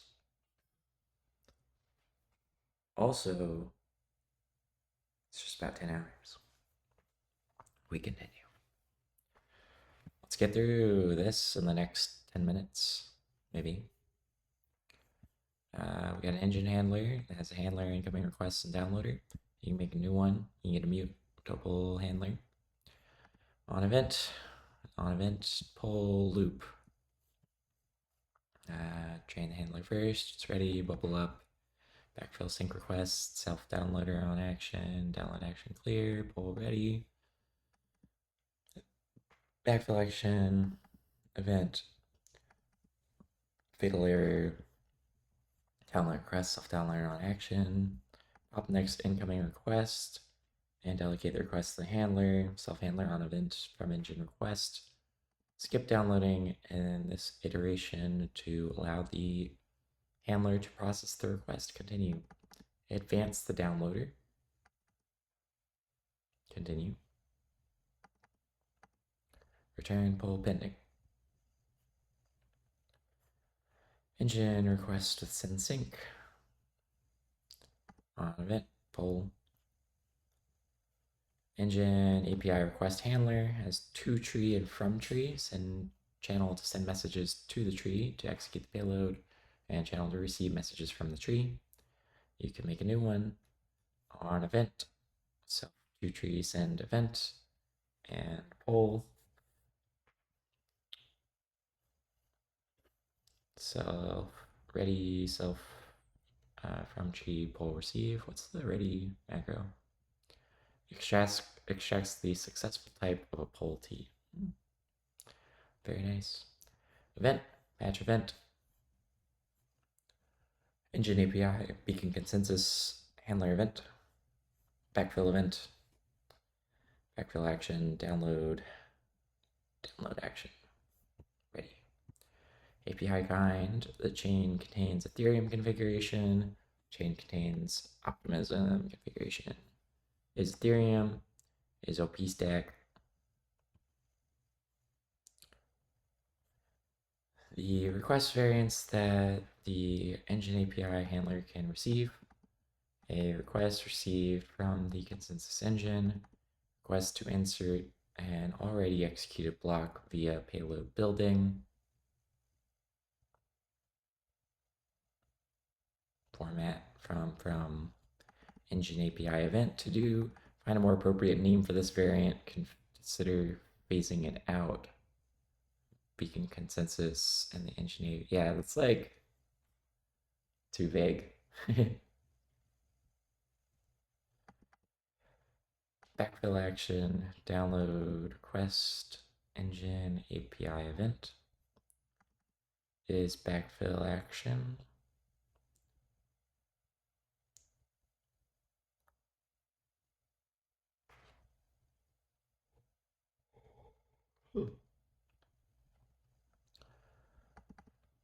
From engine can be event request download blocks format from request handler event has a handler event and download request is a block set download given set of blocks or block range download given range of blocks.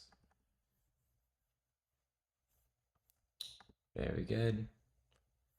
Ready to look through lib metrics. There's nothing. Let's go. Block downloader metrics. How many blocks are currently being downloaded? And persistence metrics. Remove blocks above duration seconds, save blocks duration seconds, and prune before duration seconds. Persistence. I got 5 minutes to get through this and test utils. Persistence service writes refs in memory tree state to the database and static files. Provider factory to reuse. Provider factory incoming receiver pruner metrics sync metrics tx. You can make a new one. You can prune before. To do doing this properly depends on pruner segment changes. Interesting. Run. This is the main loop. S will listen to database events and perform the requested database actions. While let OK action self incoming receive. If receiving errors, senders have disconnected, the loop should end. You gotta match the action, remove blocks above. We're gonna remove the blocks above and send some metrics and result. If we need to save blocks, we're gonna save blocks and then update results, send result. Maybe prune. Save finalized block. We are going to save finalized block number, finalized block, and save safe block. We will do the same thing with the safe block. Remove blocks above.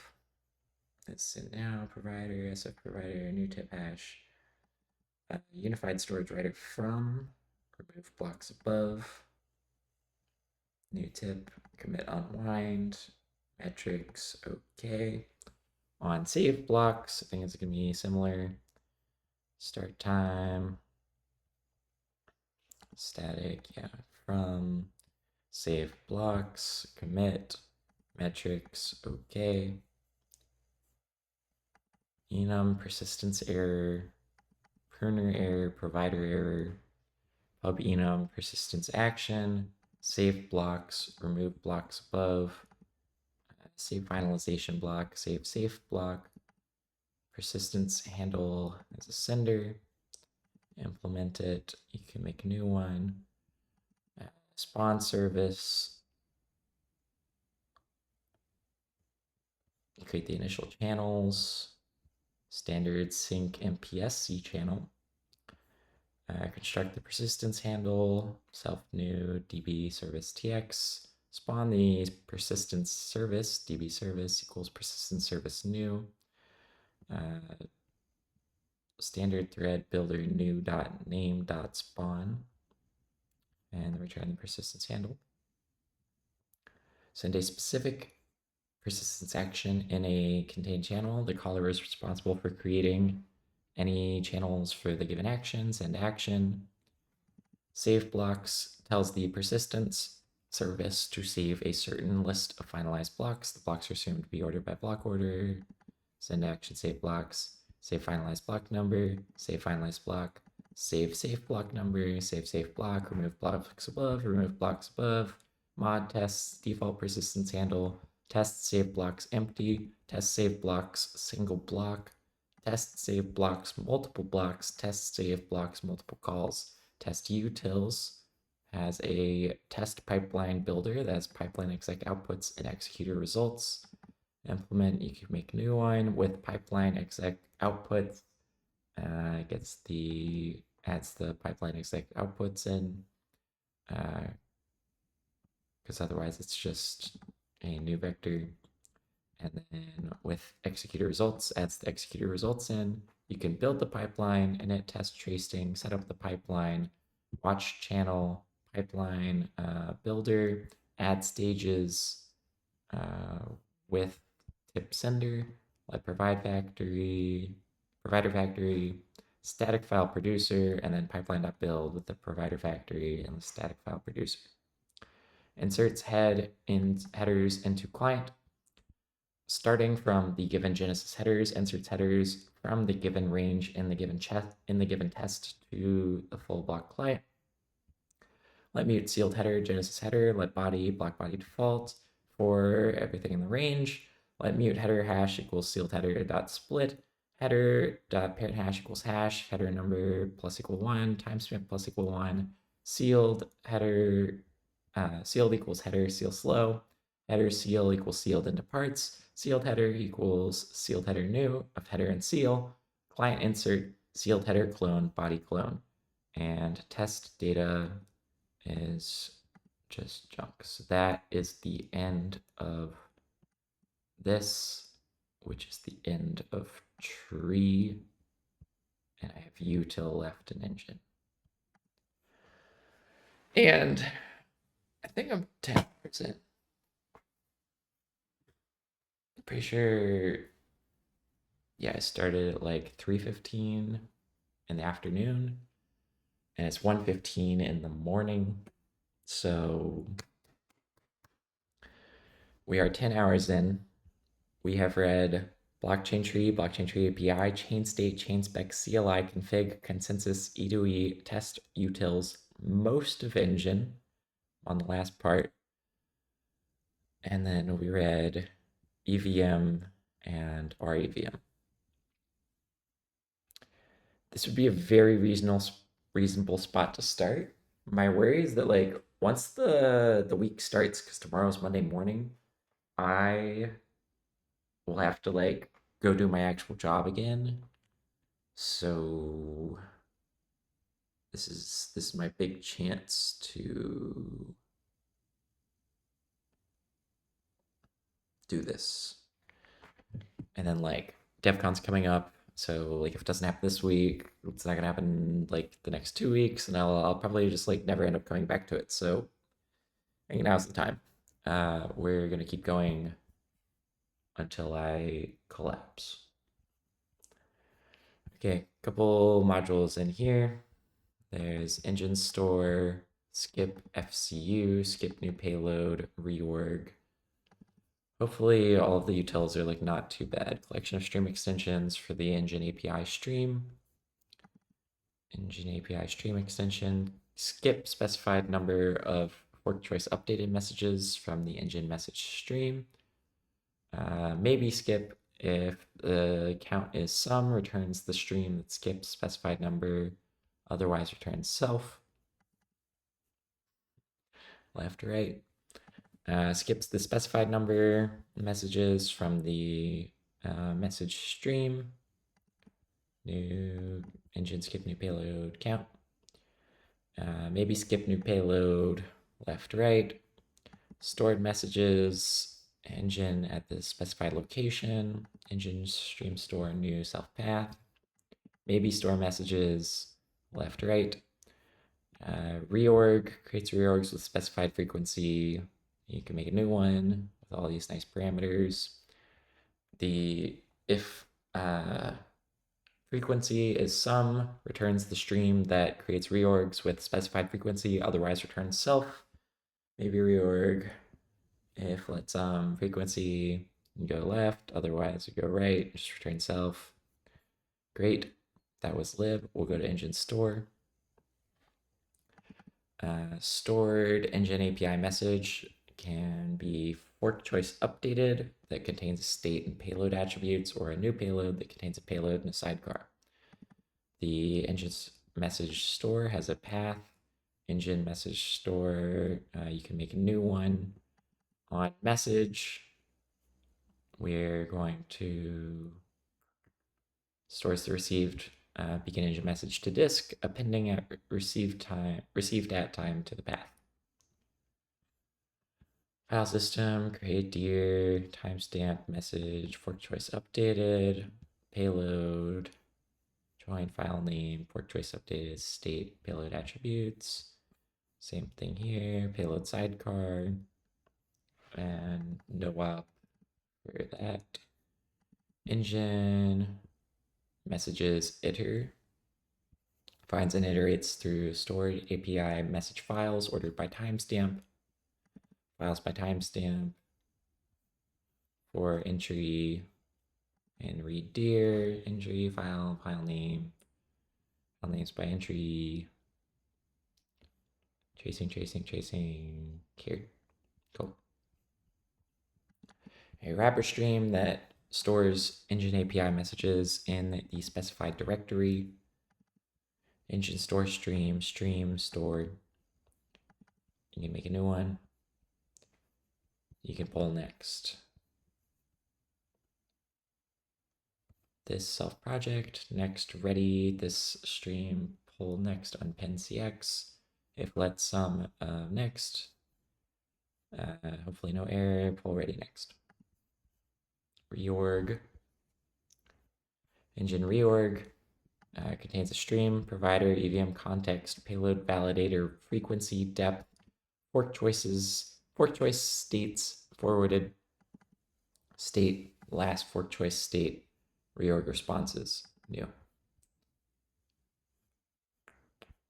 Pull next. Loop. Match response. Left okay, left error, right okay, right error. Engine, reorg states, reorg, queue, match queue, pop front. Message, some message, return pull ready, none. Do next, ready, item, match, next, some new payload, some last fork choice state. Enter the reorg state. The current payload will be immediately forwarded and being in front of the queue. We attempt to reorg the current head by generating payload that attaches to the head's parent and is based on the non-conflicting transactions TXs from block n plus 1 that are valid at block n according to consensus checks from the current payload as well as the corresponding fork choice state. We rely on the consensus layer to reorg us back to the canonical chain. To do this expensive blocking operation, ideally it spawns as a task so the stream could yield control back.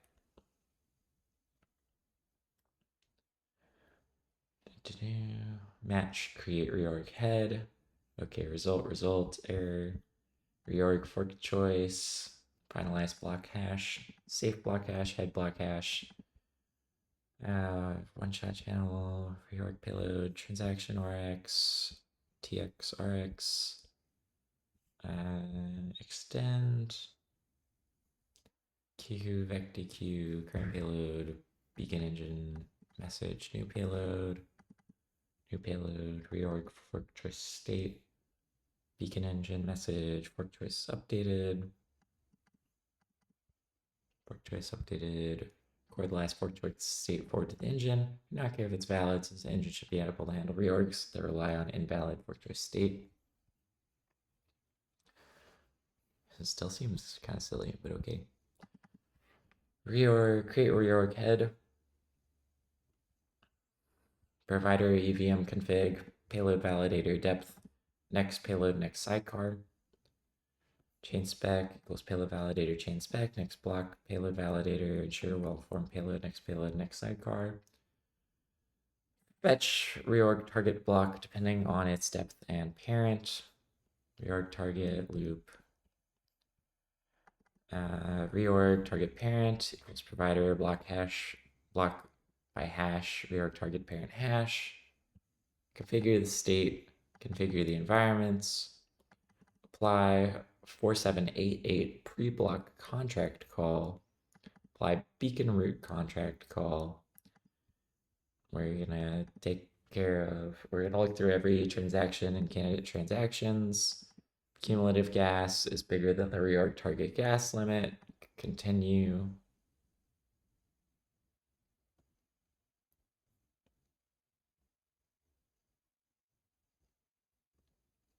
Okay, because we're done. Yeah, so break the loop. Configure environment for the block. TX recovered, TX clone, try and do EC recovered, map error. EVM config, fill, TX environment. EVM, TX mute, TX recovered, signer. Let exec result match EVM.transact. Okay, result error. Treat error as fatal. EVM db mute dot commit. If let some blob tx transaction is EIP 4844.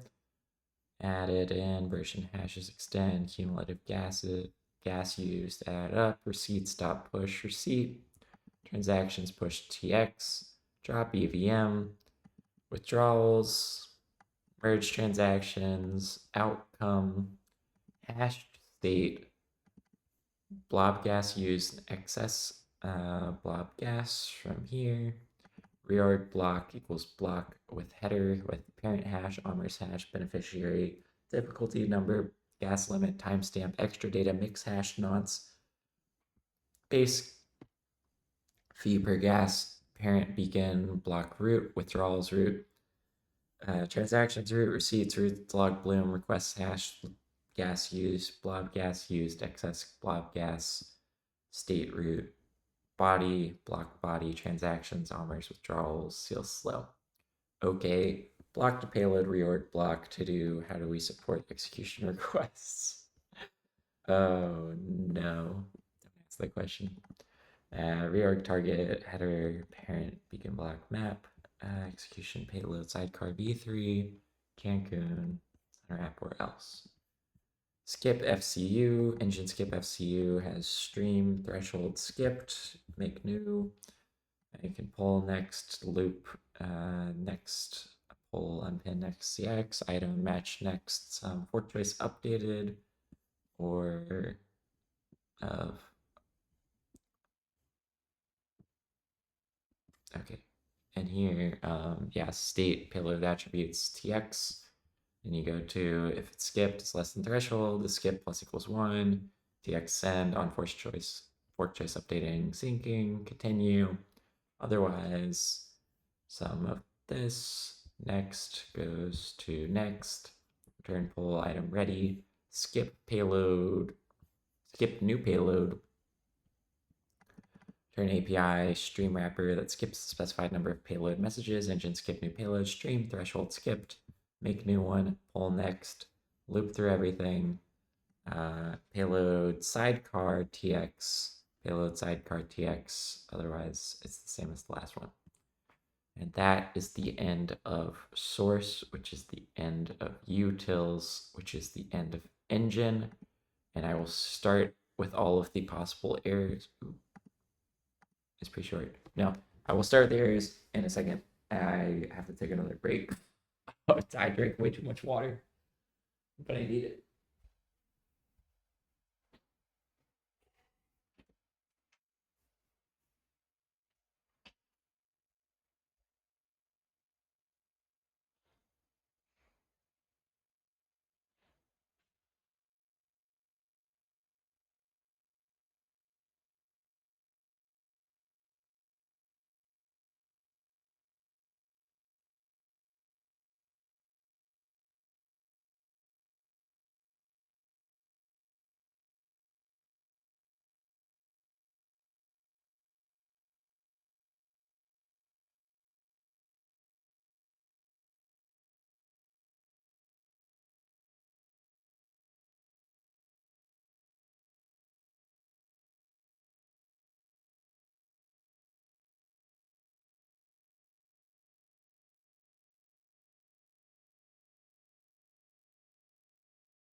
No mute? You could just hear me. No, it's fine. Um, level up. Oh, we're on errors now. New crate. High level error types for Reth in general. Feature flags, test utils, export utilities for testing. We have an error module. Great. Reth alias for Reth error, Reth result. Core variants possible when interacting with the blockchain. This enum encapsulates error types that can occur during blockchain interactions. It allows for structured error handling based on the nature of the encountered issue. Pub enum reth error. Can have an execution, consensus, database, provider, canonical, other. And send a message from. Some types are used a lot. Make sure they don't unintentionally get bigger.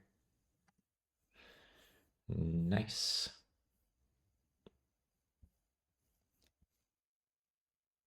Wait, that was it. Big chillin'. Not that many error types. Ethereum. Wow.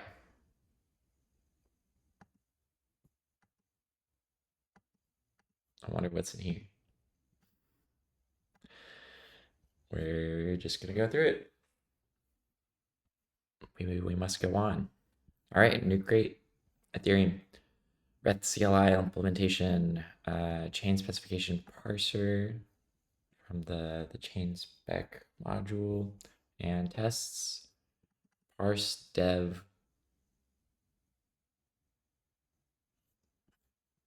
Nice. Chain supported by Reth. First value should be used as default. Mainnet, Sepolia, Whole Sky, Dev, and Optimism. Oh, but it's not in the Ethereum crate. It's in the Optimism crate. Yeah. Interesting. Chain value parser. These are the yeah, we already read that crate. That's the actual chain IDs. Support chains, parse, tests. There's nothing in here. Okay. CLI's got nothing. Consensus.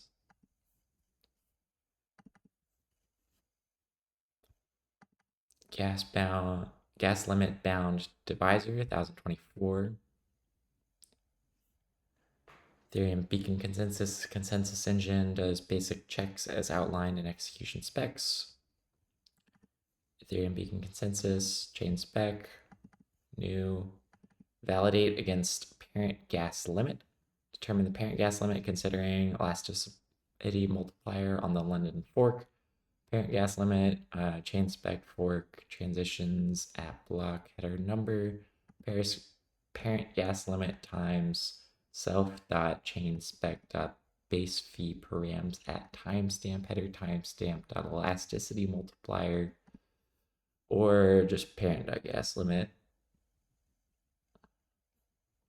Check or increase in gas limit beyond the allowed threshold.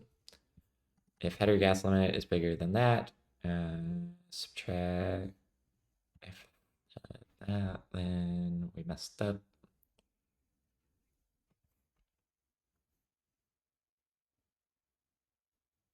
Oh, I see. You don't want to subtract maybe because it's U64. Okay, yeah. I was wondering for like the double if, but fine. Else if. Oh, now we got else ifs. Here we go. Yeah, parent gas limit minus equals greater than that. Over that, check a decreasing gas limit. That's not good either. Check if the gas limit is below the minimum required limit. That's not good either. And validate the header. We need to validate the header gas, validate the header base fee. Let's check. Shanghai is active. withdrawals root. Check if not Shanghai active, withdrawals is there. Ensures that 444 fields are valid once Cancun is active. 444 fields are valid once Cancun is active. Yeah. Validate 444 standalone header, otherwise error. Is prog active at timestamp? Check that, otherwise error. Validate header against parent. Header, parent, validate against parent hash number, validate against parent timestamp, self-validate against parent gas limit.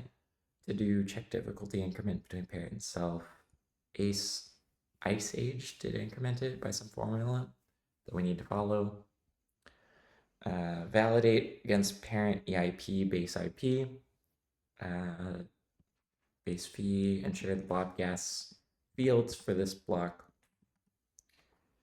If self chain spec is Cancun active at timestamp, validate against parent 4844. Nice. Validate header with total difficulty is post merge. Chain spec fork active total difficulty of this. If is post merge, it needs to be 0. Not header, 0. Commerce hash can be empty.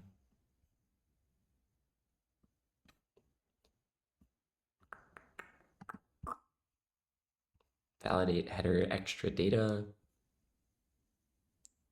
The only thing there is making sure it's not too long.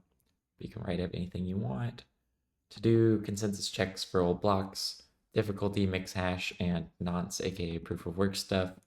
Low priority as syncing is done in reverse order. Check if timestamp is in the future. Clock can drift, but this can be a consensus issue. Present timestamp U64. System time now duration since Unix epoch unwrap is seconds. If header exceeds allowed future timestamp, present timestamp, that's not good. Invalidate header extra data. Validate block pre-execution. Validate block post-execution. Tests. Header with gas limit. Test valid gas limit increase. Test gas limit below minimum. Test invalidate gas limit increase exceeding limit. Test valid gas limit decrease within limit. Test invalid gas limit decrease exceeding limit. Shanghai block 0 withdrawals. Nice. That was lib. Gotta check validation. Validate block post execution. Oh, these are the helper functions. So check if gas use matches what's in the header. Before Byzantium, receipts contains state root. That would mean that expensive operation is hashing. That's required for state root. It got calculated in every transaction. This was replaced with is success flag.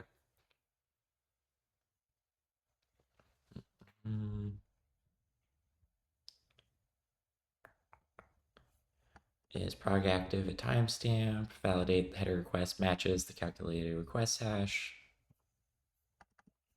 Verify receipts, calculates receipts roots, compares it against what the expected receipts roots, and log bloom. Receipts with bloom, receipts roots, calculate from receipts roots with bloom, editor fold, bloom, r bloom, and compare receipts roots and log bloom of receipts roots, log bloom, expected receipts roots, expected log bloom. And if these don't match, bad. If these don't match, bad. This is one of the less necessary helper functions, but I'll allow it. Test, verify receipts success, test, verify receipts incorrect root, test, compare receipts root and logs bloom success, test, compare receipts root failure, test, compare log bloom failure. Alright. Consensus is good. Engine primitives. Engine types.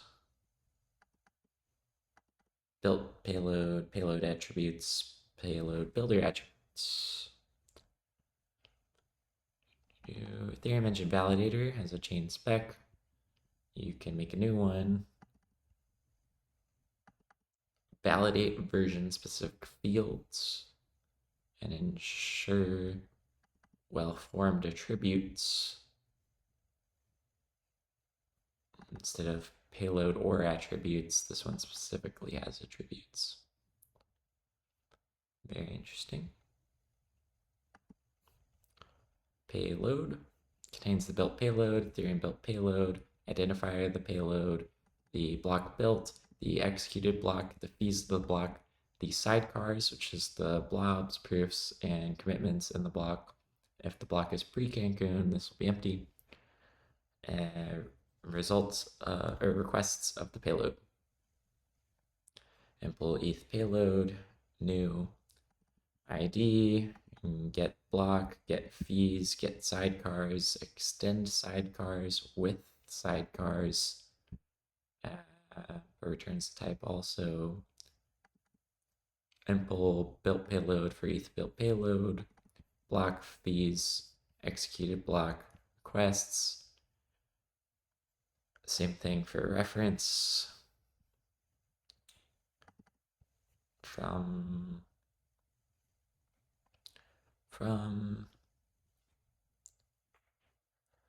for V1, V2, V3, and V4. Very good. ETH payload builder attributes. You have an ID, parent, timestamp, suggested, the recipient, prev withdrawals, parent beacon block route, payload ID, new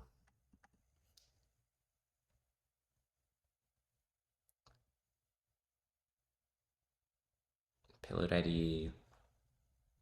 Why am I freezing up?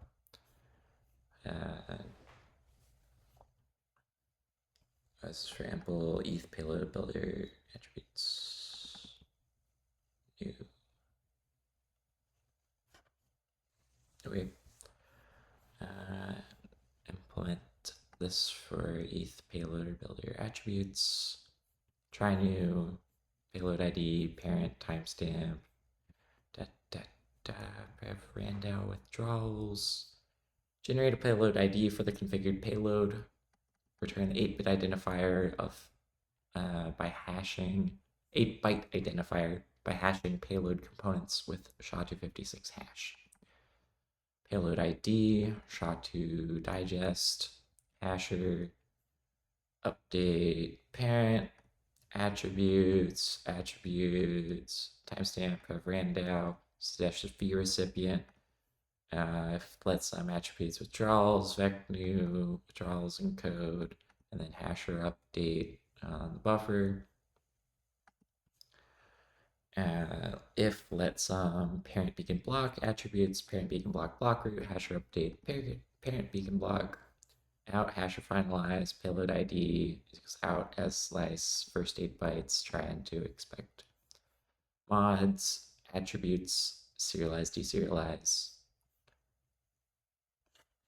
Clarity JSON from stir attributes. Nice. Good job on engine primitives. EVM. EVM config for vanilla Ethereum. This crate does not enforce specific REVM features such as BLST or CKCG, which are critical for REVM's EVM internals. It's responsibility to implement and ensure proper features are selected. We have a config, execute, DAO fork, and EIP 6110. Don't remember which one that is. I will look it up. Ethereum related EVM configuration. Obstruct EVM. It contains chain spec. New. You can get the chain spec. implement fill TX environment, fill TX environment system contract call, TX environment with caller, you pass in caller contract data, transact to contract, nods to none, gas limit 30 million, value 0, data, gas price, setting the price to 0 and forces that no value is transferred as part of the call. The call will not count against the block's gas limit. I guess that's good. Chain ID environment.tx equals tx. Ensure the block gas limit is greater than or equal to the tx. Environment block gas limit U256.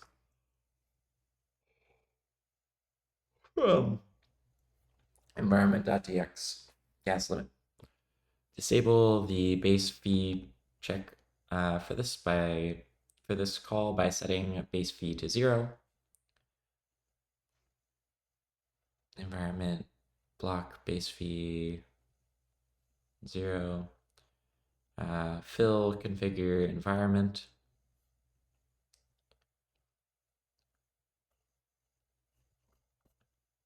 Did I do everything? Here, let tx equals tx environment. Environment.tx equals that.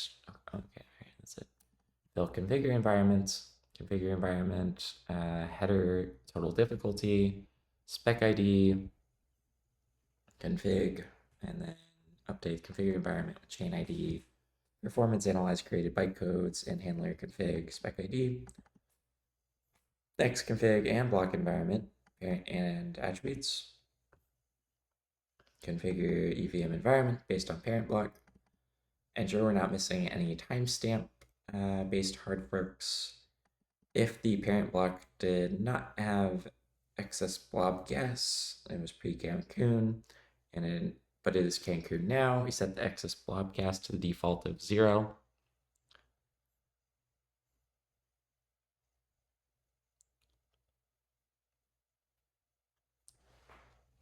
Base fee, parent next block base fee, gas limit. If we're on the London fork boundary, we need to multiply by the parent's gas limit by the elasticity multiplier to get the new gas limit. Block environment is there. All good. Tests, test fill config and block environment. Test EVM configure, test EVM with environment default spec, test EVM with custom config, test EVM custom block and TX, test EVM with spec ID, test EVM with inspector, test EVM with environment and default inspector, test EVM with inspector, environment, and custom config, all 3. Test environment with environment, inspector, and custom block transaction. Test EVM with environment, inspector, and spec ID. Very good. Gotta read all of these now. Config returns the RVM at the given timestamp. RVM spec by timestamp after merge. Okay, Osaka, Prague, Cancun, Shanghai merge. RVM spec returns the latest active hard fork. Prague, Cancun, Shanghai merge. London, Berlin, Istanbul, Petersburg, Byzantium, Sprays, Dragon, Tangerine, Homestead, Frontier. Tests. Test REVM spec by timestamp after merge. Test 2 REVM spec. Test ETH spec. Very good. DAO fork. DAO hard fork beneficiary that received ether from DAO and DAO creator children.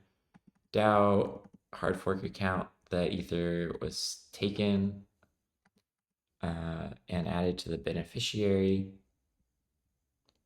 DAO hard fork accounts, address,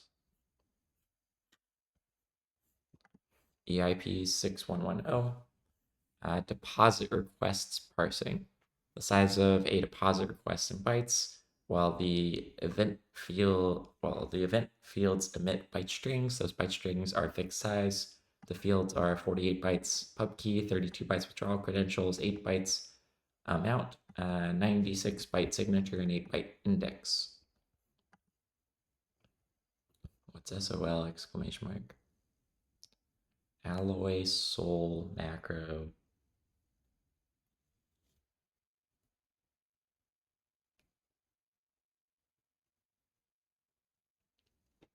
Seems good. Accumulate a deposit from request from a log containing a deposit event. Accumulate deposit from log. Out.reserve, out.extend from slice, out.extend from slice, out.extend from slice. Pub key, withdrawal credentials, amount, signature, index. Accumulate deposits from logs. Decoder log, block validation, accumulate deposit from log. Accumulate deposits from receipts. Accumulate deposits from logs of address, receipts to logs, and out. Accumulate deposits from receipts with address, receipts out. This is like generic. Receipts into iter, try for each. Accumulate this one, address, receipt out. Parse deposits, receipts. Accumulate deposit receipts. Chain spec, deposit contract, map, see address, receipts. Okay, out tests, test parse deposit from log. I should have explained deposit request. This is if you want to start staking deposit like to the beacon chain. Ethereum block execution strategy.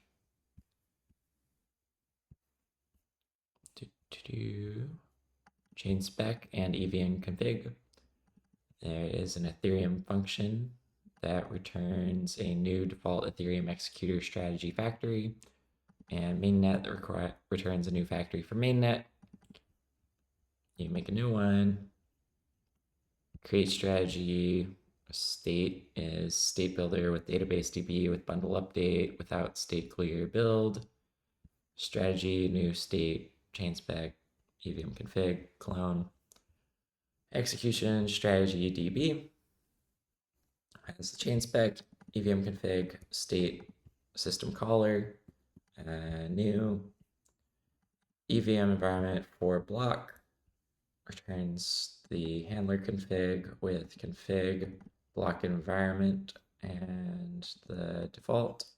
We also did self EVM config, fill config and block environment off of the config block environment header and total difficulty. We can apply pre-execution changes, implementing block execution strategy for ETH execution strategy. Apply pre-execution changes. We need to set state clear flag if the block is after Spurious Dragon hard fork. Apply pre-execution changes, execute transactions, EVM environment for the block, EVM with environment, setup for transaction, sender transaction, and block.transaction sender, EVM config, fill TX environment, execute the transaction, result in state, EVM.transact, or error, system caller on state, result in state, EVM DB mute, commit changes, cumulative gas, receipts push, OK execute output. Apply post execution changes is going to be pretty similar. Get the EVM environment for the block, get an EVM with the environment, get your requests. Requests new, apply post execution changes, drop EVM, balance increments, post block balance increments, irregular state change at Ethereum DAO hard fork. If we're at the DAO transition block number, then we move the balances around to the beneficiary. And now we increment state balance by balance increments. You can get state or mutable reference, you can get state hook, validate block post execution. Always good. Implement ETH executor provider, Ethereum chain spec, all good. Mainnet, all good. Tests. Create a state provider with beacon root contract, create state provider with withdrawal request contract, executor provider, EIP 4788 non-Genesis call, EIP 4788 no code Cancun, EIP 4788 empty account call, EIP 4788 high base fee, create state provider with block hashes, EIP 2935 pre-fork, EIP 2935 fork activation Genesis, EIP 2935 fork activation within window bounds, EIP fork activation outside window bounds, EIP 2935 state transition inside fork, EIP 7002 block gas limit error. Also, those EIPs I read earlier in the stream. That one's on you to look up. Okay, that's end of source, that's end of EVM. Node, lib, we've got a EVM module here and a node module here. The EVM module is just using different things from other places. Node module actually has some stuff. ETH primitives, Ethereum node, which has components. That pool builder, payload builder, network builder, executor builder, consensus builder. Add-ons with respect to L1 Ethereum. Still in the Ethereum folder, so yeah, components builder, add-ons, a regular Ethereum EVM, and executor builder. Build EVM.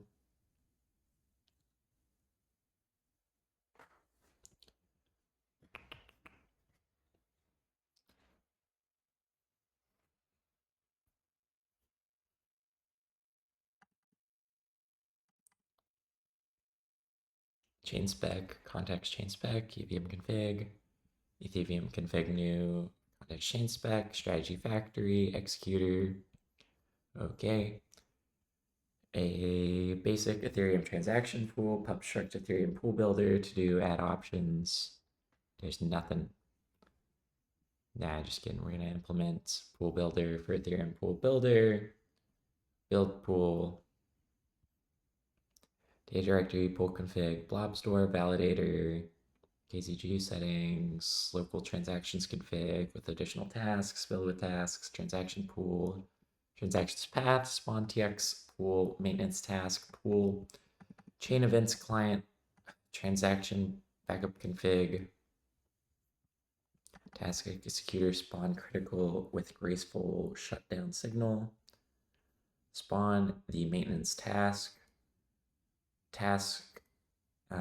executor spawn critical,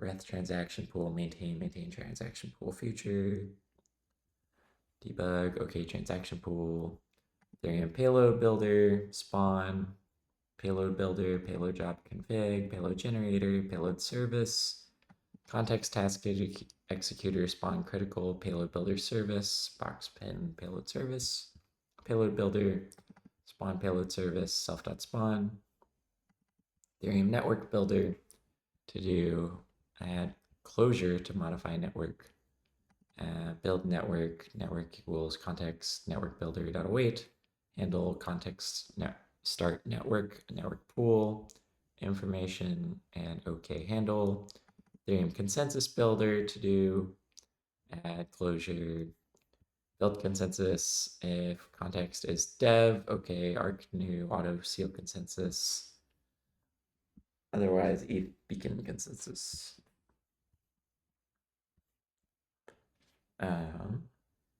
Builder,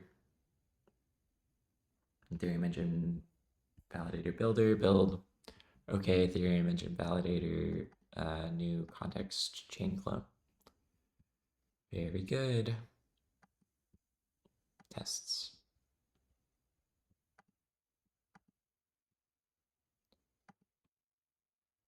All right.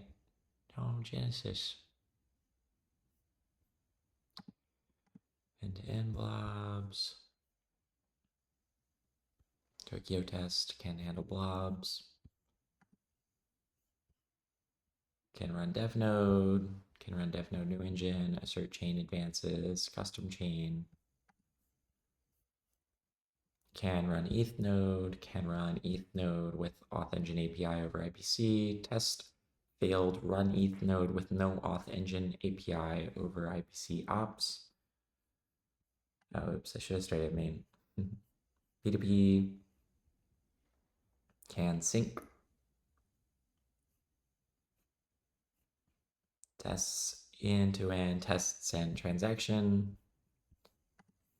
RPC, test fee history, utils, ETH payload attributes. Builder, test basic setup, test ETH launcher, test node setup, XX, test basic XX. Executor, I don't know. Builder, node builder, new config with database with types with components with add-ons, install XX. Did I mean XX? I don't know what that is. Okay. Main. All good in node. Did I do payload yet? I think I'm going in order.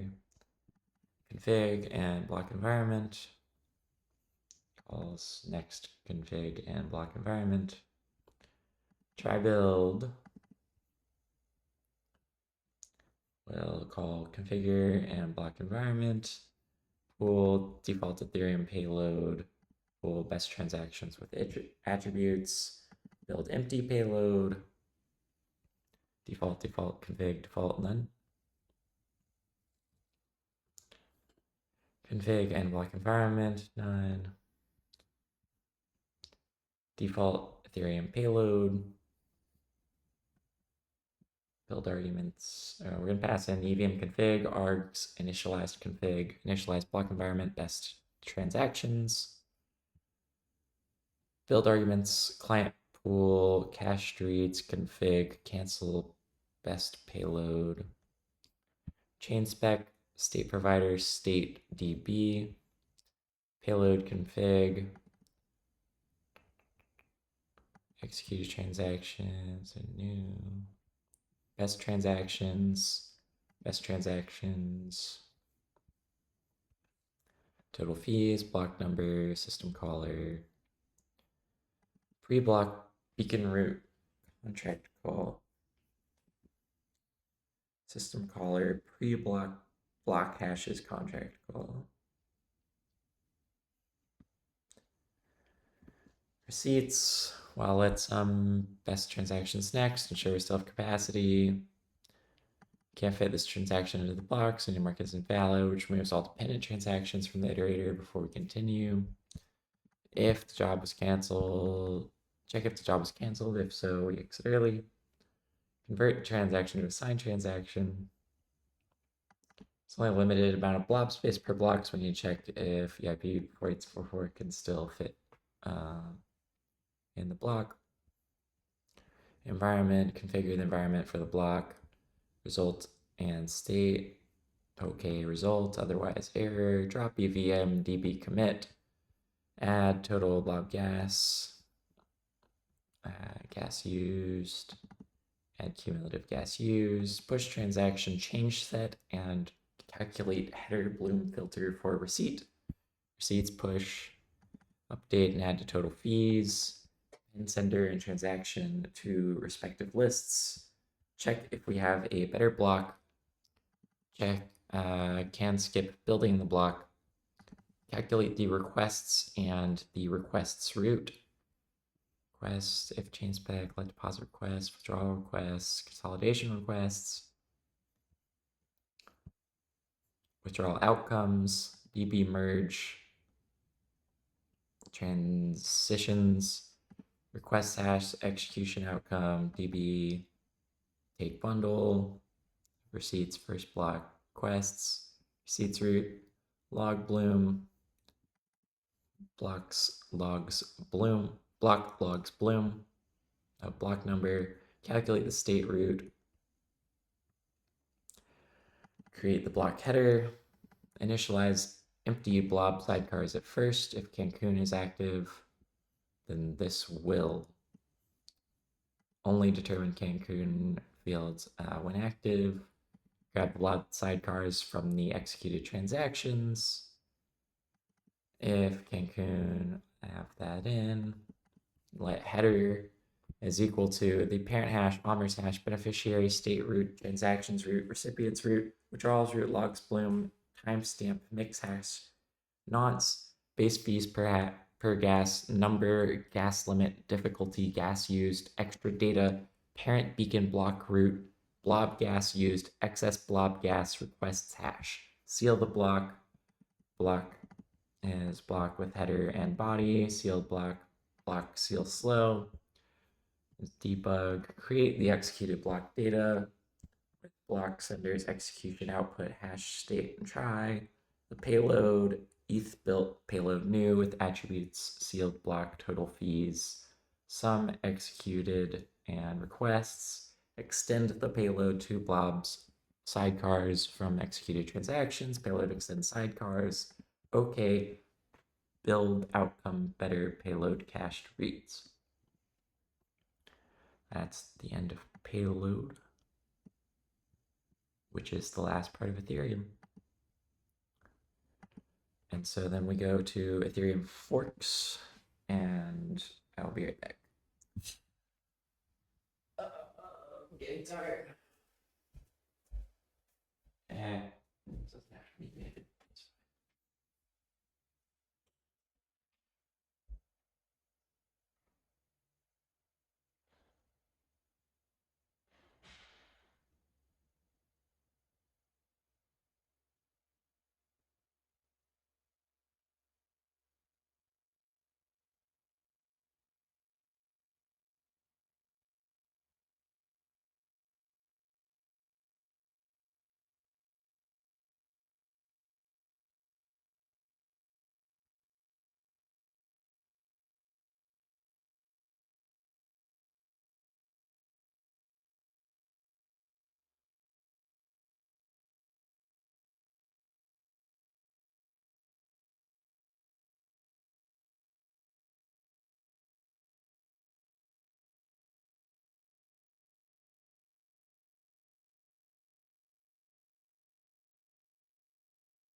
We continue.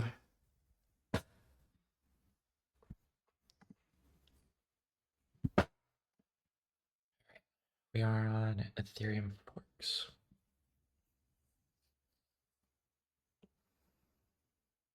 There's so many things left. I'm hoping they like get smaller as I go. We have display, fork condition, fork ID, hard forks head. Okay. Hard fork. And mod. Tests. Okay, like nothing. Check hard fork from string. Okay, dev hard forks.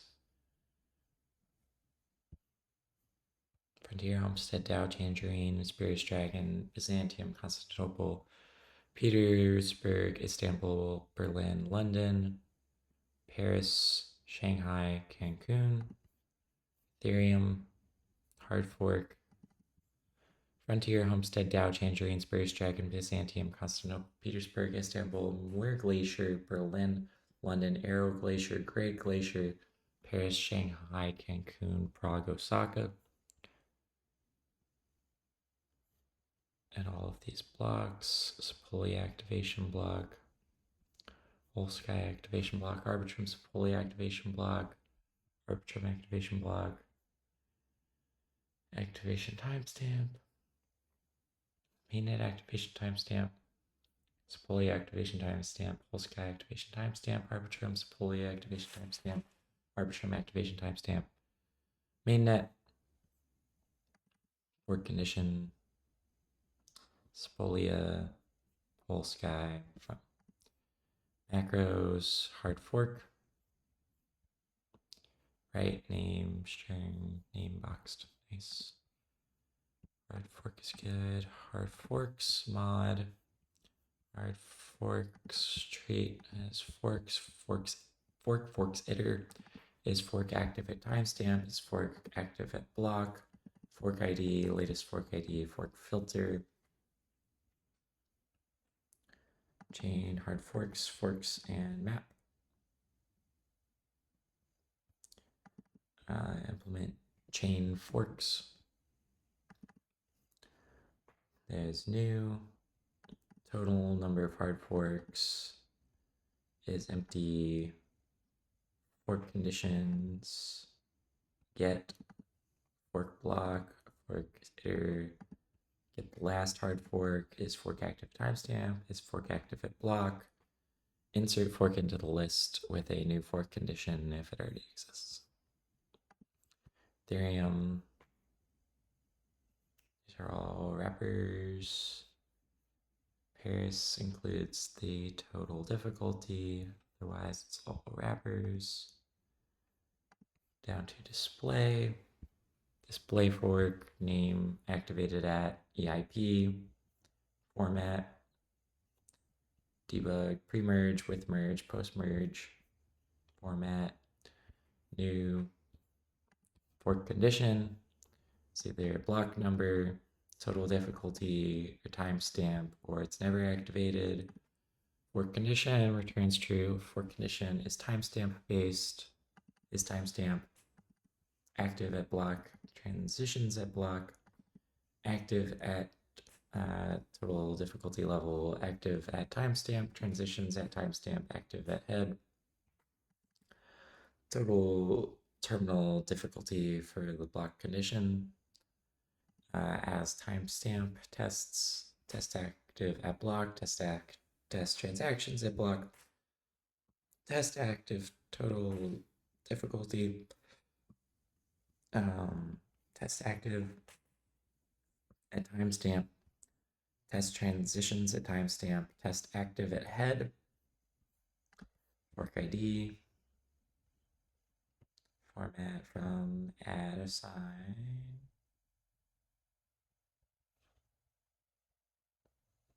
digest, okay.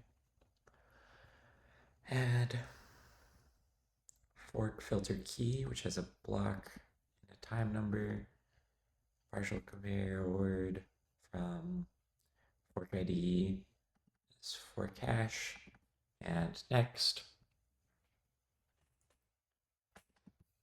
ENR fork ID entry represents a fork compatible ENR entry, including the fork ID and node record. Fork compatibility is achieved by EIP8. Implement decodable for ENR fork ID entry. Manual implementation to satisfy EIP8. Decode.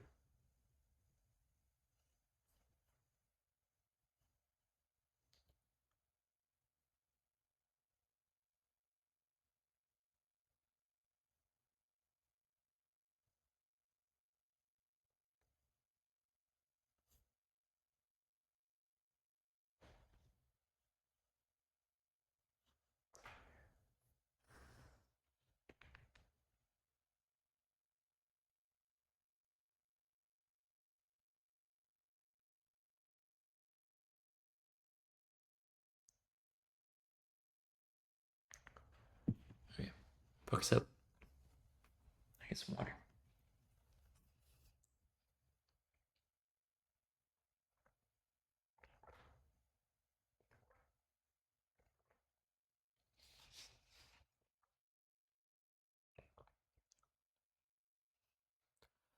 Decode manual implementation to satisfy EIP8. I don't know what that is, but it's probably about decoding. Because EIP8, we only check that we did not consume more than the payload length, i.e. is okay if the payload length is greater than what we consumed. We can just discard the remaining list items. From validation error, remote stale, which includes local and remote, local incompatible or stale. So remote chain is outdated, needs software update, or local node is incompatible, needs software update. Fork filter, forks head cache, ample new, set head previous, set head current, set current fork ID, validate, checks whether provided fork ID is compatible based on the validation rules in EIP 2124.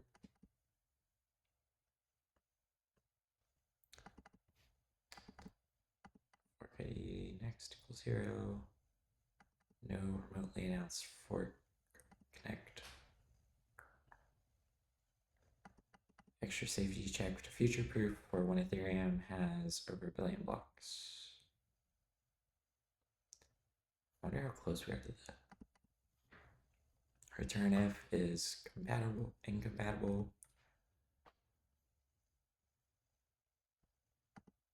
Remotely announced fork not passed locally. Not yet passed locally. Connect. The remote fork hash is a subset of the local past forks, and the remote fork next matches with locally following fork block number or timestamp. Connect. Remote fork hash is a superset of local past forks and can be completed with locally known future forks. Connect.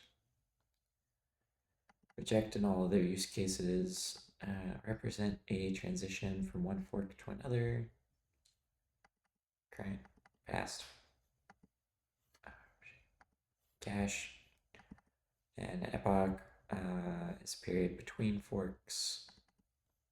When we progress from one fork to another, we move to the next epoch. Epoch start, epoch end, past, future, fork ID. Implement cache, compute cache, prepare vectors to store past and future forks. Initialize variables to track epoch range. Initialize, iterate through forks and categorize them into past and future. Categorize forks into past or future based on activity. Create fork ID using the last past forks hash and the next epoch start. Return the computed hash tests. Fork hash compatibility check. Fork ID serialization, fork ID RLP, compute cache. Junk ENR fork ID entry. EIP 8 decode ENR fork ID entry.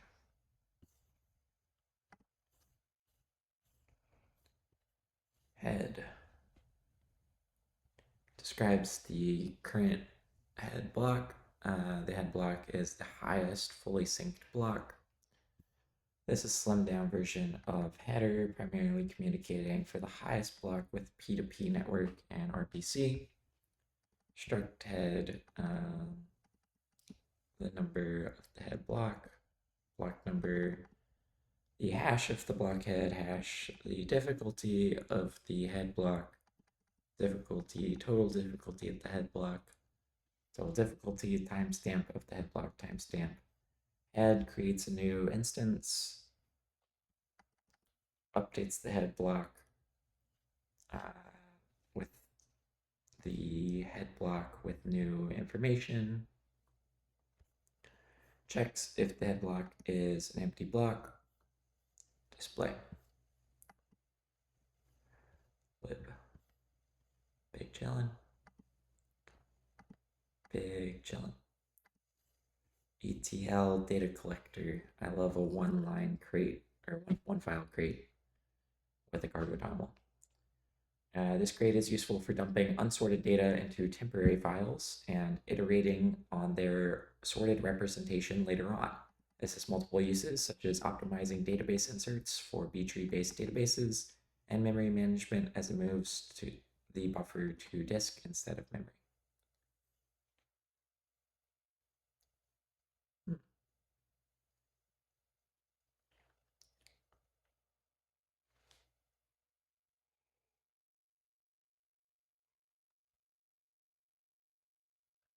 It's cool.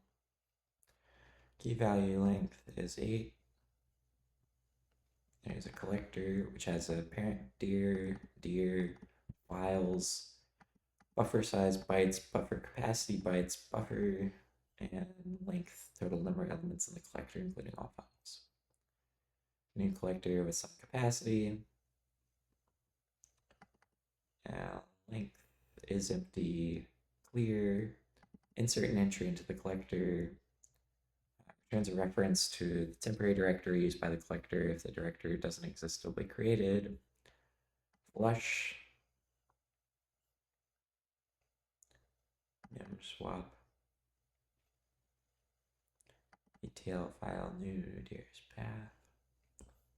Iter trains an iterator over the collected data.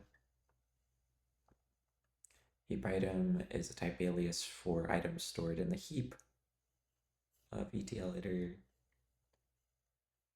Obstruct ETL iter, which is a heap managing that next items to be iterated, and a reference to the vector of ETL files being iterated over. It's an iter that has a next.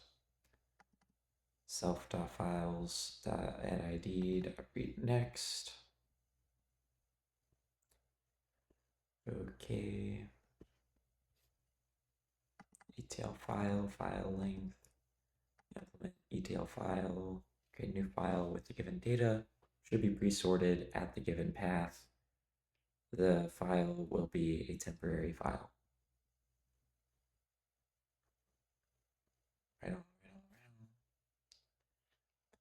Read the next entry in the file can return error if it reaches end of file before filling the internal buffers.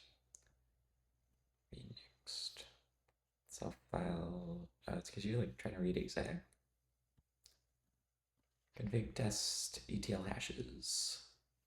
Very good. I already read EVM earlier. It's like one of the first things I did. XX. I don't know what this does. Why does it have so many things? Execution extensions.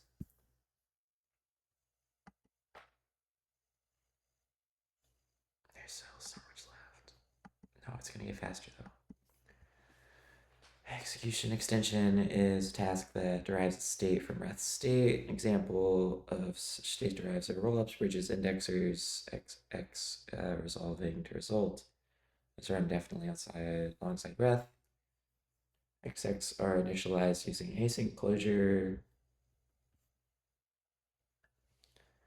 Okay, So we got a backfill, context, din context, event manager notifications, WAL. I don't know what that is. Re-export. Start with backfill, which has factory job stream test utils. Factory has an executor, provider, prune modes, thresholds. You can make a new one with prune modes, with thresholds, with stream parallelism. Function backfill creates a backfill job with executor, provider, prune modes, range, threshold, stream parallelism. Implement new from components, components block executor, components provider. Job, backfill job, executor, provider, prune modes, thresholds, range, stream parallelism. There's iterator, implement into single blocks, converts backfill job into a single block backfill job, converts backfill job into a stream, execute range, executor, set prune modes, fetch block duration, execution duration, for block and self range clone, fetch block TD. We need the box transactions along with their hashes. Block duration, update, execute the block. Execute starts now, unseal the block for execution, executor execute and verify one. Execute duration, to do report gas metrics, seal the block and save it. Check if we should commit now. Let bundle size hint equal executor size hint unwrap or default. If self thresholds is end of the batch, block number, last block number, block should not be empty. Self range, block number +1 all the way to the end. Single block backfill job, executor provider, range stream parallelism, iterator, into stream, execute block, TD provider, header TD by number, fetch the block with senders for execution, configure the executor, trace block execution output equals executor.execute, block with senders, TD, backfill jobs, test backfill, test single block backfill. Already did mod, stream backfill jobs, executor provider, prune modes, range tasks, parallelism, batch size, thresholds. Implement with parallelism with batch size. You can push a task, pull next task, pull next, which calls pull next unpin. Pull next, let this get new while tasks spawn new tasks only if we're below parallelism configured.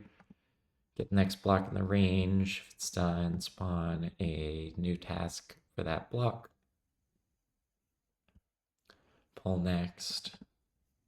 This is very similar. This was stream backfill for stream backfill job.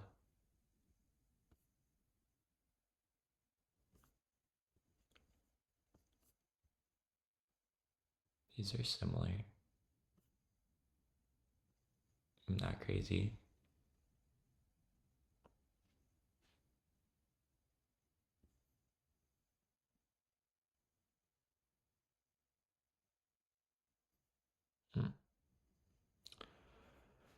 Oh well. From tests. Test single blocks. Test batch. Test utils. To execution outcome, chain spec, execute block, and commit database. Provider block execution output dot executor dot execute. State reverts, sort, execution outcome, provider read write commit, blocks. This is a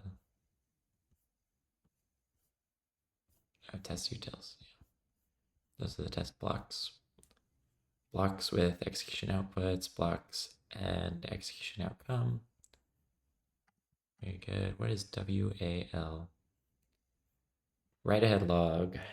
that stores notifications to the execution extensions. Write-ahead log is backed by directory binary files represented by storage and a block cache represented by block cache. The role of block cache is to avoid walking the WAL director and decoding notifications every time we want to iterate or finalize WAL. Only expected mode of operation is as follows. On every new canonical chain notification, we call write-ahead log commit. When chain is finalized, we call write-ahead log finalize to prevent the infinite growth of write-ahead log. Great. Obstruct, write-ahead log, new, handle, commit, finalize, iter notifications. Inner has a next file ID, storage, block cache, and metrics. New, block cache, bill, block cache.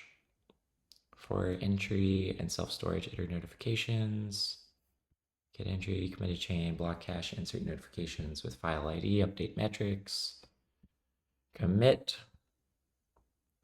a notification, block cache, insert notification, file ID notification, update metrics, finalize.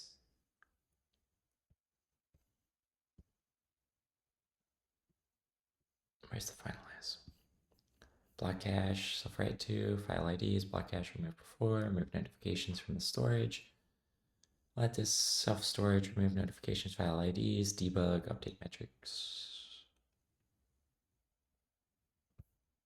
No, maybe it's here. Update metrics, size bytes notifications, committed blocks count, lowest committed block height, highest committed block height, iterator over notifications, a read-only handle, the write-ahead log can be shared, get committed notification by block hash, we'll call get file ID by committed block hash, and else mess up, otherwise storage read notification, nice. Test, we can read notifications, sort committed blocks, test write-ahead log.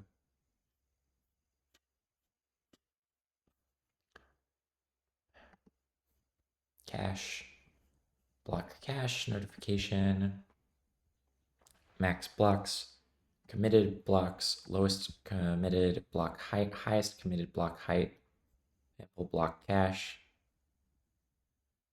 is empty, removed before, set of IDs that were removed, while let some at reverse, blocks be copied, less than or equal, files ID insert, and max notification, self notification max blocks dot pop. While lowest, highest equals none, retain. Get file ID by committed block hash, insert notification blocks with file ID. Committed chain, max block,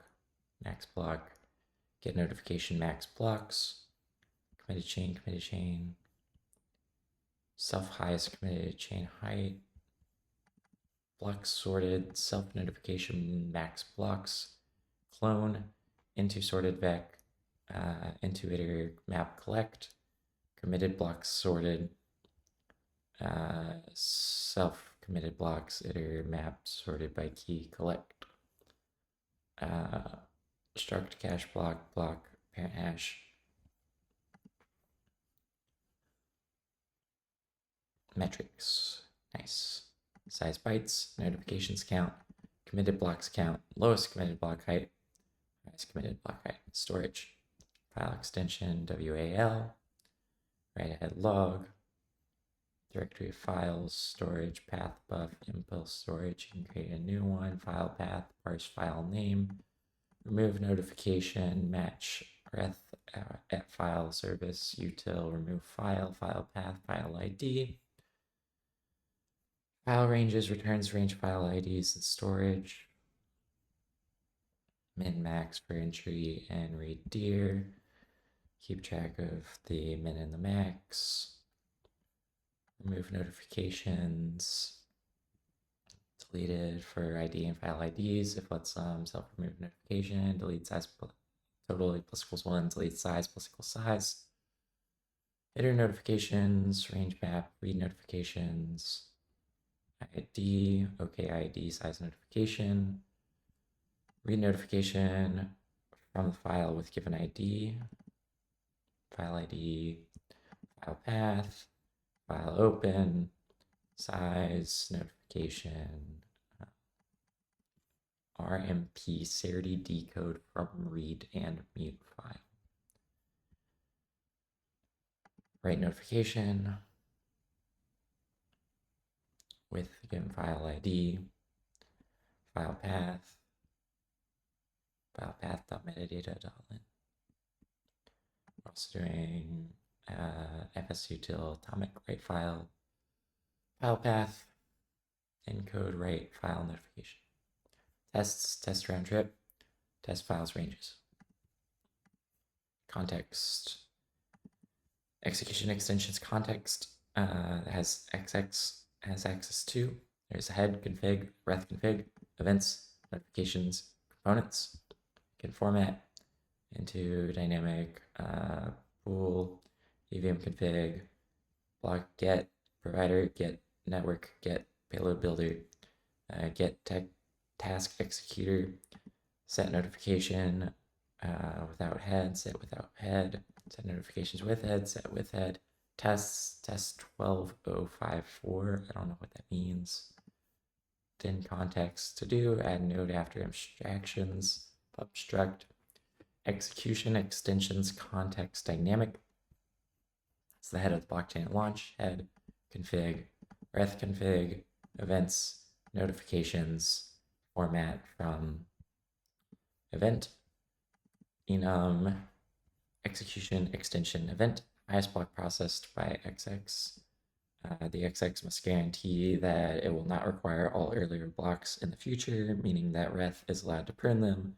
On reorgs, it's possible for the height to go down. Finished height is there.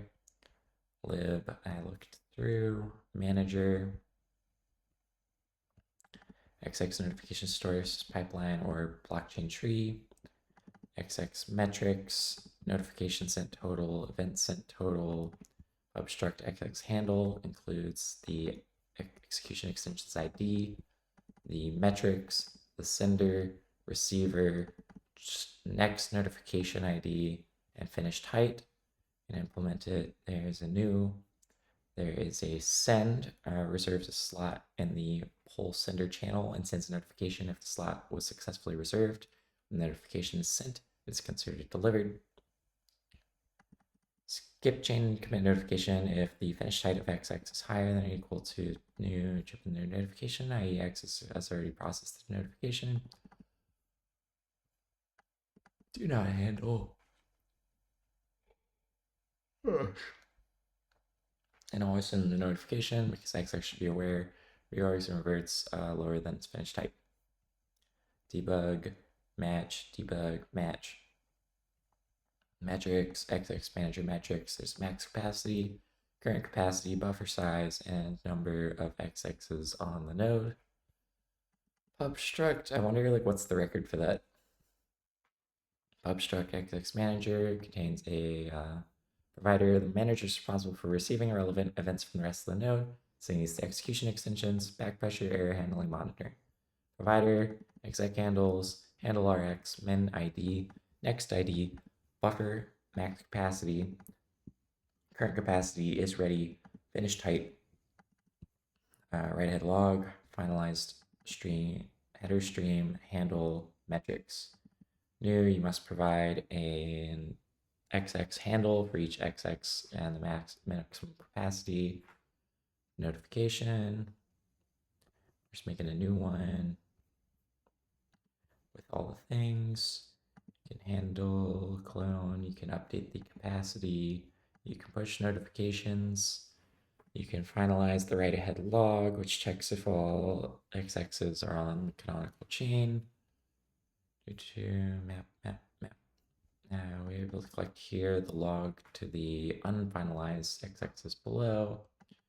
XX finished heights. If there's finalized header and all XXs are on the canonical chain, finalize the write head log with either the lowest finished height among all XXs or finalized header, whichever is lower.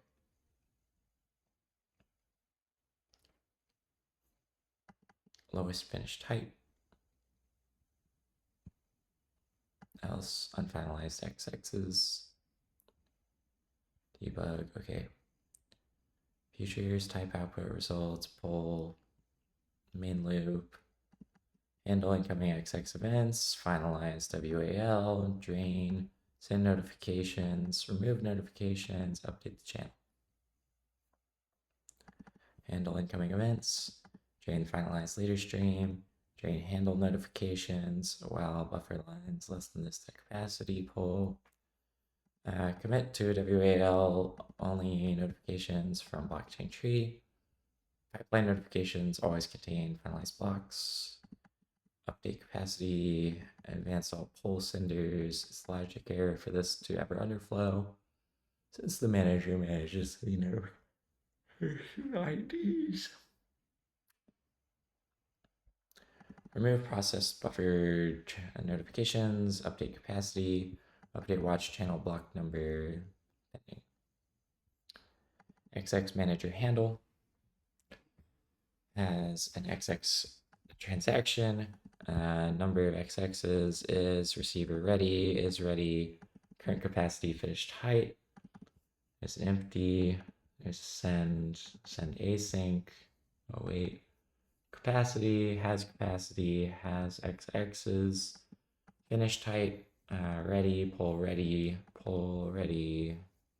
is ready if poll, is ready set, make wait future, rx wait for, ready await, clone, test, empty finalize header stream, test delivers events, test has x's, test has capacity, test push notification, test update notification, test updates block height, test updates block height lower, test updates block height greater, test XX manager capacity, XX handle new, test notification if finished height greater than chain tip, test chain sends reorg notification, test chain reverted notification, test XX write ahead log, execution extension write ahead log, notifications. There's XX notifications with an inner. Pub trait, you can set without head, set with head, without head, with head. The inner is without head, with head, invalid. You can make a new one, set without head, set with head, Poll next, match, get mute, inner poll, without head, you do notifications, poll, next poll on head, next unpin CX, with head, notifications, poll next pin CX, and invalid should be unreachable.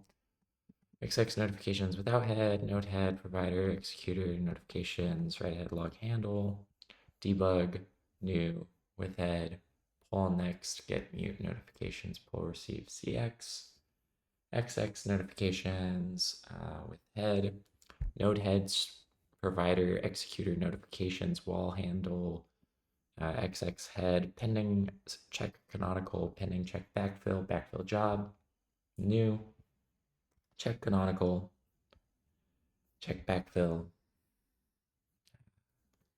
checks if XX heads on the canonical chain, head block is not found in the database, or it's read head node, it means not on the canonical chain, and we revert the notification with XX head block. If it's not found in the database, we're not in the canonical chain. Get committed notification, update head block. Return an inverted notification, see documentation. Ooh, what's an inverted notification?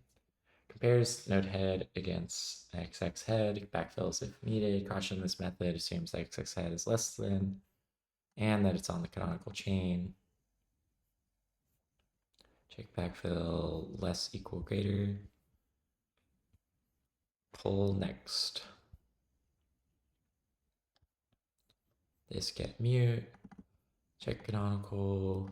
check backfill job, notification, committed chain, first block, ready, test, exec notifications behind head canonical, exec notifications, same head canonical, exec notifications, same head non-canonical, test notifications ahead of head.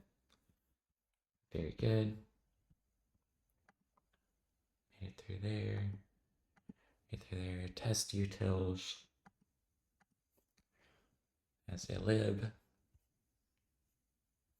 You can build a pool for testing pool, text execute build as a build EVM, a build consensus, tree node, components builder, add-ons, testxx handle has Genesis provider factory, events rx, notifications tx, tasks and write head log directory, implement send notification chain committed, send notification chain reorged, send notification chain reverted.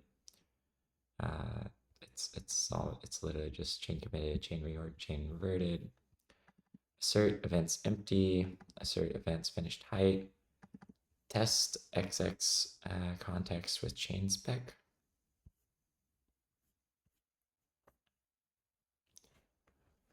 Test xx context, poll once error, future is ready, future, poll once, tests, check test context creation.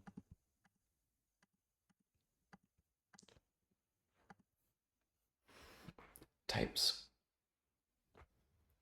Finished height, head, notification modules.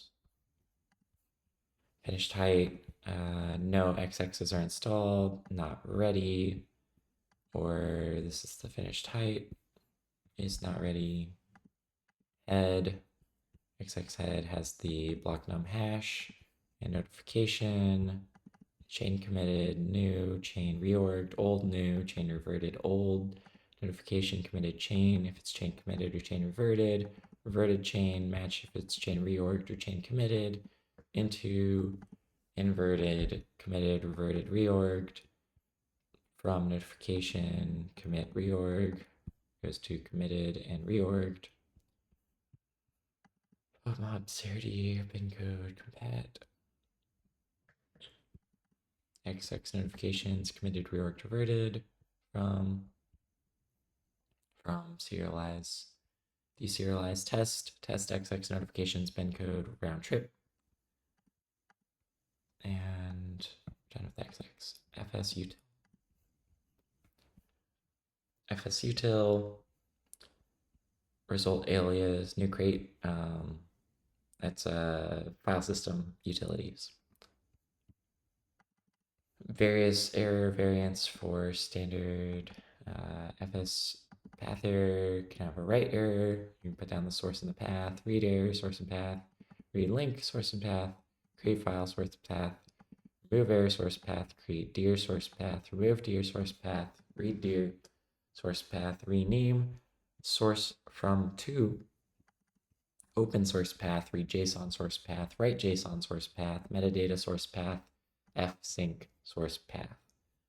Implement, write, read, read link, create file, remove file, create dir, remove dir, read dir, open, rename, metadata, fsync, read to string, read, write, remove dir all, create file, remove file, create dir all, read dir, rename, metadata, read JSON file, get bytes read path from slice map error.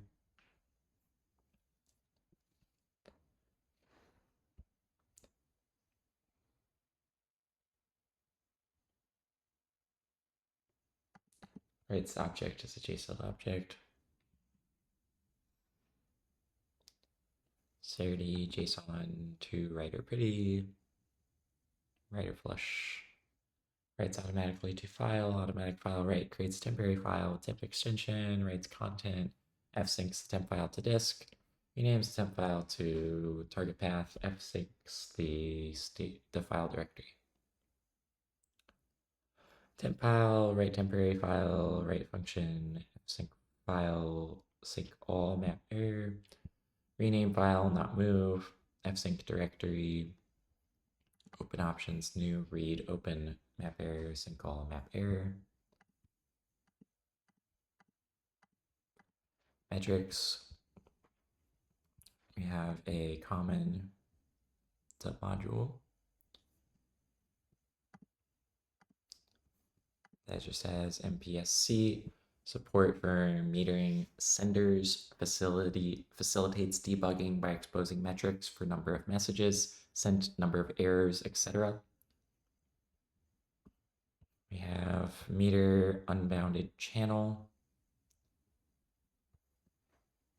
We have a metered channel that's going to be unbounded new, unbounded meter receiver new, metered sender new, meter receiver new, unbounded meter sender. Struct contains a sender and metrics. You could make a new one. You can send self metrics messages sent total increment 1 or error increment 1 clone. Unbounded meter receiver, MPSC unbounded receiver, metered receiver metrics. You can make a new one.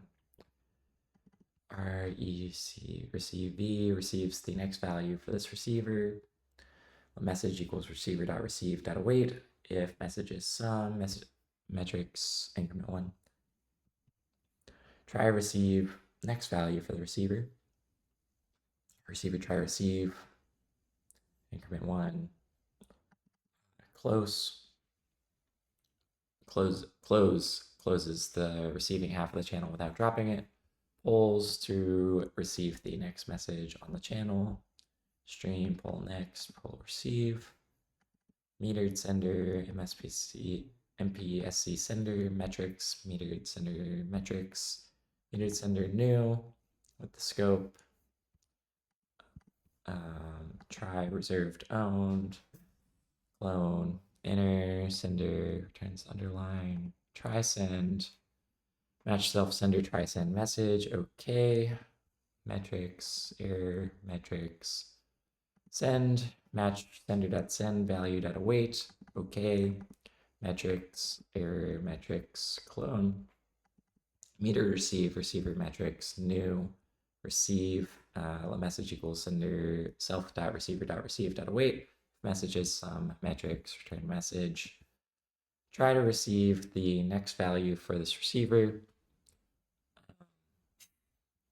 message self receiver, try receive, self metrics, increment 1, okay message.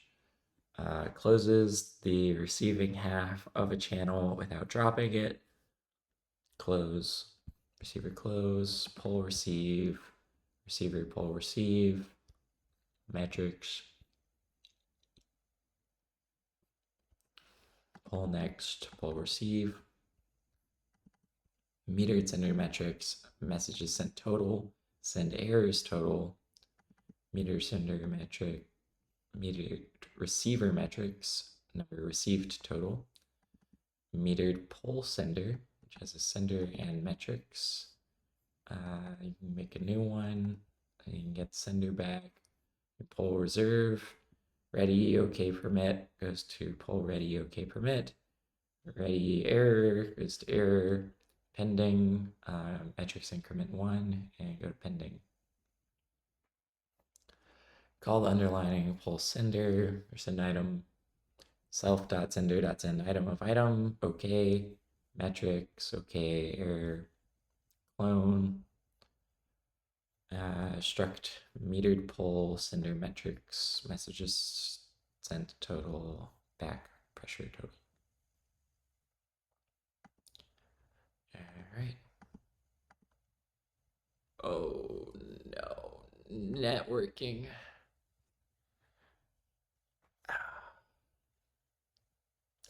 It's 3 a.m. My meeting is at 9 a.m.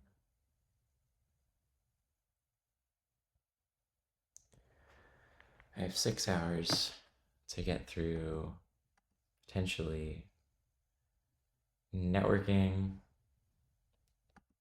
I'll go to the first. Jeez. The node, which also might be hefty. I could skip optimism.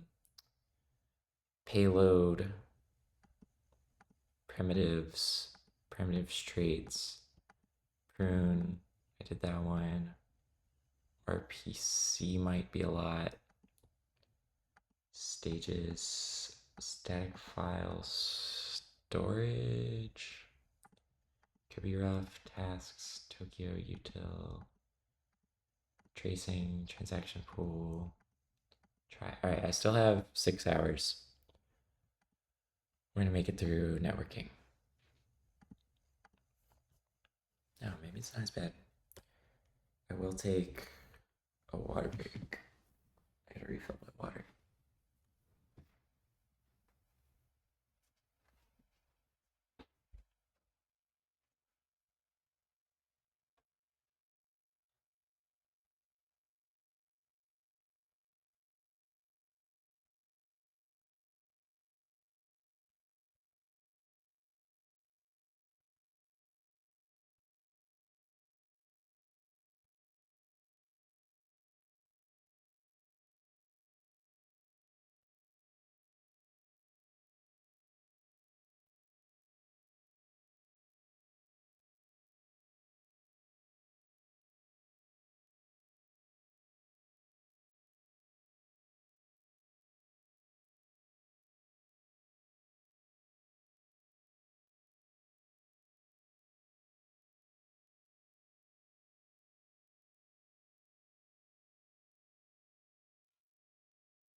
So, must go on. I'm gonna read all the networking.